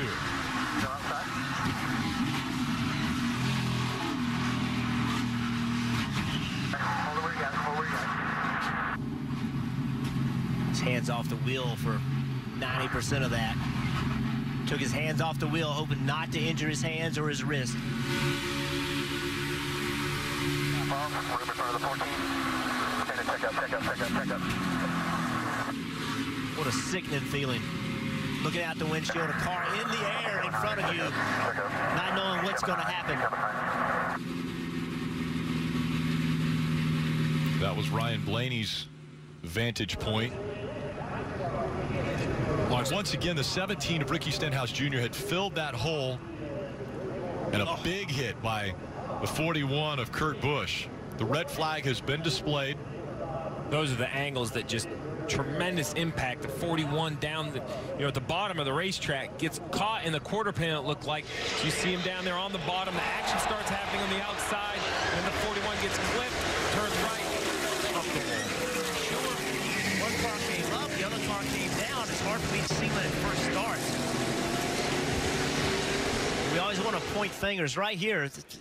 They got together, but I mean, it's simple to me that I think Ricky Stenhouse has committed to the top. I think Kyle Larson was a lane down. He either did not know or thought he could protect against the 17. If I use the wall as a reference, the 17 is running straight. It's the 42 moving to the right, gets onto his bumper. But that's what you do. It's 6 to go at Daytona. You have to protect. You have to be aggressive. If the 42 can squeeze the 17 and perhaps get him to crack out of the throttle, he'll have a run down the front straightaway. I think it's important to note, though, when these cars are that close, inches apart from side to side, these cars don't track straight. When you get beside another car, it can push your car away. Sometimes it can pull it to it. So sometimes you have no wheel input whatsoever. You get into the guy in front of you. I just think that's close racing late in the race. I agree with you. Stenhouse never moves. He's perfectly straight here.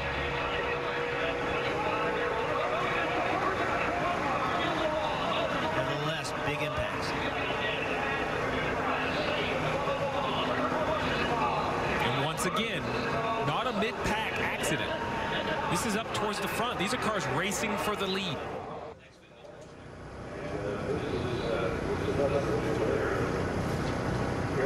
Up in the air. It's not the first time for Kyle Larson at Daytona where he has been up in the air in a car. If we go back to 2013 in Xfinity Series, Kyle Larson up into the fence. That's actually the engine that had come out of that car. They got caught up in the catch fence. The front end of the car completely torn off. So Kyle Larson up in the air once again at Daytona, this time in the Monster Energy Cup Series. And the result of this, top three, Ty Dillon, David Reagan, A.J. Allmendinger. Ricky Stenhouse Jr. was involved in the incident. And Rick, you know, these tri-ovals, that is the concern. The cars come through, they're not very loaded, and as they get hit, coming to the start-finish line is normally where we see all the action. As they get hit by other cars, it kind of propels them up into the air. And unlike the backstretch, the front stretch, that catch fence is coming at it. So this is on board with A.J. Allmendinger, seeing right out of the helmet cam. You see the 42 off to his right, goes airborne, and that's it. The 47 is past the accident. He, at this point, can just stay wide open. Yeah, it's clear from that angle. The 42 definitely came up.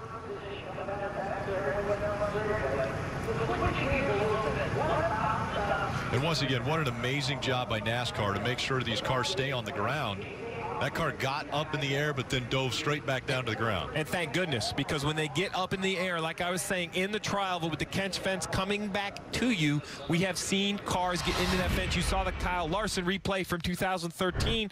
Here's Austin Dillon from 2015. Same exact idea. The car goes airborne, right into the catch fence. The difference is he climbed multiple cars, and you see the damage to the fence, the damage to the car. Now, the fence, as violent as that is, and it's always awful to see, remember, the goal of that catch fence is to keep the vehicle inside the race facility. And it did that in that occasion. Huge impact, huge damage, but it's great to see the 42 come back on the ground and stay below the safer barrier and not get into the catch fence. So red flag once again displayed at Daytona. Ty Dillon out in front of the field at Daytona.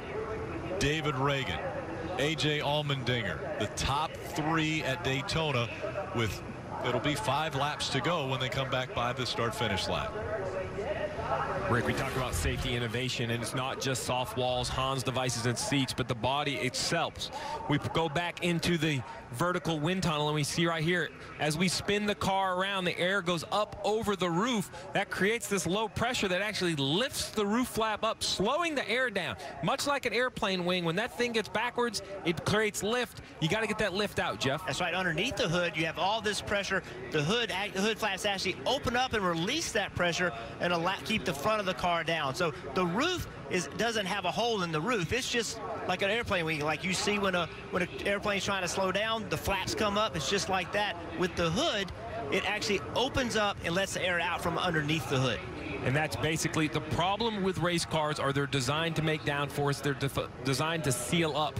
Well, what happens is when you take that vehicle that's sealed to the asphalt and it even just breaks the seal a little bit and gets a little bit in the air, it instantly turns into an airplane, and it wants to fly. It wants to fly like a wing. NASCAR had to come up with devices that weren't there all the time, but they would deploy in certain situations. That's what the roof flap and the hood flaps do.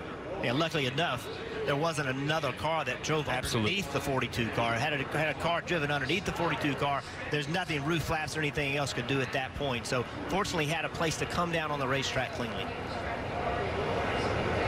Another wild ride for Kyle Larson at Daytona. Take a look at who's involved in this crash on lap 153 of the scheduled 160-lap race. Ricky Stenhouse Jr. running so well. Was up front. Matt Kenseth as well has led laps. Ryan Blaney, Matt DiBenedetto, Kurt Busch, Kyle Larson, Darrell Wallace Jr., Michael McDowell. Quite a few cars involved in this one to bring out the red flag. One driver who's familiar with getting a win at a restrictor plate track is the driver of the 38, David Reagan. Let's see if we can chat with David. We'll try to dial up his radio. Hey, David, it's Jeff Burton in the NBC booth. You got us?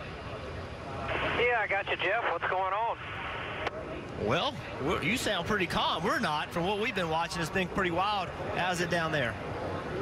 Yeah, I mean, our Shriners Hospital for Children Ford drove really good tonight, so it's allowed me to be aggressive and allowed Derek Finley to make some good pit calls on pit road. We haven't, had to take 4 tires every single time, so our car drives really good, and, hopefully we can have a little bit of help here with just a few laps to go and see if we can't make it interesting. Well, David, we've seen you so close to winning the Daytona 500. We've seen you win here in the 400. We've seen you win at Talladega. You obviously know how to drive these racetracks. Without telling your competition what you got on your mind, how are you going to get this race won? Well, I won't be able to do it myself. I've got to have somebody to help push me a little bit. I wish my old teammate David Gilliland was out here that he could help me a little, but I've just got to make moves that the car behind me can follow, and just try to read what they're doing the best way that I can in my rearview mirror, and try to make the right moves that will allow him to push me pretty hard, because everybody's going to be really aggressive. I'm sure we'll be 3 wide these last few laps, so we're just going to keep being smart, driving hard, and hopefully we'll have an opportunity coming off of turn 4. Well, David, we really appreciate you letting us talk to you. We're going to leave you alone now that you focus on trying to get this race won. Good luck. All right, everybody stay tuned. It's going to be exciting. Nobody is going to be changing the channel with just 5 laps to go. David Reagan, I mentioned, has had success at restrictor plate tracks. His first win, July 2nd, 2011, right here at Daytona. All smiles. And then his second career win came at Talladega. Yeah, you mentioned his teammate David Gilliland. Well, this is why he wishes he was out there behind them, because this run from really mid-pack to the front at Talladega was purely created off those 2 guys right there sticking with one another. David Gilliland never left his rear bumper, was committed to his teammate, and that allowed David Reagan to make those moves. So the cars once again now rolling. Gone from a red flag condition to yellow flag condition. Ty Dillon out front, David Reagan running second. A.J. Allmendinger is third. Let's see if we can chat with him before he gets too focused on the restart. A.J., it's the guys in the booth. You with us? Yeah, I got you. Well, Bud, you've been giving us some incredible shots of that helmet cam tonight. Coming to 5 to go, how are you going to make this happen? Just kind of see which line the 13 picks, and can't really, you know how it is, can't really set a plan here. Try to pick the best time for the best run, and got to look in the mirror a lot. There's a lot going on, but you know, we've got this Kroger Clickless Chevy up front. Did the plan that we wanted to way in the back for the first half of the race. It's come to us. We got a shot. That's all we can ask for. Well, AJ, thank you for riding along, letting us ride along. We really appreciate it. Good luck, man. Try to make this thing work. 10-4. Thanks, guys. Look, can I say that we're coming to 5 to go for a race win, and we just talked to the guy running second and the guy running third. I mean, that is incredible that they're willing to take that time, and by the way, can refocus, can say, okay, it's a red flag, I'm gonna catch my breath, have a little conversation, and then turn the switch and go try to win this race. Kelly. What a relief it is to see Kyle Larson okay and released from the care center after going airborne. Kyle, what did you feel behind the wheel of the 42? Yeah, I was leading that front line there, or whatever, the 13, behind the 13, and I saw the 38 kind of ducked me inside, so I was going to leave him some room. I just squeezed Ricky and wrecked myself. So, yeah, I hate that I tore up a lot of cars. I was pretty loose at that point, and I was kind of hanging on, but I was hoping to get clear to the lead. But yeah, once the 38 got inside me, I was just trying to leave him room, and you know, kind of the way the air works, I felt like it pushed me out a little bit, and by that point I was already too high and into Ricky, so caused that one. Good to see you're okay. Thanks. Unfortunate ending to Kyle Larson's night as well. The 10 of Danica Patrick was also involved. She was checked and released from the infield care center, as well as the 41 of Kurt Busch and the 21 of Ryan Blaney, all checked and released from the infield care center. Less than 5 laps to go, and once again we have to continue to talk about the points. Well, look, imagine the impact. Imagine if Ty Dillon wins and that moves this cut line down. Now we have a new winner. David Reagan moves the cut line. A.J. Allmendinger moves the cut line. So just think about, we've talked about how hard it is going to be to get in these playoffs. Don't forget, Paul Menard, Eric Jones. So we have many people in the top 7, top 6 that have a real chance to win this race, and that completely changes who can make these playoffs. And don't forget about Kyle Busch. He's running 9th right now. Kyle Busch still without a win. Denny Hamlin without a win. He's running 8th. So quite a few drivers that could definitely jostle up what we're seeing here in the playoff standings. Well, it's easier to tell you who in the top 10 has a win. That's right. Because the list is so long. Stenhouse in 4th, Jimmy Johnson in 7th. There you have it. Everyone else in the top 13, 14, 15, 16. Everyone else in the top 16 is still looking for their first win of the season. And listen, how many times have you been down here, Steve, with a late race restart? This normally doesn't end well. We see, we see how aggressive it's been to this point. Well, it's going to be 4, maybe 3 to go coming to get the checkered. So the aggression level, as high as it's been, it's going to have to get even higher to try to win this race. Let's go back to Kelly. She is with Ryan Blaney, who has also been released from the care center. He ran up front much of the night there, just kind of an innocent bystander. What was the vantage point from the 21? I don't really know what happened. I just saw the 42 get turned and get up in the air a little bit, and I just couldn't really miss him. I was already on the top, and I T-boned him, but it all happened pretty fast. I couldn't get out of the way, but I thought we had a really great car. We had the lead there for a bit, and we were racing hard. Everybody was racing really hard all night, and we got kind of shuffled out. I didn't pick a very good lane. I thought we were just working our way back forward, and that happened. So that stinks, but I can't thank Motorcraft and Quick Lane and Ford enough for what they do. We had a super fast car, but just the way it goes sometimes. So we'll go on to Kentucky. Thank you, Ryan. Well, Jeff, you mentioned it. It was only a few laps ago. He was up front running with the leaders, made a little mistake, or not even a mistake, just got shuffled out, lost that track position. That got up to the back. He was working his way back up, but that's the accident that, he ended up getting in. And now, interesting, Ty Dillon decides to take the outside in front of Ricky Stenhouse Jr., maybe perhaps splitting up 38 and 17, the two Fords. In the second row, we have Ricky Stenhouse Jr. and A.J. Allmendinger. Of the 40 that started, there are 25 still out on the racetrack. As you mentioned, Ty Dillon leading this field now. Ty Dillon, just 25 years old, from Welcome, North Carolina. He's an ARCA champion. He won the ARCA Racing Series back in 2011. He's run the Camping World Truck Series. He's run through the Xfinity Series. But now in a position where he could get his first Monster Energy Cup Series win at the biggest stage. Well, and let's not forget, we've talked about the front two rows. We're back in row 3. Clint Boyer, 165 wins since he's been to victory races. Oh, excuse me, 165 races since he's won his last race. Not since 2012 has he gone to victory lane. He's gone over to Stewart-Haas Racing, seen his teammate Kevin Harvick win last week.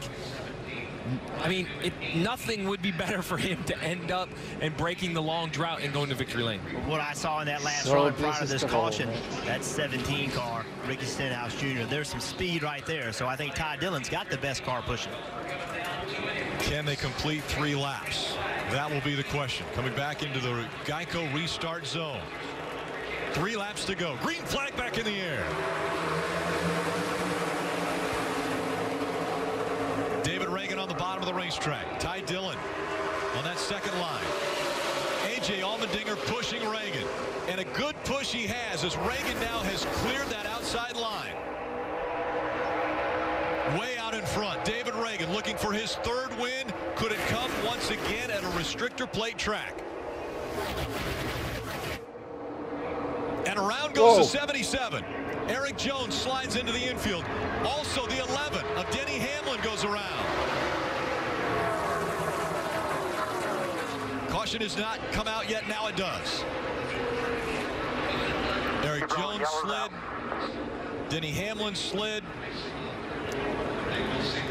And it was David Reagan that is scored as the race leader now for the restart. And we will be going overtime. David Reagan did everything right to get that lead.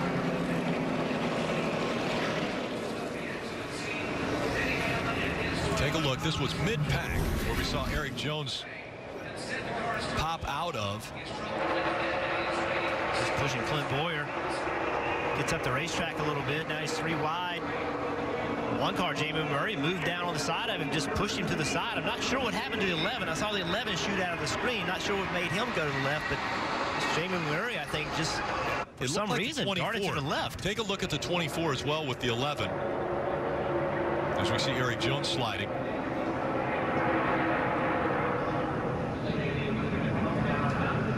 Maybe Jamie got hit from behind. You saw it go to the right, then it went to the left. For some reason, he wasn't turning the wheel like that for no reason. Something, whether he got hit or something happened for sure. Eric Jones on pit road. They'll try to get him back out. Not a lot of damage to that car. Potentially could be competitive. Just so far back now with just a few laps left, it'll be hard to make it up. Well, and Rick, you mentioned it. This will be overtime. We've documented that most of these leaders pitted a long time ago, back around lap 109 or 107 for fuel. There's been a tremendous amount of yellows, so they surely should have saved enough fuel to make it a non-issue. But we saw just earlier today in the Xfinity race, Eric Jones ran out of fuel on the final restart. So even though we think they've saved enough fuel, they had to go out and actually do the work under caution, shutting the car off to make sure they have enough. David Reagan out in front. Let's listen into his radio. Yeah, does the Simmons going to help? My next question. Sure, he'll say he'll help, and that's pretty much the best shot we got. David did really good on the bottom there. As long as he'll push us, I think that's our best bet. It would be two Fords working together against two Chevrolets. I personally think that means nothing. I think it's driver versus driver at this point. David Reagan, wily veteran, he knows they're going to tell him whatever he wants to hear. He said, yeah, he's going to say he'll help me. The bottom line is, you know, the guy behind you that's pushing, you're going to pick the guy that you think can push you the best, but you also know that guy's there to take that win from you. So David's smart enough to say, yeah, he says he's going to help us. It doesn't mean he is. Let's go to the infield and Kelly. With Kurt Busch, who's now changed into his plain clothes after being released from the medical center. And Kurt, he got lucky a couple times tonight. It ran out there at the end. It sounds like it's just been kind of crazy from the drop of the green. Yeah, I was hoping to be a little bit closer to the front. Saw some crazy stuff happening on the high side. I was low, and then we just got clipped. Wrong place at the wrong time. So didn't get the Daytona sweep. Looked like a 43. Just clipped us right there. And I'm good. You know, the cars are very safe. Got to thank NASCAR for that. But just didn't get the job done for Monster and for Haas and for Ford. We're really hoping for a Daytona sweep, but hell, that's the way it goes. I mean, we're all kind of in a funnel, and there's nowhere to go to the low side. Like, I can't even go further left because then I'll just rip my splitter off in the grass. Maybe we can look at something that we can put in the flat area so we have more runoff area to escape wrecks. Thank you, Kurt. They continue to clean up around the 11 of Denny Hamlin.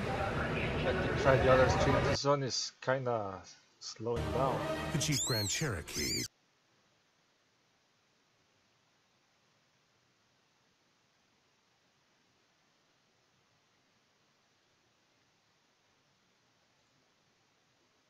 He's starting. Drive back. But then the fire from underneath the hood made him think twice. He dropped the window net and jumped out of that car. And under this caution period, the 48 surprisingly pitted from the 8th position. And his teammate, the 5 of Casey Kane, also hit pit road. So we will go overtime, and we want to take a look at the overtime line on the backstretch. Once they get the green flag, if the leader gets to the overtime line before a caution comes out, the race will be official if a caution comes out after the leader has passed that overtime line. If they don't get to the overtime line and a caution comes out, NASCAR will try to restart the race, and they'll do that as many times as they have to get a green flag finish. And Jeff, you brought it up in the Xfinity race today that ended under overtime after the leaders got across the line. The caution came out. That everyone has to think about that as a start-finish line. These leaders on the restart, I mean, we've seen how aggressive they are. There's a good chance that it could end any point near that. That is David Reagan's older brother and probably his biggest fan. Such a nice kid, goes around, talks to everybody. I don't know. Hometown favorite. Really, really good guy to talk to. Fun, full of energy. Look at that. David Reagan. got his break in what Roush called the gong show. It was their talent pool that they tried to figure out the next driver to put behind the wheel of their car. And David Reagan now with 2 wins going up against Ty Dillon. He'll be on the outside with no Cup Series wins. So look at the top 6 here. Is this the top 6 you would have picked coming to win this race when the race started? Ty Dillon, David Reagan in row 1. Row 2, A.J. Allmendinger, Ricky Stenhouse Jr. Row 3, Paul Menard, Michael McDowell. We are in overtime, sponsored by Credit One Bank.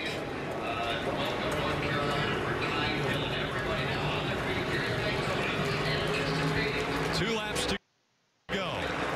Reagan on the inside, Dillon on the outside. Green flag back in the air.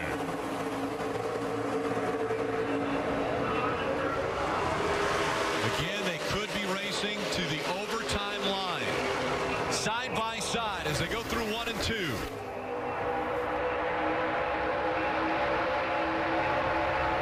Once the leader crosses the overtime line, if a caution comes out, the race is official. They're going to get to it. They do. Now the fight back to the finish. They've got a lap and a half to go. 17 hard. Here he comes. Here comes the 17. Ricky Stenhouse Jr. A power move on the inside. He takes the lead. David Reagan saw that line coming from the top, thought he needed to block that. Stenhouse had such a run on the bottom, he didn't get the right car blocked. Stenhouse Jr., white flag in the air. One more time around. Someone's Michael McDowell in the 95 running second. A slide by the 24 of Chase Elliott. That's before they get into turn 1. The caution hasn't come out yet. They want him to be able to race back to the checkered flag. Paul Menard now moves up to second. Clint Boyer's in third. Clint Boyer trying to find a line, trying to get some momentum. Ricky Stenhouse Jr. wants to stay right on the double yellow line. Ricky Stenhouse Jr. looking for his second win in the Cup Series. He's going to get it at the biggest stage. Stenhouse Jr. wins at Daytona. Good job, buddy.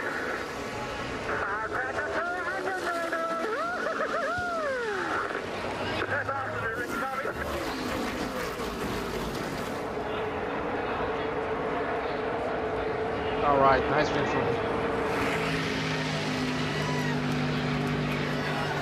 Got this thing to done. Ricky Stenhouse Jr. coming into the 2017 season had never been to victory lane in the Monster Energy Cup Series. His career almost ended in the Xfinity Series when Jack Roush sat him because he was wrecking too many cars.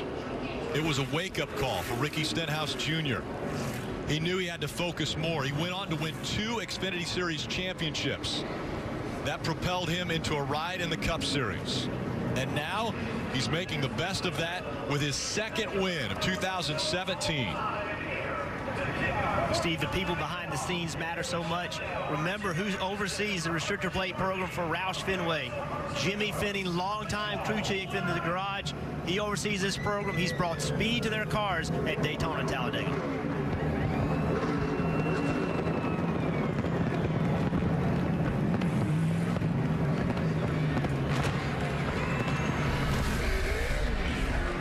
This moment presented by Sunoco, fueling victories all season long. Stenhouse Jr. on this 4th of July weekend, helping with quite a few of the fireworks on the track today and tonight. And now celebrating in front of the grandstands for all the fans to enjoy. What a race they've been able to see here at Daytona. Right on the finish line. He's climbing out of the car as he's doing the burnout.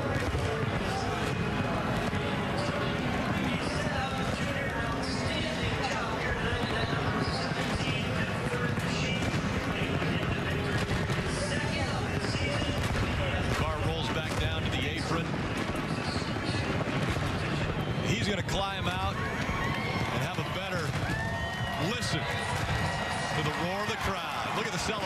top of the car.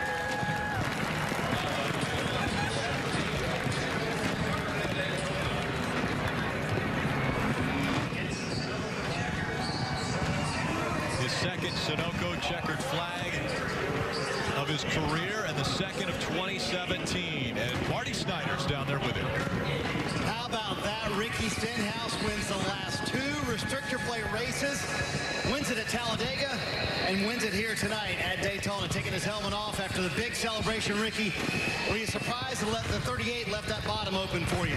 Yeah, it's tough out there. I left the bottom open for the 13, and I thought I gave the race away there, but wow, these guys, I kept my Talladega car, told them to build a new one. They built a 5th, 3rd, 4th. It was really fast. We won the Firecracker 400, man. That's awesome. Been coming down here since 2008.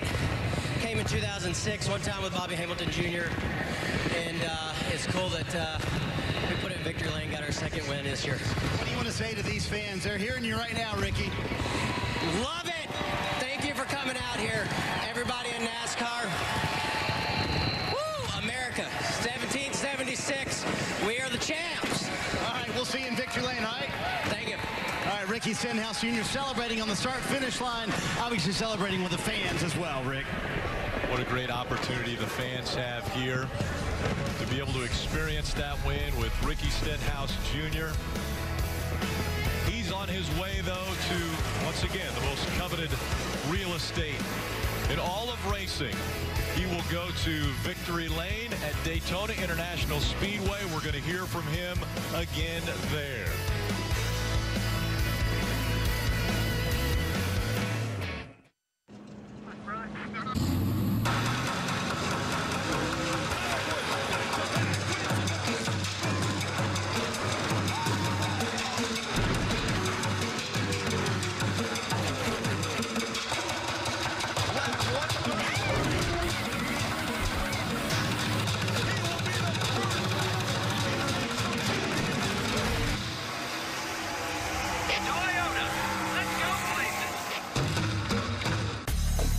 My dad's new jalapeno double cheeseburger is the best $2.49 burger you've ever had.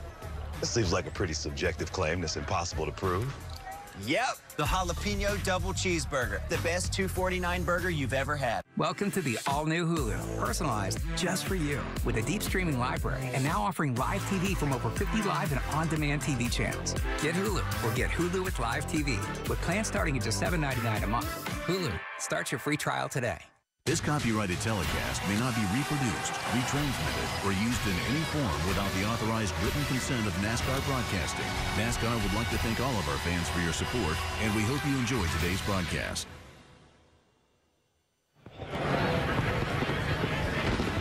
Welcome back to Daytona. Officials will check the lug nuts on the 17 as he makes his way to victory lane.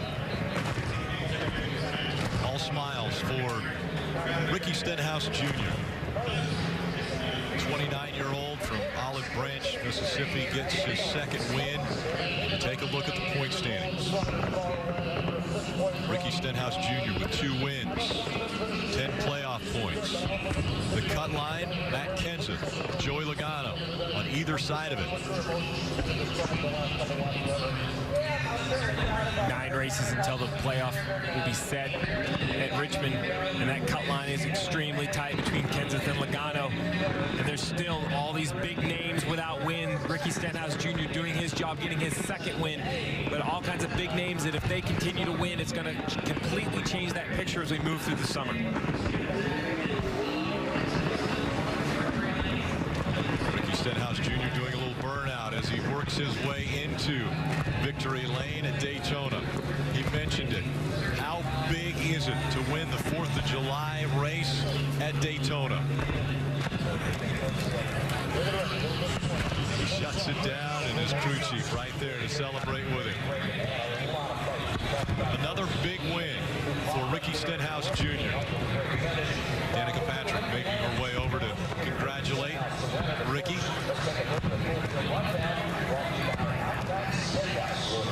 Krista. Well, less than 2 months ago, Ricky Stenhouse was trying to be a Monster Energy Cup winner. Now, he's won at Talladega. He is Daytona. You already thanked the fans. You did that interview. Trevor Bain coming in to congratulate. Crew Chief Brian Patty has been here. Ricky's girlfriend Danica has been to the car. You talk to the fans, you thank them. Now we're going to thank, this one is for your team and for Olive Branch, Mississippi. And Ricky, this one's for you too. Yeah, it validates what we did at Talladega. I want to first off thank all the troops that have fought for our country, for our freedom. It's most important right now. Thank the good Lord for giving me this opportunity to come out here and do what I love to do for a living, to work with this great group of guys. You know, we've been working really, really hard at Roush Fenway, and this just keeps pushing us further and further along. You know, Fifth Third, Fastenal, and Sunny D, Little Hug Fruit Barrels, GoBowling.com. This Ford Performance team has just been amazing. Ford's been dominant. Roush hates engines, Doug Yates. I told his wife to bring his daughter in here because she's here. Biggest fan. I told her I'd meet her in Victory Lane, so this is really cool. It's going to be I had a 4th of July party planned. You're going to need to plan another one. Just got a little bigger. With the 2-year-old, I wanted to ask if the 2-year-old version of Ricky Stenhouse, or 3-year-old, the one that jumped on the dirt bike, would have known that you, at 29 years old, would win at Daytona. What would that little guy say? They wouldn't believe it. You know, my dad has taught me for a long time, you just got to keep working hard. You know, sometimes when things aren't going right, you just got to keep working hard. You can't give up. And I wish they were here. Mom, Dad, and my sister, they're at the lake hanging out this weekend. But, you know, I can't wait to see them and talk to them a little bit later. Like I said, the party's going long into the night in Olive Branch, Mississippi, where Ricky grew up, and it is in Daytona. And that 4th of July party that Ricky Stenhouse is going to throw, like he said, just got a whole lot bigger. 0 for 157 to start his Cup Series career. 2 for 8 out of the last 8 races for Ricky Stenhouse Jr. Stay tuned for post-race coverage on NBCSN with Krista, Kyle, and DJ. Next week's races from Kentucky, also on NBCSN. What a night.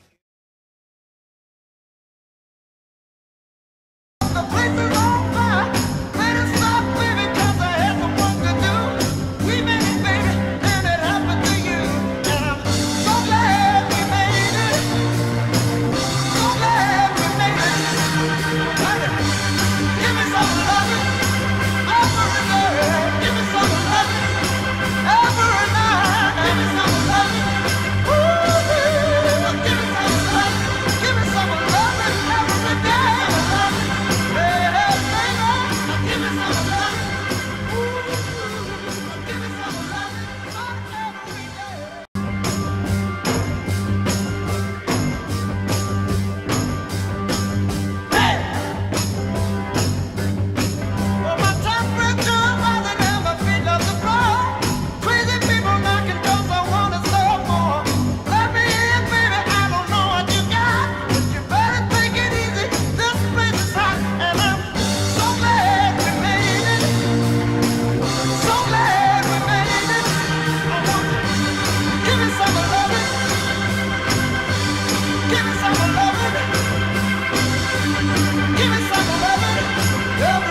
Okay, that's it. Thanks for watching. See you.